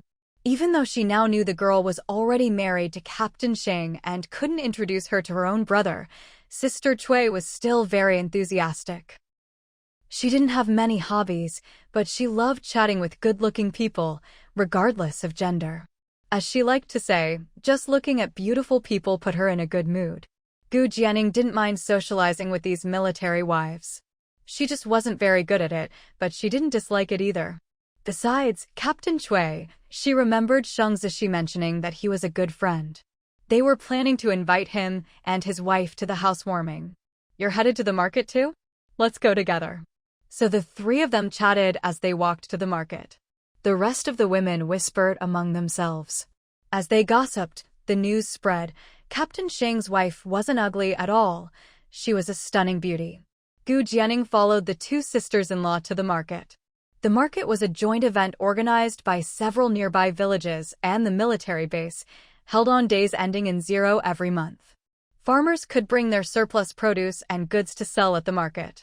By the time the three of them arrived, the place was already bustling with people selling and buying all sorts of things. Gu Jianing had thought there wouldn't be much to see, but to her surprise, there were plenty of stalls and goods for sale. Maybe the heavy snow hadn't blocked the roads yet? Sisters, how about we split up for now to buy what we need and meet back here in an hour and a half? Gu Jianing suggested. Sounds good, Zhang Xuan and Sister Yu agreed. After all, everyone had different things to buy, so it made sense to split up. So, Gu Jianing parted ways with them and started browsing the market on her own. All the vendors at the market knew that this big fair was held in cooperation with the Northwest Military District. So when they saw the unfamiliar face of Gu Jianing, dressed in a military coat, they immediately realized she was a new military wife. They greeted her warmly. After all, people are naturally drawn to beautiful things, and Gu Jianing's pretty face made a great first impression. Little lady, I've got radishes, Napa cabbage, tomatoes, all freshly picked from my own fields this morning. What would you like? Gu Jianing noticed that there were more vegetable stalls than anything else. She walked over to one run by an elderly couple, who quickly called out to her as she approached. How much are these? She asked. After asking about the prices, Gu Jianing bought a good amount of each kind. It was winter, after all, so they'd keep for a while. She continued browsing, picking up several bags of dried shiitake mushrooms, some vermicelli noodles, and a sack of potatoes. When she saw someone selling large blocks of tofu, she bought several as well. Seeing how much Gu Jianing was buying, and that she hardly bargained at all, the vendors quickly pegged her as a big spender. Many of the farmers became especially enthusiastic, calling out to her as she passed by, hoping she'd buy from them too. Gu Jianing did see a lot she wanted to buy, but she was worried she wouldn't be able to carry it all back by herself. Don't worry, we have people here with hand carts at the market. For just a dime, they'll deliver everything right to the military compound for you, someone quickly offered when they overheard her muttering to herself, even pointing her in the right direction. Sure enough, Gu Jianing saw a group of handcarts gathered together. At first, she thought they were for sale, but it turned out they were for hauling goods. With that, she could shop without worry. At the fish stall, she saw fresh, lively fish flopping around. Without hesitation, she had them net several big black carp for her, buy. At the poultry stall, she bought 2 chickens. As for chicks, she didn't buy any, she didn't know how to raise them and didn't plan to learn. She bought half a sack of potatoes from a big pile. There was even a pork stall. Pork belly, ribs, lean meat, she bought it all. Gu Jianing also spotted someone selling wild cordyceps at a very cheap price. Cordyceps was incredibly expensive in the future, but here in the Northwest, it seemed to be a local specialty. Without hesitation, Gu Jianing bought out their entire stock. She'd keep some for herself and send the rest to her family and her grandparents. The cordyceps sellers were a brother and sister, about 10 years old. They dug up the cordyceps in the mountains and brought them to the market, hoping to sell them for some rice and flour. But up until now, no one had been interested, not even to take a look. They never expected a fairy like Big Sister to come along and buy everything. They were overjoyed. By the time Gu Jianing finished shopping, she'd filled an entire handcart with her purchases. Big Sister, we have other medicinal herbs at home. Would you like those too? The little boy, Qin Tian, gathered his courage and asked, seeing how much Gu Jianing liked the cordyceps. The siblings were from a nearby mountain village. At home, it was just the two of them and their frail grandmother. The family was either too young or too old to work the fields. Luckily, their grandmother had taught them a lot about medicinal herbs. So, from time to time, they'd go into the mountains to gather herbs and save them up to sell at the county hospital. But the prices there were always pushed down, and it was at least a 4-hour walk, too far, especially in the cold and snow. That's why they loved the big fair on the 10th of every month. It was closer to their village, and as long as they could sell their herbs, the prices were fair and not pressed too low. If they could sell their herbs, they could buy rice and flour for home. Their grandmother was sick lately and needed to eat finer grains. They also had another wish they hadn't told anyone, to save up enough money to go to school. I'd love that, Gu Jianing replied, listing off some herbs. If you have any of these, bring them to me. And I'll take all the cordyceps you have too. As soon as she finished speaking, the siblings' eyes lit up. Big Sister, we have those herbs at home. Could you wait for us? We'll go get them right now. Qin Tian rubbed his gloved hands together. The gloves were so worn that several fingers poked through. He pressed his lips together, looking at Gu Jianing with cautious hope.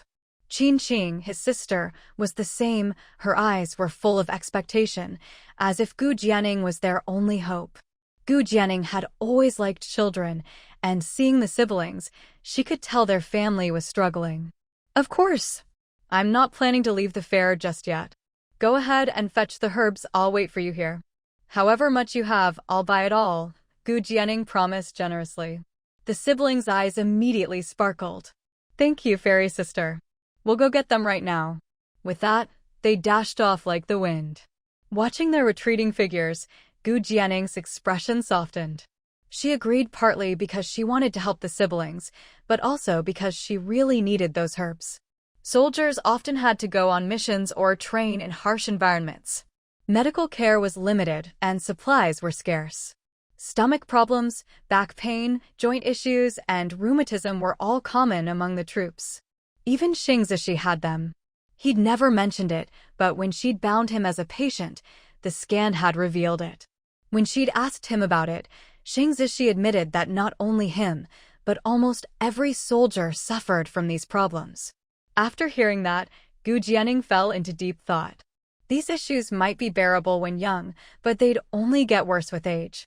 So, in the systems exchange shop, she spent 10 points each to redeem the formulas for rheumatism ointment and stomach-protecting pills. These two recipes required the most points in the shop, but they were also the most effective. According to the description, they wouldn't even be developed for another 100 years. There were cheaper options, but they weren't as effective. In the end, Gu Jianing chose the best. Now that Xing Zishi was her husband, she had to take care of him. So, she needed to have the ointment and pills on hand. But her points. Looking at the pitiful 4 points she had left, Gu Jianing couldn't help but wish her sister-in-law would get pregnant soon, and that she could cure Shang Zishi's infertility quickly. Then she'd get 300 points. Points were precious. Once spent, they were gone. The herbs she'd just listed were exactly what she needed to make the ointment and pills. She'd been worrying about where to get the ingredients, but then she'd run into the siblings, just what she needed. It was a win-win for both sides. While waiting for the siblings, Gu Jianing wandered around the food stalls, sampling the local snacks as she went. Meanwhile, Qin Tian and Qin Qing were rushing home in a flurry. As soon as they stepped through the door, they headed straight for the room where they kept their medicinal herbs and began searching through their stash. Hearing the commotion, Granny Qin started calling out. Is that Xiaotian and Xiaoqing back? The old woman was lying on the Kang bed, her voice frail and weak, punctuated by bouts of coughing. On the stove beside her, a pot of herbal medicine was simmering. Granny Qin knew today was one of the 3 monthly market days, a day her grandchildren always looked forward to. Just a couple of days ago, they'd been talking about taking the cordyceps they'd saved up to sell at the market. But they'd only just left. Why were they back so soon? Could someone else have come in? But Granny Qin didn't think that was likely. She could tell it was her grandchildren by the sound. Besides, it seemed like they'd come running in a hurry. Did something happen? Was it because no one wanted to buy their cordyceps, so they'd come home? Thinking of how young the 2 children were, unable even to go to school, barely getting enough to eat, and still having to brave the snowy mountains to gather herbs to sell for food for her, Granny Qin's heart ached. If she weren't afraid that dying now would leave the children defenseless and bullied, she would have hanged herself long ago. The more she thought about it, the more sorrow overwhelmed her, and tears welled up in her eyes. Just then, Qin came running in. The little girl threw herself down by the Kang, her dusty face alight with joy and excitement. Granny, my brother and I met a fairy sister today. She's such a wonderful person. Though Qin was shy around strangers, in front of Granny Qin she was a chatterbox. Her words piqued Granny Qin's curiosity, and the tears that had been about to fall stopped. What happened? Who did you meet? Qin hurriedly recounted how Gu Jianing had bought all their cordyceps. She also wants other herbs, and my brother and I have most of them. We came back right away to gather them up and bring them to her. Granny, you should have seen her. She's so beautiful, even prettier than the best-looking boys. She's just like a fairy, and she's such a good person. By now, Qin had already found several bags of herbs and came running in too, his eyes shining as he crouched by the Kang. Granny, once we sell these herbs, we can buy food. I saw there are plenty of grain sellers at the market today. Good, you've met a good person. Hurry, don't waste time, and remember to thank her properly, you hear? We know, Granny. Qin poured out the herbal medicine from the stove and set it aside. Granny, wait for the medicine to cool a bit, and remember to drink it. Then my sister and I will go deliver the herbs now. The siblings were still thinking about Gu Jianing waiting for them at the market, worried she'd have to wait too long or worse, that she'd leave. All right, go on, Granny will remember.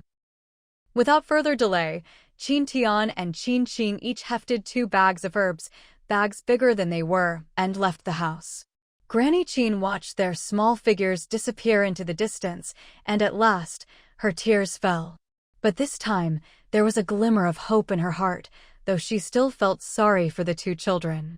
Back at the market, Qin and Qin returned with several large bags of herbs just as Gu Jianing was finishing a bowl of lamb soup at a nearby stall. The bowl was heaped with tender, slow-cooked lamb. The vendor, a middle-aged uncle, was renowned for his lamb stew. There wasn't a trace of gaminess in the meat. In the depths of winter, a steaming, nourishing bowl of lamb soup warmed her right up. But it was expensive. At the moment, Gu Jianing was the only one eating at the stall. Others passed by, drawn by the rich, mouth-watering aroma, but the price was too steep for most. Those who did buy only dared to get a small portion. As she ate, Gu Jianing chatted with the vendor and learned that the lamb had been hunted by his family in the mountains. She also found out that in this area, resources from the mountains weren't strictly regulated. There was no rule that everything from the mountains belonged to the state. If you could catch something yourself, it was yours. Especially in winter, when supplies were scarce, only families in real need would brave the mountains to hunt or forage. No one wanted to take away the little they managed to find in the harsh winter. That would be a death sentence. So, the authorities turned a blind eye. Gu Jianing realized that the market here in the northwest was relatively relaxed and unregulated. She thought that was a good thing. Big sister, we've brought all the herbs you wanted. Just as she finished her last bite of lamb soup, a pair of childish voices piped up beside her. She turned to see the 2 children, each carrying woven bags bigger than themselves, their eyes shining as they looked at her. They must have run all the way back. Their breathing was still uneven. You 2 ran all the way here? She was surprised at how quickly they'd returned. Qin Tian carefully set down the heavy bags. We were afraid you'd have to wait too long." Gu Jianning's heart softened. She took the bags and checked the herbs inside. They'd been dried well, and the quality was quite good. As she looked, she asked, "How much are you selling these for?" The siblings exchanged a glance, then cautiously quoted a few prices lower than what they usually sold for at the market, worried that if they asked too much, Gu Jianning wouldn't want them. Gu Jianning knew the going rates and realized the siblings were already offering her a very fair price, especially given the quality. "All right, we'll go with your prices," she agreed without bargaining. Qin Tian and Qin Qing exchanged a look, smiles breaking out on their faces. "Thank you, big sister. Don't worry, we processed all these herbs ourselves." "Oh, you two did the processing?" The three of them got along well, and after chatting for a bit, Gu Jianning learned more about their family situation, just as she'd imagined. They lived in poverty, with only their ailing grandmother to rely on. Everything they knew about gathering and preparing herbs, they'd learned from her. It was their means of survival. "If you have more herbs in the future, save them up for a week or so and bring them to the Northwest Military District for me. Just tell the soldiers at the gate you're looking for Captain Sheng's wife," Gu Jianning said, considering that she might need more herbs later. She'd taken a liking to the siblings and decided to establish a long-term partnership with them to help them out as well. "Really? That's wonderful. Thank you, big sister, thank you." The two children were stunned at first, hardly daring to believe it, but quickly realized what was happening. Their eyes reddened as they bowed repeatedly to Gu Jianning, expressing their heartfelt thanks. With a long-term partnership secured, they wouldn't have to travel all the way to the distant county to sell their medicinal herbs anymore, nor would they be forced to accept rock-bottom prices. What's more, the young woman before them was from the military district, a soldier's wife. People always held soldiers and their families in high regard. "Oh, by the way, do you need ration coupons? Would you like to exchange some of the money for coupons?" Gu Jianning asked. In these times, having only money wasn't enough. Without ration coupons, there were many things you simply couldn't buy. Yes, we'd like that." So Gu Jianning gave them the pre-calculated amount of money and coupons. Qin Tian and Qin Qing had never held so much money and so many coupons before. Staring at the pile in their hands, they felt that even the coming snowstorm that would seal off the mountain wouldn't seem so hard to endure. "Big sister, we'll head back now." "Wait a second." Just as the siblings were about to say goodbye and go buy some grain, Gu Jianning called out to stop them. They froze, a bit nervous, afraid that something might go wrong after all. Gu Jianning turned to the uncle selling mutton soup and said, "Uncle, could you please pack up 3 servings for me?" The vendor looked at Gu Jianning as if she were the god of wealth. "Of course." He quickly packed up the soup. Gu Jianning then handed 2 of the servings to Qin Tian and Qin Qing. "Here, these are for you." She had noticed earlier that while the 2 kids were talking to her, they kept sneaking glances at the steaming, fragrant mutton soup, their little noses twitching at the smell. "For us? 2 servings of mutton soup? That's so expensive." "No, we can't accept this," they protested, and Qin Tian tried to pull his sister away. It was too generous. They couldn't take it. The people around them gasped when they saw what Gu Jianning was doing. This young woman must be really well off, just giving away 2 servings of mutton soup like that. But if Gu Jianning wanted to give something, how could anyone refuse? She stuffed the soup into their arms. "Take it, it's a gift. Let's be friends, and besides, we'll be working together for a long time." "That's settled then. See you next time." With that, Gu Jianning picked up the 3rd serving, meant for Shengzishi, and asked the man with the cart to load the bags of herbs as well. Then she left, heading to the meeting spot she'd arranged with Zheng Shuan and Sister Yu. It was about time. Meanwhile, back at home, Granny Qin was waiting after taking her medicine.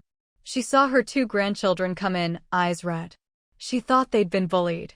But then they showed her the grain they'd bought, the leftover money and coupons, and the 2 servings of mutton soup. When she heard the story, she learned that the soup had been a gift from the kind young woman who'd bought their herbs. Not only that, but the woman wanted to work with them long term. As long as they had herbs, they could deliver them to the Northwest Military District once a week. That's wonderful. Now you won't have to trek all the way to the county in the freezing cold, Granny Chin said, nodding repeatedly. It was so far and so cold, and the children were still so young, she always worried when they went out. The military district was different, close by, and safe. When she heard that the mutton soup had been forced on them by Gu Jianing, Granny Chin's impression of her grew even better. She was truly a kind-hearted girl. In the future, if you get the chance, you must repay that big sister's kindness, understand? Granny Chin instructed. Yes, Granny, we know. Granny, let's eat the mutton together. No, you two eat it. Granny doesn't like it. All year long, the children hardly ever got to eat meat. Now that someone had kindly given them mutton soup, how could she take any for herself? She was old. Eating these things didn't matter anymore. It was more important for the children to eat well and grow strong. No, Granny, if you don't eat, I won't eat either, Qin Tian insisted. That's right, Granny, you have to eat. If you eat, then I'll eat too, Qin Qing echoed. Granny, you're not well. You need to eat meat to get better. The two children were stubborn. They knew Granny didn't really dislike meat, she just wanted to save it for them. But how could they eat it with a clear conscience? Granny Qin knew their tempers inside. All right, then the three of us will eat together. So, in that shabby, chilly little house, the grandmother and her two grandchildren ate the warm mutton and drank the soup together. For the first time, it felt like this winter might not be so cold after all. As they ate, the children chattered on about what grain they'd bought, how long it would last, and how they needed to gather more herbs from the mountains before the snow sealed them in. Granny Chin sipped her soup, listening to her grandchildren's chatter, and felt both her body and spirit revived. She would hold on a little longer. At least until the children's parents came home. It had already been 8 years. She didn't know how much longer she'd have to wait. She didn't even know if her son and daughter-in-law were alive or dead. Meanwhile, far away in a remote mountain area in the southeast, no one knew that a top-secret national weapons research facility was hidden there. At that moment, a husband and wife, together with their team, had just successfully completed a major project. Everyone was overjoyed. After years of research, their aerospace project had finally made a breakthrough. This single step forward had taken years, but now that they'd made it, progress would come faster. During a break, thoughts of their elderly mother and 2 children back home in the Northwest filled their hearts with longing, and both husband and wife found their eyes brimming with tears. The man hugged his wife, comforting her. Just a little longer. At most 2 years, maybe only 1. Then we'll be able to go home. 8 years apart, with no way to send or receive any messages. 8 years, neither long nor short. They had no idea how their loved ones were doing. What they didn't know was that 8 years was enough to change many things. Enough to turn a healthy mother old and frail. Enough for children who once could barely walk or speak to grow up, become self-reliant, and even help care for their ailing grandmother. But even if they knew, perhaps their choices would remain the same. Country or family, the greater good or personal love. It's always a hard choice. But someone must sacrifice personal love for the greater good. Only when the nation is strong can the countless small families it shelters truly thrive. You actually bought so much stuff? When Gu Jianing arrived at the meeting place with the man pushing the cart, Zhang Xuan and Sister Yu couldn't help but exclaim in surprise at the cart piled high with goods. Gu Jianing smiled sheepishly. She knew she'd gotten a bit carried away and bought too much. Shang Zishi let out a soft snort. That just means the man isn't capable enough. Quickly, she tried to explain herself. It's just that the mountain pass will be closed by heavy snow soon, and supplies will be scarce. I thought I'd better stock up now. Plus, it's winter, so things keep longer. And since Shiji and I just arrived, there's a lot we're missing at home. Zhang Xuan and Sister Yu both nodded. With the heavy snow coming, it made sense to buy more than usual. They themselves had stocked up more than normal. Besides, as newcomers, there really were a lot of things they needed to buy for the house. What's in all these bags? Why do I smell herbs? Sister Yu, you've got a sharp nose. These are medicinal herbs. I plan to make some ointments and pills. As for exactly what she'd make, since she hadn't started yet, Gu Jianing didn't elaborate. What? You know how to make ointments and pills? You know medicine? Gu Jianing nodded. That's impressive. The three of them chatted as they walked toward the military compound, but along the way, the cartload of goods Gu Jianing was pushing drew quite a bit of attention and sparked plenty of gossip. Sister Yu only parted ways with them when they reached the family quarters, since she lived in the dormitory building there. I'll come help out with the housewarming tomorrow, too. Great, thanks for your help, you and Sister Xuan. Sister Yu knew Gu Jianing was having a housewarming the next day, and since Gu Jianing couldn't cook, she'd asked Zhang Xuan for help. Sister Yu volunteered to pitch in as well. Gu Jianing gladly accepted. One more person meant less work for Sister Xuan. Outsiders weren't allowed into the military compound, so the man pushing the cart couldn't come in. In the end, a young soldier under Xing Zishi's command saw them and offered to help, pushing the cart into Gu Jianing's house. Before he left, Gu Jianing stuffed 2 big meat buns she'd just bought at the market into his hands. The young soldier tried to refuse, but Gu Jianing insisted, so he had no choice but to accept. Sister-in-law, if you ever need help, just call me. My name's Xia. I just enlisted this year and was assigned to Captain Sheng's unit. All right, Xia, I'll remember that. 16-year-old Xia walked back, clutching the meat buns. He took a big bite, and the warm, juicy meat flooded his mouth with flavor. He couldn't even remember the last time he'd eaten meat. His father had died in service, his mother had remarried, and he'd been taken in by his uncle and aunt, who didn't treat him well. More than once, he'd nearly starved or died of illness. Luckily, fate was on his side. This year, he met one of his father's old comrades, who kindly helped him enlist. By chance, he'd been assigned to Xing Zishi's unit. Xia admired Xing Zishi strong, bold, and free-spirited, and took him as his role model. Although Captain Xing probably didn't remember him among all the new recruits, that was fine. Xia was determined to work hard and one day stand before him. He'd heard about Captain Xing's marriage. A few days ago, people were saying Captain Xing had been tricked into marrying an ugly country girl. Others were angry on his behalf, but Xia had seen Captain Xing helping his wife out of the car, his eyes full of tenderness. Anyone could see there was love there. So he didn't believe the rumors. He'd learned early on not to trust gossip. Just like people used to say his uncle and aunt treated him well, only he knew the truth. Today, the rumors had changed again. Captain Xing's wife wasn't ugly at all, but a great beauty. Xia thought, not only is she beautiful, she's also a truly good person. Otherwise, why would she give him 2 big meat buns just for helping push a cart? Since joining the army, he'd finally been able to eat his fill most days, but in the resource-scarce Northwest, as a low-ranking soldier, he rarely got to eat meat. Now, savoring the meaty buns, Xia's impression of Gu Jianing couldn't have been better.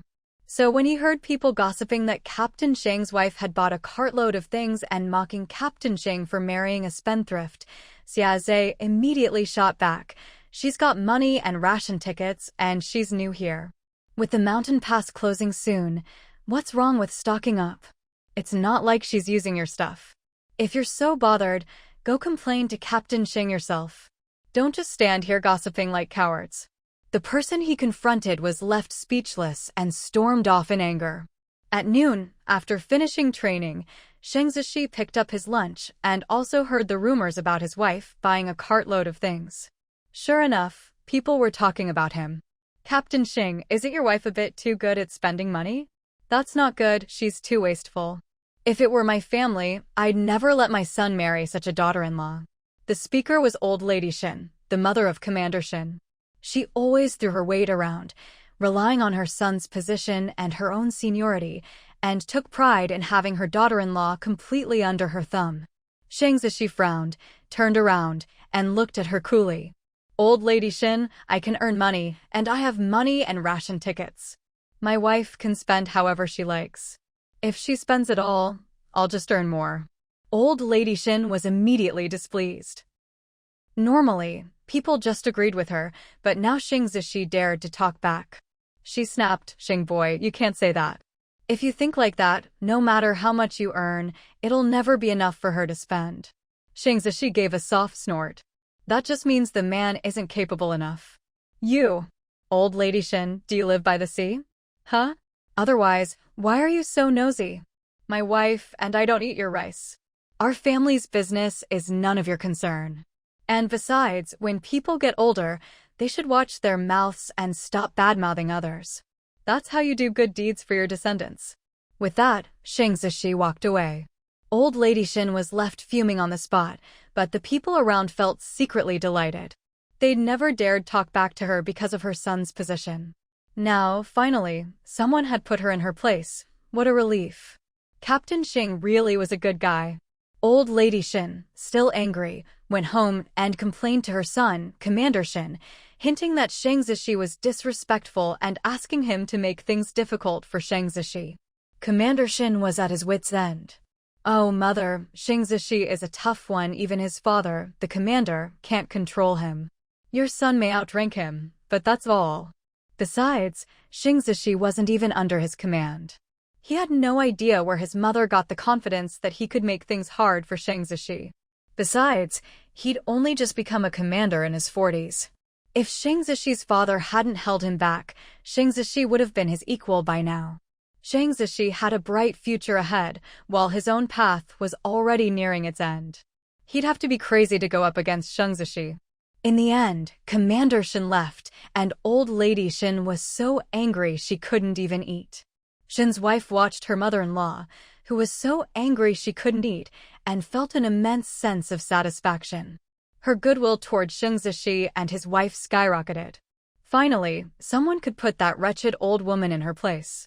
Meanwhile, after putting the old lady in her place, Xing Zishi returned to his own little home. As soon as he walked in, his young wife took the food from his hands, pulled him to sit down, and pushed a bowl of lamb soup in front of him. "I bought this lamb soup at the morning market. It's delicious. I packed a portion just for you, try it." "Okay, what about you? Should we eat together?" "No need, I already had a bowl. I'm not hungry now, you go ahead." "All right." The lamb soup had been kept warm on the stove since Gu Jianing brought it back, so it was still steaming hot. Xing Zishi took a sip and immediately felt warmth spread through his whole body. He picked up a piece of lamb, tender, flavorful, and indeed delicious. As he ate, his little wife sat beside him, chattering away about her morning at the market. "You have no idea. People outside are actually saying I cover up so much because I'm ugly. I, Gu Jianing, am a beauty. I even met 2 little kids today who called me fairy sister.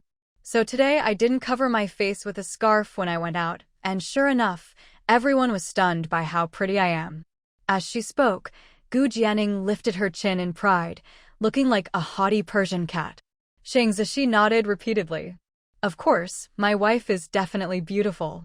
"Of course. Oh, and I met Sister Yu today. She's really nice and will come help us tomorrow. I also bought some cordyceps. I didn't expect they'd have it here in the Northwest. It's great for your health. I bought a lot, planning to keep some for us, send some to my family, and give some to my grandparents. Oh, and I bought a bunch of herbs from the Qin siblings who were selling the cordyceps. Their prices were really fair. It looks like their family isn't doing too well, so I agreed to a long-term partnership with them. I'm planning to make some ointment for rheumatism and spinal issues, and some stomach pills when I have time. Next time you go on a mission, I'll pack some for you."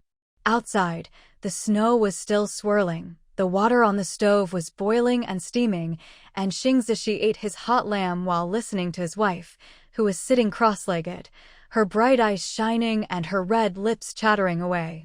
Xing Zishi's expression unconsciously softened. In this moment, he felt that life was peaceful and good. There was no moment more wonderful than this. "Jianing, I'm here."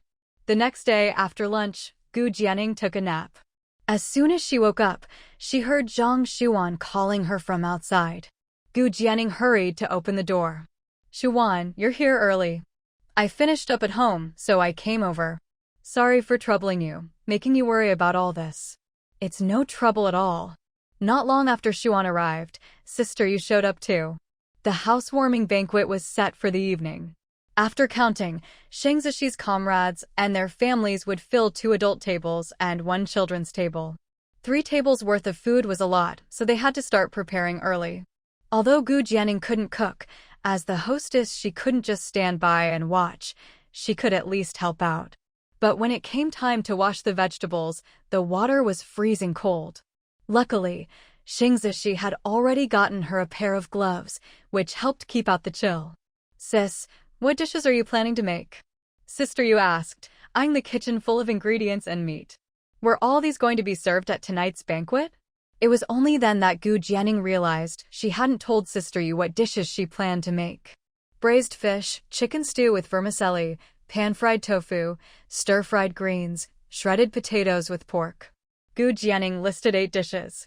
Sister Yu gasped. 8 dishes, half meat, half vegetarian. That's a lot of meat dishes. I think 2 meat dishes would be enough. It's fine, I planned this out in advance. I bought all the ingredients at the market yesterday, Gu Jianing said, unconcerned. I'm just worried you'll run out of food once the heavy snow seals off the mountain and supplies get scarce. I know about the snow. Brother, she already told me. Don't worry, I've stocked up. I won't go hungry. Don't forget, I bought a whole cart of stuff yesterday. Plus, there should be 1 or 2 more markets before the snow seals the mountain, so I can stock up again. Even if she couldn't buy anything at the market, as long as she had points, she could get supplies from the systems exchange shop, where everything for daily life was super cheap. Since Gu Jianing was so confident, Sister Yu didn't argue further. She just smiled, then everyone coming to the housewarming banquet today is in for a treat. That's right, we're all in for a feast, Zhang Xuan agreed. The snow had stopped today, but the temperature had dropped several degrees. At least it wasn't a sea of white anymore. Once all the ingredients were washed and cut, the 3 of them sat on the kang in the living room chatting while they waited for the right time. When it was almost time, Xuan and Sister Yu went to the kitchen to start cooking, while Gu Jianing tended the fire and helped plate the dishes.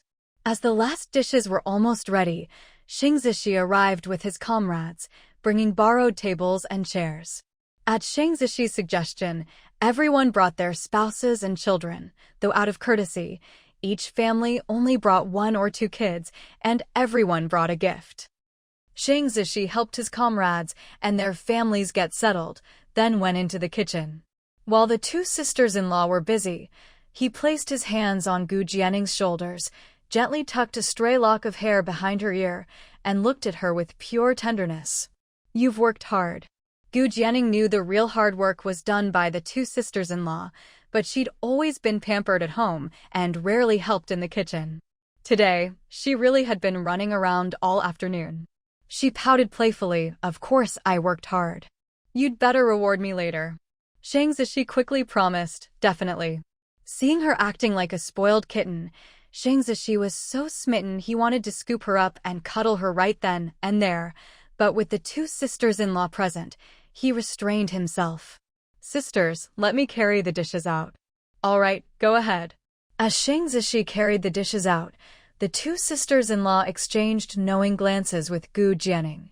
Sister Yu, in particular, teased, "I've never seen Captain Shang so gentle before." It's true, every tough guy meets his match. Our Jianing has him wrapped around her little finger. Exactly. Zhang Xuan nudged Gu Jianing with her elbow. "Your company commander Xing is really good to you." Gu Jianing blushed, a little embarrassed. She shot her a playful glare and said, "And your company commander Lin isn't good to you." Thinking of how sweet her own old Lin usually was to her, Zhang Xuan's face also turned a little red.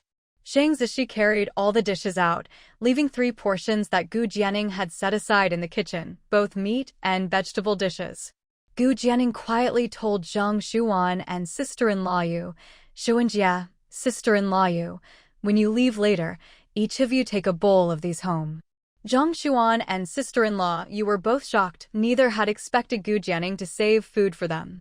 Sister-in-law Yu hurriedly refused. No, I just came to help cook a few dishes. How could I take food home too?" This Jianing, she's just too generous, too kind. She's the type to easily get taken advantage of. But for you it's just a few dishes, while for someone like me who can't cook, it's a huge help. I don't care, I've already divided it up, you have to take it. Otherwise, I won't dare ask you for help next time. Sister-in-law Yu was dumbfounded, not knowing what to do. Zhang Xuan, half laughing and half exasperated, said, Sister-in-law Yu, let's just accept it. If we have anything extra in the future, we can give some to Jianing too. With Zhang Xuan saying that, and Gu Jianing being so sincere, sister-in-law Yu finally stopped refusing. Alright, I'll take it then. Sister-in-law Yu and Company Commander Cui had 5 children, all still young and hungry. Today, they'd only brought one along. The other 4 were left at home. If she could bring back such a big bowl of food, the kids would definitely be thrilled, especially since there was so much meat. With so many children and the 3 older ones still in school, sister-in-law Yu had to stay home to look after them and couldn't work. The whole family relied on Company Commander Cui's salary. It was a real struggle. Especially with another period of shortages coming up, sister-in-law Yu knew how hard things could get. That's why she tried to persuade Gu Jianing earlier when she saw so much meat being cooked. Now, she was truly touched by the big bowl of meat and vegetables that Gu Jianing had set aside for them. This Jianing girl, she's so genuine. Sister-in-law Yu made up her mind to get along well with Gu Jianing from now on. If anyone ever spoke badly about her, she'd be the first to stand up for her. Gu Jianing was never stingy with friends or family. As long as others treated her well, she'd always repay them. And both Zhang Xuan and sister-in-law Yu had left her with a very good impression. When Shang Zishi came back in, Gu Jianing handed him another bowl of meat and vegetables and said, Isn't there a soldier under you named Xiaze? Yesterday, when I came back from the market, he helped me push the cart and carry things. I could tell, when he mentioned you, his eyes were full of admiration. He's a good kid and very warm-hearted. Take this bowl of food to him now and hurry back. Xiaze? Now that Gu Jianing mentioned it, Xing Zishi remembered him. He had a good memory and knew all his men well. That kid Xiaze was hardworking and determined. Xing Zishi thought highly of him. He hadn't expected this to have happened yesterday. Alright, I'll go now. So, after training, Xiaze, who was still running laps on the field, was called over by Shang Zishi and had a big bowl of meat and vegetables shoved into his arms. Company Commander Shang, this is... Xiaze was at a loss, not knowing what was going on. Your sister-in-law told me that you helped her push the cart and carry things yesterday. Today we had a gathering, and she set aside a portion just for you. Here, it's still hot, take it home and eat. Shang Zishi explained simply. Xiaze knew there was a gathering at Company Commander Shing's house today, but only close comrades were invited. He was just a new recruit under Shang Zishi, so he hadn't dared to hope for anything. He never expected that his sister-in-law would think of him. But how could he accept it? No, Company Commander Shing, I just helped out a little, and yesterday she already gave me 2 meat buns. That's more than enough, I can't take any more. Take it. Xiaze, train hard, I have high hopes for you. Without waiting for Xiaze to react, Shang Zishi patted him on the shoulder and left. Company Commander Shing praised me. He praised me. Xiaze muttered, looking like a silly fan who'd just been complimented by his idol. By the time he came to his senses, Shang Zishi was already gone. Looking down at the big bowl in his arms, Xiaze realized he had no choice but to accept it. He went to a secluded spot behind a grove of trees, a little secret base of his own, where he liked to go when he wanted some peace and quiet. Sitting under a tree, Xiaze lifted the plate covering the bowl. When he saw it was filled to the brim, especially with so much meat, he was stunned. How is there so much? And so much meat? He stared for a long while before finally pulling out the steamed bun he'd gotten from the canteen earlier. Eating the bun and picking at the meat and vegetables with his chopsticks, he murmured, So good. It's so good. As he ate, tears started to fall. No one knew, but today was actually Xiaze's birthday. When he was little and his parents were still alive, they'd always celebrated his birthday. But after his father died and his mother remarried, Xiaze was sent to live with his uncle and aunt and never celebrated his birthday again. Even so, He never forgot the date. For years, he was the only one who remembered his birthday. There were never any birthday noodles or presents. But now, Xia Zhe ate big mouthfuls of the fragrant meat and vegetables. Even though the taste was sometimes mixed with the saltiness of his tears, he didn't mind. He thought, even though Company Commander Sheng and his wife didn't know it was his birthday, he'd treat this bowl of food as their birthday gift to him. How wonderful! Company Commander Sheng was good, and so was his wife. Looking at the brilliant sunset lighting up half the sky, Xia Zhe's tear-streaked face broke into a wide smile. Xia Zhe thought, if he ever got married, he'd want a wife just like his sister-in-law, beautiful and kind. At that moment, Gu Jianing had no idea that, because of her kindness, a young man had etched her into his heart and even set her as the standard for his future wife. If she knew, she'd definitely put her hands on her hips, look at Xia Zhe, and say, "Kid, you've got good taste." On this side, Sheng Zishi's comrades and their families, who had come to the housewarming, all gasped when they saw Sheng Zishi bringing out dish after dish, nearly half of which were meat, and each dish was generous with the portions. The hospitality of Sheng Zishi and his wife was simply overwhelming. Thinking of the small gifts they'd brought, everyone suddenly felt their presents were far too modest. Especially the children. Throughout the entire year, they hardly got to eat meat, and in the dead of winter, it was even rarer. Now, seeing so many meat dishes, their eyes practically turned green with envy, glowing as they stared, and some were nearly drooling. At this moment, Sheng Zishi came out with Gu Jianing. Among those present, only Zhang Shuan's family and sister Yu had seen Gu Jianing before. The rest, whether Sheng Zishi's comrades or their families, had only heard rumors about her these past few days. At first, the gossip was that she was ugly and had schemed to marry Captain Sheng. Then, just yesterday, the rumors flipped, saying she was a great beauty, but liked to spend money and was a bit of a spendthrift. With all these rumors swirling around, no one knew what to believe. Now, at last, they could see for themselves. Today was Gu Jianing's first appearance in front of her husband's comrades and their families. Remembering the recent rumors about her being ugly, she'd taken special care with her appearance today. She wanted to look beautiful, to show everyone she was no ugly duckling. And, of course, to make her husband proud. Just as Gu Jianing had expected, the moment she stepped out with Sheng Zishi, everyone's eyes lit up. Beautiful, truly beautiful. One by one, they stared, unable to look away. Even the children, who'd been fixated on the meat dishes, temporarily tore their eyes away and stared at Gu Jianing. One of them tugged at his mother and whispered, "This big sister is so pretty. She's even prettier than the fairy sisters I've seen in paintings." Their mother laughed. "She's not your big sister. You should call her Auntie." But yes, Auntie really is beautiful. What a stunning woman.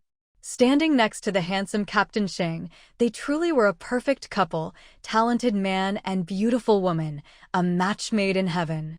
Captain Chui, without hesitation, gave Sheng Zishi a big thumbs up as soon as he sat down.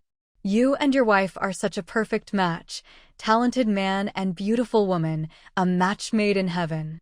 Vice Captain Zhou Xian chimed in. "I always wondered why Captain Sheng, who never wanted to get married, suddenly tied the knot.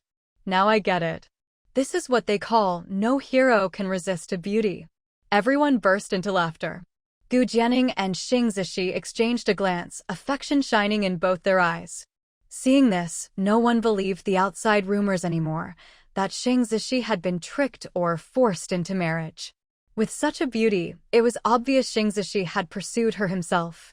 Gu Jianing blushed a little, but Sheng Zishi, thick-skinned as ever, declared, "Of course my wife is beautiful. I think we're a perfect match too." Everyone laughed. With the laughter and chatter, the meal began. "Everyone, dig in, don't be shy. Make sure you finish all the dishes today." Once the meal started, the atmosphere grew even livelier. With Sheng Zishi's encouragement, everyone relaxed and ate heartily. Gu Jianing was very satisfied as well. Throughout the meal, Sheng Zishi kept picking out the best bits for her, drawing good-natured teasing from the others. In just over half an hour, the 3 tables and 10 heaping dishes were completely wiped clean. The faces of both adults and children were full of contentment. After the meal, Gu Jianing gave Sheng Zishi a meaningful look. He immediately understood. He'd thought his little wife might have forgotten about that matter, but she hadn't. Gu Jianing, of course I haven't forgotten. This is about my points. I only have a pitiful 4 points now, way too few. Sheng Zishi turned to the group, cleared his throat, and said, most of today's dishes were made by Sister Zheng and Sister Yu. My wife felt that since this is our housewarming, she couldn't just sit back and do nothing.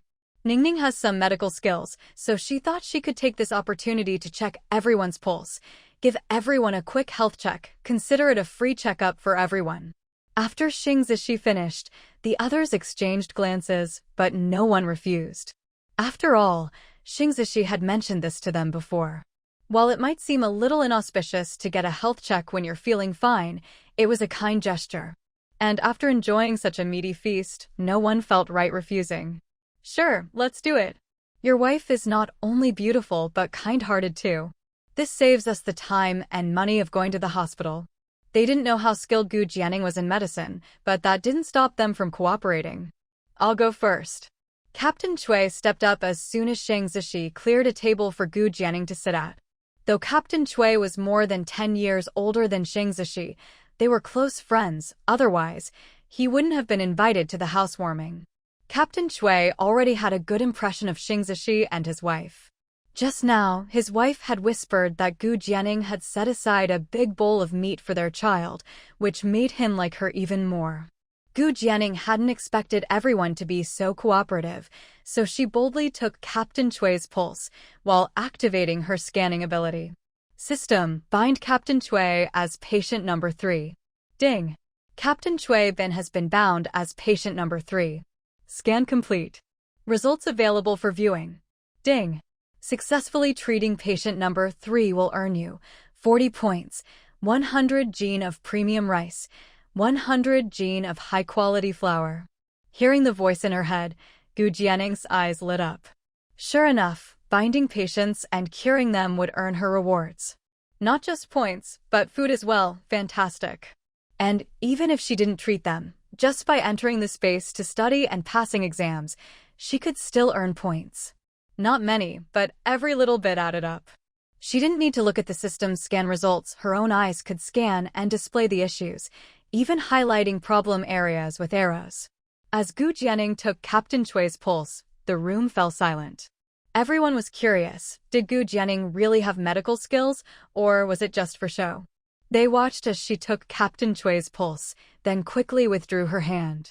Gu Jianing looked at Captain Chui and said, Captain Chui, you do have a few health issues, like stomach problems and occasional migraines. Captain Chui and his wife exchanged a glance, she was right. But then Gu Jianing continued, but those are minor. The biggest issue is with your lower leg, isn't it?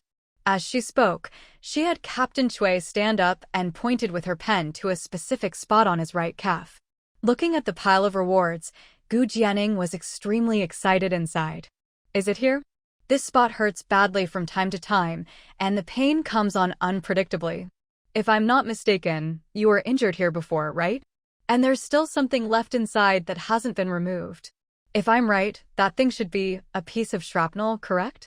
As soon as she said this, the whole room fell silent, especially Company Commander Chui and sister-in-law Yu. Even Sheng Zishi's eyes widened as he looked at his wife. After a long moment, Company Commander Chui turned to Sheng Zishi. Zishi, did you tell your wife in advance about the shrapnel injury in my calf and the surgery I was supposed to have? Sheng Zishi smiled wryly. Brother Chui, how could I do something like that? I didn't say a word to her. Company Commander Chui, so she really figured it out on her own? If that was true, it was incredible. Thinking of this possibility, Chui Bin got excited too. Sister-in-law, since you can tell, does that mean you can treat it? As soon as he said that, sister-in-law Yu shot him a glare. He quickly realized, I'm just too excited, just asking. It's fine if you can't treat it. After all, when we were at the hospital before, the doctor said surgery wasn't an option. Gu Jianing blinked. Who says it can't be treated? I can do it. As long as she went into the miracle doctor space, studied the course, and passed the assessment, it would be fine. Jianing, can you really treat my old Chui's leg? Please don't give me false hope. Sister-in-law Yu's eyes turned red as she spoke about her husband's leg. Chui Bin's leg had been injured 5 years ago during a mission. He'd managed to dodge a bullet, but not the shrapnel, which was deeply embedded in his calf. Normally, this would require surgery. But after being admitted to the military hospital and examined, the doctors said surgery wasn't possible.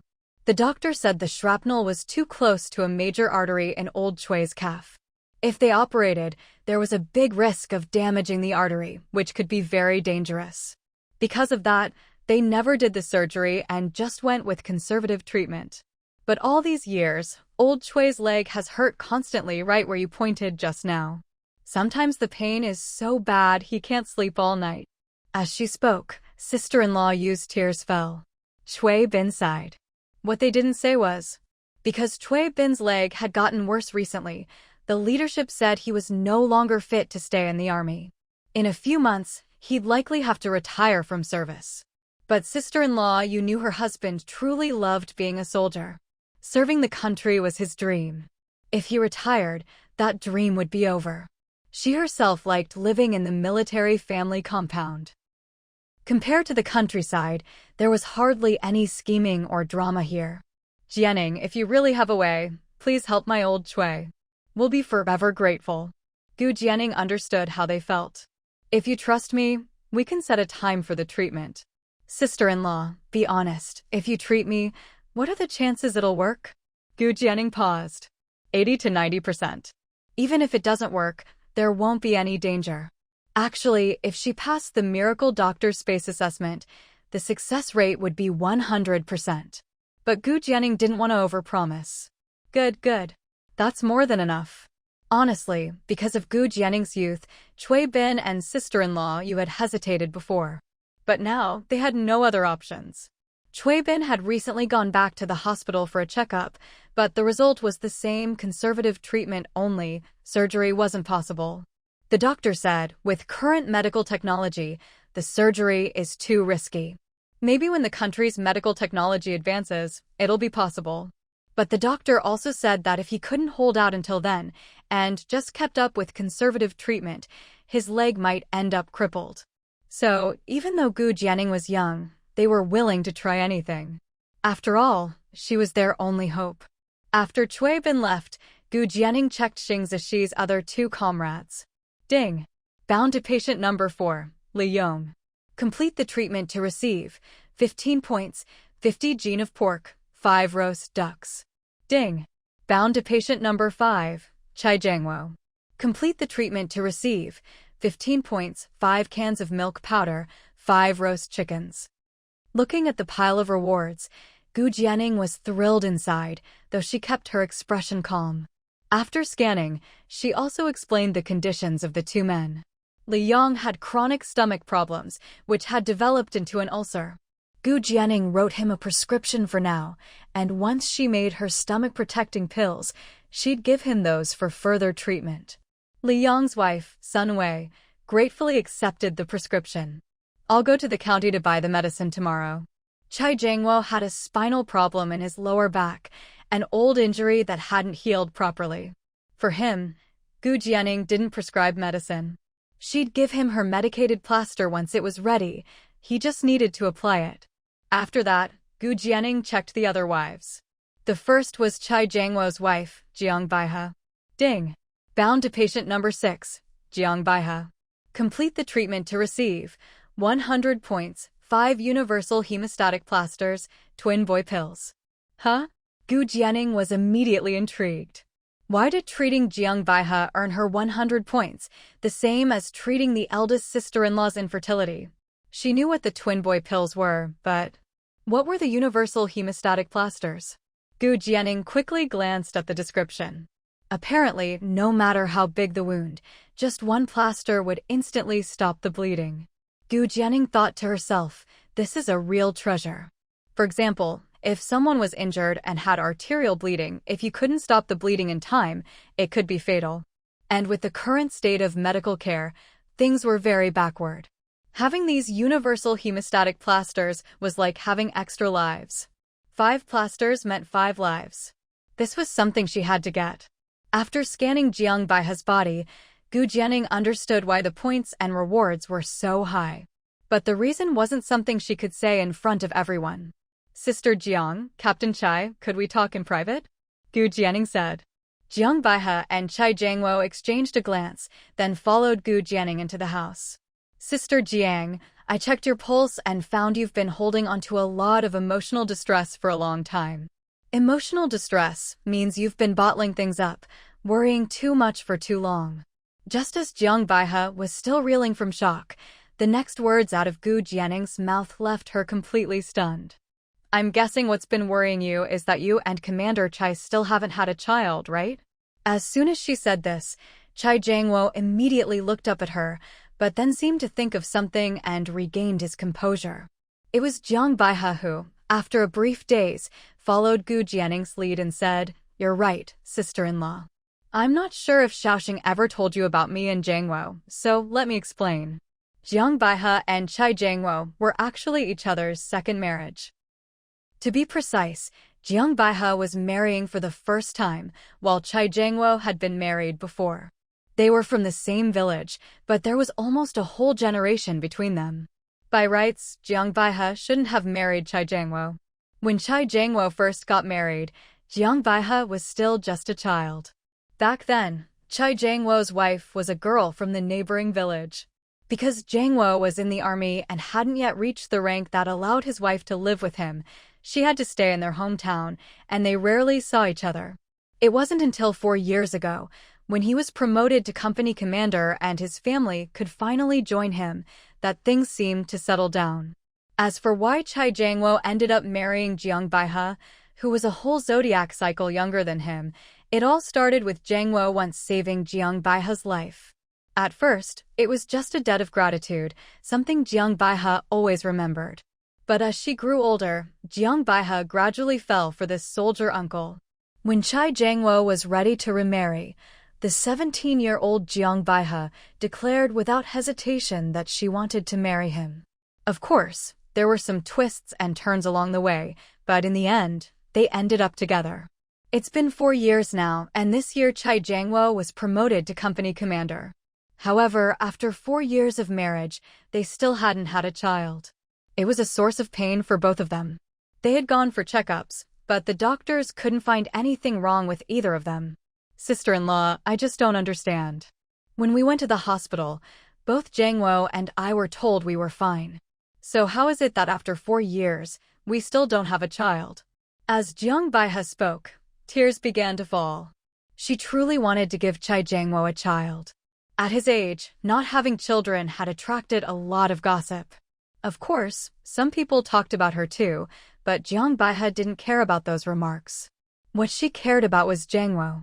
In her eyes, he was so noble and great, she couldn't bear for others to look at him differently because of this. Chai Jiangwo put his arm around Jiang Baihe's shoulders to comfort her, his lips pressed into a thin line. How could he not see how anxious his wife had become, especially in the past year or two? But they'd done all the checkups, and since no cause could be found, there was nothing they could do. However, Chai Jiangwo turned his gaze to Gu Jianing. "Zishi's wife, you called us here alone.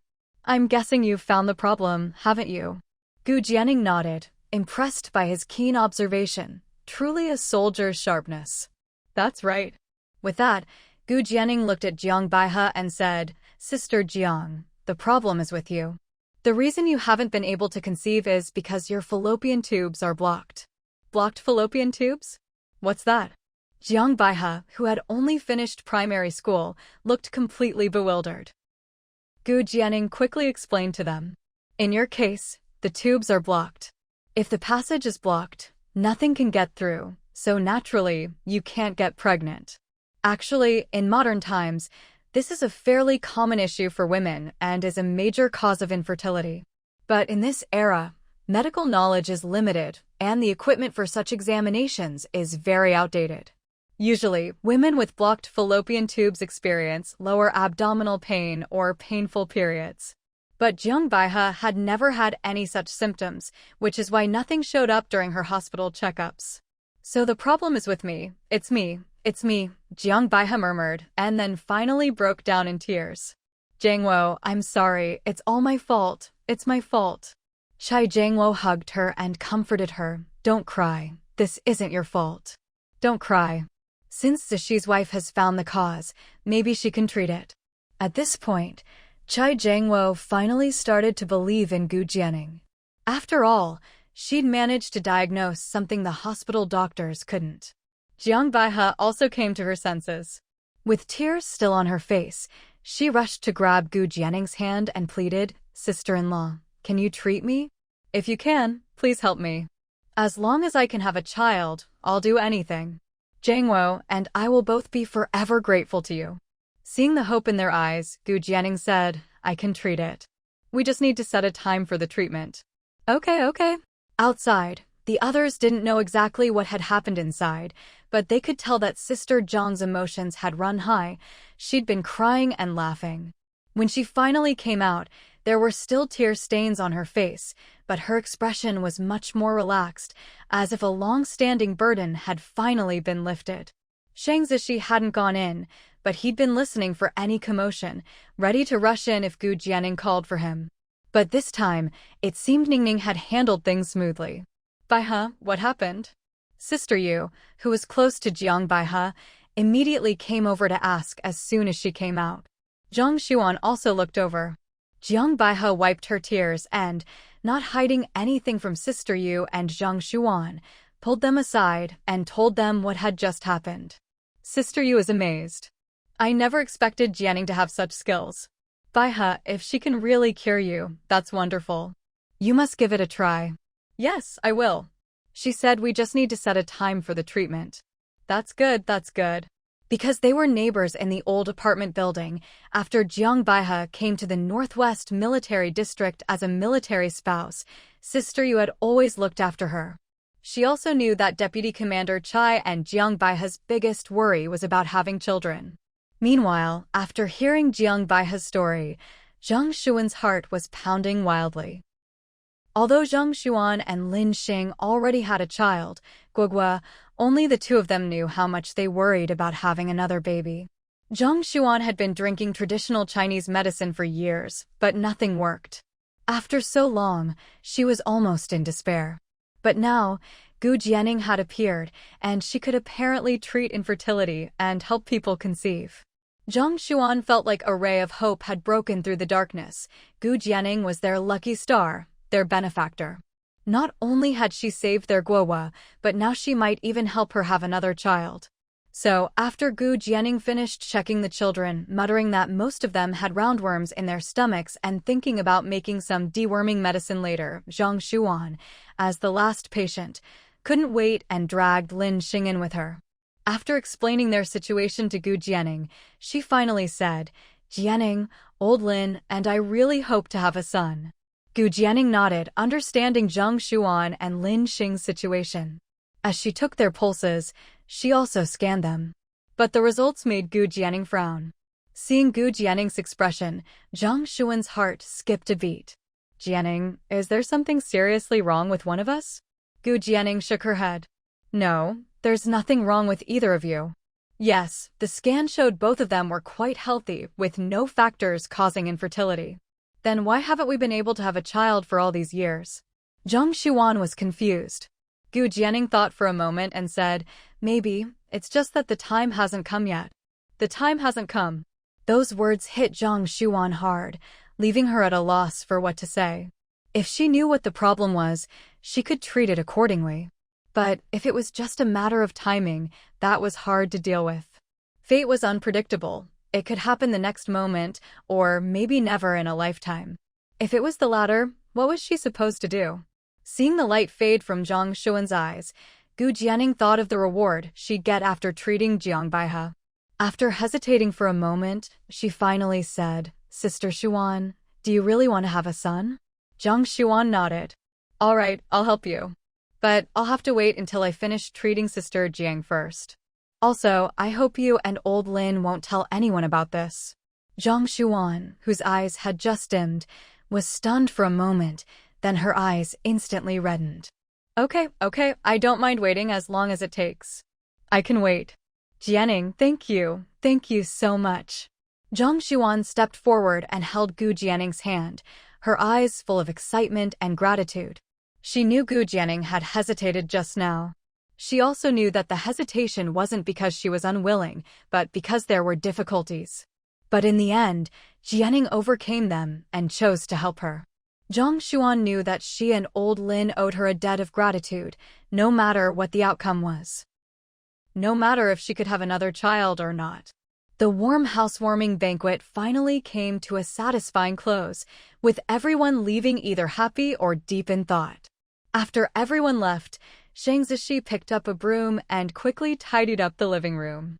Although the other ladies had helped wash the dishes after dinner, with so many people in the house, there was still dust everywhere.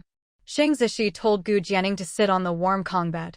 He boiled some water on the stove, then started sweeping. Sitting on the Kang, Gu Jianing told him about the diagnoses she had just made. Several times during her story, Shang Zishi looked at Gu Jianing in amazement. He really hadn't expected that his little wife truly had such impressive medical skills. Just from the reactions of those people, it was clear that Ningning had gotten everything right, and each of them was willing to undergo treatment. Did that mean his own condition could really be cured, and that he and Ningning could have children in the future? Thinking of this, he couldn't help but smile as he swept the floor. He imagined that in the future, they might have a child or two, who would look like both of them, calling him Dad and Ningning Mom, and happily throwing themselves into their arms. Shang Zishi felt there could be nothing more wonderful than that. Maybe because of his childhood family environment, Shang Zishi's idea of happiness was always simple, a complete and happy family, with loving parents and well-behaved children, all living happily together. He used to think he might never have that in his life, but now he felt that maybe, just maybe, it could come true soon. That night, after Gu Jianing finished giving Shang Zishi his usual treatment, he didn't even bother putting on his clothes before scooping Gu Jianing up and carrying her onto the Kang. Although his body wasn't fully recovered yet, the baby-making process couldn't stop for even a night. As long as they kept trying, a child would surely come. So, after another 2 hours, Gu Jianing was as limp as a salted fish, completely exhausted and too weak to even turn over, lying lazily on the Kang. Shang Zishi, as always, patiently wiped her clean. Then he cleaned himself up, got onto the Kang, and hugged Gu Jianing. Looking at his little wife, her eyes half open and half closed, cheeks flushed like a red apple, Shang Zishi suddenly remembered something he'd forgotten to tell her. Ningning, didn't you say you wanted to be a doctor at the military hospital here? I heard some news. Gu Jianing, resting her head on his strong arm, felt warm and cozy.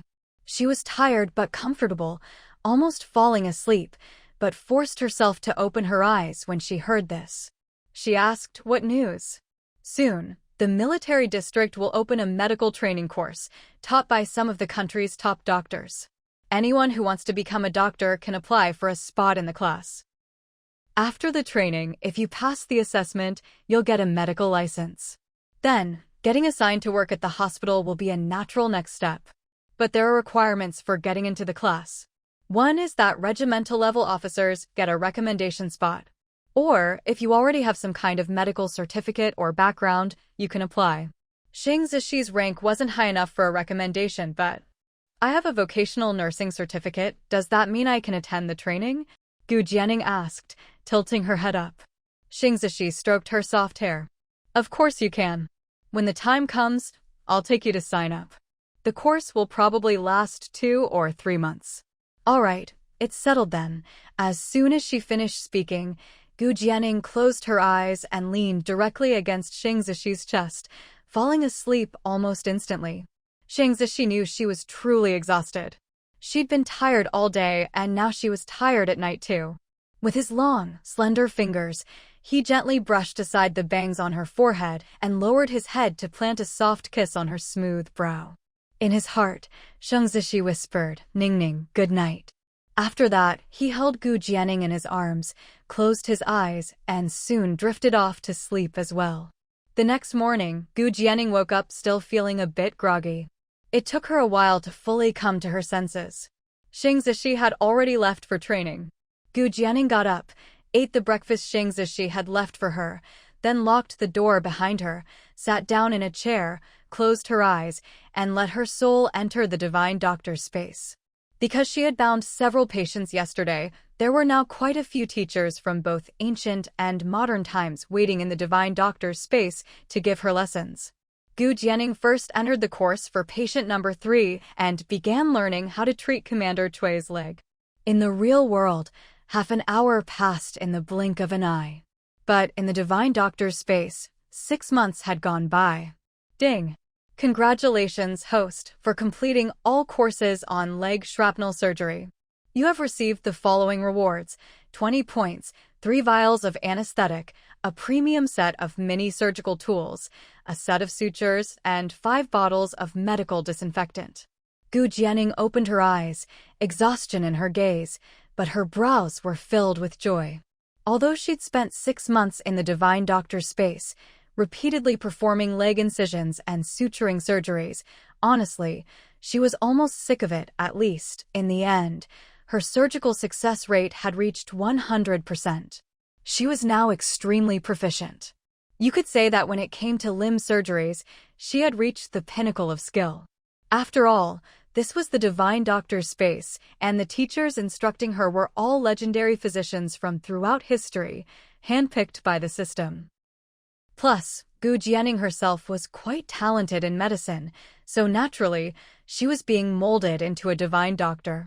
After resting for a bit, Gu Jianing entered the divine doctor's space again to study the courses on treating patient number 4's gastric ulcer and patient number 5, Chai Jiangwo's spinal disease. She spent 10 minutes on each, equivalent to 2 months in the divine doctor's space, and completed them both. Ding! Congratulations, host, for completing the gastric ulcer course. You have received 15 points, 1 instant effect pill, and a bottle of 90 stomach-protecting pills. Ding! Congratulations, host, for completing the spinal disease course.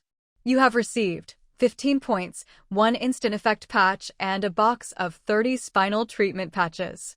After coming out of the space again, Gu Jianing decided not to go back in for now. Although less than an hour had passed in the real world, she had spent 10 months in the space, constantly studying and taking assessments. She was reaching her limit. Besides, Gu Jianing was never that interested in studying. Medicine was the only exception. She decided to leave the lessons for patient number 6, Jiang Baihe, for the afternoon. Looking over the rewards she'd earned, Gu Jianing was quite pleased. She'd originally had only 4 points, but now she'd gained 50 more, bringing her total to 54. Of course, the biggest points and rewards came from actually curing patients. She was also very satisfied with the other rewards. The surgical tools, disinfectant, and anesthetic would all come in handy when Commander Chui came to her for treatment. The stomach pills and patches were also excellent. The only thing was, their effects were quite strong. Gu Jianing set aside half of the stomach pills and half a box of patches, leaving the rest in the space. She planned to make some stomach-protecting pills and rheumatism patches over the next few days. So after getting up, she started gathering medicinal herbs, grinding them, and got busy. By the time the sun was high and Xing Zishi came home, what he saw was his wife bustling around in a pile of herbs. When she heard him come in, she turned around, her eyes bright as she greeted him cheerfully. "You're back." After lunch, Gu Jianing gave Xing Zishi a stomach-protecting pill. "Take this. And tonight, after you've washed up and are ready for bed, I'll put this patch on you. As for the rest, I'll leave them in the drawer. If you're ever out on a mission and need them, just take them with you." "All right." Xing Zishi held Gu Jianing close, listening carefully to her instructions. "Should I give some of these pills and patches to Li Yang and Commander Chai?" Xing Zishi asked. "No, these are just for you. I'm still making theirs," Gu Jianing replied. "Okay." Gu Jianing was a little worried about what she'd say if Xing Zishi kept asking questions. But to her relief, he didn't press further and simply changed the subject, which made her relax. Xing Zishi was only home for a short time at noon. After lunch, he hurried back to training. After a nap, Gu Jianing entered the Divine Doctor's space again to study the course for patient number 7, Jiang Baihe's fallopian tube blockage. This time, she learned very quickly, finishing in just 10 minutes. Mainly, it was about prescribing Chinese medicine and acupuncture, both of which Gu Jianing already had a foundation in, so it was easy for her. Ding! Congratulations, host, for passing the gynecology course on fallopian tube blockage. Rewards: 20 points, 6 enlightenment pills. Enlightenment pills. Gu Jianing's eyes widened. She hadn't expected to receive such a reward. Did that mean she could use them herself? If she took an enlightenment pill, wouldn't it make learning the knowledge in the space much easier? But when she read the description, Gu Jianing wilted. They can only be used on infants less than 1 month old. Useless for anyone older. Darn it. So she couldn't use them after all. Oh well, looks like there's no shortcut to slacking off. But still, this is a good thing. I can use them for my and Zishi's child in the future. What parent doesn't want their child to be smart and a genius from the start? Thinking it through, Gu Jianing wasn't upset anymore. She went to the kitchen to decoct herbs and prepare the rheumatism patches. Watching the black medicinal brew bubble in the pot, Gu Jianing thought, today's studies were exhausting, but the rewards were plentiful. For example, her points had reached 74, pretty good. That night, Gu Jianing wasn't too worn out, but her period had come and she was in some pain. Actually, she could have exchanged for pills and such in the system shop, but she wanted to wait until her sister-in-law got pregnant. Once she had the pregnancy sacred body pill, taking it would cure all menstrual pain and cold constitution issues. Shang Zishi filled a hot water bottle for her and placed it on her stomach to keep her warm. She made sweet rice wine eggs for Gu Jianing again. After eating, she felt much better and finally drifted off into a deep sleep. Maybe it was the hot water bottle Shang Zishi gave her on the first day, or maybe the sweet rice wine eggs helped, but when Gu Jianing woke up the next day, aside from a bit of bloating, she didn't feel any other discomfort. But before bed last night, Shang Zishi had repeatedly reminded her not to touch cold water under any circumstances. If anything needed to be done, she should wait until he got back and he'd take care of it. He wanted her to rest more. Gu Jianing was feeling lazy anyway and didn't really want to move. With the weather so cold, she was even less inclined to leave the warmth of the heated brick bed. For the next few days, Gu Jianing spent most of her time curled up on the bed resting. Only when she felt like moving did she get up to make rheumatism ointment and stomach-protecting pills. The first batch of ointment and pills she finished, she had Shang Zishi take some of the stomach pills to Li Yong and some of the rheumatism medicine to Chai Jiangwo. As for the rest, she gave them all to Shang Zishi to keep in his office so he could give them to whoever he wanted. After all, stomach problems and rheumatism were pretty common among the soldiers, and many of Shang Zishi's comrades suffered from them. Giving them to Shang Zishi meant he could distribute them as he saw fit. But that afternoon, as Gu Jianing was eating lunch, she started to mutter to herself. Say, why haven't Captain Cui and Sister Jiang come to me for treatment? Do they think I'm not up to it? She had told them before that if they wanted treatment, they could come and make an appointment with her. She'd been waiting for them these past few days. But neither of them had come. What was going on? Did they think she was too young and not reliable? Thinking of this, Gu Jianing couldn't help but feel a little discouraged. She was still looking forward to the generous mission rewards. When Shang Zishi heard her say this, something seemed to dawn on him. He slapped his forehead and looked at Gu Jianing a little sheepishly. Ning, that's actually my fault. Huh? After Shang Zishi explained, Gu Jianing finally understood. It wasn't that they didn't trust her because she was young, but because she was on her period and not feeling well. Shang Zishi wanted her to rest, so he'd gone to Cui Bin, Chai Jiangwo, and the others and told them that Gu Jianing wasn't feeling well lately, and if they wanted treatment, it would be best to wait a week. Ning, you're not mad at me, are you? Shang Zishi asked cautiously. Gu Jianing couldn't help but laugh. So that's what happened. She shot Shang Zishi a look. You did it for my sake. Why would I be mad at you? Actually, after all her studies in the miracle doctor's space and passing the exams, Even if she was on her period, as long as she wasn't feeling too unwell, it wouldn't affect her ability to treat patients. She just hadn't expected Sheng Zishi to put her health first and ask Cui Bin and the others to wait a week before coming to her for treatment. Although it was unexpected, Sheng Zishi did it out of concern for her. How could she blame him? On the contrary, knowing he cared so much warmed her heart and filled her with sweetness. Maybe that's what it means to truly care about someone, always putting them first, always thinking of them. Shang Zishi's love was something Gu Jianing had never felt from Wen Zhuqing in her previous life. Wen Zhuqing only ever used her. Fortunately, after living one lifetime, she saw things clearly. And fortunately, she got a second chance in this life, a chance to choose again. And luckily, the person she chose again was Shang Zishi. Shang Zishi really was wonderful. Maybe it was really because Shang Zishi had told them to wait a week. As soon as the week was up on the 8th day, Cui Bin, Sister Yu, Chai Jiangwo, and the Jiang couple all came to see her at the same time. They all wanted to set up treatment appointments. How about this, Sister Jiang? You can come for treatment this afternoon. I'm all prepared. Captain Cui, as for you, see when you can get leave. I can treat you then.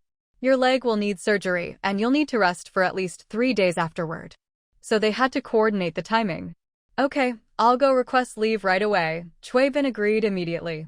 That afternoon, Jiang Baihe came with Chai Jiangwo accompanying her.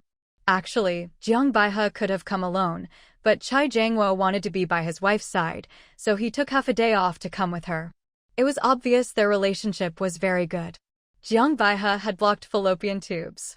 The treatment, besides taking Chinese medicine, also involved acupuncture to help unblock the tubes. While Chai Jiangwo waited outside, Gu Jianing took out thin silver needles and performed acupuncture on Jiang Baihe. Jiang Baihe lay quietly on the bed, her heart pounding with nerves. But deep down, she was happy and full of hope. As long as her sister-in-law treated her, she and Jiangwo could finally have a child. Chai Jiangwo waited outside until half an hour later when Jiang Baihe finally came out. How did it go? Chai Jiangwo immediately asked. Gu Jianing handed them a prescription she had written in advance. For the next 6 days, come at this time every day for acupuncture and take this prescription at home. After a week, you'll be fine, Gu Jianing said. Chai Jiangwo took the prescription carefully, as if it were a treasure. Jiang Baihe, a little stunned, asked Gu Jianing to confirm, Sister-in-law, do you mean that after a week, my body will be fine and I'll be able to get pregnant normally? Yes. Great, great. Thank you, sister-in-law, thank you. Even though today was only the first day of treatment and there was no sign of a child yet, Jiang Baihe saw hope and was deeply grateful to Gu Jianing. That evening, Sheng Zishi didn't come home for lunch. When he returned at night, Gu Jianing told him about treating Jiang Baihe and about treating Cui Bin the next day. Ningning, are you confident? Sheng Zishi didn't ask anything else, just this. Actually, whether it was Cui Bin or Jiang Baihe, it had nothing to do with Ningning. She wasn't close to them, and even if she didn't treat them, it wouldn't matter. But once she did, if it went well, that would be great. If something went wrong, he was afraid good intentions would backfire and people would blame her. If that happened, Sheng Zishi would rather Gu Jianing not treat them at all. After all, she wasn't obligated to. He wanted Ningning to always put herself first. Brother Shi, I'm confident.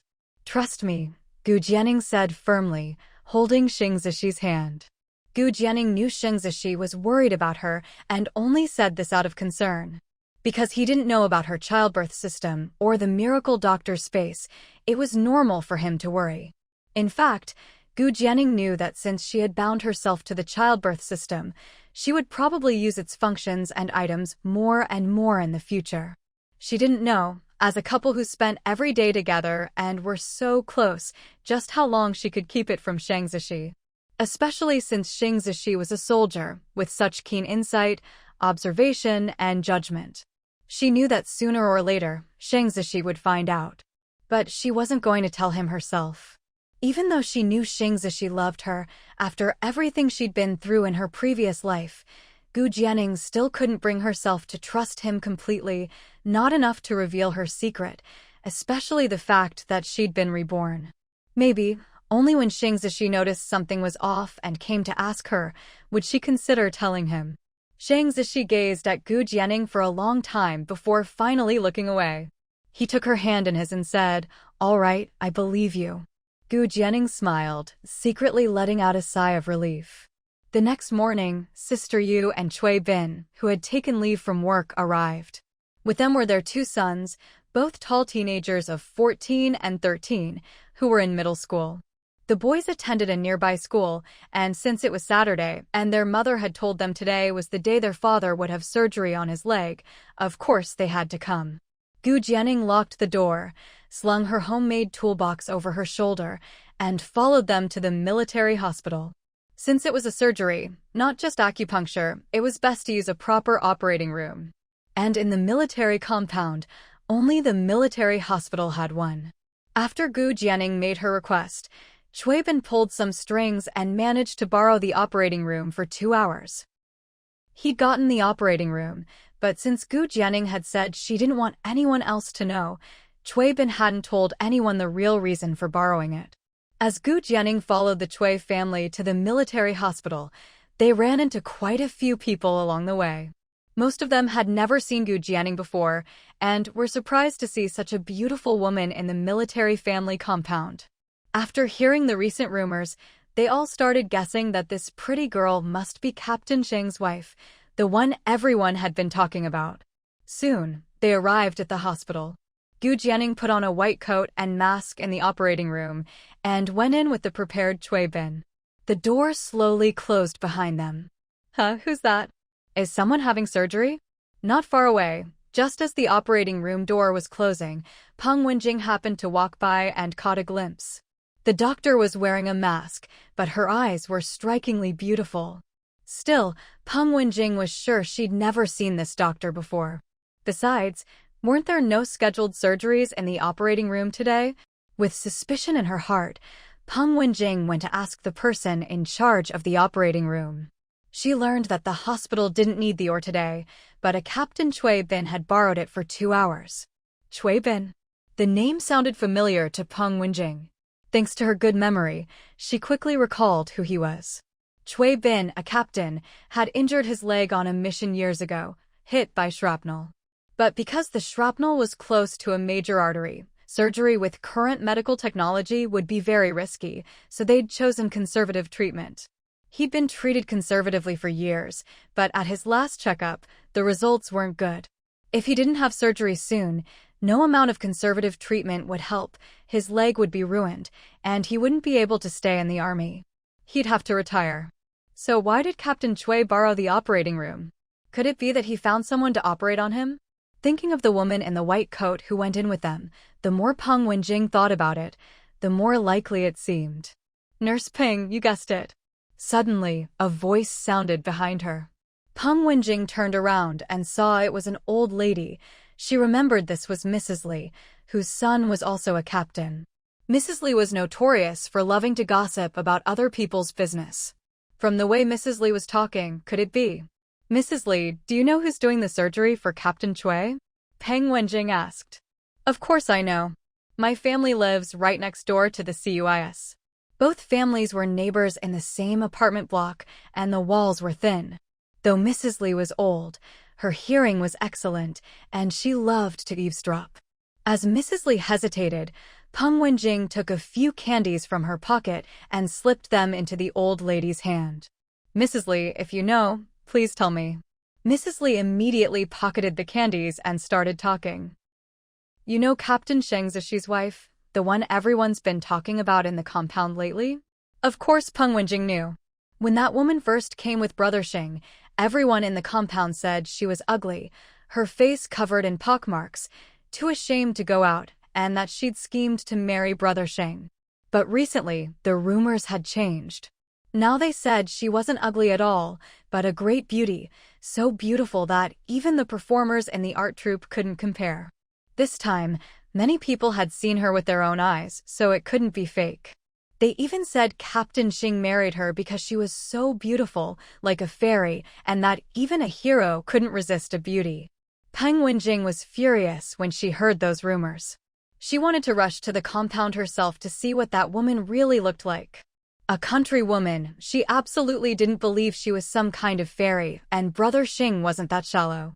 But what did this have to do with that country woman? Soon, Mrs. Li cleared up her confusion. I heard that Captain Shang's wife knows medicine, and this time, she borrowed the operating room to operate on Cui Bin's leg. What? Peng Wenjing couldn't stay calm after hearing that. Mrs. Li, are you serious? Of course, I heard it with my own ears. This is ridiculous. Captain Chui's leg couldn't even be operated on by our hospital director, the one known as the best surgeon. And now he's trusting some country woman to do it? Is he tired of living? A country woman, better at surgery than the hospital director? How is that possible? A country woman, probably illiterate, how could she possibly know medicine, let alone perform surgery? That Captain Chui must have been fooled. But they were already in the operating room. Peng Wenjing could just imagine, when they came out, Captain Chui might not even be alive. I think you've been completely bewitched by that woman. She's got you all confused. Peng Wenjing could no longer sit still. She immediately rushed toward the operating room. There, she saw a mother and her 2 sons waiting anxiously outside. She hurried over. Are you Captain Chui Bin's family? Mrs. Yu and her 2 sons were waiting outside when a nurse suddenly ran up to them, looking flustered. Mrs. Yu quickly realized what was happening and nodded. Yes, I'm Chui Bin's wife. So, Captain Chui really is having leg surgery in there? And it's being done by Captain Shing's country wife? Mrs. Yu frowned. What did she mean by country wife? That sounded a bit insulting. She studied Peng Wenjing, thinking the nurse looked familiar. In a moment, she realized who she was. This was the nurse named Peng Wenjing, the one who'd been pursuing Captain Shing for years. Rumor had it she'd been waiting all this time just to marry Captain Shing, waiting so long she'd become an old maid. So, this nurse Peng must be Jianing's rival in love, right? Mrs. Yu was definitely on Gu Jianing's side. Now that she realized who Peng Wenjing was, her gaze turned wary. Nurse Peng, this has nothing to do with you. Peng Wenjing saw her reaction and immediately became certain that it was indeed Captain Shing's country wife performing surgery on Chui Bin. And from the look of it, Chui Bin's wife had clearly been taken in by that woman. She was furious. Do you think I want to meddle in your business? Captain Chui's leg injury, even our hospital's top surgeon, the director himself, didn't dare operate. He said the risk was too high, that one wrong move could damage a major artery and put his life in danger. That's why we've always stuck to conservative treatment. And yet you trust some country woman? Is she even a doctor? Does she have a medical license? She's probably illiterate. How could she possibly perform surgery? You've all been fooled by her. For all you know, Captain Chui's life is at risk right now. Peng Wenjing's words made Mrs. Yu's heart skip a beat. She couldn't help but worry about the possibility. But then she remembered how calm and confident Gu Jianing had been when she'd treated them before, and how she'd been right every time. Even Jiang Baihe had started seeking out Jianing for treatment, saying she trusted her. Mrs. Yu admitted that Peng Wenjing's concerns made sense. But who said only licensed doctors could heal? Weren't there countless miracle doctors hidden away in the mountains? Mrs. Yu felt that Gu Jianing wasn't the type to deceive people. She must be confident in her skills, otherwise, why would she take on such a thankless task? After all, if any of those she treated had problems, they'd surely come after her. But if she cured them, what could they really do to repay her? Gu Jianing was helping them because they were friends. So, they had to trust her. Thinking this, Mrs. Yu retorted. Her meaning was clear. She believed in Gu Jianing. Peng Wenjing stared at Mrs. Yu in shock. She hadn't expected that, even after she'd laid everything out so clearly, this woman would still be so stubborn. I think you've been completely bewitched by that woman. She's got you all confused. Forget it. I'm done talking to you. Peng Wenjing realized there was no point arguing further with Mrs. Yu, but she couldn't just stand by and do nothing. She immediately ran off. She planned to go straight to Director Xu.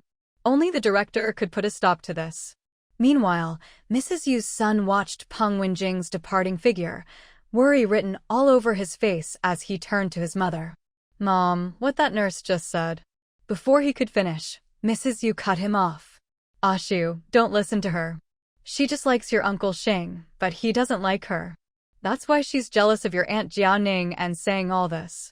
Your dad and I both know how skilled your Aunt Jianing is. Don't worry, we're not stupid. We have to trust your Aunt Jianing." Hearing this, her son finally relaxed and settled into wait patiently. At that moment, inside the operating room, Gu Jianing had no idea what had just happened outside. The soundproofing was excellent. Cui Bin, lying on the operating table, had already fallen into a deep sleep under anesthesia. Gu Jianing picked up the scalpel, located the spot where the shrapnel was lodged in Cui Bin's leg, disinfected the area, and made the incision. Peng Wenjing ran all the way to Director Shu's office, only to learn that he and the hospital's doctors were in a meeting. She hurried to the conference room. She knew she couldn't barge in while they were meeting, but in the end, Peng Wenjing gritted her teeth and pushed open the conference room door. "Director Shu, I have something urgent. Someone's life is at stake." As soon as she opened the door, she blurted it out.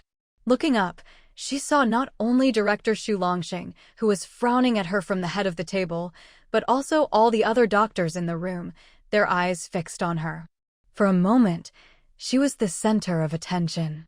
Director Shu was clearly annoyed at the interruption, but recalling Peng Wenjing's words about a life-or-death matter, he managed to suppress his anger. He also recognized the nurse standing before him. Wasn't she Peng Yuda's younger sister? "Nurse Peng, what is it?" "Director Shu, it's like this." Peng Wenjing quickly explained the situation. "Right now, that woman is in the operating room planning to operate on Captain Cui.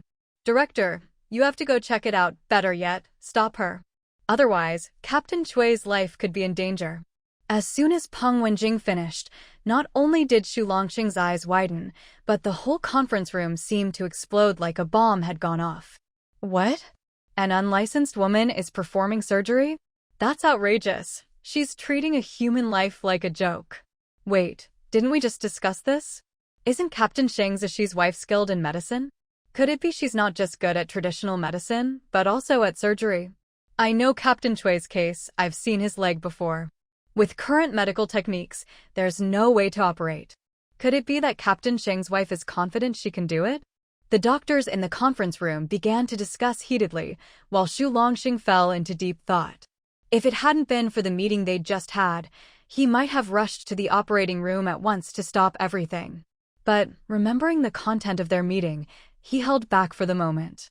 The reason for today's meeting was, in fact, Gu Jianing. More precisely, it was about the stomach pills and rheumatism ointment Gu Jianing had given to Shang Zishi. The two remedies Gu Jianing gave him, stomach-protecting pills and rheumatism plasters, Shang Zishi also shared with other comrades in need. Soon, he received feedback from them. The results were excellent.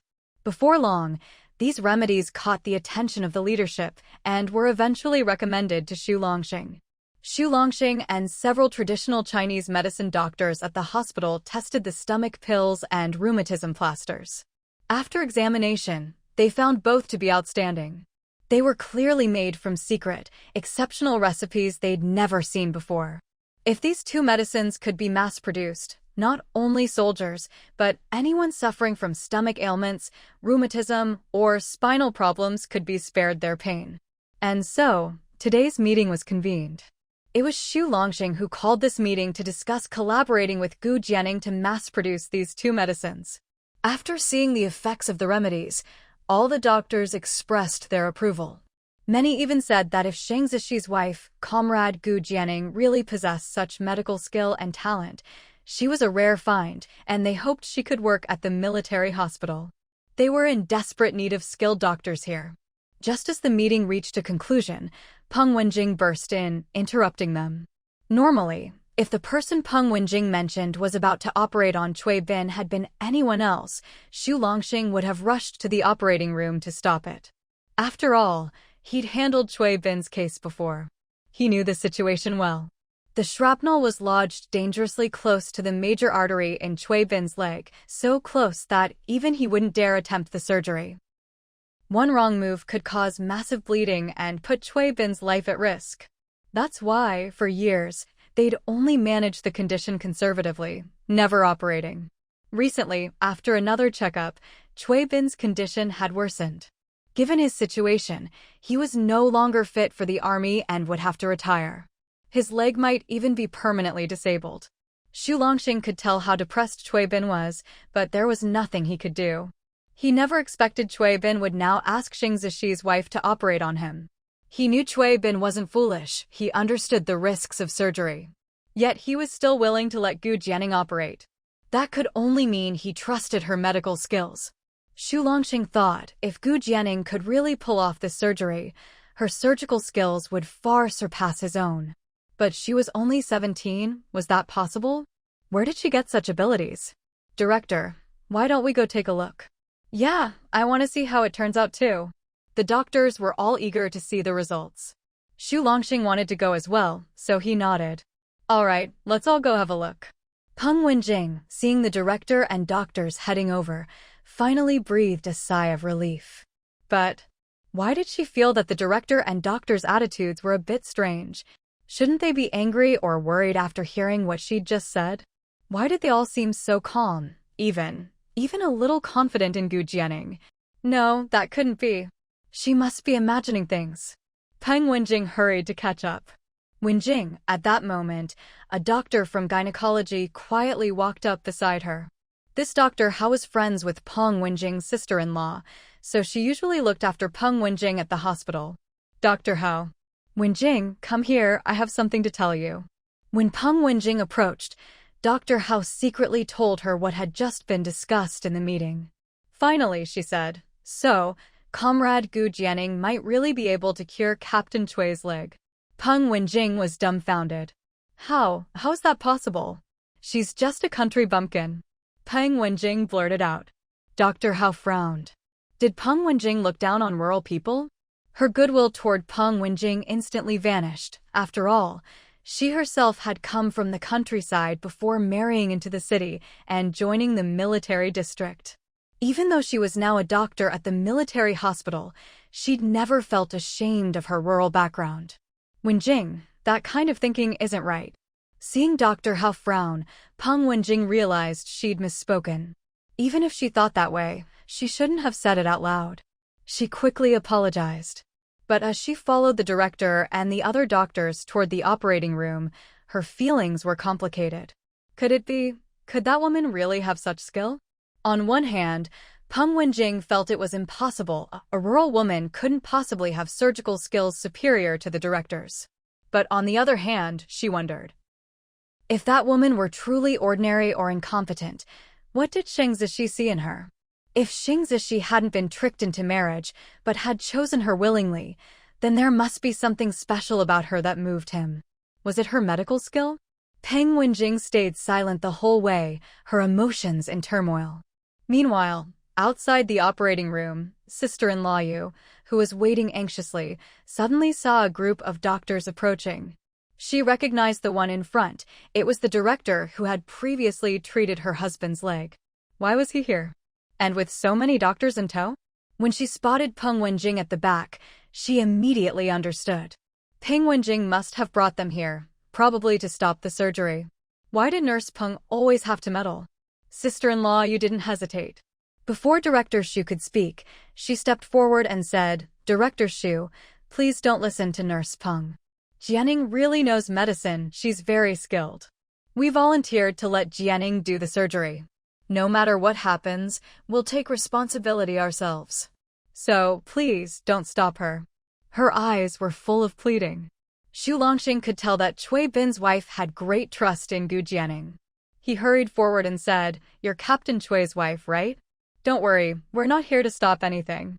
We just heard about it and wanted to see for ourselves. As you know, Chui Bin's leg surgery has always been a tough case for us. We didn't dare attempt it lightly. Now that we've heard someone is operating, we're just curious and wanted to see. Xu Longxing tried to reassure her, though deep down he wasn't very confident that Gu Jianing could successfully complete the surgery. After all, Comrade Gu Jianing was so young. If she really succeeded, she'd be a genius. But was that even possible? Actually, Xu Longxing had another motive for coming besides seeing if Gu Jianing could succeed. He wanted to be there as backup. If things went wrong and Chui Bin started bleeding heavily, With so many doctors present, they might at least be able to save him. Sister, you had no idea what was going through Director Xu Longxing's mind. When she heard that he wasn't here to stop them, she finally breathed a sigh of relief. Still, she couldn't help but worry a little.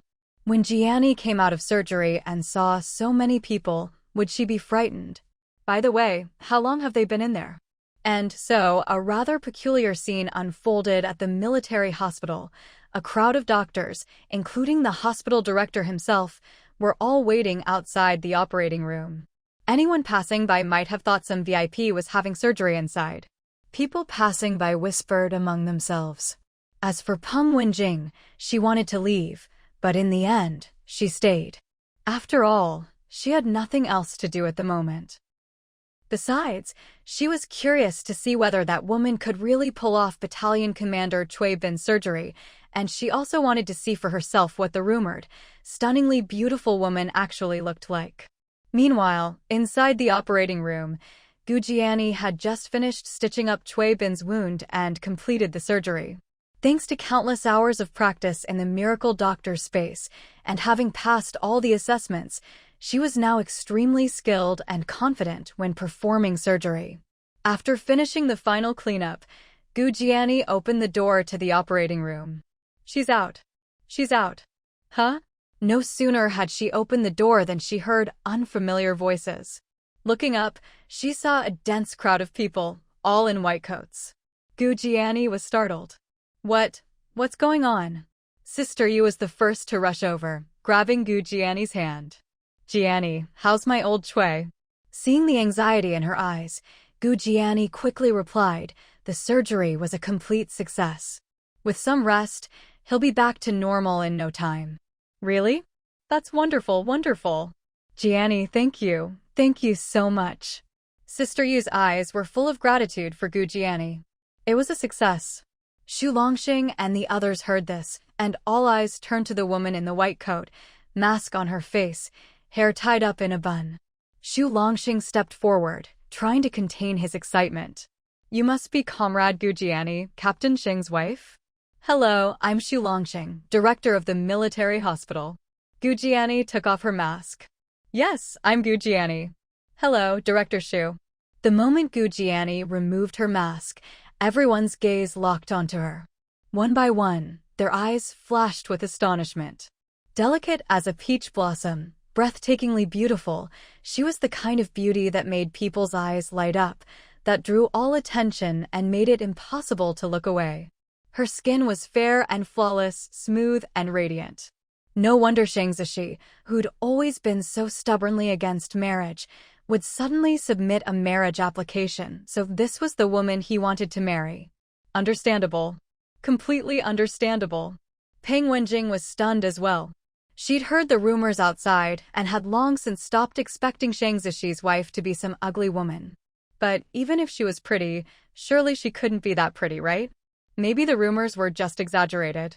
But now, seeing Gu Jiani's face in person, she realized the rumors hadn't been exaggerated at all. Calling her as beautiful as a fairy was no overstatement. How could there be someone so beautiful in this world? So beautiful that any woman standing next to her would feel inferior. Compared to Gu Jiani was the elegant swan, and she herself was nothing more than a plain little duckling. No wonder Shang Zishi would choose to marry Gu Jiani and not her. Peng Wenjing felt a wave of bitterness in her heart.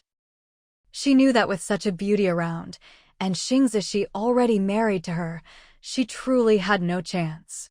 Who would give up a woman like that for her? Comrade Gu, did you really succeed with Battalion Commander Cui Bin's surgery? Yes. Can we take a look? Of course. So, the doctors, including Xu Longxing, crowded around, some checking Cui Bin's wound, others examining the shrapnel. All of them marveled as they looked. She really got the shrapnel out. Very little bleeding, and she didn't hit any major arteries. The stitching is excellent, the wound is neat and beautiful. You can tell her hands are steady and practiced. Cui Bin was awake at this point. The anesthesia had only been local, to his leg. Now he felt like a lab rat, surrounded by doctors peppering him with questions about how he felt during the operation. All he could do was answer whatever they asked. Meanwhile, after examining Cui Bin's wound and the extracted shrapnel, Xu Longxing began talking with Gu Jiani. They discussed the details of Cui Bin's injury and how Gu Jiani had performed the surgery.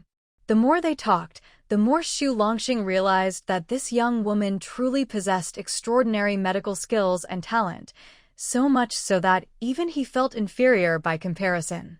She was still so young, yet she'd managed to pull off a surgery even he wouldn't dare attempt. It was hard to imagine how incredible she'd become as she matured.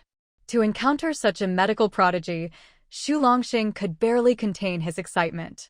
He also brought up the matter of the stomach guard pills and rheumatism plaster, expressing his desire to cooperate with her. Of course, I developed the stomach guard pills and rheumatism plaster precisely so that soldiers like Brother Shi, who suffer from stomach or rheumatic illnesses or spinal problems, could get better treatment. If we can work together to promote these through the military hospital, I couldn't ask for more. Great. We'll find a time to discuss the details. All right. By the way, Comrade Gu, may I ask, how did you learn all these medical skills? Xu Longxing finally asked the question he'd been most curious about. Gu Jiani knew that as she treated more and more people, she'd inevitably be asked this question, so she'd already prepared an answer. I studied medical nursing at a vocational school back in my hometown. Later, my teachers noticed my talent for medicine and taught me a lot more. But most importantly, I met a miracle doctor. Gu Jiani recounted how, during her hospital internship, she'd met a gravely injured patient who took a great liking to her. That patient was a miracle doctor who had studied abroad. She'd wanted to take Gu Jiani as her apprentice, but due to her own circumstances, she was afraid of bringing trouble to Gu Jiani, so she never made it official. But up until her death, she continued to teach Gu Jiani all kinds of Chinese and Western medical skills. This wasn't something Gu Jiani made up. She really had cared for a professor who'd studied medicine abroad. That old lady eventually died from her injuries, but she truly liked Gu Jiani and even left her some money, asking her to help with her burial after she passed. After all, she had no other family left. Gu Jianing used that money to bury the old lady. To be honest, Gu Jianing wasn't the warm-hearted type. The only reason she did this was because the old lady had secretly taught her some medical skills. At the time, Gu Jianing had been very interested. Of course, those skills couldn't compare to the teachers in the miracle doctor space, but they were still far better than what the teachers at her school or the doctors at the county hospital could offer. Because the old lady was seriously injured, she didn't have much time or energy to teach Gu Jianing. But that didn't stop Gu Jianing from telling people about it. After all, no one else knew exactly how much medical knowledge the old lady had passed on to her. And Gu Jianing needed a reason for her medical skills, otherwise, she'd be suspected of being a spy. No matter who looked into it, the results would match what she said. After hearing her story, Xu Longxing and the other doctors finally understood. So that's how it was. They didn't doubt Gu Jianing's words. After all, if anyone really wanted to investigate, they could find out the truth. After chatting for a while, Director Xu brought up the issue of Gu Jianing's medical qualifications. Gu Jianing knew that performing surgery on Cui Bin without a license wasn't proper. It was fine since nothing went wrong, but if something had happened, it would have been a big problem. When they lifted the lid and saw a whole plate of roast duck and chicken, Zhang Xuan was momentarily stunned. Roast duck and roast chicken. As a city girl, Zhang Xuan hadn't expected Gu Jianing to bring over cooked food. Mama, it smells so good. Prepared foods like this were hard to come by these days, and expensive too. How did Jianing manage to buy so much and even bring us so much? No, I can't accept this. As soon as Gu Jianing got home, she heard Zhang Xuan shouting through the wall, saying she wanted to return the roast duck and roast chicken that Jianing had given her. Xuanjia, just keep them and eat. I bought 2 whole birds, and I still have plenty left. If I give you something, don't send it back or I'll get upset. She actually bought 2 whole birds. Zhang Xuan was shocked. How much must that have cost? But hearing what Gu Jianing said afterward, Zhang Xuan couldn't help but laugh and cry at the same time. In the end, she had no choice but to keep them. She carried the bowl back, and when she turned around, she saw Guogwa staring at the big bowl. Zhang Xuan's heart softened. Her daughter had never tasted these kinds of cooked foods before. Guogwa, do you want some? Guogwa hesitated, her eyes practically glued to the food, lips pressed together, almost drooling. But she still shook her head and said, Guogwa won't eat. I'll wait for Daddy to come home and eat together with Mommy and Daddy. Why do you have to wait for Mommy and Daddy to eat together? Lin Xing asked as soon as he came in, having overheard his daughter. It's roast duck and roast chicken from Jianing. Lin Xing came in and saw it really was roast duck and roast chicken. This stuff is expensive and rare. Why did you accept it? Zhang Xuan quickly explained the whole story. Forget it, since we've accepted it, let's just keep it. Next time I have something good, I'll send some over to Jianing. That works. So, the Lin family of 3 also got to enjoy the fragrant roast duck and roast chicken. Guogwa, is it tasty? It's delicious, so delicious. To be honest, this is the first time I've ever tasted roast duck and roast chicken this good. Me too. It's different from what I've had at the deli before, much better. Meanwhile, Gu Jianing and Xing Zishi were also eating roast duck, roast chicken, a tomato and scrambled egg dish Xing Zishi had made, and some greens, all while sitting on the kang. As she ate, Gu Jianing started talking about what happened at the hospital that morning.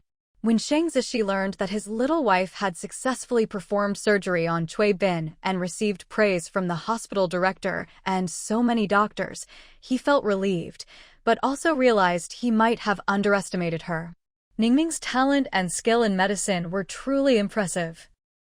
Xing Zishi had thought he already understood Gu Jianing inside and out, but just when he thought he had her figured out, Ningming would surprise him all over again.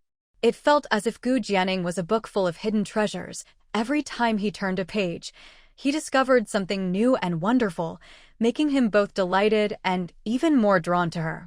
Gu Jianing, still chattering away, didn't notice that Xing Zishi was looking at her with increasingly gentle eyes, full of affection. She also mentioned that the military hospital wanted to collaborate with her on her stomach-protecting pills and rheumatism ointment. Zishi ji, if they come to discuss it, what should I do? Gu Jianing was a bit unsure about how exactly to cooperate. She had considered just donating the 2 formulas outright, but in the end, she dismissed the idea. It wasn't that she lacked patriotism, she did have some, just not a lot. Truthfully, she could afford to give away the 2 formulas. As long as she wanted, and as long as she had enough points, she could buy any formula she wanted from the systems exchange store. She wasn't lacking in formulas. But Gu Jianing still didn't want to give them away for free. Maybe it was because of that saying about, a favor the size of a peck of rice breeds gratitude, a bushel breeds resentment, or maybe she was wary of people taking advantage. She was afraid that if she gave something away for free this time, next time they'd just expect her to hand things over, or assume she'd always give things away for nothing. And if she refused, would that make her a bad person? Once she figured this out, the choice was easy. She could cooperate at a low price, but not for free. Besides, she actually needed the money. She planned to save it up, and when she had the chance in the future, she could do charity work or make donations. To be able to live a second life and so luckily be bound to the childbirth system. Gu Jianing always felt it was a gift from the heavens. So, if she had the ability, she would definitely do more good deeds to give back. Ningming, you already know what you want to do. Just follow your heart, I trust you. Xing Zishi never interfered with Gu Jianing's decisions. No matter what she chose, he would always stand by her side and support her unconditionally. Okay. Thank you, Zishi ji. Gu Jianing's beautiful almond-shaped eyes sparkled as she looked at Xing Zishi. She really thought Xing Zishi was wonderful, so good to her, so considerate and caring, and not the least bit chauvinistic. He was truly the perfect man. In her past life, she hadn't chosen Xing Zishi and had been infatuated with Wen Zhiqing instead. She must have been blind. After dinner, Xing Zishi cleared the dishes and went to wash them, then boiled water for Gu Jianing to wash up. When the 2 of them were sitting on the kang, with Gu Jianing's feet soaking in the hot water Xing Zishi had brought, Gu Jianing brought up Peng Wenjing. Sister, you said that Peng Wenjing likes you and has been chasing after you for years. Maybe she targeted me this time because of you.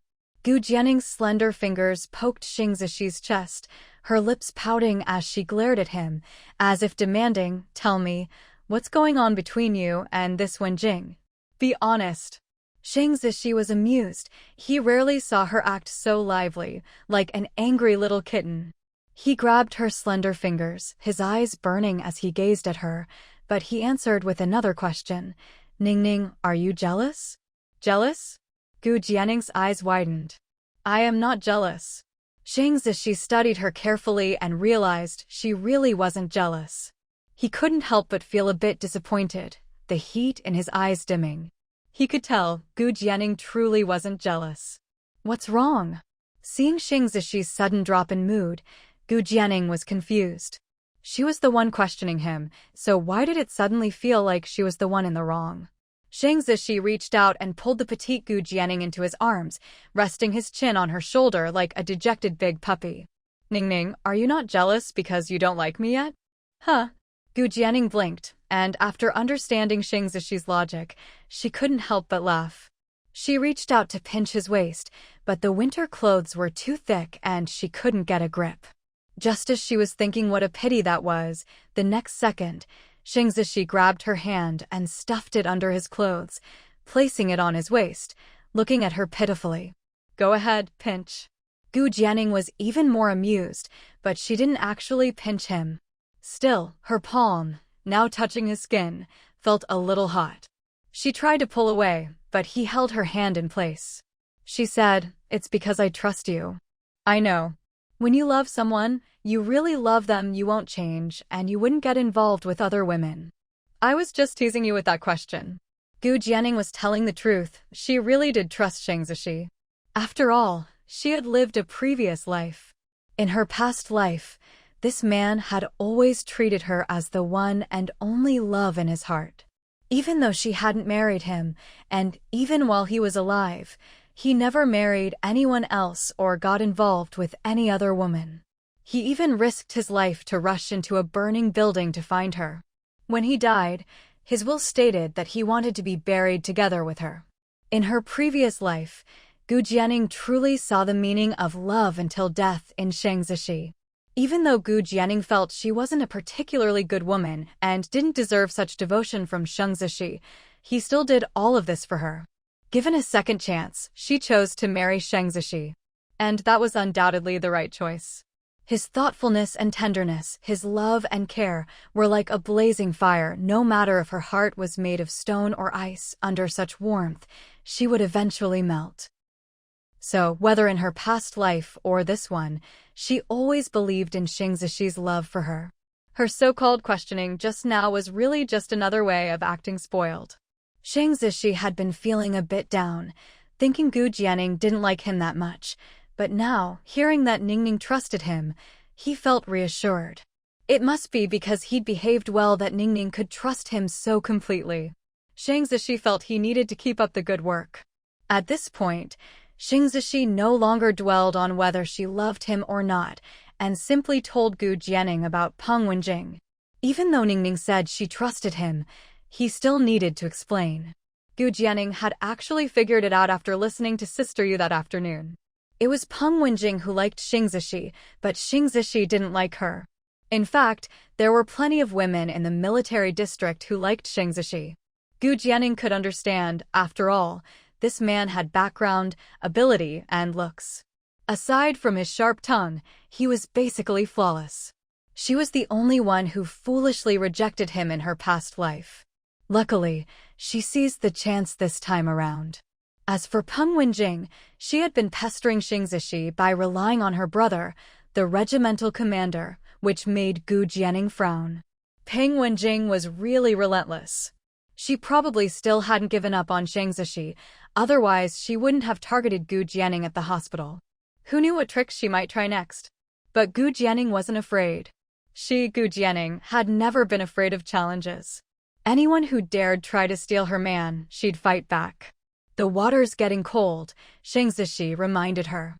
He picked up a towel, placed Gu Jianning's legs on his lap, carefully wiped them, put socks on her, and then tucked the petite Gu Jianing into the bed that had been warmed by the heated brick bed.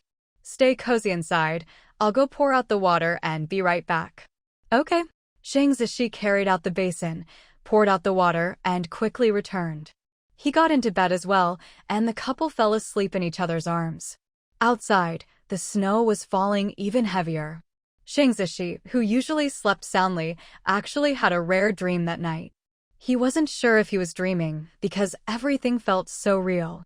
In the dream, it seemed he'd gone back to the day Gu Jianing jumped into the river. That day, he was also waiting at the entrance of Huaihua village, but the only thing he got was the matchmaker's rejection. After that, he saw Ningning marry that educated youth one. On the heated bed, Shang Zishi suddenly opened his eyes, jolted awake from the nightmare. Dreaming of not being able to marry the one he loved, this truly was a nightmare for Shang Zishi. After a moment, Shang Zishi finally came to his senses. He looked down at the sweetly sleeping girl in his arms, her delicate, beautiful face tinged with a rosy glow. He hugged Gu Jianing even tighter, feeling the soft warmth of his little wife, and his heart gradually calmed down. It was just a dream. Dreams and reality are opposites. In reality, he had married Ningning. She was his wife, right here in his arms. Shang Zishi lowered his head and gently kissed Gu Jianing's smooth forehead, his eyes full of tenderness and love. "Ningning, I'm so glad we're together. We'll be together forever." Soon, someone from the military district hospital came to discuss a partnership with Gu Jianing. They offered two options. One was a direct buyout, 5,000 yuan for each formula, so 10,000 yuan for both. The other was a profit-sharing deal, with a 10% royalty. "Comrade Gu, the price for the stomach pills and the medicated plaster is set relatively low, since we want to benefit soldiers and ordinary people.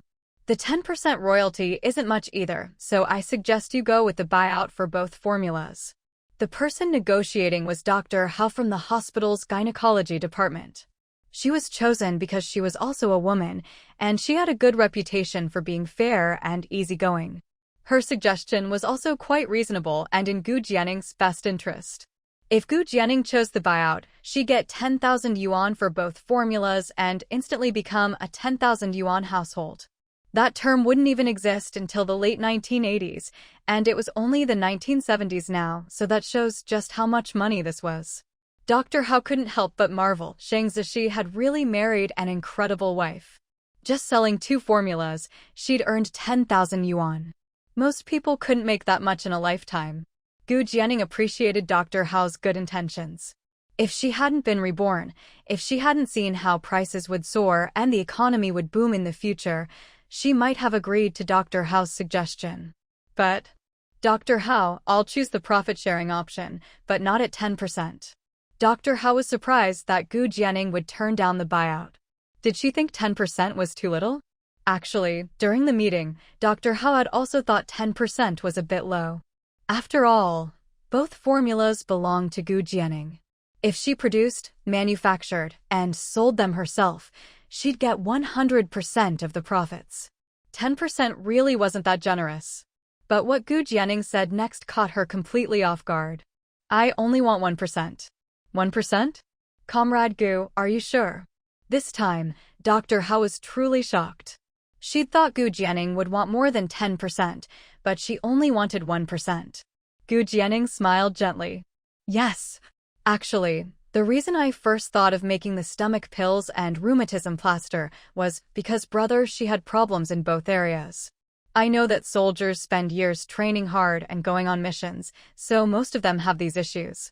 They're out there protecting us, risking their lives, so we can have a peaceful life. Especially since my husband is a soldier, I understand this even more. That's why I want to do something for them.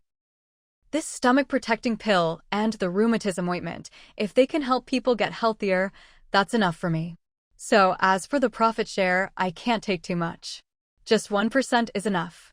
I also plan to save that 1% so that in the future, if I get the chance, I can do more charity work and help more people." Dr. Hao stared at Gu Jianing in surprise. She hadn't expected Gu Jianing to have such awareness and couldn't help but feel ashamed for the way she'd thought about her before. At this moment, Dr. Hao's admiration for Gu Jianing reached its peak. "All right, Comrade Gu, on behalf of the soldiers and the people, thank you. Really, thank you." After finalizing everything, the two quickly signed the contract. They agreed that once the stomach-protecting pills and rheumatism ointment went on sale, her share of the profits would be deposited into her account every month. Just before leaving, Dr. Hao casually asked one more thing. "Comrade Gu, if we're going to sell these stomach-protecting pills and rheumatism ointment, what do you think would be a good name for them?" "A name." Gu Jianing thought for a moment and replied with 2 characters, Jisher.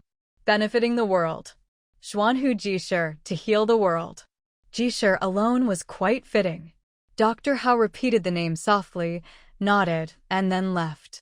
Back at the hospital, Dr. Hao was immediately surrounded.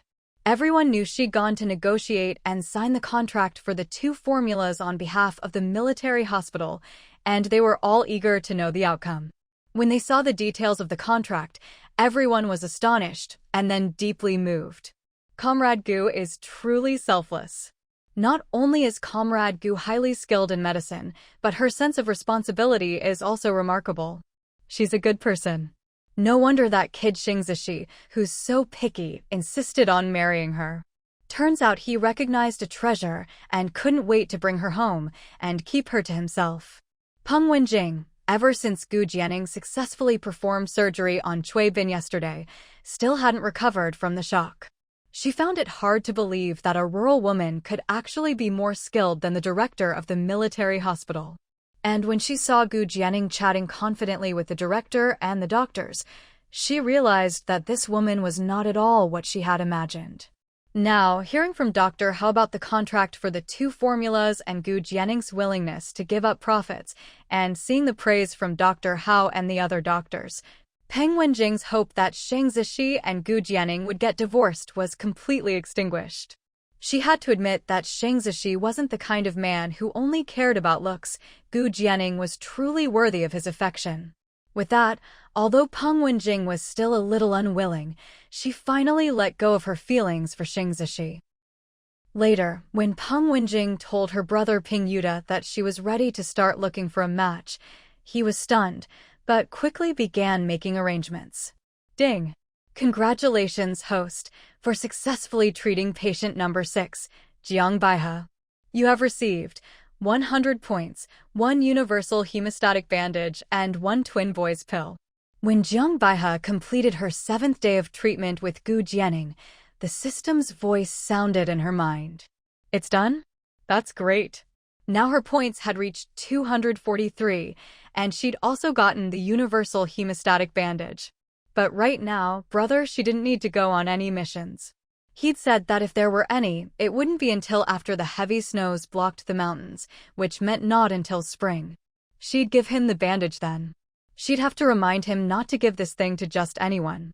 Unlike the stomach-protecting pills and rheumatism ointment, this couldn't be mass-produced. Today was the last day of treatment, and Chai Jiangwo had specially taken leave to accompany Jiang Baihe. After the treatment, the couple looked at Gu Jianing expectantly, hoping she'd say something. Gu Jianing didn't let them down. Sister-in-law, your week of treatment is complete. The blockage in your fallopian tubes has been completely cured. Starting now, you can begin trying for a baby. I believe that as long as fate allows, a child will come soon. According to the system, now that Jiang Baihe's fallopian tube blockage was resolved, she actually had a constitution that made it easy to get pregnant, so she should conceive soon.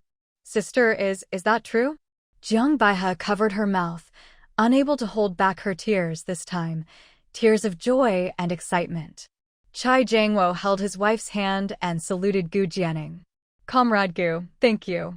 I hope your good wishes come true and Baihe and I can have a child.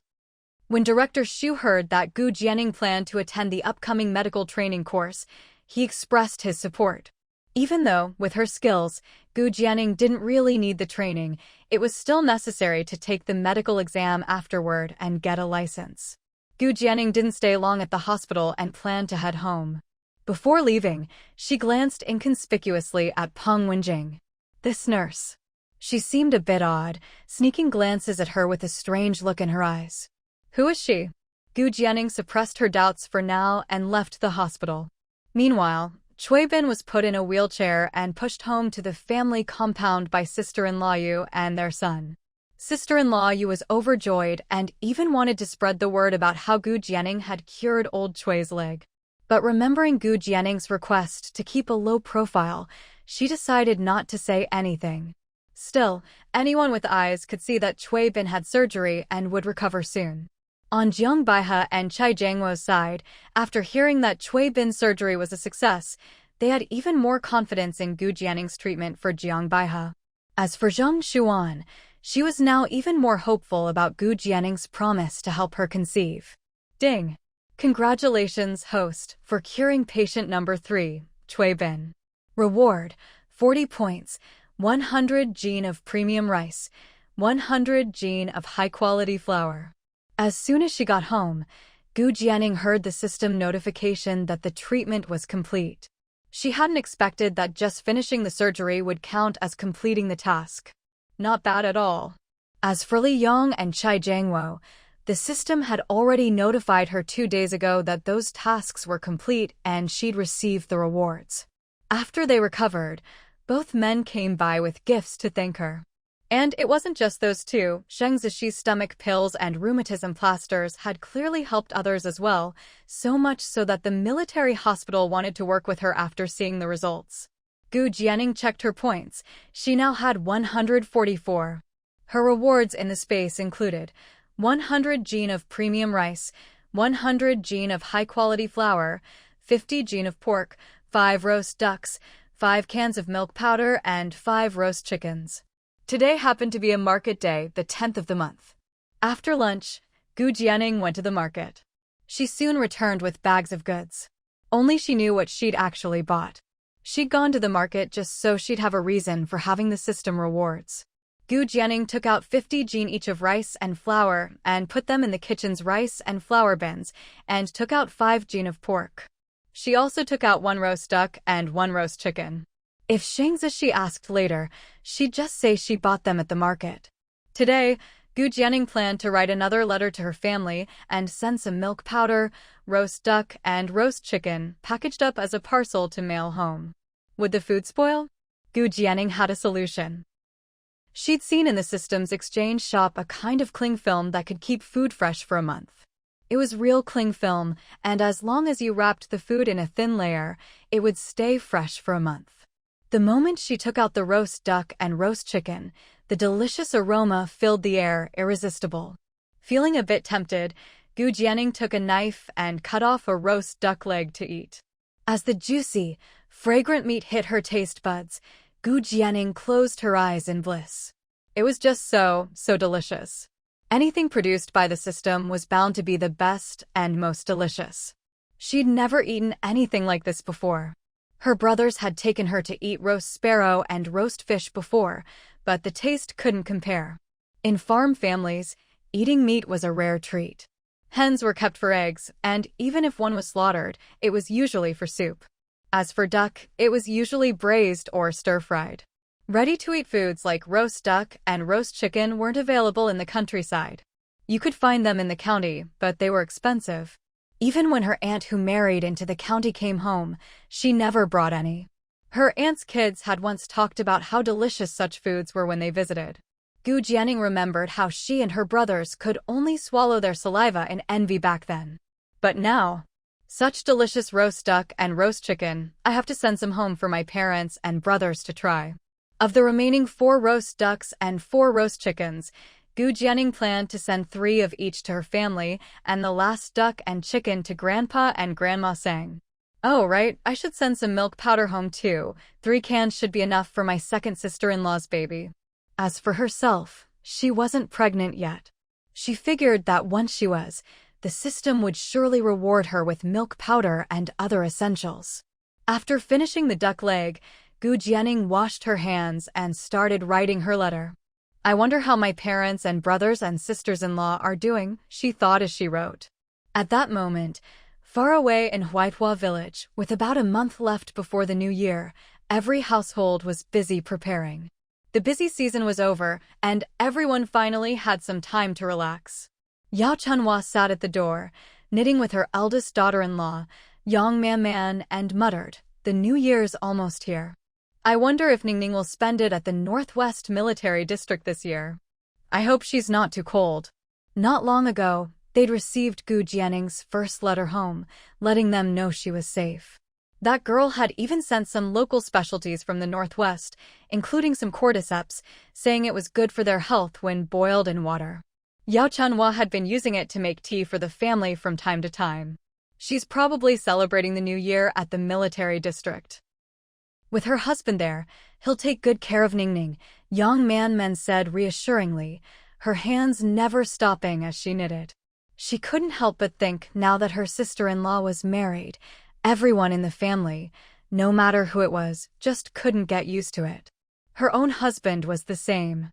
Whatever he got, he always thought to set aside a share for his little sister. But Yang Man didn't feel jealous, because her husband treated her very well too. And ever since her sister-in-law woke up after that time she fell in the water, she changed for the better and better. Especially since she'd given her acupuncture to treat her uterine cold, Yang Man was more grateful to her sister-in-law than anything. Yang Man had a strong feeling, a premonition, that she would be having a child soon. "Do you think we should send something to Ningning and that Zaishi boy?" Yao Chunhua asked. As a mother, she always felt she could never give her daughter enough. "Mom," Ningning said over and over again in her letter not to send anything. "I think if you eat a little more yourself, Ningning will be even happier." Yang Man wasn't being stingy with Gu Jianning, she just understood her sister-in-law. If she said she didn't need anything, then she really didn't. Yao Chunhua sighed. Deep down, she knew this too. After her daughter-in-law's gentle persuasion, she gave up the idea. "Ningning's used to my cooking. I wonder if she'll get used to the food over there, if she'll have enough to eat. And I wonder when we'll get her next letter." After receiving the first letter, the Gu family thought it over. There wasn't much to say for now, and the journey was long, so they decided to wait for Gu Jianning's second letter and reply to both at once. So Yao Chunhua kept waiting. Meanwhile, in the Northwest Military District, Gu Jianning had no idea her mother was anxiously awaiting her second letter. At that moment, she had just finished writing 2 letters and packed up parcels for her family and for Grandpa and Grandma Sang. She was about to head out to mail them. She didn't need to go to town or anywhere far. The military district had its own communications office that could help her send mail. The only thing was, the parcels were a bit heavy. "Sister-in-law, let me help you with those." Just as Gu Jianning stepped outside, still worrying about the weight, Xia Zhe came running over and grabbed both parcels for her in one go. What felt heavy to Gu Jianning was nothing to Xia Zhe. "Oh, it's you, comrade Xia Zhe. Thank you." Gu Jianning was naturally happy to have help, even though Xia Zhe looked about her age. But because he called her sister-in-law, and since he was one of Xing Zishi's soldiers, she always saw Xia Zhe as a junior. Besides, she'd heard his story from Shang Zishi, so she felt a bit more protective toward this warm-hearted young soldier. "No need to thank me, sister-in-law. It's nothing. If anyone should be thanking someone, it's me. Last time, you had Captain Xing bring me a big bowl of food, with lots of meat and veggies." Xia Zhe's eyes lit up at the memory, his tanned face full of joy. He hesitated a little, then added, Actually, that day was my birthday. That was the first birthday present I've ever received. Sister-in-law, thank you so much, and thank Captain Xing too." Seeing Xia Zhe's pure, genuine smile, Gu Jianning was stunned for a moment, her heart softening. So it was his birthday that day. If she'd known, she would have invited him to the housewarming party. She could just imagine how he must have spent his birthday alone, with no one knowing. Just a bowl of food she'd sent on a whim, and he'd treasured it as a birthday gift. This Xia Zhe really was. For a moment, Gu Jianning felt complicated and didn't know what to say. Soon, they arrived at the communications office. Gu Jianning handed over her letters and parcels, and that was that. On the way back, Gu Jianning asked and learned that Xia Zhe had performed well, so Shang Zishi had rewarded him with a day off from training. Xia Zhe had come to the family compound on purpose, hoping to run into Gu Jianning and help her out, all because of that bowl of food and his growing fondness for his sister-in-law. He hadn't expected to actually run into her. Even if it was just carrying parcels, he was happy to help however he could. What's more, Xiaozhe really enjoyed being around Gu Jianing and chatting with her. She gave him a warm, comfortable feeling, like he'd gained a big sister. He couldn't help but want to get closer to her. Sister-in-law, I'll head back now. Though he was reluctant to leave, he'd already walked Gu Jianing to her door. Still, he reminded her, if you ever need anything, just call me. As long as I'm not training or on a mission, I'll come right away. His face was full of sincerity and innocence, making it impossible to refuse. Gu Jianing agreed, all right, but wait a moment. Before Xiaozhe could react, she hurried back inside. Huh? Xiaozhe stood at the door, a little confused, but he didn't leave. Soon, Gu Jianing came back out and handed him a small, triangular fruitcake. Here, this is for you. Xiaozhe took the little cake in both hands, staring at the delicate treat in a daze. Sister-in-law, this is. It's a little cake. Birthdays are for eating cake. I didn't know it was your birthday the other day, so here's a belated birthday cake for you. Gu Jianing had just exchanged some points in her system's store for the cake. It only cost 0.1 points. She'd gotten 5, planning to save the rest for herself and Sheng Zishi over the next couple of days. So birthdays are for eating cake? Xiaozhe had heard of egg cakes, but never of cake itself. He'd never even tried an egg cake, just heard they were delicious and expensive. This cake was even prettier and more delicate than an egg cake, and it had fruit on top. Fruit was expensive these days, too. No, sister-in-law, I can't accept this. He hadn't really helped her much. How could he accept it? He felt unworthy. Take it. I'm giving it to you, Gu Jianing insisted. Once she decided to give something, she never took it back. In the end, Xiaozhe accepted the little cake. Back in his secret base, Xiaozhe held the cake carefully, cherishing every bite. His eyes grew red. So sweet, so fragrant, so delicious. It was the best thing he'd ever tasted in his life. Before, Xiaozhe had helped Gu Jianing mostly because he admired Sheng Zishi and wanted to support his wife. But now his fondness for Gu Jianing had surpassed even his admiration for Sheng Zishi. He silently vowed, from now on, he would treat his sister-in-law as his own big sister. No matter what, he would always help and protect her. Not long after Gu Jianing saw Xiaozhe off, Sister Yu came by with gifts to thank her for performing surgery on Cui Bin. Jianing, you really have to accept these. Otherwise, I truly don't know how to thank you.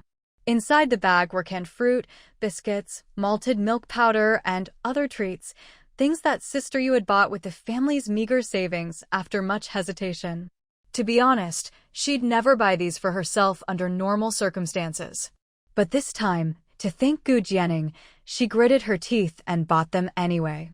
Although these things might seem quite valuable to others, Sister Yu knew that no matter how expensive they were, they couldn't compare to the life-saving favor Gu Jianing had done for her husband, old Cui.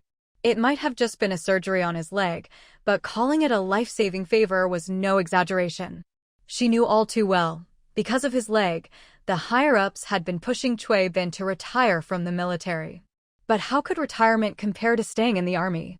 Before, surgery was too risky, and they felt helpless. They could only go along with it. But now, after the operation on old Cui's leg, as long as he recovers well, he won't have to retire. With his previous merits, he might even get promoted. Of course, that wasn't the most important thing. The most important thing was that the surgery was a success and old Cui's life was saved. As his wife, Sister Yu knew better than anyone how Cui Bin would lie awake night after night from the pain in his leg, and how he worried about being forced to retire. Director Xu had said that if Cui Bin's leg got any worse, it would be crippled. He might even lose his life. So, Gu Jianing's successful surgery really was a life-saving favor. No matter how generous the gift, Sister Yu still felt it wasn't enough. She'd always believed in one principle: you have to be grateful, especially to those who help you. People who aren't grateful, even if they have good fortune for a while, will lose it in the end. Gu Jianing knew that if she didn't accept the gifts, Sister Yu would feel bad, so she accepted them. By the way, sister, I've been wondering. Why were the director and so many doctors outside the operating room this morning? God knows, when Gu Jianing opened the door and saw all those white coats, she was startled. It was all because of that nurse, Peng Wenjing. Peng Wenjing. Gu Jianing immediately thought of the only nurse among the group of doctors, the one who kept glancing at her with a strange look. She noticed that when Sister Yu mentioned Peng Wenjing, her expression was a bit odd. Gu Jianing's instincts told her there was something going on here. Sister Yu, who is this Peng Wenjing? What did she do? Can you tell me? Here's what happened. Sister Yu quickly recounted the events of the morning. So that's how it was. Gu Jianing suddenly understood. As for Peng Wenjing's actions, she didn't really mind. After all, Peng Wenjing didn't know her medical skills, and she didn't have a medical license, so it was normal for her to be suspicious. But, sister, is there something else you're not telling me? Gu Jianing's intuition told her Sister Yu was holding something back. Sister Yu looked a bit embarrassed, but also thought Gu Jianing was very perceptive. She said, I didn't expect you to notice. Actually, it's nothing much. I just didn't think it was necessary to bring it up. I was afraid you'd misunderstand Captain Sheng. Misunderstand Sheng Zishi? Thinking back to Peng Wenjing's expression, Gu Jianing suddenly understood. Could it be that there was something between Sheng Zishi and that nurse Peng Wenjing? As if worried Gu Jianing would get the wrong idea, Sister Yu quickly explained, so, Jianing, don't misunderstand Captain Sheng. It's all just Peng Wenjing's wishful thinking. Captain Sheng never paid her any attention and never agreed to meet her. Gu Jianing nodded. I understand, sister. Good, that's good. Sister, you didn't stay long. After chatting for a bit, she left. In the afternoon, Jiang Baihe came for her usual treatment.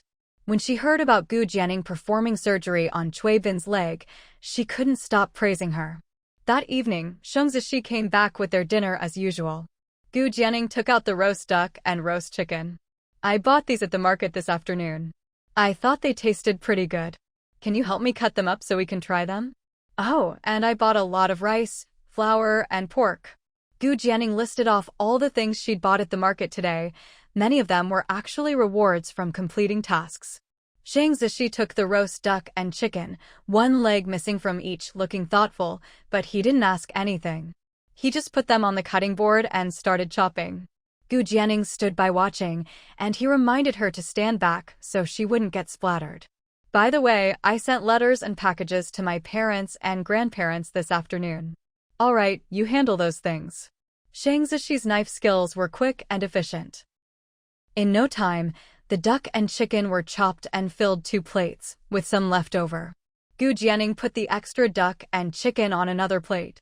This plate is for Xuan and Guogua. She and Zhang Xuan had first met because of Guogua, but during this time living in the military district, they'd become good friends. They often exchanged gifts, especially since Zhang Xuan was a great cook and would make little treats for Gu Jianing from time to time. Even though Gu Jianing could buy all sorts of snacks from the system's exchange store, more types and flavors, even it just wasn't the same. All right, go ahead. Sheng Zishi was never stingy. As Gu Jianing was about to head out with the plate, he quickly called her back. Put on your military coat first. The snow's been getting heavier these days. I bet in a week, the mountain will be sealed off by snow. His hands were all greasy from chopping the duck and chicken, or else he would have fetched the coat himself. I know. That's why I bought so much at the market today. I think it'll last us until spring. Gu Jianing felt warm inside. She was already dressed warmly, but since Sheng Zishi insisted, she went back to the bedroom, put on the military coat, and headed out. When she knocked on Zhang Xuan's door, Zhang Xuan opened it, and Gu Jianing quickly shoved the big bowl into her hands, saying it was cold and she needed to get back home. Mama, did Auntie Jianing bring us something yummy? Guogua, who was flipping through a picture book, looked up and asked. I think so. Let's see what it is. Guogua wants to see too. If they really did have a child, Gu Jianing would be their family's greatest benefactor, someone they could never forget. After Chai Jiangwo and Jiang Baihe left, Gu Jianing called Zhang Xuan over. Jianing, I'm here, Zhang Xuan said, coming over as soon as she was called. She had always remembered what Gu Jianing had said, that once Jiang Baihe's treatment was complete, Jianing would help her get pregnant. These days, she'd been anxious, but hadn't pressed Gu Jianing, just waiting patiently. She hadn't told Lin Xing either. Although she trusted Jianing, since nothing was certain yet, she wanted to wait until there were results before telling her husband. Even though she hadn't asked, she'd been quietly following Jiang Baihe's treatment. She remembered that today was the last day of Jiang Baihe's treatment, just as Jianing had said. If Jiang Baihe was cured today then. While she was waiting anxiously at home, Gu Jianing called her over. Her heart skipped a beat, and she hurried over. Then Gu Jianing said, "Sister Xuan, about what I mentioned before, helping you get pregnant, I can do it. But I hope you can keep it a secret. Other than you, not even Commander Lin can know. If you can keep this secret then, I can." Before Gu Jianing could finish, Zhang Xuan immediately agreed. "Jianing, I know if there really is such a medical skill or item, it can't be easy. I know you're only willing to share it because we're close friends. I understand. I promise, not even Lin Xing will hear a word about this from me." Good. Hearing this, Gu Jianing breathed a sigh of relief. After spending time together recently, she trusted Zhang Xuan. Then, Zhang Xuan saw Gu Jianing take out a handkerchief, and on it was a green pill.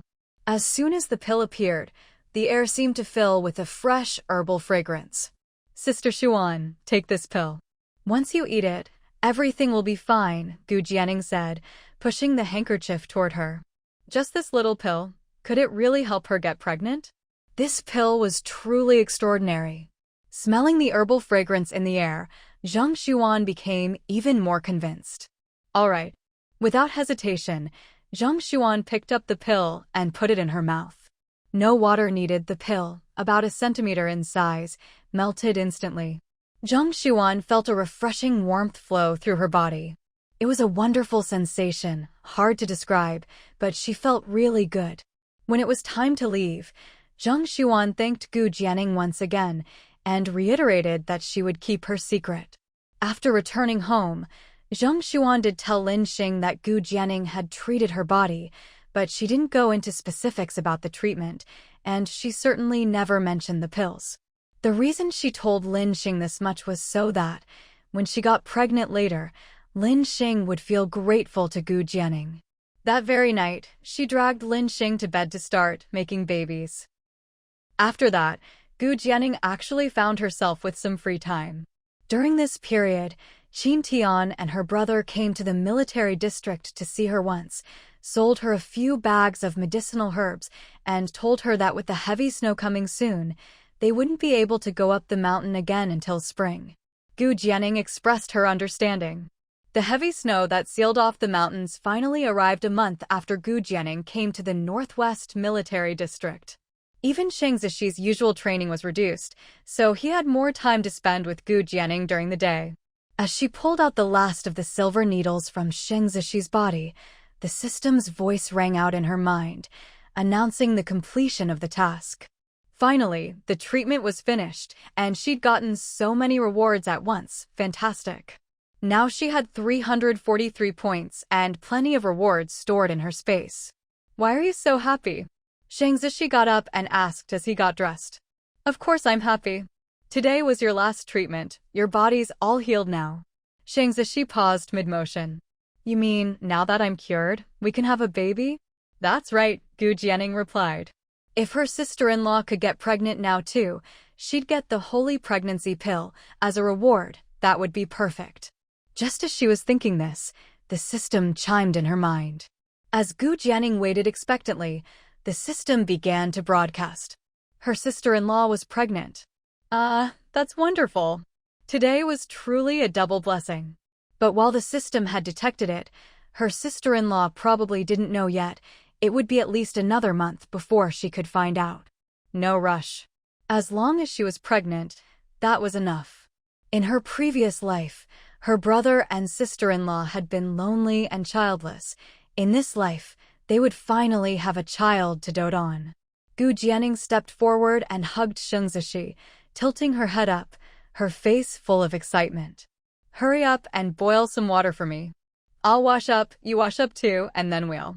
Gu Jianing rose on tiptoe, leaned in close to Xing Zishi's ear, and whispered the words, "Make a baby." Her almond-shaped eyes sparkled as she looked at Xing Zishi. Almost the moment she said those words, a fire ignited in Xing Zishi's eyes, burning so hot it seemed it might melt Gu Jianing. His breathing grew so rapid it almost startled her. She pushed his chest with her soft little hand and teased, "Well, are you going or not?" "I'm going, of course I'm going right away. I'll go boil water now, and when we come back, make a baby." Murmuring those last two words, Xing Zishi gave Gu Jianing a fierce kiss before letting her go and hurrying off to the kitchen. He was afraid that if he didn't leave now, he wouldn't be able to hold back. Gu Jianing watched his slightly flustered but clearly delighted retreating figure and couldn't help but giggle. But she didn't dare waste time either, quickly taking out a few pills. She'd sent Xing Zishi away so she could take the pills. First was the Holy Pregnancy Pill, a golden pill that looked like the very best quality. Without hesitation, Gu Jianing popped it into her mouth. It dissolved into a warm current that flowed into her belly, making her feel cozy and comfortable inside.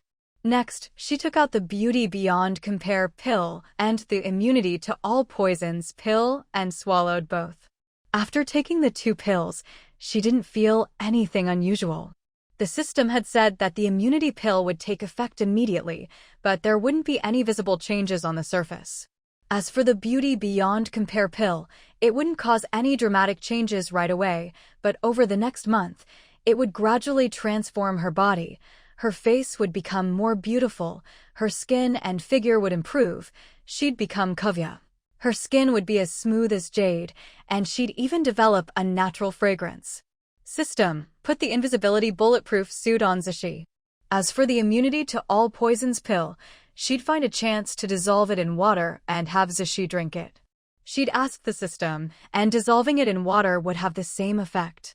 At that moment, Xing Zishi was in the kitchen, enthusiastically boiling water, his mind full of the words, "Make a baby." Even when the system put the invisibility bulletproof suit on him, he didn't notice a thing. Although Xing Zishi couldn't see or feel it, it would definitely protect him at a critical moment. Gu Jianing glanced at her points again. She now had 443. This was the most she'd ever accumulated since binding with the system. Points were incredibly useful. With enough points, she could buy anything she wanted from the exchange shop. Soon, Xing Zishi came in carrying the hot water. Gu Jianing washed herself thoroughly, then snuggled into the warm bed. Not long after, Xing Zishi, freshly washed as well, joined her. They exchanged a glance, eyes full of heat, then embraced each other, composing a harmonious symphony of life together, exploring the depths of existence. Outside, snow flew thick and fast, blanketing everything in white. But beneath the snow, seeds were quietly gathering strength. When spring came, new shoots would emerge and it would be another season of warmth and blooming flowers. In Huaishu village, Gu Yunting returned from work in the county today, carrying a big package. As soon as he walked in, he called out, "Dad, Mom, come out and help." Old Man Gu and Yao Chanhua were startled when they saw the package. "Such a big package. Did your little sister send it?" "Yes, I figured she'd be sending a letter soon, so I checked at the post office." Sure enough, there was a letter from her and this big package. "This package is huge. That girl, she must be too frugal to eat the good stuff herself and sent it all back to us." "How silly," Yao Chanhua muttered, full of heartache for Gu Jianing. Together with her husband, she helped bring the package inside. Su Miao, who had finished her postpartum month, came over holding their 2-month-old baby, Zhuang Zhuang. Gu Yunan brought a small knife and carefully cut open the package. "What did little sister send us?" "Wait, I smell meat." Gu Yunzhou came over too. As a doting brother, he was naturally curious about anything his little sister sent. When the whole family gathered around and Gu Yunan opened the package, Gu Yunting began to read Gu Jianing's letter. As he took out the contents, everyone was stunned. "Is this milk powder? Oh my god, there are actually 3 cans of milk powder. Where did little sister get these from?" Gu Yunting read the letter and said, "Yes, little sister mentioned it. She managed to get 3 cans of milk powder at a low price and sent them for second sister-in-law, so Zhuang can drink it. She even said if it's not enough, just write to her and let her know she still has more. Su Miao hadn't expected that these 3 cans of milk powder were sent for her for Zhuang. Milk powder. Not to mention rural kids, even city folks can't always get their hands on it. It's always in short supply, and sometimes even if you have money and ration tickets, you still can't buy it. But her sister-in-law, the moment she had a way to get milk powder, immediately thought of Zhuang. Su Miao couldn't help but feel touched. 3 cans of milk powder, second daughter-in-law, take them and give them to Zhuang, Yao Chunhua said. Though she felt a bit distressed that her daughter had spent money, once she heard her eldest son say it was for Zhuang, she handed all 3 cans to Su Miao. Mom, that's too much. 1 can is enough for Zhuang. You and Dad should have some too. Su Miao didn't dare accept all 3 cans for herself. Take them, I'm giving them to you. Both you and Zhuang should drink some. Milk powder is good for adults and children. Your father and I don't need it. Yao Chunhua wouldn't compete with the younger generation for food, especially since she knew Zhuang had a big appetite. Although Su Miao was breastfeeding, it still wasn't quite enough for Zhuang. Since giving birth, Su Miao had gotten noticeably thinner trying to feed Zhuang. Both mother and son needed to be nourished. In the end, Su Miao accepted the milk powder. Just remember your little sister's kindness. She's so far away, but she's still thinking of you and Zhuang, Yao Chunhua reminded her. She could give the things away, but her daughter's good deed shouldn't be forgotten. Yes, Mom, I'll remember, Su Miao quickly promised. Huh? What's this? It looks like roast chicken. Is this roast duck? No way, how could anyone send things like this by mail? When Gu Yunan took out the roast duck and roast chicken, everyone was stunned. After peeling off the outer layer of transparent film, they could see clearly. There were 6 in total. 3 large ones, probably roast duck, and 3 smaller ones, probably roast chicken. Little sister mentioned in her letter that she sent us 3 roast ducks and 3 roast chickens, Gu Yunting said. Yao Chunhua was a bit dazed. I remember this package was sent from Ningning, and it must have taken at least 4 or 5 days to get here, right? That's right, Gu Yunting replied, checking the date. The letter had been sent 5 days ago. Even if it's winter and it's cold in the northwest, wouldn't cooked food like this go bad after a few days? Cooked food spoils easily, even in winter. After a day or 2, it should go bad. But it doesn't look spoiled at all. Gu Yunzhou picked up a roast chicken, examined it from all sides, and finally, the aroma of the roast chicken was irresistible. Gu Yunzhou couldn't help himself. If you want to know if it's spoiled, just taste it. I'll try it first. Gu Yunzhou had eaten roast sparrow before, but never roast chicken or roast duck. He'd only ever heard about them from his aunt who married into the county. And the smell, wow, it was amazing. He tore off a drumstick, took a bite, and his eyes widened in surprise. He quickly took several more bites. Delicious. It's really delicious. Gu Yunzhou had never eaten such fragrant roast chicken before. It was nothing like roast sparrow or chicken soup. This roast chicken was so good he almost wanted to cry. In just a few bites, he finished the drumstick. When he reached for more, Yao Chunhua slapped his hand away. You rascal, all you know is eating. What about everyone else? Gu Yunzhou looked aggrieved. Mom, I was just checking if it was spoiled. Besides, there are 6 of them. Little sister definitely wants us to enjoy them, not to be stingy. Mom, how about I chop up a roast chicken and a roast duck for everyone to share? Gu Yunting agreed. Little sister did say not to be stingy. She said if we like them, she'll send more. In the end, Yao Chunhua couldn't argue with them. Gu Yunzhou hurried to chop up a roast duck and the roast chicken he'd already started. Eldest, take a roast duck and a roast chicken to the old house, Grandpa Gu said.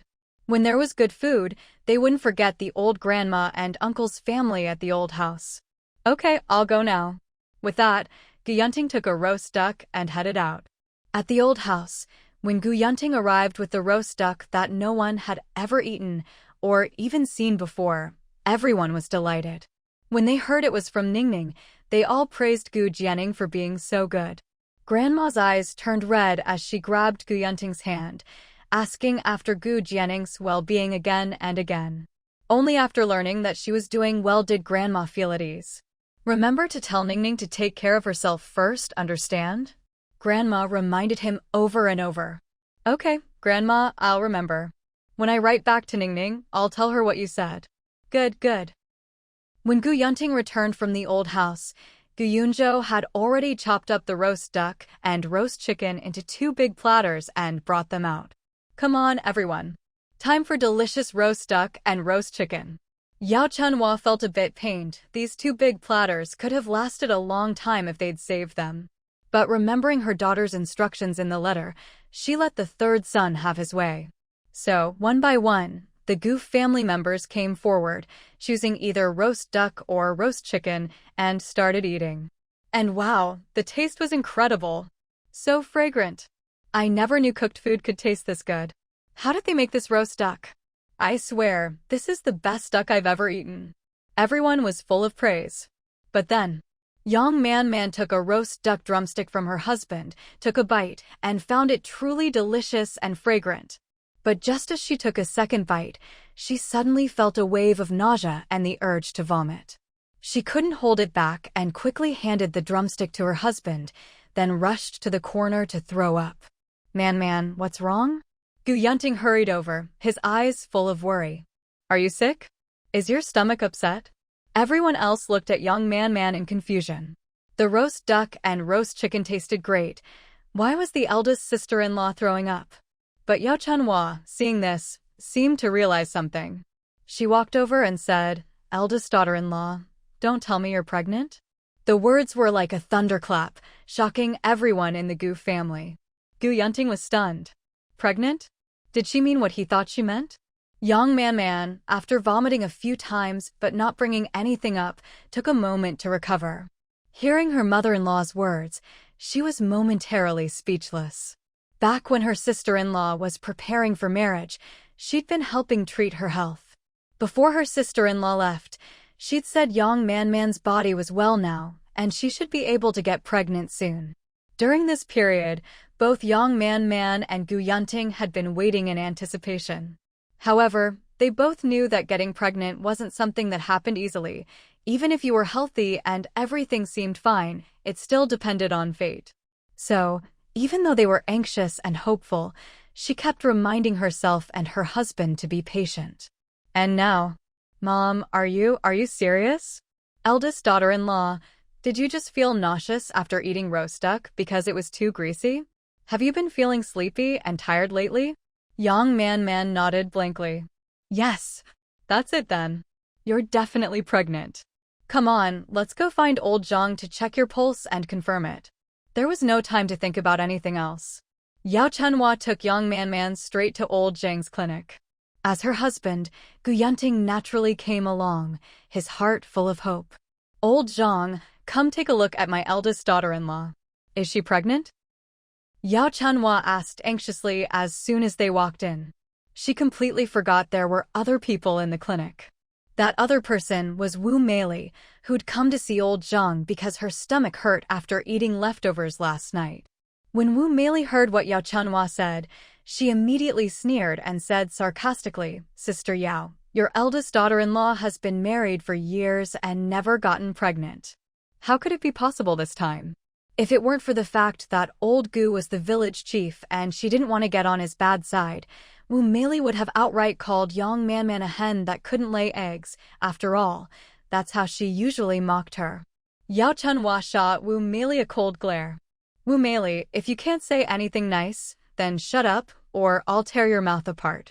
You. Wu Meili wanted to retort but held herself back. Fine, she wouldn't argue. She'd just wait and see if Yang Man was really pregnant.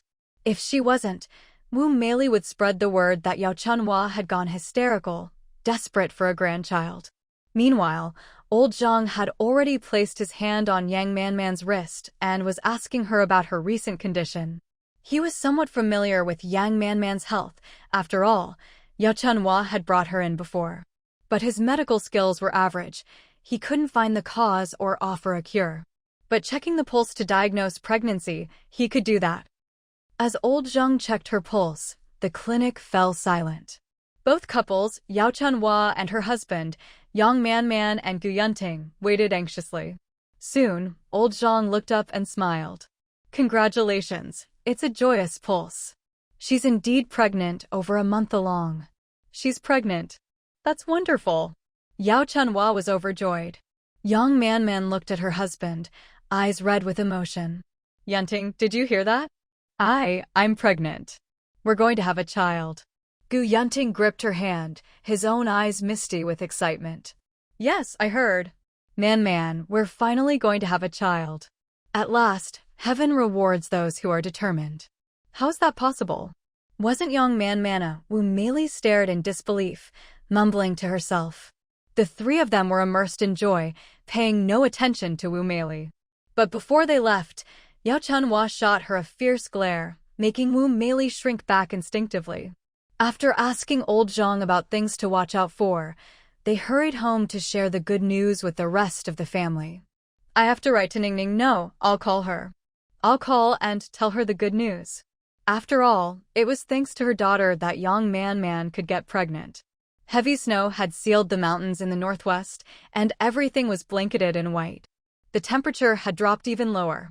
Now, Shang Zishi only needed to go for half-day training sessions, a routine that had lasted for half a month. During these 2 weeks, the military district, once lively, had grown completely quiet.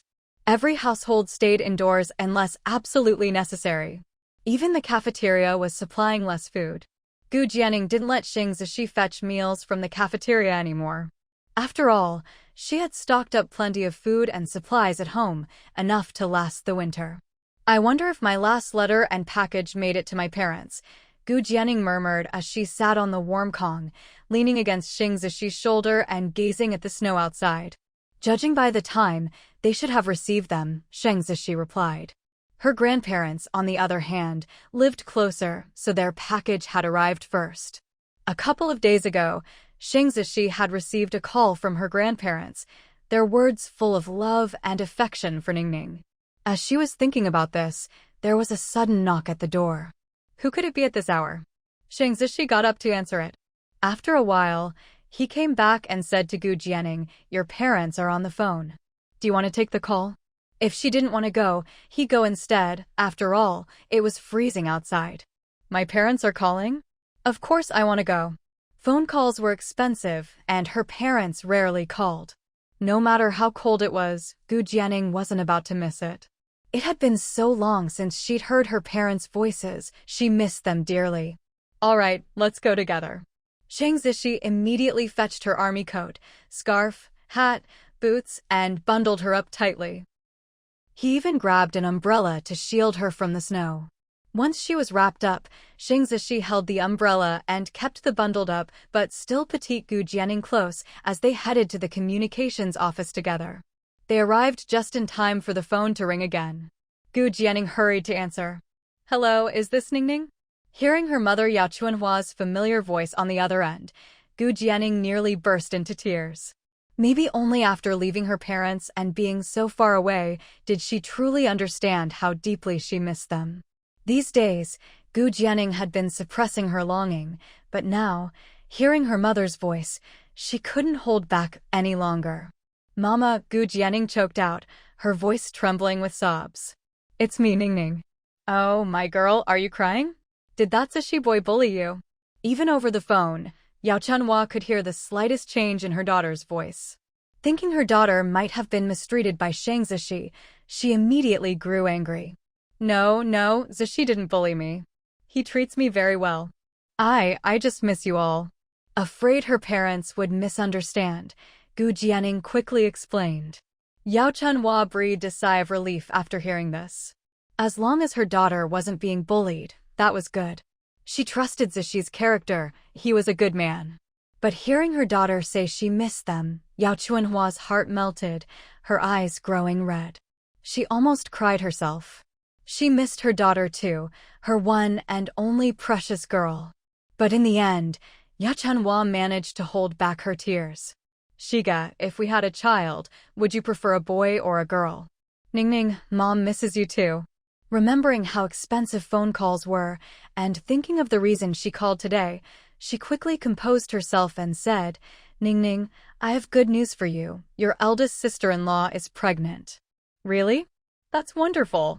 In fact, half a month ago, Gu Jianing had already learned from the system that her sister-in-law was pregnant, so she wasn't surprised to hear it now, but she was still genuinely happy. In this life, her eldest brother and sister-in-law would finally have a child and wouldn't be lonely anymore. Yao Chanhua wanted to chat with her daughter a bit more, but the phone bill was expensive, and the rest of the family were all waiting eagerly for their turn to talk to Gu Jianing. So, even though she was reluctant, Yao Chanhua had to hand the phone over. Old man Gu reminded her to take good care of herself. Her eldest brother and sister-in-law expressed their gratitude, saying that it was thanks to her help in nursing her sister-in-law's health that young Man was able to get pregnant. The credit was all Gu Jianing's. Gu Yunan and Su Miao also thanked her, especially for what she'd written in her letter about sending milk powder for Zhuang. Finally, it was her younger brother Gu Yunzhou's turn. As soon as he got on the phone, he said, "Sis, that roast duck and roast chicken you sent were delicious. The best I've ever had." His sudden light-hearted tone made Gu Jianing laugh out loud. "If you like it, I'll send you more next time." Hearing her laugh, Gu Yunzhou was relieved, then said, "Make sure you eat some yourself too. Don't just save it all for us, okay?" I know." In the end, worried about the phone bill, no one could say much more, and the call had to end quickly. "Ningning, take care of yourself and get along well with Zishi. Come home when you have time." "Okay, Mom. Dad, I know. You two take care too. Don't be reluctant to eat the things I send you. If you finish them, I'll send more." "All right, come home when you can. Zishi, take good care of Ningning. You two should be happy together." "Dad, Mom, I will." Finally, the call ended. Gu Jianing stared at the phone in a daze and couldn't hold back anymore. She threw herself into Shang Zishi's arms and choked up, "Shiga, I miss Mom and Dad." Shang Zishi patted her back. Hearing her sobs made his heart ache, but he still comforted her. "I know. Don't worry, when we have time next year, I'll definitely take you back to Huaihua village." "Okay, it's a promise." In the end, Shang Zishi wiped away her tears and led her home. At the communications office, a young soldier watched the two of them walk away arm in arm through the heavy snow. Thinking back on what he'd just witnessed, he couldn't help but sigh. So even the handsome-faced king of hell, Captain Xing, can be so gentle. Watching Captain Xing comfort his wife so tenderly just now had really shocked him. He almost wondered if Xing had been replaced by someone else. It was truly a rare sight. But Captain Xing really loves his wife, no doubt about it. Only someone who truly loved another could change so much. But then again, his sister-in-law really was worth it. After all, she was so beautiful and delicate, any man would feel heartbroken to see her cry. Shang Zishi shielded Gu Jianing as they walked home. "Here, have a piece of candy, you'll feel better." Shang Zishi unwrapped a white rabbit milk candy and popped it into her mouth. On the kind bed, Gu Jianing leaned against Shang Zishi's chest, sucking on the candy. Maybe it was because eating something sweet lifts your mood when you're feeling down, or maybe it was just that she'd had some time to recover, but by the time she finished the candy, Gu Jianing was feeling much better. She was even able to happily tell Shang Zishi about her sister-in-law's pregnancy. "See? After my treatment, my sister-in-law got pregnant. So, after treating you, we should be able to have a child soon too. Who knows, maybe there's already a baby in my belly right now," Gu Jianing said proudly. It had already been half a month since she'd taken the pregnancy sacred body pill. The pregnancy sacred body pill worked instantly, restoring the body to its most perfect and fertile state as soon as it was taken. So Gu Jianing wasn't just boasting. It was entirely possible that the night half a month ago, they'd already succeeded in making a baby.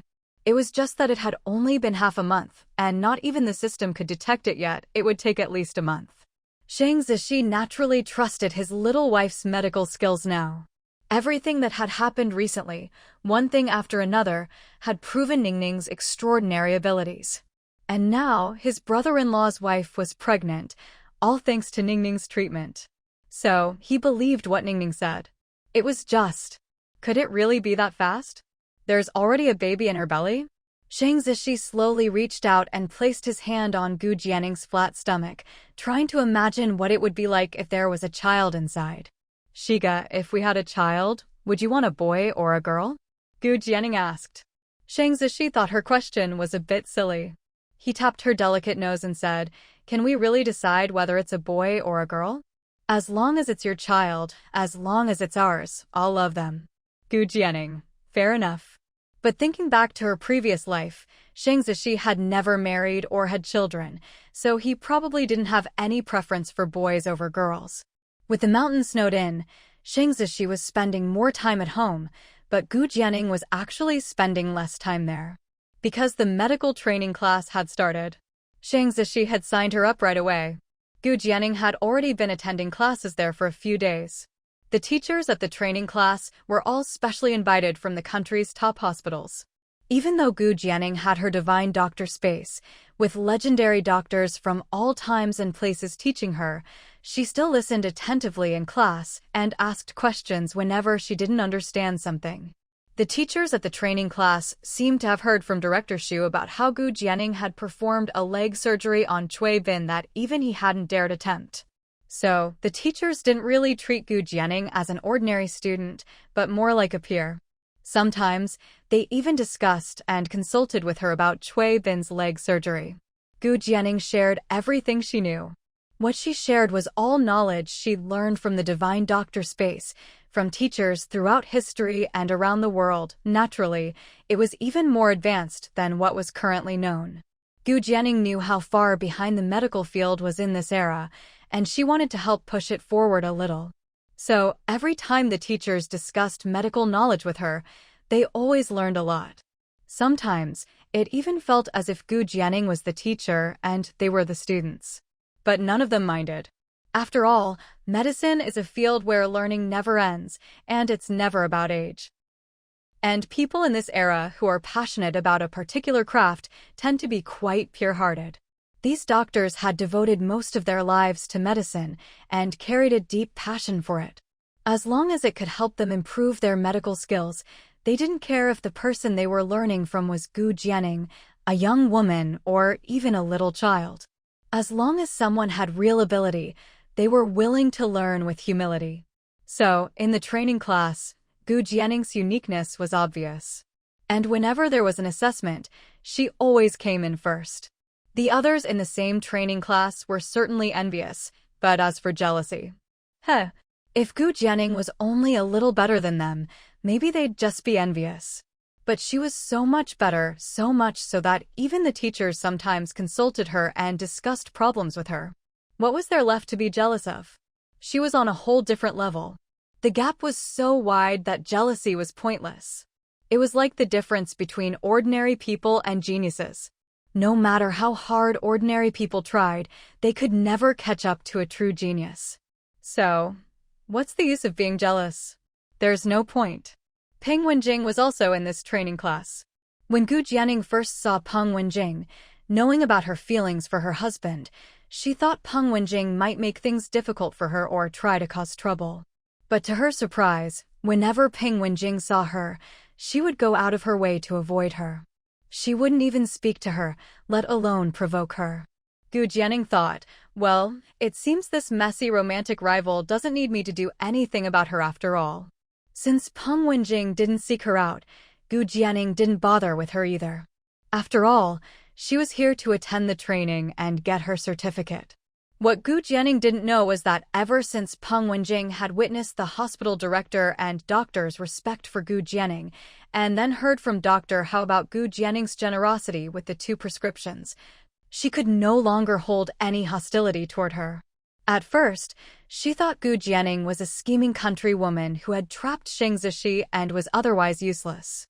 That's why she felt so unwilling to accept it. But after seeing Gu Jianning's abilities and how well Shang Zishi treated her, especially since she was so beautiful, perfect in every way, Peng Wenjing thought, if she were a man, she'd probably fall for her too, let alone Shang Zishi. And lately, Peng Wenjing felt that this woman was getting more beautiful by the day. She was even curious how Gu Jianning managed to keep her skin so fair, smooth, and flawless. Her face was so pale it almost glowed, and she didn't even wear makeup, just natural beauty that was so captivating. Not only that, her figure was amazing too. One day, when the weather was a bit warmer, Peng Wenjing saw Gu Jianing take off her coat, revealing her figure underneath. It was truly full and curvy in front, a slender waist, and round, shapely hips. Peng Wenjing was almost moved to tears with envy at the sight. And it wasn't just her, the other women in the class were all envious too. And if you got close enough, Peng Wenjing could faintly catch a whiff of fragrance from Gu Jianing. It wasn't strong, just a light, pleasant scent, intoxicating. Even her voice was sweet and delicate, like an aureole, melodious and pleasant to hear. Honestly, who wouldn't love such a perfect woman? A woman with such ability, looks, and figure, 10 Peng Wenjings couldn't compare. So, Peng Wenjing completely gave up on Shang Zishi. In fact, she even felt a bit envious of him for having such a perfect woman as Gu Jianing. She admitted defeat. No longer harboring feelings for Shang Zishi, she finally agreed to start going on blind dates. After all, she wasn't getting any younger. When the bell rang for the end of class, Peng Wenjing walked out of the classroom and saw that tall, handsome man coming through the heavy snow with an umbrella. Captain Xing is here to pick up Comrade Gu again. He comes every day, never misses a single time. So envious. My husband would never come pick me up. They say Captain Xing used to be a tough guy, but now even he has been tamed by Sister Jianing. Honestly, the two of them together really are a perfect couple. Gu Jianing didn't hear the whispered comments of the others. She had already walked over to Shang Zishi's side, sheltered under his umbrella, her eyes sparkling as she looked at him. Want to go to the hot springs? Shang Zishi suggested. Gu Jianing's eyes lit up instantly. Yes, I want to go. If there was one thing Gu Jianing looked forward to most in the winter, it was soaking in the hot springs. It was just too cold, she couldn't bathe often, only manage a quick wipe down. But if she went to the hot springs, not only could she soak in the warmth, she could also bathe and wash her hair. Every time she finished, she felt incredibly comfortable. Shiga, let's hurry and go. All right. Although the mountains were usually blocked by snow, there were always a few days when the weather was better. Today was one of those days, so Shang Zishi suggested taking Gu Jianing to the hot springs. He wouldn't have dared to otherwise, for fear she'd catch cold. They pushed aside the rocks and entered the cave. Looking at the steaming hot spring ahead, Gu Jianing's delicate face was full of smiles. Because of the steam, the temperature inside the cave wasn't too low. As soon as they arrived, Gu Jianing couldn't wait to undress. The first time they came here, they hadn't consummated their marriage yet, so things were a bit awkward and they even soaked in separate pools. Shang Zishi had kept his back to her the whole time. But now, they'd long since become a real married couple, and their nights were filled with marital harmony. The awkwardness and hesitation of before were gone. So, the two of them entered the hot spring together. As Gu Jianing slipped into the water, enveloped by the warmth, she felt completely relaxed and comfortable. She even closed her eyes, enjoying the sensation.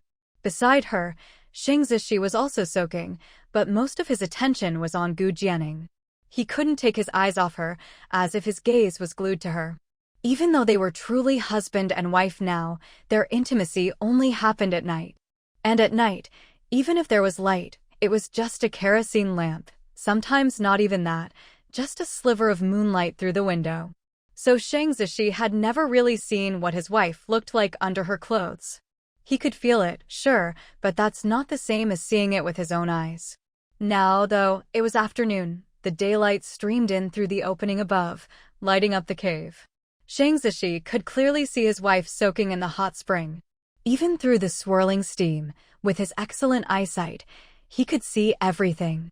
He couldn't help but think, if they have children in the future, not just one but even two at once, there would be no shortage of milk for them. As Gu Jianing relaxed with her eyes closed, suddenly, she heard the sound of rapid breathing beside her. Huh? What's going on? Gu Jianing opened her eyes and looked over. With just one glance, her eyes widened and her face instantly turned red. She scolded coquettishly, her voice soft. Shang Zishi, you're shameless. Shang Zishi blinked, his eyes full of innocence. How is he shameless? Seeing Shang Zishi still acting all innocent, Gu Jianing was both exasperated and amused. You have a nosebleed.